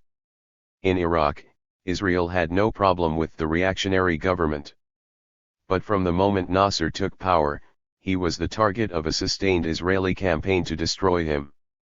This was in spite of his perhaps surprising, and little-known, willingness to explore prospects for a genuine and honorable peace with Israel. Indeed, there is a plausible view that Operation Susanna was aimed at these secret peace discussions. Certainly, with the benefit of hindsight, it seems to have initiated the long countdown to Nasser's destruction at the hands of Israel and its Western allies. What was particularly exercising Israel were the discussions between Nasser and the British government over the withdrawal of the British garrison from the Suez Canal zone. Israel opposed a genuinely independent Egypt. Operation Susanna was a plot to create an impression of anarchy in the new nationalist state in order to persuade the British that their military presence was still necessary. Schleim 2000, 112. It was Nasser himself who also privately raised questions about the intention of the plotters to disrupt the secret discussions between his representatives and those of Israeli Premier, Moshe Sharad, Schleim 2000, 119. 6. The memoir of one of the plotters hints at a similar conclusion, Bein in 1998, 278 and 32. Successive Israeli governments have always tried to keep the lid tightly closed on what really happened. The long-term repercussions of Operation Susanna or the Lavon Affair, it may be recalled from Chapter 1, erupted in Ben-Gurion's face in the early 1960s, seriously damaging his credibility. The basic facts are as follows. Lavon was defense minister in Sharad's government. Sharad was widely regarded as weak and ineffectual. Moreover, he was suspected as being soft on Arabs. He even had Arab friends, rare indeed. Amongst Zionist leaders, Schleim 2000, 97. Lavon was an extreme hardliner, an appointment encouraged by Ben-Gurion, who, whilst temporarily retired, was still active behind the scenes. Operation Susanna was organized without Sharad's knowledge by elements in military intelligence. Lavon always denied giving the orders, nevertheless, he was blamed. Lavon's later insistence that he could prove his innocence precipitated Ben-Gurion's final demise. Although the plot turned out to be a fiasco, and the bombers were caught before any serious damage was done, Nasser and the Egyptian authorities were understandably shaken by it. It was, after all, what today would be called a terrorist threat. One part of the plan would have detonated bombs in cinemas showing British and American films, to coincide with the anniversary of the Free Officers' Revolution, with an incalculable potential for loss of life. Remarkably, Nasser kept lines of communication with Sharad open, accepting Sharrat's word that he was not involved. It was Sharrat who closed the talks when the Cairo trial of the bomb plotters ended with a death sentence imposed on 2 of the accused. Sharrat had been pressing Nasser to avoid a death sentence. But, as Schleim points out, Nasser could hardly have commuted it when the death sentence had recently been passed on members of the Muslim Brotherhood convicted of similar terrorist acts. It was untenable that Jewish terrorists should receive more sympathetic treatment. 2121. Meanwhile, Sharrat had presented a very different version of events to the Israeli parliament and the wider public. He had accused the Egyptian government of a show trial of innocent Egyptian Jews. Now 2 would be killed. A mood of hysteria was whipped up in Israel against Nasser's Egypt. Lavon resigned and Ben-Gurion succeeded him as defense minister. Ben-Gurion was determined to assert his authority over Sharrat and Nasser. Within just a week of his appointment, he had organized Operation Black Arrow, a secret military raid into Gaza. Schleim 2123-9. Gaza was under Egyptian jurisdiction following the armistice between Israel and Egypt at the end of the Israeli-Arab War in 1948. Operation Black Arrow was designed to combine maximum provocation with maximum humiliation of Nasser. 37 Egyptian soldiers were killed and 31 wounded, compared to 8 Israeli soldiers killed and 9 wounded. It was the most serious clash between Israel and Egypt since the armistice, and it destroyed once and for all any illusions that Nasser entertained about a peaceful resolution of the Arab-Israeli conflict. From that point, Nasser would regard Israel as a tool of Western imperialism and an implacable foe. The road to the Suez Crisis of 1956, and Nasser's defeat in the 1967 war, starts here. Egyptian guns for Palestinians in the refugee camps of Gaza also start here. Ariel Sharon's career built on killing Arabs had started earlier at the massacre in the Jordanian village of Kibbutz in 1953, Schleim 2090, but it was given a tremendous fillip by the Gaza raid. Sharon was its military commander. Operation Black Arrow more than made up for the failure of Operation Susanna. But it was Egypt's Jews who paid the ultimate price. After Suez, many were compelled to leave the country, being in 1998, 86-7. We have no way of knowing whether Nasser's revolution could have accommodated its Jewish minority, but Israel had sabotaged Nasser's peace efforts as well as the position of Egypt's Jews. Avi Schleim puts it with uncharacteristic bitterness. These attacks seem to confirm the worst Egyptian stereotypes about Jewish duplicity and double-dealing and the worst fears of devilish plots being hatched by Israel to undermine their national unity and independence. 2118. Operation Susanna had destroyed confidence about the loyalty and patriotism of Egypt's Jews. An important, and certainly surprising, Israeli witness supports this conclusion. In the early 1990s, the anthropologist Emanuel Marx served as the director of the Israeli Academic Center in Cairo, an institution commonly vilified by Egyptian nationalists as a center for espionage and subversion. After leaving Cairo and returning to his teaching post at the University of Haifa, Marx proposed that if it were not for Operation Susanna, the Jewish community in Cairo would not have been destroyed. Those responsible for the dirty business Ezek Habish exploited Jews in Egypt. This caused the rupture, being in 1998, 239. Jews in the Arab world, victims of the politics of failure in the 20th century. Alfred Dreyfus, the French Jewish army officer caught in one of the 19th century's most infamous anti-Semitic scandals, dismissed Zionism as an anachronism, even though Zionism happily traded on his name, see Chapter 6. It was a highly pertinent remark. He meant that it flew in the face of the ideals of the French Revolution of 1789. The revolution had demanded the separation of politics from religion in Europe's newly emerging democratic nation-states. Zionism, whilst paying lip service to this ideal, practiced the opposite. It strapped the Jewish religion to its nationalist bandwagon, appeared alongside the European nations, in the Middle East, as part of the conquering imperial ensemble, and then demanded Arab land in the name of the Jews of the Old Testament. Why Islam and the Arab nations should have been expected to make the concession to the modern world of separating politics from religion when the West's most provocative representative refused to do so is further proof of Western arrogance and its enduring Orientalism. We have here a grave default in the politics of modernity.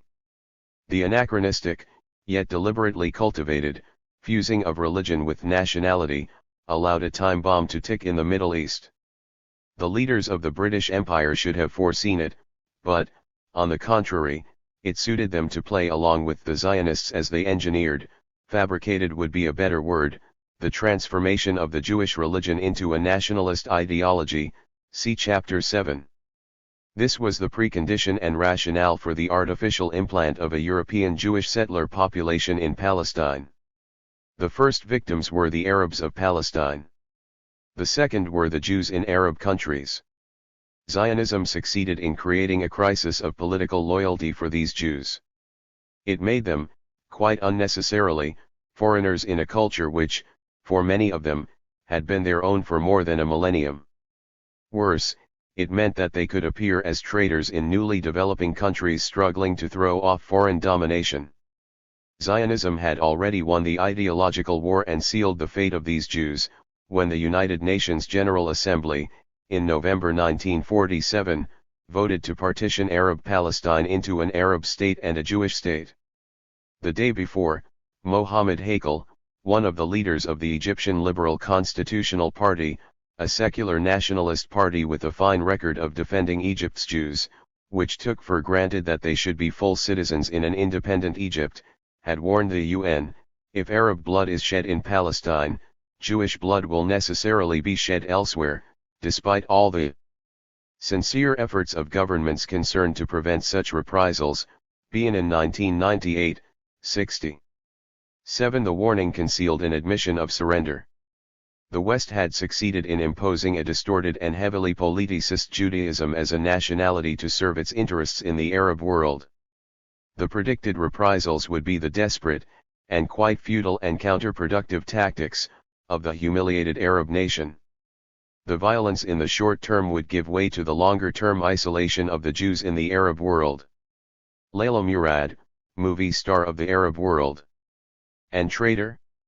The fate of Layla Murad, one of the Arab world's leading performance artists in the 20th century, the Cinderella of the Egyptian screen, second diva after the inimitable Kulthum, being in 1998, 83-5, is apposite 8 after appearing in 28 films over a 20-year period, and recording hundreds of songs, the daughter of a rabbi and cantor, Al-Khali 1993, 254, abruptly retired in 1955. In 1952 Egyptian and Arab press reports had accused her of donating a large sum of money to Israel. She strenuously denied the accusations. She was particularly distressed because she had publicly announced her voluntary conversion to Islam when she married the actor-director-producer Anwar Wagdi, in 1946. "I am an Egyptian Muslim," she declared. Despite all this, she remained very popular in Egypt, her mixed Muslim, Jewish identity a source of controversy, certainly, courting intense curiosity and sympathy as well as hostility. After investigating the charges against her, the Egyptian authorities found her innocent. The Syrian government, however, was not convinced and persisted with a total ban on her films and songs. During the negotiations for a united Arab Republic in 1958 between Egypt and Syria, Nasser insisted that the Syrian ban on her work be lifted. The Syrian government complied, being in 1998, 84-5. This story of Layla Murad is a live production, a real Arab, Jewish drama, as well as part of Arab, Jewish history in the 20th century. But it is not recognized as such. Here the failure of politics screams at us. The very phrase Arab, Jewish history jars. A history lost, it measures Zionism's success at disconnecting Arab from Jew. At the beginning of our new century, the cowed and wizened conservative nationalisms of the repressive Arab states concur with the Zionist view. The growth of militant political Islam has been the inevitable consequence. The communist alternative has discredited itself. The new communists of the anti-globalization movements, and the handful of progressive Arab nationalists, struggling against the demoralization and the repression, ready to put their head above the parapet, offer hope but are still far too weak to break the mold. No wonder Al-Qaeda burst onto the scene, the perfect symbol for political failure. Fanning the spark of hope in the past. We have to get at that lost history. By recovering this past, we can, as Walter Benjamin has put it, discover that gift of fanning the spark of hope in the past, which exerts a retroactive force that will constantly call in question every victory, past and present, of the rulers. Al-Khalili 1993, 215. Amil Al-Khalili, who quotes this gem, has written probably the best book about Jews from the Arab world in the 20th century. It isn't history, not quite. Rather, it is a bold but highly tentative poetic prophecy. It unwittingly takes its cue from the fable of Layla Murad. There are tantalizing hints of a way out, but the future remains shrouded in gloom and uncertainty. Where politics fails, poetry must take over.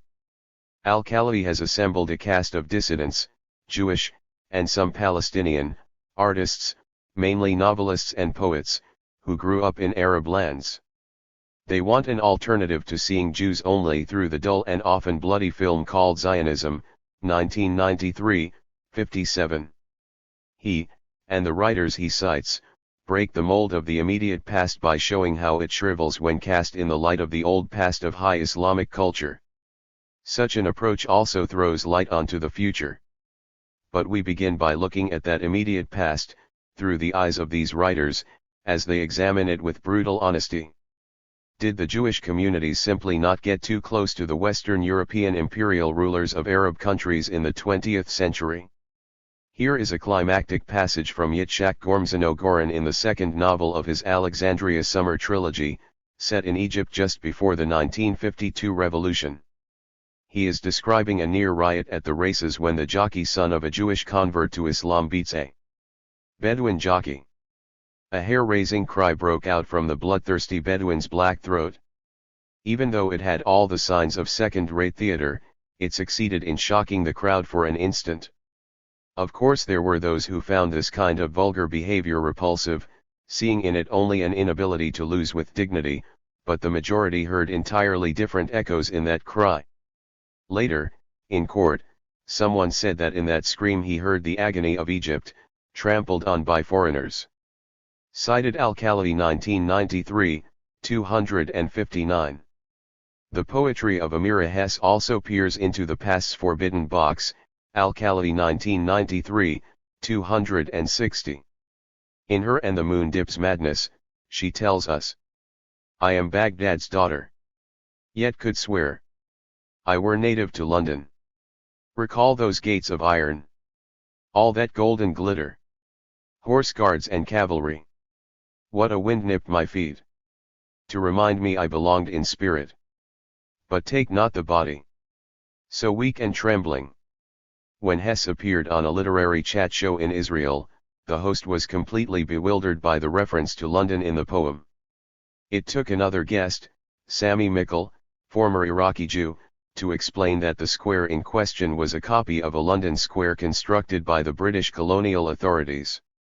Al-Khalili comments, Baghdad's colonial architecture, the changing of its guards, is at once the deepest recess of childhood sight, and an imposition, chilling to the bone, 1993, 261.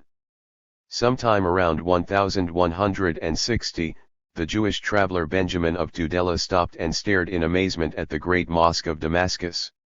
He wrote, Here is a wall of crystal glass of magic workmanship, with apertures according to the days of the year, and as the sun's rays enter each of them in daily succession the hours of the days can be told by a graduated dial. In the palace of chambers built of gold and glass, and if people walk around the wall they are able to see one another, although the wall is between them.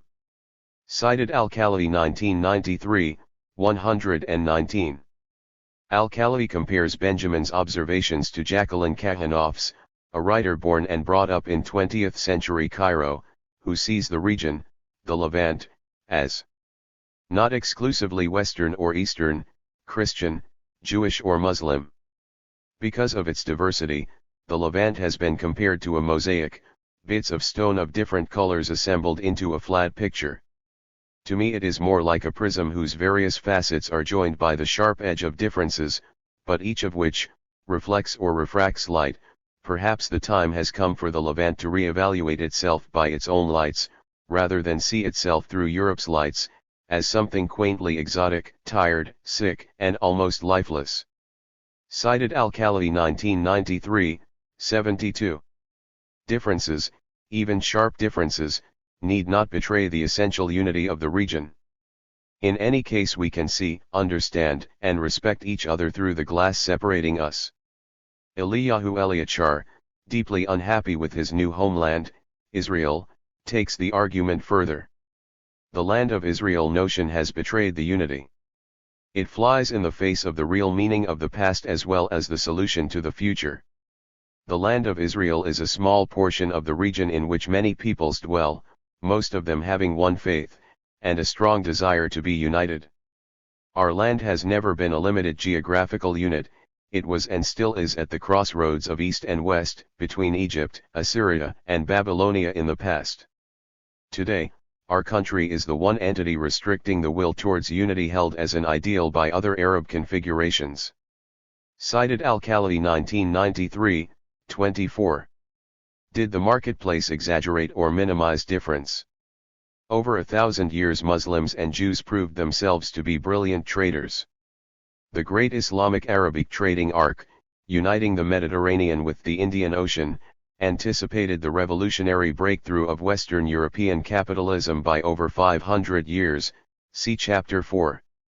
And yet it cannot be denied that 20th-century European anti-Semitism found an audience when it targeted its slogans of murderous hatred at Jews profiting from trade. Yet Islam traditionally held another view. According to Abraham Udovich and Lucette Valenci, Haqq al-Yayid, literally translated the law, the justice, the honesty of the Jews, invoked by Muslims as a password to cut short bargaining. Concluding a discussion with the invocation of Haqq al-Yayid is equivalent to giving an oath, since the people of the book are the people of the law you can deal with them. Cited Al-Khalidi 1993, 21. Such a discussion inevitably brings us back to Goitain, the towering figure of Arab, Jewish history. Let us remind ourselves, Chapter 4, that Goitain pulled no punches about the greatness of the Islamic Arab Empire. He was fascinated by its transformational impact on the Jews of ancient Babylonia in Mesopotamia and their co-religionists everywhere else. It may well be that Goitain has inadvertently filled in one of the gaps left by Abram Leon's pioneering study of how medieval Europe's Jewish communities came to be led by a highly mobile merchant class, see Chapter 3. Introducing the Geniza documents, Goitain wrote, "With the great Arab conquests following the rise of Islam, thus began the long and great period of Jewish-Arab symbiosis.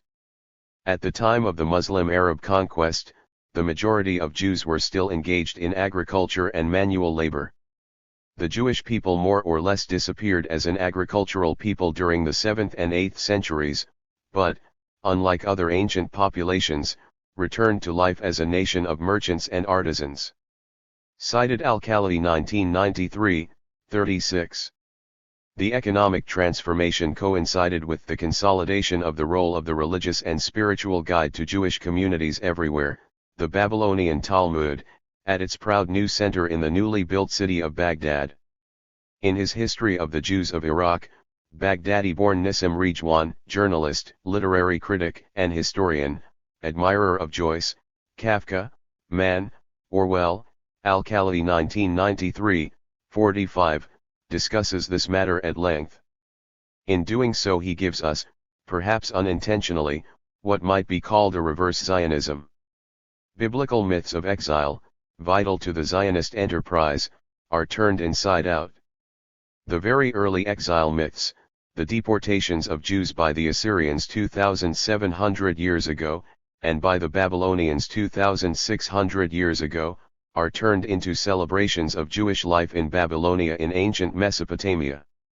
Most Jews did not return when the Persians occupied Babylonia 2,500 years ago, and the Persian king Cyrus is said to have let the Jews rebuild the temple at Jerusalem. This in spite of all that weeping by the rivers of Babylon, Reg 1 1989, 24. There is some real history here. There is evidence for and an explanation of continuous Jewish settlement in Babylonia at this time, lasting 1,000 years until the conquest of Islam, Persian rule being generally favored over Roman rule. Reg 1, 1989, 9, summons the great 20th century Jewish historian, Salo Baron, as witness. Reg 1 probes more deeply at the Mesopotamian connection. Did the Jewish idea not originate here, in Mesopotamia, home to the region's earliest records of civilization, as well as to the biblical Abraham, the spiritual founder of the three great monotheistic religions, Judaism, Christianity, and Islam? It is almost certain that some of the Bible stories were written in Babylonia. The creation story, the flood, and the Tower of Babel have striking parallels with Babylonian literature, Reg 1 1989, 5. Reg 1 finds universalism too in the Babylonian Talmud, which is far more authoritative than its Palestinian equivalent, see chapter 2 n.15, developed centuries later in the aftermath of Rome's victory at Jerusalem. He discovers impressive homilies on the principles of human equality, binding on Jews in their relations with non-Jews, 1989, 64-5, amid contradictory messages and despite its mysticism and obscurantism. The Islamic conquest then boosted the Jewish presence in Mesopotamia. A Jewish community grew by leaps and bounds at the Islamic Arab military encampment in Kufa in southern Mesopotamia. A large Jewish community at Basra trained scholars and medical specialists, who went to officiate in Palestine and Egypt, Reg 1 1989, 83-4. The Babylon Talmud is now Baghdad-based. The Islamic Revolution prizes open Jewish learning to influences it had previously sought to avoid. Reg 1 cites Abraham Halkin, who wrote, "The vocabulary of the Islamic faith finds its way into Jewish books, the Quran becomes a proof text. The Arabs' practice of citing poetry in their works is taken over by Jews. Jewish writings teem with sentences from the works of scientists, philosophers, and theologians. There is no hostility towards foreign learning, no awareness that it is the same Greek wisdom which Talmudic sources warned Jews to study only when it is neither day nor night." Reg 1 1985, 148. There is more, much more, to be said about all of this. Is Benjamin of Tudela to be trusted with the following observation, written in 12th century Baghdad, about a visit of the Janim, who headed the two great academies of Jewish learning in the city. Horsemen, Jewish and non-Jewish, escort him every Thursday when he goes to visit the great Caliph. Heralds go before him proclaiming, "Make way for our Lord, Son of David," as his due. He is dressed in robes of embroidered silk, the Caliph rises and places him on a throne, and all the Muslim princes rise up before him. Sunlight and Shadows author, Lucien Gubbe, cites the passage uncritically, 1999, 52. Maybe he is right to do so. Or is it a Josephus motif? Chapter 2, a poetic crest symbolizing the unity of the two religions. To be sure, it speaks to us of centuries of Jewish, Arab symbiosis. Let's fast forward to Jerusalem at the beginning of the 20th century. Lo and behold, that old symbiosis resurfaces. Here is Yaakov Yahushua's childhood in Old Jerusalem at the beginning of the 20th century, an Old Jerusalem, remember, that had been Arabic and Islamic for the better part of 1,000 years. He is describing the Sephardic Jews, with deep roots in the region that trace back to Islamic Spain. The sons and daughters of Sephardic families, in Jerusalem, were avid followers of Arabic music. With great vigilance, they kept track of the latest songs composed in Jerusalem or brought in from Egypt. Everyone enjoyed the works of the Arab poet Salama Jajazi Muhammad al-Ashaq as well as that of others who visited Jerusalem and led poetry and music get-togethers in the Arab coffee houses, back when the audience used to sit on low cane stools and smoke nargileh. Everyone went to hear George Al-Abiad's Egyptian group when they came to Jerusalem before the First World War. The coffee houses of the Old City and Damascus Gate served as cultural and entertainment centers for Arabs and Jews alike. There is no doubt too that various melodies from Arabic poetry and music found their way into the Piyatim, the religious lyrics and hymns that rabbis and cantors sang on Friday nights, at home and in the synagogue. Al-Khalidi 1993, 109. Many Jews from Arab countries ended up in Israel. On their arrival some were sprayed with the insecticide DDT, to rid them of their Arabness, Al-Khalidi 1993, 37. This is no exaggeration, and Al-Khalidi has many pages describing what happened. Though a little dated, Swirsky's Israel the Oriental Majority is still the best introduction to this rather less well-publicized side of Zionism's ingathering of the Jewish people. The Jews from Yemen, one of the poorest and most ancient Jewish communities, were wild and barbaric, but at least they worked naturally and without shame, and without Mr. Marks in their brain, as one Zionist paper put it, Al-Khalidi 1993, 43. Abba Eban, see Chapter 1, the Israeli liberal, popular Western diplomat and Cambridge Persian studies scholar, once gave an explanation of the Jews from Arab countries. There was a real danger, he said, that the immigrants of Oriental origin would force Israel to equalize its cultural level with that of the neighboring world, Al-Khalidi 1993, 31. No wonder Sami Shalom Chitrit, an Israeli Arab Jew, penned a lament Prisoner of Zion, Al-Khalidi 1993, 29. Occasionally, too occasionally, an Israeli Jew with a European background tells the truth. Here is Lova Ilyov. We snatched from them the valuable treasure that they brought with them, Arabic. We have made Arabic and Arabic culture something hateful and despicable.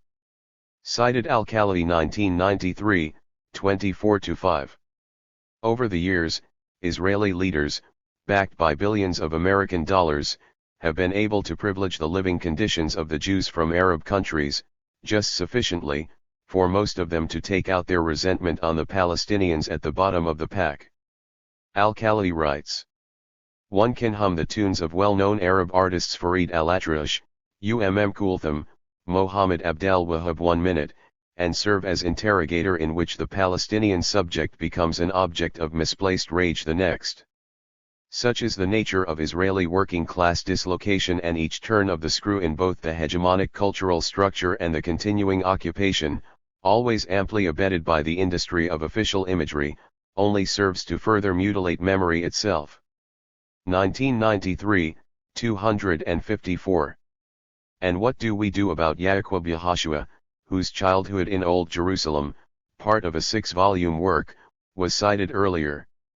Yehoshua, who became a senior Zionist official, could silently fulfill the role of director of the Muslim division in the Israeli Ministry of Religious Affairs during a period when Islamic institutions and monuments, and landmarks were being systematically neglected, desecrated, or seized, Al-Khalidi 1993, 233. What is so shocking about this schizophrenic treachery is that for most part it goes unchallenged. But Al-Khalidi remains unshaken by the gloom. The treachery cannot take away the meaning of the childhood memory.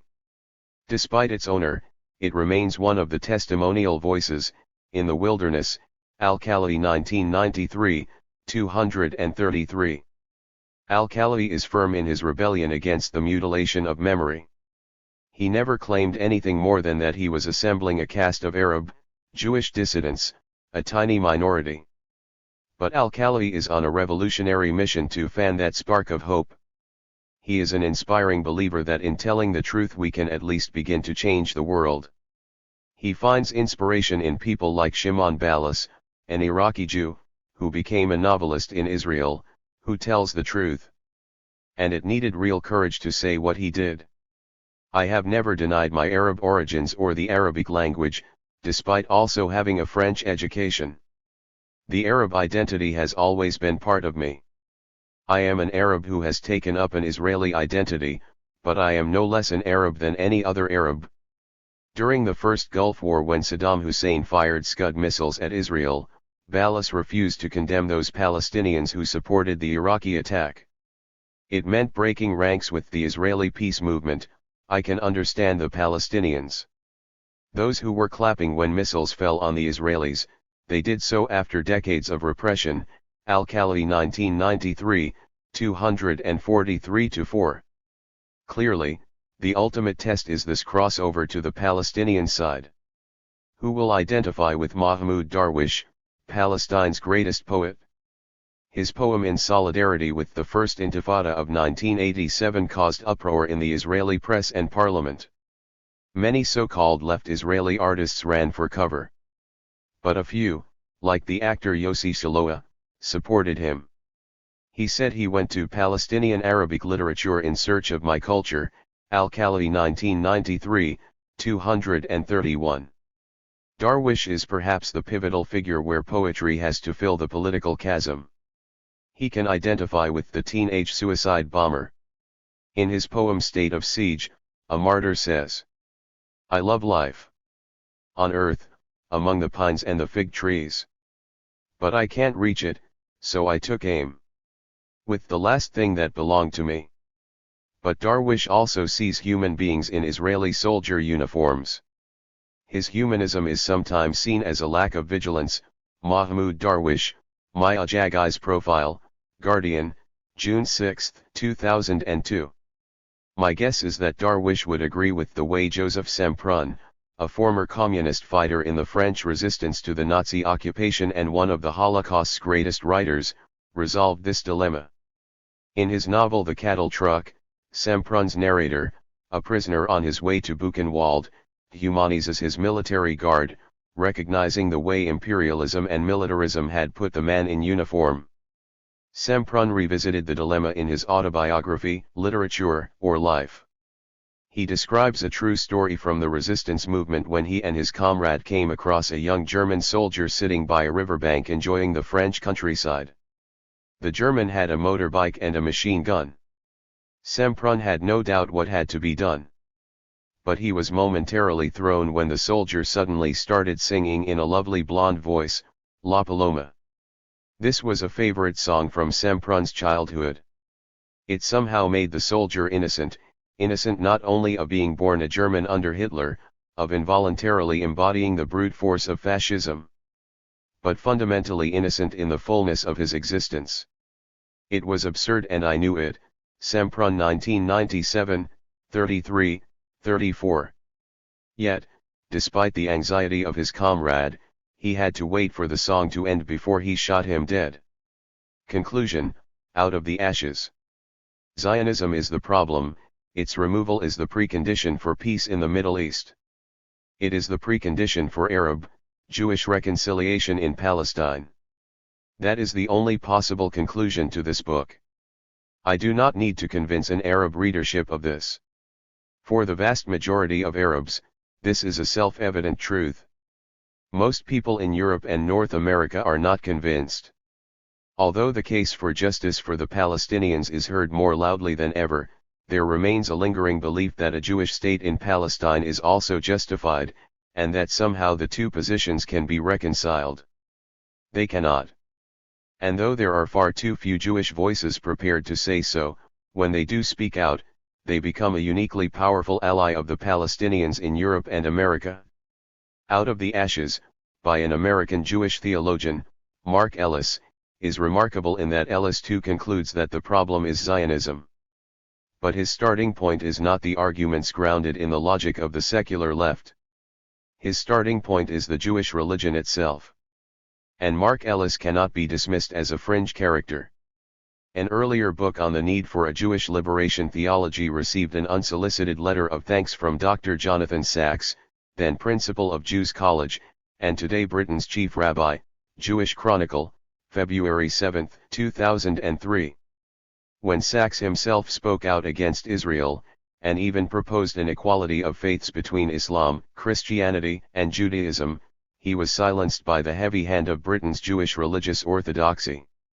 For Ellis this was a symptom of what he calls the Jewish Civil War of Conscience, 2002, 47, a battle simmering underneath the surface in Jewish communities. Ellis himself pulls no punches and sees in Zionism a threat not only to Palestinians but to the very future of Judaism itself. A flavor of his writings is given on the book's very first page, where he sees the Israeli helicopter gunship today defining Jewish life.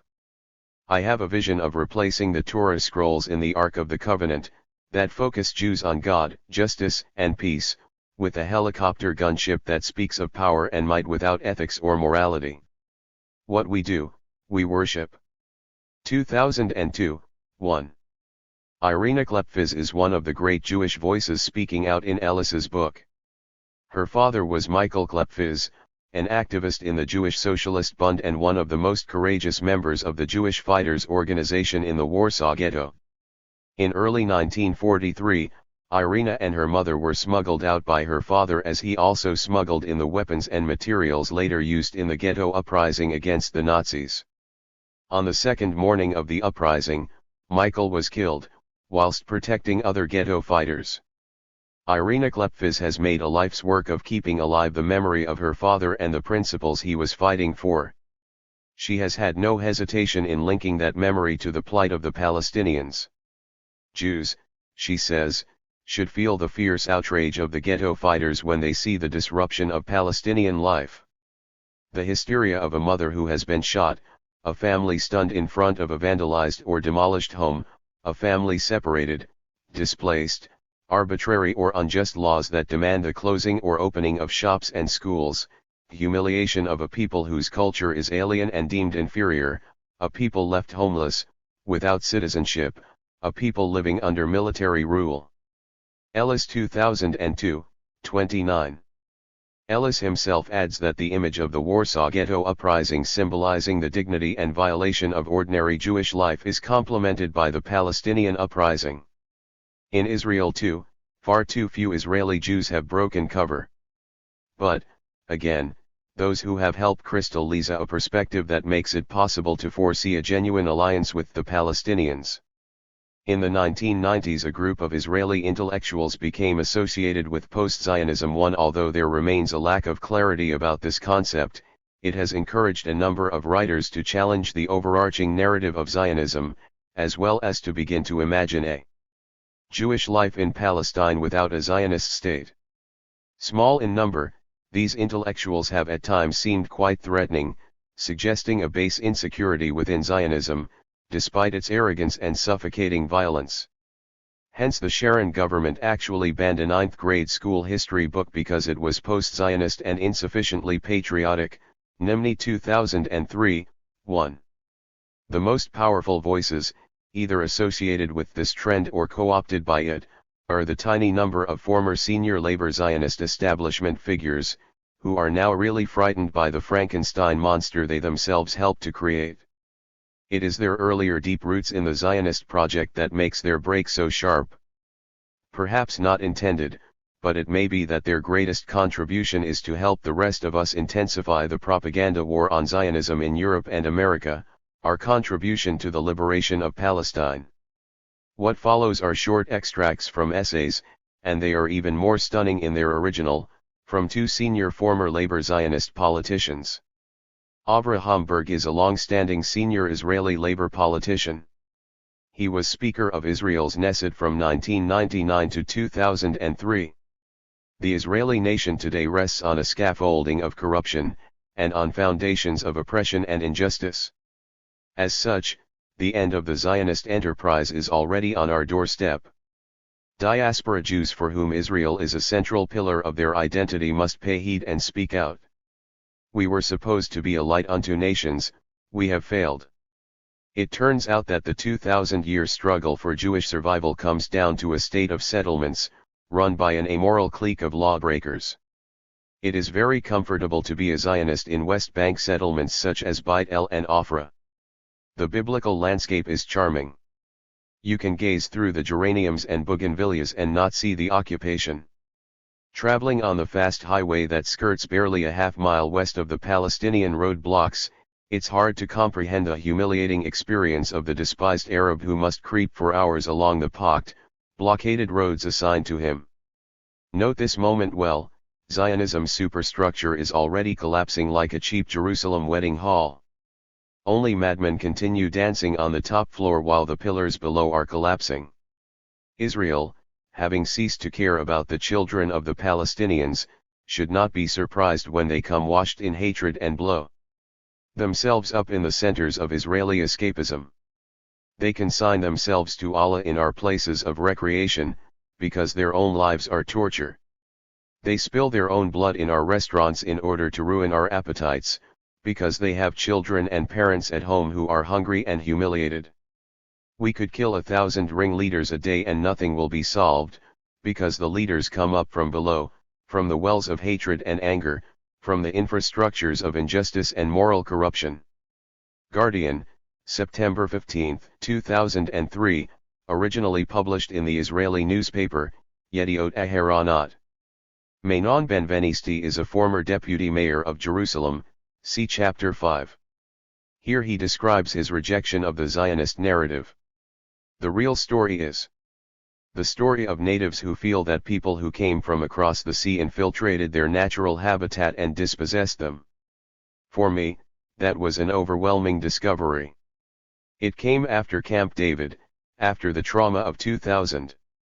Just as the South African rulers understood, at a certain point, that there was no choice but to dismantle their regime, so the Israeli establishment has to understand that it is not capable of imposing its hegemonic conceptions on 3.5 million Palestinians in the West Bank and Gaza and 1.2 million Palestinians who are citizens of Israel. What we have to do is try to reach a situation of personal and collective equality within the framework of one overall regime throughout the country. I don't yet have a coherent proposal. I don't have a work plan. But the direction of thought is clear. The new paradigm is mandated by reality. The executive of the federal government will strike some sort of balance between the two national groups. It wouldn't bother me if the basis for the balance is equality, one for one. I admit that there is an emotional layer here, my own identity. I am 70 now, and I have the right to engage in summing up. And I was part of it all here, the youth movement and the army and the kibbutz and politics. I am the salt of the earth and I'm not ashamed of it. I am a proud Israeli Mayflower person. I won't let anyone tell me I am a traitor.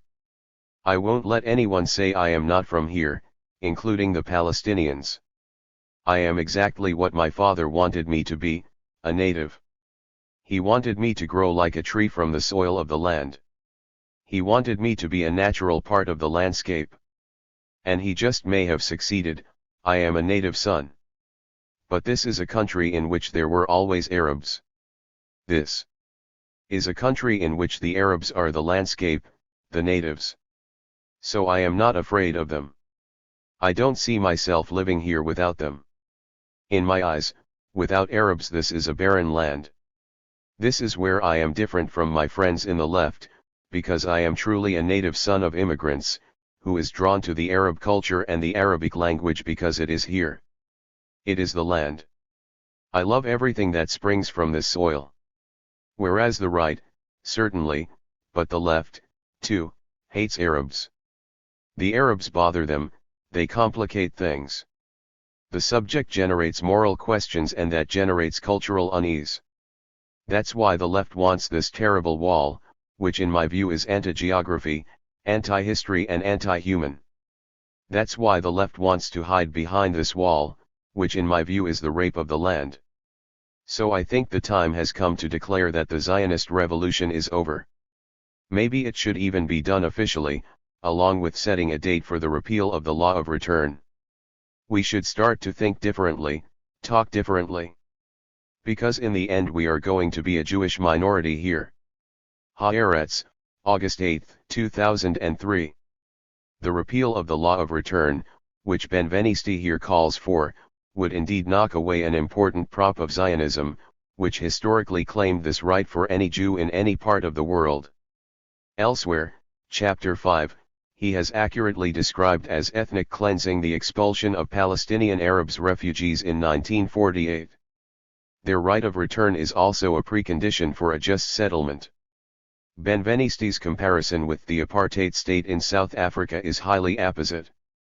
An important truth was recognized, just in time. The oppressive structure of the racist state was dismantled before it was swept away by bloody revolution.